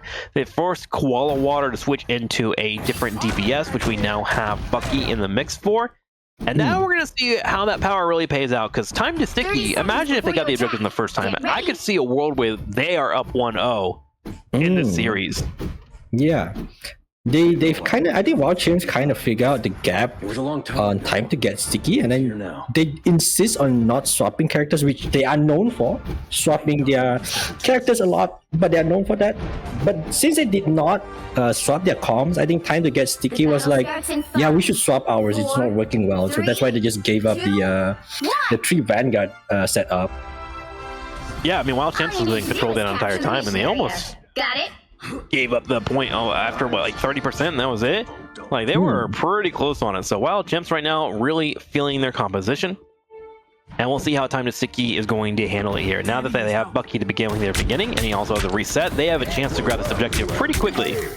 Yep, Doggy Hound is already on the point, trying to contest, while the strategists stay back and try to pump a lot of HP for them.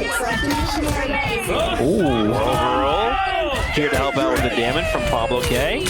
Already, we have the support picked off, though. Loki has an ultimate, but no one to go for it. Koala Water going for the reset, and this is Loki's back up here. He has one more reset available to him. He jumps it. There goes the shield at the last second to make sure they don't get the reset. And Koala Water will back away. But he's done his job already. They got the objective. It's already building up. They're holding the front line. Backs away with his tank. Support him perfectly. And now, Time to Sticky will have the objective. Good news, though, for the Wild Chimps. They have 2 support ultimates available between Loki and Cloak and Dagger. They could just, spread that out across 12 seconds, I believe. That's the ult intervals. So they can, figure out how to use whose ultimate to use first, so that they don't stack together. Sure, yeah. Captain America trying to be annoying on the back line here, but Pablo K is eating him for lunch. Damage comes out, he's able to survive though, thanks to the shields coming in from his teammates. Rocket Raccoon will also be able to get that amplifier. WD steps up for a clobber in time, but will get stunned out. Domino, meanwhile, comes out with the Black Panther trying to find an angle, but with his Cloak and Dagger ult up, he has to back away because that will burn his life bar down. The halfway point. Wild Chimps forced to reset here, but Pablo insists on fighting and get punished for it. Yeah, he was trying to escape. His ship was not available, the bird form. He was literally a second and a half away from getting it. Had that popped off, maybe he escapes, but now he staggers his death. And Domino does the same, actually. 4 more seconds until he is back up. And Time to Sticky looking pretty dominant here in round number 2. 70% already taken by Time to get Sticky. Wild Chimps need to be fast, need to figure out what to do, where to stand, where to take the ground. They need to contest the point as a pie. They can't take everything, so they have to take things a little bit slow. Okay, finally ultimate popped off. Cloak and Dagger breaking in with the Cloak and Dagger. WMM here in the front line, and we also have Sejuani with his ultimate as well as be keeping an eye out for his opponent. Seems to be able to pull it off. Koala Water at the same time, maybe looking for a reset relatively soon. No, he gets picked off, but Sejuani able to bring some damage himself. Yep, taking it slow. I think Wild Chimps will be able to do it. They still have numbers. Domo still have the Kraken impact there. So yep, time to get sticky. Just gave up the point. Just reset instead of fighting, which is a pretty smart move now. I think they're going towards the high ground as a whole team. Just move up like a train. I think that reset was smart. Bucky took way too much damage at the start of that engagement from the Wild Chimps. Yeah. And the moment he fell victim, they were like, you know what, let's save our ultimate for that. Oh, Lokiel comes out. Reset's available here. He's clearing out those runes. Oh no! Once again, that's a huge linchpin for this team. Domino comes in with his own Bucky and finally gets a couple of pickoffs. The time to Bam! has been reset. Wild Chimps answering back, building up their own ultimate. Yeah, also with like 2 ults ready to prepare for this fight.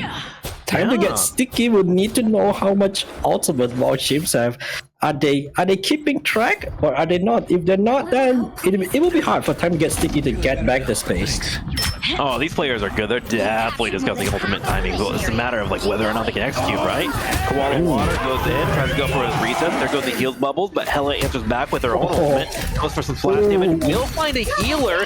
Finds a monkey. Finds a rocket. Pop below my heart, man. Wild Chimps win a 3rd team fight in a row, and they are getting closer and closer to taking this round away from Time to Sticky. 70% in counting, and Time to Sticky will have one more chance, one more opportunity, one more spaghetti with banana sauce from the Philippines to win this matchup here. No way, not the banana. Anyway, Wild Chimps has exhausted so many ultimate from that previous fight there. They have to figure out how to charge it up as fast as they can now. And get sticky, having so much ultimates. They have to get just punches, dibbling everyone. Ooh, this is a close one, Ichi. This is close. Very close. Every ultimate support ultimate has been popped onto the point though, but Maginada will have one up their sleeve. They can try to drag it out. Time to get sticky. Use their eternal bound already. Oh, Sejuani tried to snipe him off, but unfortunately they could not. She's still alive with Captain America's shield for everyone still available. That now it popped off. Oh my! Big old. Domino's on the way. One? He has his ultimate, but WM has a tough task to stay alive. He's popping every ability he has to stay alive on the point. His shift gives him shields. His right clicks too. Loki comes in. Here's the heals. Pablo switches to Spider-Man so he can get here faster. I don't know if he's gonna be able to find any kills. He's at 70% for his ultimate, but here comes Domino. Domino with an ultimate too. Goes for a reset. It pushes back the entire team. At the same time though, Pablo finally swings in with Spider-Man. Here comes Sejuani on top of Venom. They're going for all the fast characters. Koala goes up in the air. There's the reset. 1, 2. Here's a 3rd and a 4th on the Loki clone. He finds more, and Pablo is going to fall. Amaki is left, so is Sejuani, but Koala Water does not care. His bullets and his aim are true. They turn around this fight, and Time to Sticky may have done it. The overtime clicks down, and we're going to tie it up as we go into the 3rd round. Oh my god, that was something. That was something, Triggs. I could not even keep up.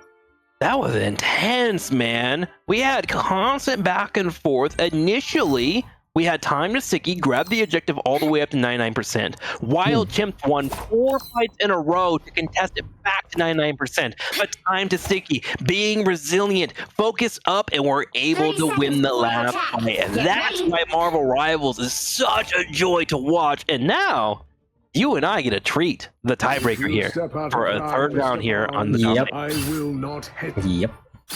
Tiebreaker. We're gonna get this map. You know, I think someone will eventually swap to Spider-Man and try to pull someone off. I have a feeling that it's going to happen, but sure. Yeah, I think it's a viable option. It's not a bad one, right? 2, 1. Here we go. We do have Pablo K continuing to run this Black Panther. I mean, the Black Panther, to be fair, does strike fear into a support's heart, man. You're a strategist, man. When you see a Black Panther, I mean, how do you feel? Your heart like start beating? Yeah, of course, because even though the combo is predictable, but it's so fast that you can't do anything anyway. Yeah, very lightning quick. Clobbering time comes out. 3 people stunned out on the Wild Chimps. Time to Sticky. Able to start moving forward and grab the objective. Rocket Raccoon just riding heals where he can, but we go over to Pablo K, who's trying on the supports. With the Amplifier coming out, he has to be careful because that's a lot of damage that could connect with him. He has the kick available to him. Cloak and Dagger, he has to back with their own ultimate as well. As Loki will go for that clone. Starts to get out a little bit of damage, and here comes Captain America. Captain America does have the Avenge as well. Ultra being spent like candy right now as somebody wants to grab the objective, but it's been quite hard so far. My massive right here, Sejuani trying to just seduce the enemy team. Make sure that they don't run away from the fighter. The whole map is just so colorful right now with all the Cloak and Dagger ultimate on the field. Now just depending on which support is better, I suppose. They have to pump heal for the whole team, but I think Domo is peeking out right now. Yeah. Koala Water went in for his own ultimate, but then Domino was able to find the headshot, started his own ultimate, and because of the exchange in ultimates, finally, with it all said and done, Wild Chance will slightly get the advantage here and start to build up the objective. Points are now coming in, but Time to Sticky is already here again. They want to keep fighting, but here goes Pablo. Wow. After me. Wow, 4 in a row. With a cool wad showing off that Black Panther is never a bad pick. Dude, when people get low on HP and he has the spears that he can toss down on the ground and start diving in, he can really clean up, and we finally noticed that. He's not really the best at initiating the fight, but boy, will he clean it up. Oh yeah, definitely. With the pretty fast combo, there we go. Boss before us, they're going to tremble before us. There we go. The combo still goes on. There we go. Is that 2? Oh, Domo comes and help, cleaning up for themselves as well, getting a 3K in the back there. Oh my gosh, that is so mean. Pablo finds 3-4 kills there and is able to slow them down. We're going to 40% and climbing here for the Wild Chimps. But here's the thing about the series. We have seen these two go back and forth over and over. With ultimates being burned out for some of the members on Wild Chimps, Pablo K is finally going to fall off. This is a 5v6 for Time to Sticky. Time to Sticky is coming in, but the ultimate advantage is able for the Wild Chimps. VTuber comes in. This is the Loki, by the way, looking for some resets. Going for the kill on the back line. Can't quite fill it, but he gets the heal from his teammate. Oh my god, Doggy Hound still have clobbering time there. Oh, they need Rip immediately stunning both of the Vanguard from Wild Chimps. Though Koala Water have their own Kraken impact online, trying to find a reset onto the clone. There we go. One more out that can be used again and again. One more perhaps. Series almost yours. Incredible play there from Koala Water. I don't even know if he intended to do this. Oh my god, he goes for the pose afterwards. He hit him with the pose. You know you're feeling yourself. Your nips are out. Koala Water goes up in the sky though and also tried to get a reset on a Loki clone and happened to find the real Loki as well. So a complete team wipe going in favor of Time to Sticky, and we got a game on our hands here, and they start to build for the beacon phase. Yeah, Pablo swapping to Wolverine, perhaps trying to kidnap someone.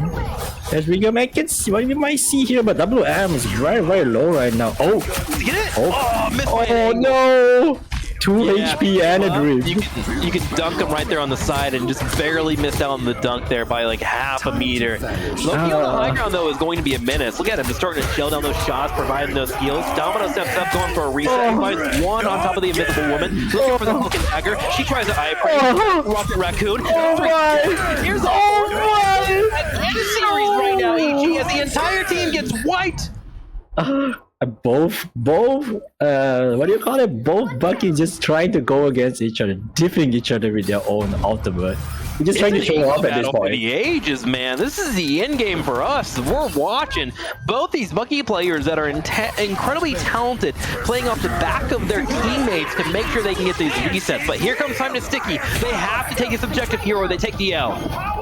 Oh my god, messy fight, but it's okay though.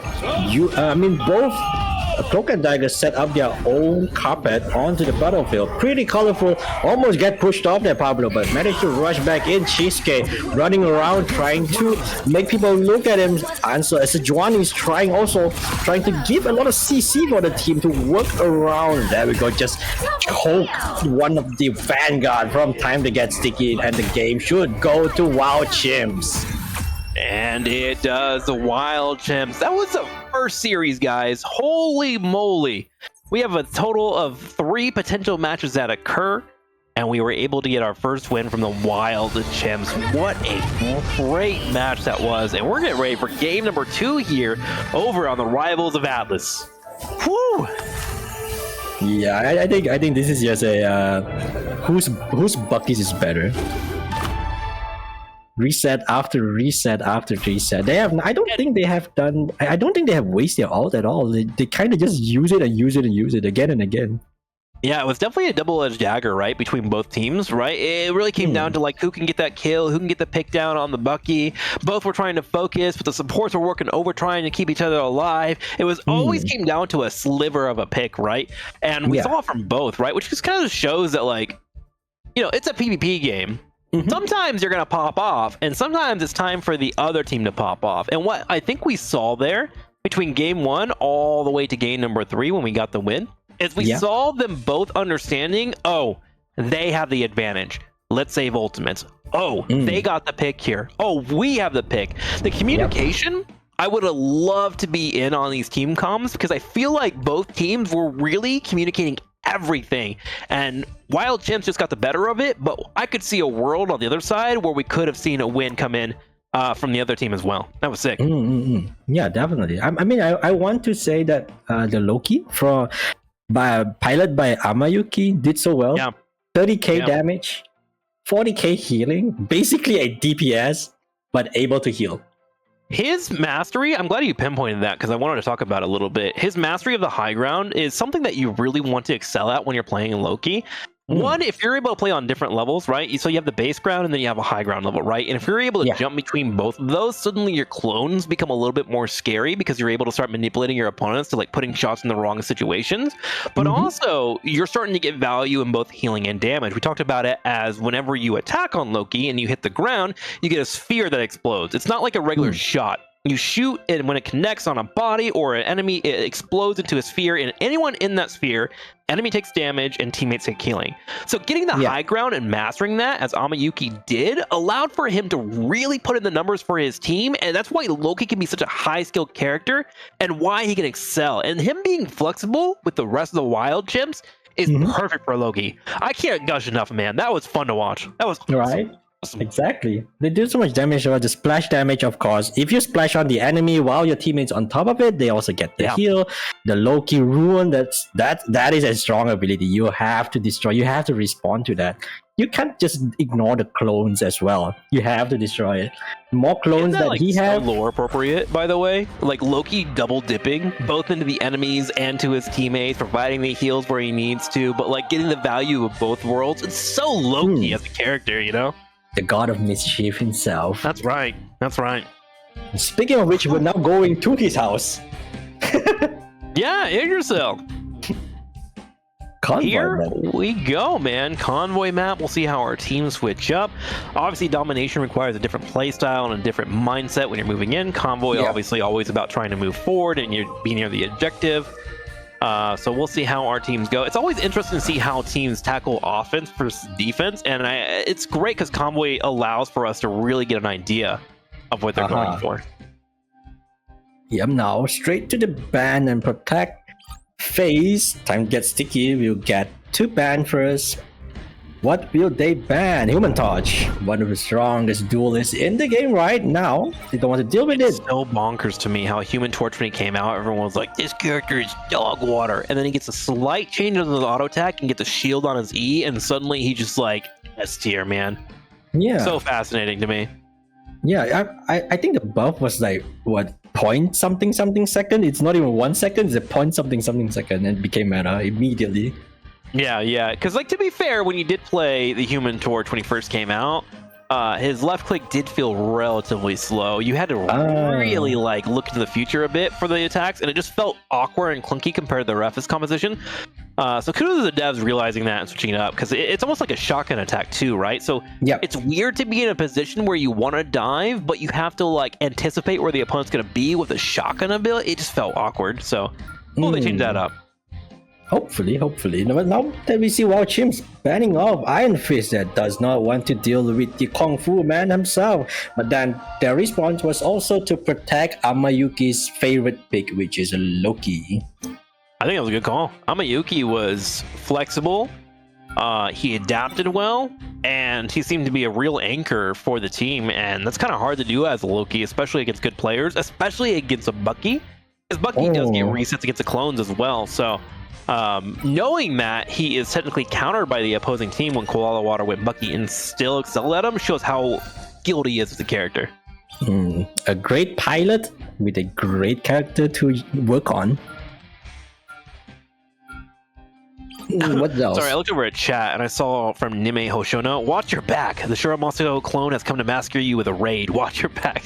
Oh, that's edgy. Raid message. That's edgy, bro. I love it, though. I just saw watch your back. I was like, wait, I need to read this. Wait, my back? No way. Wait, what's going on, bro? Why are that threat? Are you raiding me or? All right, so it looks like we're about to have our pickups coming in. I think the Bucky, while he is a character that is falling down in individual gameplay, Bucky is such a great character in a team environment, especially with that reset mechanic. I think he'll always be meta, man. Even if his main abilities get nerfed to the ground, that ultimate itself is such a game changer that he'll always be strong and around. So it's cool that we still see him in competitive gameplay despite him getting some nerfs in the last patch. Yeah. I mean, the nerf is not. I wouldn't say it's a big, huge nerf, like the level on where it is not playable. It is definitely still playable, but then you have to work a lot more. I think I was looking at numbers, and in terms of win rates, so this is kind of like the nerd life, but like, and again, this isn't official numbers. These are numbers that are done by third API sites, so we're still not there yet. We think we get those in 2 more weeks. I see. But Bucky went from like a 54% win rate down to like a 44-45, which is pretty acceptable, especially on a reset composition. Yeah. If you have a character that resets, you want him to be around like 40 to 45%. At least that's what I know from my MOBA days. It'll be coming in 30 seconds. So Stay strong. Bucky's definitely still in a playable spot. That just requires him to be more team-oriented. It's like Black Panther. Black Panther's a character you don't want to be in the 52 to 53% win rate because he's too strong because he's a reset character, right? Yeah. So Bucky seems to be in a good spot competitive-wise. Not a bad pick, but you have to work a lot harder. And that's good. Like, you want to have characters that can pop off, but you have to work with your teammates for them to do that. That's what it's all about. It's a team hero shooter, right? It's a team hero shooter, yeah. That's right. All right, here we go. Straight to the matchup. We do get Doggy Hound playing some Thor. Didn't get to watch too much of his Thor in the last match. I do believe he switched off in the later stages of the match. Let's keep an eye on him and see how it goes, as he already starts burning down the front with that lightning. With that size of a crosshair, no way he's missing any shots. The crosshair is wasted by a lot of players in this game, man. Tilby. I mean, it works for you, I get it, but like, come on, man. I want to see the screen. Look at Domo's crosshair. Like this is big crosshair. Yeah, this is the crosshair I want right here. I want the small little green icon, and he is working with that crosshair. Yeah. Already coming in. Domino walked in. Someone ate their Cheerios this morning. Domo already it's Impact Online. Wow, it not even hesitate to use it. Just 2 KO. That's worth.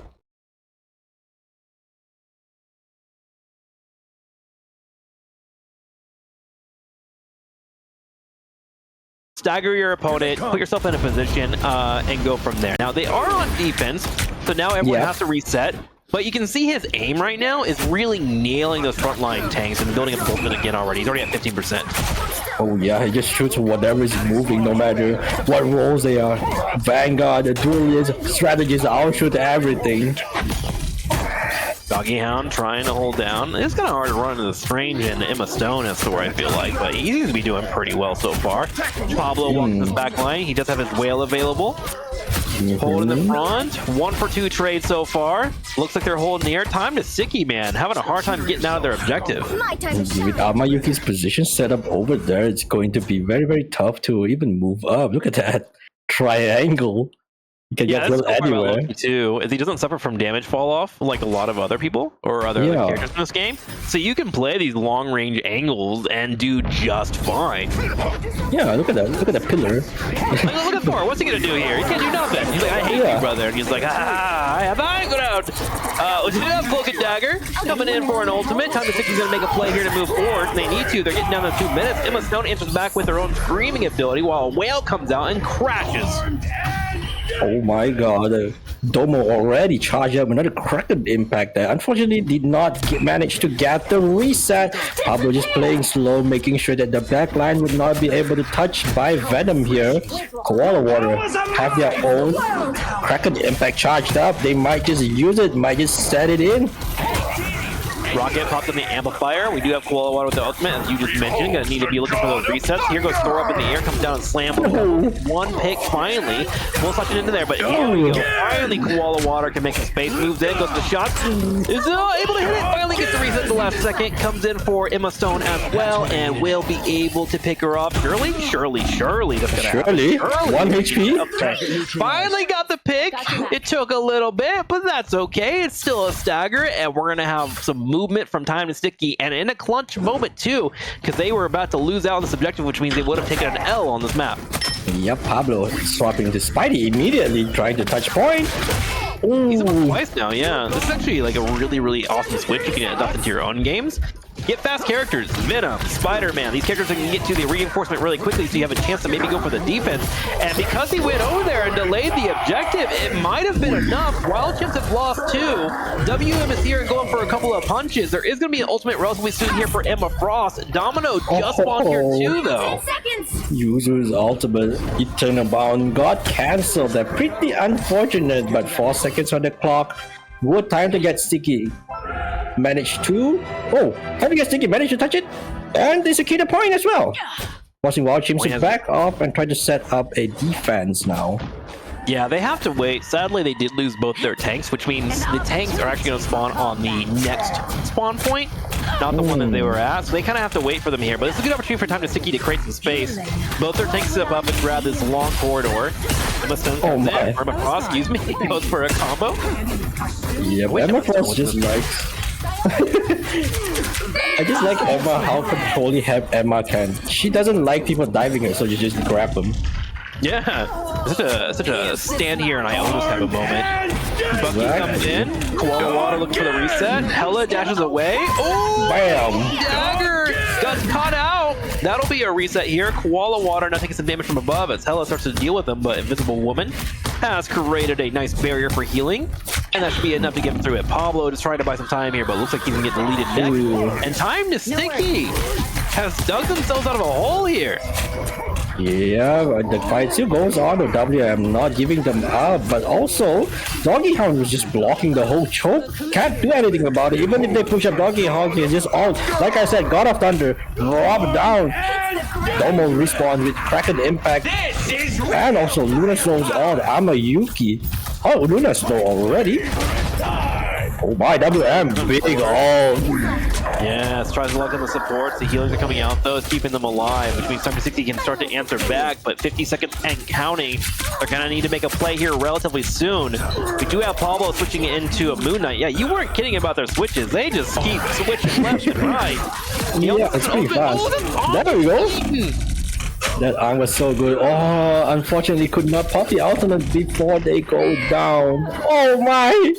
Oh, the panicle from Sejuani. That's actually going to be really rough because now Time to Sticky's going to get the second objective, and now you don't have a really strong ultimate available for you on the third phase. Got to be a little bit critical of that one. That might come back to Honor. Yeah, unlucky though. Unlucky. They tried their best. Pablo fixing their mistake by taking 2 players from Time to get Sticky down because they overextended. All was invested here, getting the triple that he wanted to. I was wondering about that ultimate if it was worth it, but he got 3 kills, so you know what, maybe worth. But the other part that I was worried about is wouldn't he be able to build an ulta fast enough to help defend this early phase? But right now, it is buying them, what, 10, 15 seconds while everyone has to respawn and restart? So in hindsight, I actually like that ultimate. It was a good usage there from Moon Knight. Oh my god. The Venom, oh my. I would be scared. That's much better. Diving in. Double ult actually being used here. Cloak and Dagger being popped, as well as the Invisible Woman being available for time to sticky. Doggy Hound comes in with Thor. Here's Domino looking for a reset. Does hit the Bucky in the back line, but a heal comes out just in time for time to sticky to shut down Domino. So Domino's trying to get back to his team. Gets picked off here, and time to sticky, man. They were like 20 seconds away from losing their first point, and now they have a chance to walk away with a 3-0. But it's okay though. Pablo swapped off to Mr. Fantastic while Domo takes on the role of Moon Knight, trying their best to figure out how to deal with the other team comp. Right, time to get sticky. Trying to go for the thick boys. Domino spreading damage. Going for the healer. They did focus it down. Doggy Hound able to pop his lightning. Here comes Domino dropping down the Conchu, and here's an ultimate. There we go. The back line. Does he get the supports? He's got the DPS. That's 3 being picked up. And with the timer ticking down, Doggy Hound is forced to make a play. He goes into overtime. Goes straight in for the support. Oh my god, everyone, there's only Vanguard on the payload without any heals, without any sustain. They have to touch it though. Time to get sticky. Need to find a way to stick to the payload. I don't think anyone's about to make it here. Yeah, Pablo gets slows, chases him down, and that's going to be a 2-point here for sticky time. And now, if we head over to the Wild Chimps, if they can beat that score of 2 and 78 meters, they walk away with a 2-0 victory. Yep, definitely. The Wild Chimp did try to swap around, and the swap around worked for them, so it's pretty cool to look at. Shisuke staying on top of the Venom. Now, of course, Venom can bring a lot of tankiness and some dive capabilities, try and disrupt their backline supports, but you always wonder about him on defense, especially in the early rounds. He needs space to kind of really unfold his kit. So we'll have to see if he's going to be able to do anything with that. Meanwhile, over the Wild Chimps, are there any major changes? We got Domino back on the Bucky still, Pablo playing the Moon Knight, and it looks like a pretty standard. We do have Sejuani playing Groot instead of Emma Frost. Yeah, I think Groot is fine. Groot on this map, as an attacker, I don't know about that, but defend though, Groot is always good. I mean, Groot can be good on offense if you can get those walls up. One, to just get in the way of people. But two, if you can find a tank that's overextending, wall behind them, prevent the healer from keeping the tank alive, and you guys can all turn around and focus one target, you get a 61 for like, what, a second and a half? 2 seconds? And that could be just enough time to get you a number advantage, right? Exactly. Now I think that Pablo is playing the comp that you were talking about. So just like try to kidnap someone and then put it behind a wall. Yeah, I think that they're playing a kidnap strategy, I suppose. Good point there. Wall's already coming up here. Ooh, nice spot here for Kiryu. We'll have to steal this one. Just right click. We have to steal this one. Oh yeah, that's nice. I like that. Some interesting gameplay right there. Such fun. So Sejuani taking some damage here, gets down low on HP, somehow survives. Heals come in as he is respawned actually from Rocket Raccoon. Doggy Hound, on the other hand, is trying to get in the middle of this fight. There's that kidnap you were talking about, flying across the map. He had the Rocket Raccoon extra jump, so he brings it back to his team. He goes to the high ground, running back as fast as he can to try and get some heals. Thor's trying to run away. No! Well, managed to get one though. Managed to get Amayuki's Luna's before going down. I can't believe Thor didn't die there. That's impressive. The shield's just being enough for my ability. Here goes opening the first again. Does find a little bit of damage. Turns around and focuses down the amplifier. This is actually a common thing I've been seeing from a lot of teams today, where they try to focus on the amplifier rather than people in the amplifier. Donimo comes up, gets some damage himself, gets the upper hand on the Bucky exchange, finds one reset, and here comes Pablo as he has the charge available to him. Starts to go in for the right click, trying to get some damage in here, getting close to dagger low, and that's going to be a pick. Oh my god. I mean, there's still a lot of chance here for Wildchip. I mean, not Wildchip, trying to get Sticky to actually touch the point though, but with a Wildcat right in front of your face, you can't do much. Wild Chance coming out the gate swinging pretty well. Now we're in a tight corner alleyway. This is something that Spider-Man would really want to fight in. Wild Chimps now jump on the objective, and they're about to score. There it is. First objective heading over to them, and they have made great headway as they have 4.5 minutes to get further than time to sticky. A lot of time, a lot of ultimate that they can use. I don't think this is a problem for Wild Chimps at all. Wild Chimps keeping it up. Luna Snow here, ready for the heals, waiting for her teammates to get low on HP. There she goes. She pops it up. Everyone's nice and grouped up. We do see Time to Sticky trying to move forward themselves by being near the objective, but they have to be careful with Luna Snow trying the healing.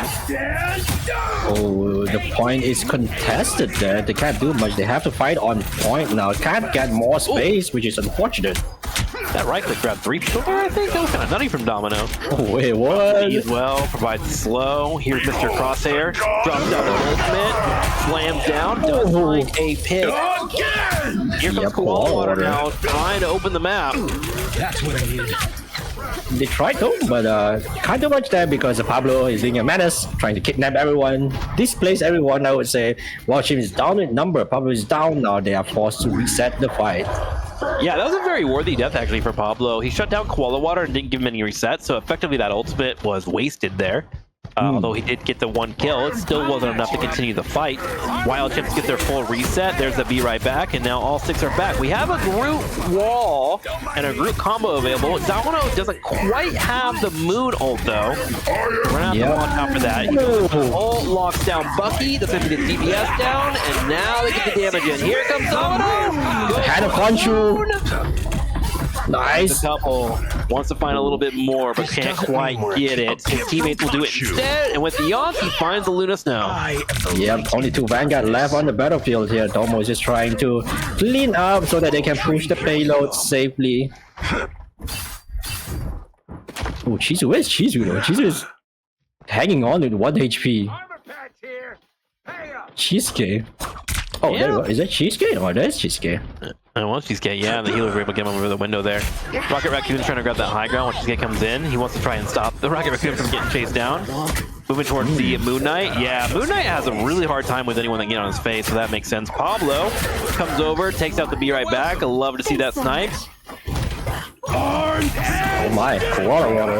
Another ult has been charged already. Double kill coming in. Might get a ripple to clean up the fight, even though there's 2 minutes on the clock. Shizu, half HP, no fear. Keep fighting that Domo. Just fighting their background. Their back line though, with not thinking about much. They just went back, run in there, not getting punished. Oh, he's thinking all right. He's thinking about the moon. And when you're shooting for the moon, man, there's no thoughts for anything else in your brain. You just go for it. You throw down the yawns. Build your ults as fast as you can. Get more moons out. The more moons per minute, the better, man. MPM, it's high for him. Yep, Moon Knight player, only press alt. That's it. Yeah, sometimes it's good to be simple, you know? Pablo has moved over to Black Panther now. We have gotten into a situation where things are starting to stall out for the Wild Chimps. Time to Sticky looking to try and type a series and go into game number 3, but the Wild Chimps need to make it around this corner if they can. They start to work on Thor. They're getting relatively low, and Thor is down. I repeat, Thor has been taken away. Yep, Domo is just setting up a hand of Khonshu, trying to stay on high ground. Look at that. Maybe big, everyone just stuck there. Oh my. Is that another cloak and dagger clutch right there? It looked like it. We also had a dash away from Rocket Raccoon. Black Panther tried to chase him down, but both were able to survive. Pablo K trying to find an angle that he can get into, but Koala Water putting up his own fight and about to have an ultimate. Amplifier is out. There's the time from WD as they try to lock down this corner. It's complete fiesta here on the corner, but Ame Vic tries to turn around by going into Luna Snow and will try to bring out the heals just in time to keep the team alive. Yeah, Venom is not moving at all. Venom wants its payload to not move. They have to deal with Venom so that they can just push a little bit more and try to secure the second point. There's a lot of chance for Time to get Sticky to fight still. Koala Water, Kraken Impact in their hand, or with God of Thunder within their reach as well. Doggy Hound has his ultimate. If he can come around here on the back line and snipe a healer, he's gonna be in a great spot. Combo is using you to shift in and put your down here buffer slow. Pablo K goes in. There's a reset available here, available for Koala Water. Doggy Water going in for an engage. Looks like he's gonna take a lot of damage and get reset by Rocket Raccoon. Koala Water, but the moon might be too much. Here's Doggy Water. He comes in and he stomps a couple into the ground. It's gonna be 2 picks. Pablo K also in trouble as well. We are in overtime. Oh my, Time to get Sticky might just win this. Because there's only Johnny on point with W and only 2 Vanguard left on the battlefield here. I don't think that they can win it. They might show us miracle. Oh my god, it's travel time too. The travel time is what really hurts here. Time to sticky easy get across the map and be able to show up here. Oh, Pablo! Pablo No. gets in, but it's just not enough. He overshoots, and just like that, Ichi, we're going to a game number 3 to end the series. Let's go. This is very intense. I love both of this team. Did very, very well. Of course, we don't see as much character swapping as we were expecting, but it is still, it's still there. It's still there. Congrats, though. Doggy Hound, man. 42 eliminations he was a part of. With that big crosshair, yeah. That big old crosshair, man. Maybe I shouldn't doubt. He actually had the most final hits on his team as well. And also a penta. I mean, six elimination in a row, which is Hexa, I think. 30 takedowns, 42 eliminations in general. Domino as well putting up some decent numbers at the same time. Yeah, I like how they just pull out all the Lord from. I really like Pablo K. Mm-hmm. I think he's my favorite player to watch right now. Pablo K has a situational awareness that I think is kind of unmatched in this tournament so far from what I've seen, where his characters can be really, really effective. The switch to Black Panther came out halfway through, and the idea behind it was to be able to follow up the Moon Knight ult that usually gets people relatively low or forces important resources like the Cloak and Dagger iframe dash away. And then he brings Black Panther in to clean up. Now, it didn't work out fully there, but I like the idea behind it, and his execution has been pretty flawless. Like, I'm a big fan of Domino. Yeah, Domo always follow up whatever Pablo is doing. Pablo is just trying to set up the plays, making sure that the attention goes to Pablo so that Domo can, always charge their ult up pretty fast as well. I think every fight there is a hand of Khonshu charged up. Yeah. Pretty fun to watch. Now, it looks like we have a bit of a slight break coming in for our teams and our players, and that's fine. I want them as comfortable as possible as we get ready for our game number 3. Interestingly enough, man, we've been having a bunch of bunky offs, but I feel like Domino's been getting the upper hand on a lot of these. I'm kind of curious if the Thor ban is something that they want to consider. Take that away from Doggy Hound, because Doggy Hound was getting a lot of those cleanups. Because I think in terms of the Bucky matchup to 1-1, I think Domino has it over Koala at the moment. Yeah, I do agree there. I think Doggy Hound's Thor is a big problem for WoW teams. With the current current strategist lineup, we don't really see a lot of Invisible Woman, not a lot of Luna Snow, not a lot of Mantis, those strategies that bring CC. It's now that it's just more of like a pure, I wouldn't say pure healing, but it just feels like there's more it's moving more towards more pump, more heal, more pump because of dive meta. Sure. I mean, you also want to have things that like keep your supports alive, and also you got to really pay attention to the numbers, right? When it comes to Rocket Raccoon, he seems to be the superior support at the moment. Some would argue that perhaps his healing might be a little bit too much compared to what he had in the last season. But you're right, Rocket Raccoon with his healing numbers is great, but he doesn't provide any CC. What you get in exchange is you have your own escapes with your dashes, which were nerfed, by the way. But yeah, I agree with you. Maybe there might be a case here to argue, say, hey, Rocket Raccoon may be one of the best supports in the game right now, but do we want to try to mix in a little bit of CC? I think it's worth a bet and a try, Yeah, it is not a ranked game, because a ranked game plays a little differently from a tournament setup, I would say. Sure. So if you think your backline is better suited, like a self-sufficient strategist player, I think having CC for them would be a good choice. Yeah, especially with that Thor being in the background and getting those ults off. Oh yeah, it's annoying. Right? Yeah, it really is. So we'll have to see how that pays out as we wait for our players to finish up in the restroom break. It looks like we got everyone marked and ready to go. Our map will be the Intergalactic Empire of Wakanda. We'll be starting on the Hall of Djala. Hopefully I said that correctly. Yeah, it's a convergence map. I think a lot of people have studied this map a lot. That's why it is picked a lot as well. There's always something to say when it comes to a lot of new games, because I've been around for a while. People lock on to the maps that the game releases with. It's what you're familiar with. You've played thousands of matches on them. It was where you first found joy in the game. It's where you learned a lot of strategies. Like, I don't know if you played Halo or things like that, but like people still like talk about Lockout as being one of the best maps ever. It's just something that your heart just gets attached to it, you know? Yeah, I had played Halo back then. Halo Reach. I had never played online mode though, but I don't even know the map. I was pretty young back then, but yeah, Halo Reach was my, you don't know Lockout? Am I that old? Chat, somebody knows Lockout.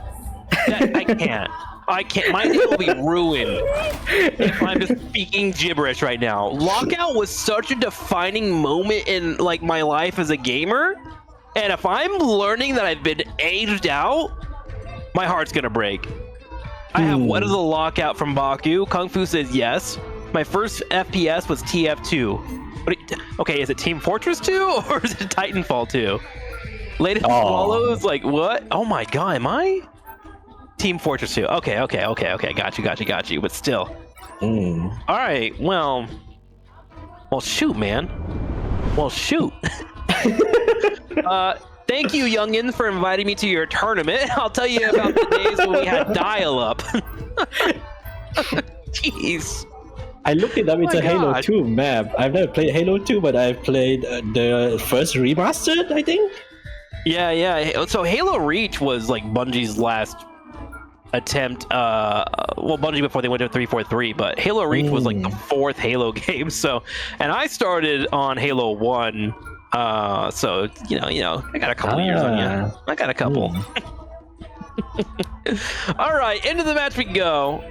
We will have Torch ban, Iron Fist ban as well. Thor is protected from Time to Sticky, which makes sense. He was very effective. Venom banned out, and then Magic banned out. Okay, so Magic will no longer be a pounding nuisance. Seems like Wild Chiefs just don't want to deal with dive right now, because I think because Wild Chiefs love to kind of play dive-ish comp, so that they just want to prevent their backline from getting dove as when they are diving. Yeah, dive comp is always good if you have it in your repertoire to mix into a best of 3 series as much as you can.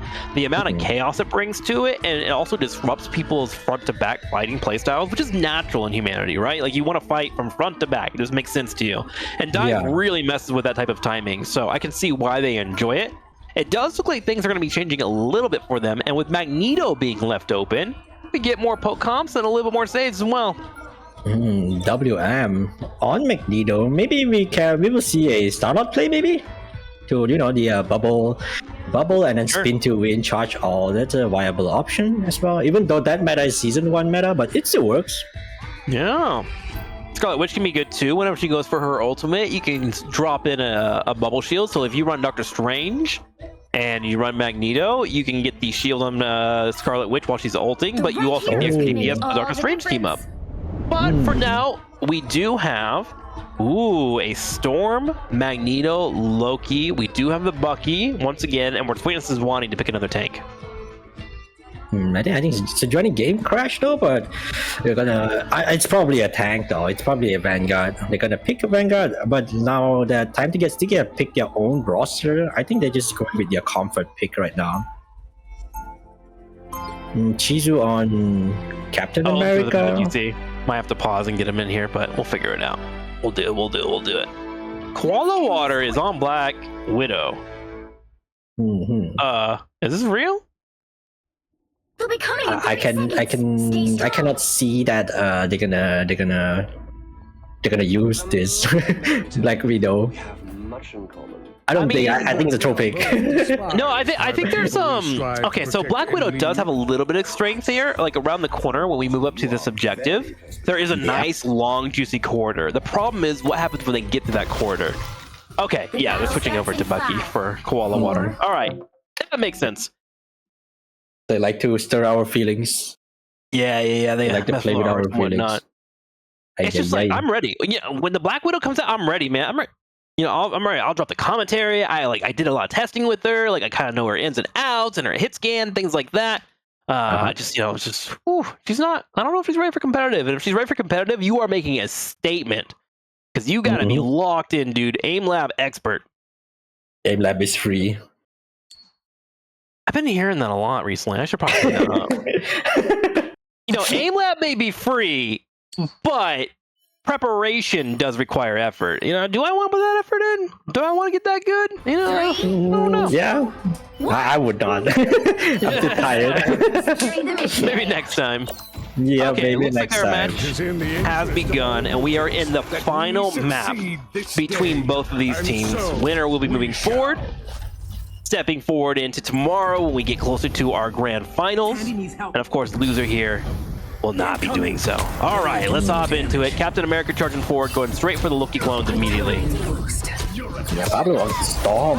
I barely seen Pablo playing Storm though, but they're just trying to maintain this choke point while Chimps trying their best to not let it's time to get sticky to get through, but they have 3 strategies, so it's kind of hard to dwindle their health down, but they have to figure out a way to one-shot them instead. Doggy Hound just steps on to the point, no fear at all, just pushed in like it's his house, claim every space that he can. That was a bit of a cinema moment. He walked in, punched a couple people in the face, then dropped down the lightning bolts and started hitting the Storm in the middle of the air, trying to show who is the true God of Thunder.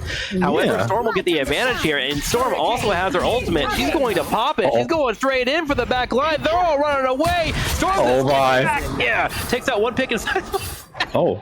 Wait, what? I built that up for like a big moment. I thought she was going to chase him down, but the correct play was get 1 kill and then come on back and reset and play defense. But I was like, dang, I was feeling that moment.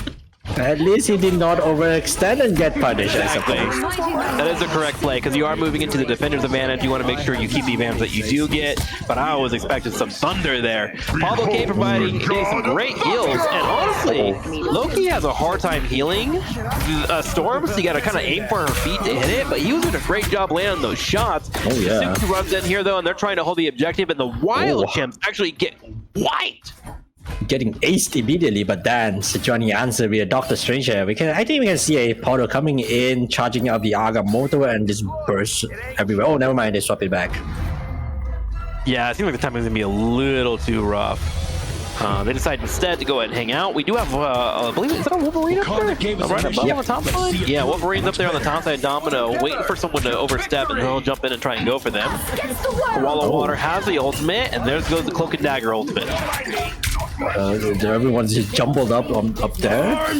We have yet to see Domomo coming in to set up the fight over Koala, dropping Kraken impact. Oh, never mind, I said too early. Domomo jumped in, trying to get a pick here. There we go. 1. Maybe a Thor. He got a couple there. He dropped in and used his ultimate and did an instant combo, which blew up a couple people, and then was able to follow it up. Great push in from him. And now we have 3.5 minutes for this next objective. This is where I think Storm is really good. If you know where they're going to spawn, you can kind of start pre-firing the angles. And then if you try to hold a choke and play that right side with these giant statues, it's really hard for people to move forward. You'll get a lot of free damage on them. Yeah, you can play so high up. Everyone needs to look up and shoot you. Yeah, I love Storm. Whenever you're playing her well, you can get really into the moment. Doggy Hound playing well too, though. Dives in already on these back 3, about to build up his own ultimate. So Juwani has theirs, and here comes the Storm ult. They try to look for a support. Can't quite find one right out of time. Koala. Wall of Water. Oh, nice. There we go. Pablo with the double. Maybe a triple here, perhaps. Yeah, looking like it. Fuse of Thunder here. Heals are coming in, but you see a dance back and left. Wait for your teammates. There it is. Part of playing Storm is being in the floating in the air and like not trying to go for the actual kill, just trying to dance back and forth and make your opponents try to aim on a vertical axis. Yeah. It can really just throw them off. Like, that's one of the appeals of playing Storm, is just really being in the middle of the air. I would say just flyers in general are just annoying. Yeah, they can be really annoying. They're hard to track down. The secret is always aim for the right knee, because again, how the game works, you can like hit the hitbox on the right side. But if you're aiming for the right knee, if they're bobbing up and down, you're gonna hit their toes, and if they're bobbing down, you're gonna hit their chest/head. Right? So aim for the knee. I'll note that down though, but the fight goes on for now. Captain America 1 HP. Got healed back immediately. Doggy Hound tried to jump to the back line here. Domo respawn with taking off their support line, making sure that they don't get healed Vanguard wise. Running into the heels, nice play by him. That's probably one of the best things you can do as a DPS, like play around your support, and he is starting to really chip on through as that rage is building up. Here comes WMM, even using the sword, which really isn't the best option on Magneto, but he's using it well here. Here goes a big combo, one on top, looking for another. Aiming for the signs here, working for those resets. Can't quite get another though, as Cloak and Dagger has built up another ultimate. Yeah, it's gonna come again.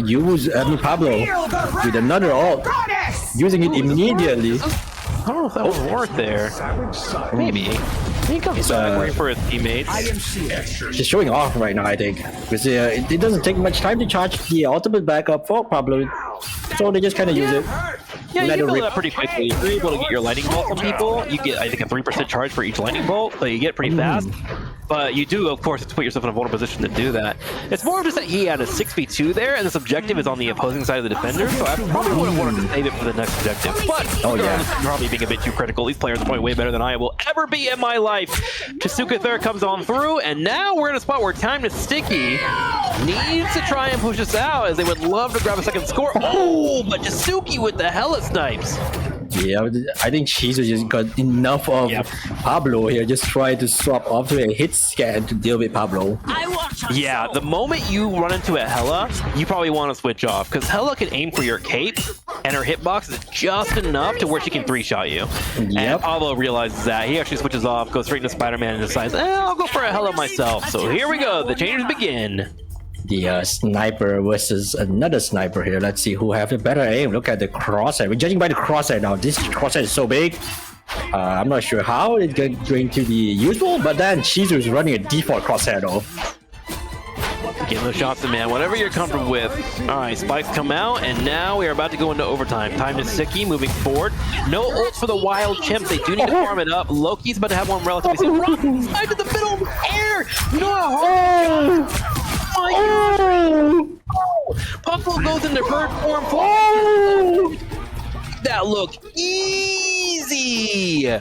Oh my god, Pablo made that look so easy. Even Doggy Hound wasted their ult that got cancelled. Oh my, oh my.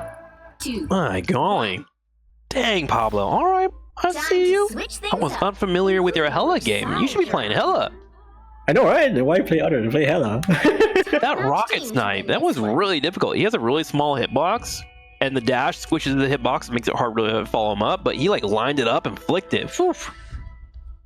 Yeah, props to him. Great aim, but Pablo now switching to Mr. Fantastic. Really like the pick for Mr. Fantastic. We have not seen a lot of Mr. Fantastic. It's usually a counter pick to certain comps, but yeah, having a Mr. Fantastic is always fun to look at. I am convinced if you play Mr. Fantastic, you're just thinking on a different level in this game, because he has that weird like build-up mechanic, right? Whenever you get to 100, you go into big mode.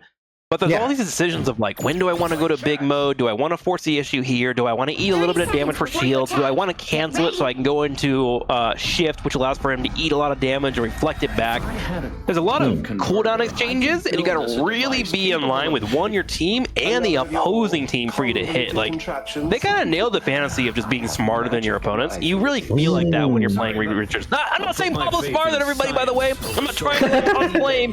I was just saying it fit the fantasy of Reed Richards having to be the smartest one in the room for me. Yeah, we're Reed Richards. Smartest man alive in Marvel. Yeah, you got big brain. You got big brain, bro.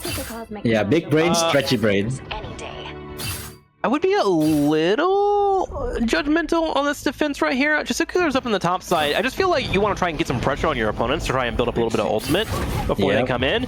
Oh, Domino getting thrown in! Oh, you want to grab that. Oh, he goes up again, he tries it again! The Punisher gets knocked down on the ground, which means he will no longer have the high ground, which means there's no turret available. How did Domino know he was going to be there? What a great play! Flying in around the corner. Love to see that. Oh, no. Okay. Oh, no. All right, Domomo. I see you, bro. My God. Zuka's just like, he's just fighting for his life right now. You see, he's like grappling, he's grabbing a roller coaster. He's doing everything he can to get away. Oh my! I think I can. I think Wild Chimps have a chance here. I think they're gonna take the game. Good for him. They have 5.5 minutes to get further than Time to Sticky, and they're using the Thing and Wolverine to get it done. Domino goes in again. Oh my God! Full 360 spin. trait is going to be popped here. He has it up actually in about 30 seconds. Shield comes in from Magneto. Shizuki comes over. They have to stop this somehow. Mr. Fantastic is following it up. Brings in the damage, and here comes Oz. If he hits a target every time, he goes up to 6 times on these bounces. There's 3, there's 4, there's 5. And he gets the final hit there, and that's going to be the 6th one, getting some decent damage in. Meanwhile, Momo is trying to hold the front line with his teammate. Oh my god. Oh, Punisher set up a turret right here. Which is surprising. I wouldn't set up here, but no. Doggy Hound slammed the ground, clobbering time, knocking up 3 person. It's a Johnny answer by throwing down a mid-ball. Against the world! They're trying to hold it here. It's getting closer and closer. Big ult comes in. Sushi goes for his ultimate as well, but he needs healing support. He's down to low HP. The healing did not come out in time. Demamo is just being a complete menace in the back line. He is eating everyone for breakfast, lunch, and dinner. He has all his calories for the day, and he still wants more. Oh, wait, Pablo? Oh, Pablo, ignore the thing. And just go for the backline here. No, he's just harassing. He's trying to make them all look at him so his team can move up on the objective. He's just nice. Big. What a smart engagement. Oh my god, that's it. Final score 2-1. The game goes to Wild Chimps. The Wild Chimps will win 2-1 in the series. Woo! That was a good one to end the day on, man. Oh, my massive 5-head play by Pablo right there. Not even doing anything, just runs out. Yeah. Harass them a little bit, runs away. Oh my. Yeah, you just run it and you make them look at it. Even if you like buy 3 to 4 seconds, and he bought like 10 seconds there, that allows your team to move in for the objective. That was a win condition. Even if he dies there, it's worth it because he's Spider-Man. He can come back again. That was a small scenario where switching to a Spider-Man just is such a mind-blowingly good pick to disrupt your opponents when they're already on the back foot. So awesome. Wild Chimps, man. I don't want to show any caster bias, but right now they might be my favorite team. I'm not. That was awesome to watch. Yeah, hopefully you can see Pablo again tomorrow. On your time will be tomorrow morning. Hopefully you can still see tomorrow morning. Don't get knocked out while I'm sleeping. Okay, Yeah. I have to wake up at 4 a.m. for you. All right, Domino and Pablo, promise me. But still, great matchup from both of our teams. Sticky time as well. You guys played great too. I know I'm over here gushing about the Wild Chimps, but I'd love to watch you guys play as well. Koala Water was great on Bucky. I really enjoyed the back and forth between both teams, especially on the domination map in the first round. Both of you guys, awesome to watch. Thank you so much for letting us cast you. Holy moly. I did pretty well there, but unfortunately, as a tournament format, people will need to, there will be winners, there will be losers as well. That's right. Can't give a trophy to everybody. Yeah. Baku, what's the word? We're on the last series. Should I say goodbye to everyone? Are we hosting anyone? Let me check in with production, guys, before we say goodbye. But if you enjoyed today's tournament, of course, everyone in chat, let them know. Nick for putting this on. Thank you so much, Nick, for this tournament. Thank you to all the teams that are playing as well. We got one more day here for the Rivals of Atlas. So hang on, let me check in with production real quick. Okay, I have some things to read real quick, guys. Ichi, you want to take over real quick while I go read some stuff? All right, I'll do it. I'll just try to end the series for today. We need to say goodbye to a few teams. 0-7 to them. Ethernet Force, you're eliminated for today. The Two's, I hope 2 S's, my bad. 2 S's, Last Breath. Up to you guys. Team Tiebreaker, and also last but not least, Time to Get Sticky. Thank you for joining us. Thank you for joining the tournament, letting us cast. It was beautiful. It was absolutely amazing to watch how you guys perform for us. But unfortunately, you guys could not make it. So we will see you guys on the next tournament. Hopefully, we will have more tournaments though. Yeah, for sure. And for those that are currently watching at home, and if you want to watch more, check out the Discord for the final schedule. Full information there. You can find out when your favorite teams are playing. And then, of course, we are going to be raid out afterwards. So stick around. Follow with the raid. Make sure to go with them and say hi. Show the love that we're trying to support everyone here when it comes to other Marvel Rival streamers and whatnot. And that's it from us. Ichi, it was a pleasure casting with you. Thank you so much. Baku, Azu, thank you for a great day of work. Chat, make sure to hang around for the raid. Thank you so much for being a part of the stream, and thanks for being here. I'll see you tomorrow. Bye.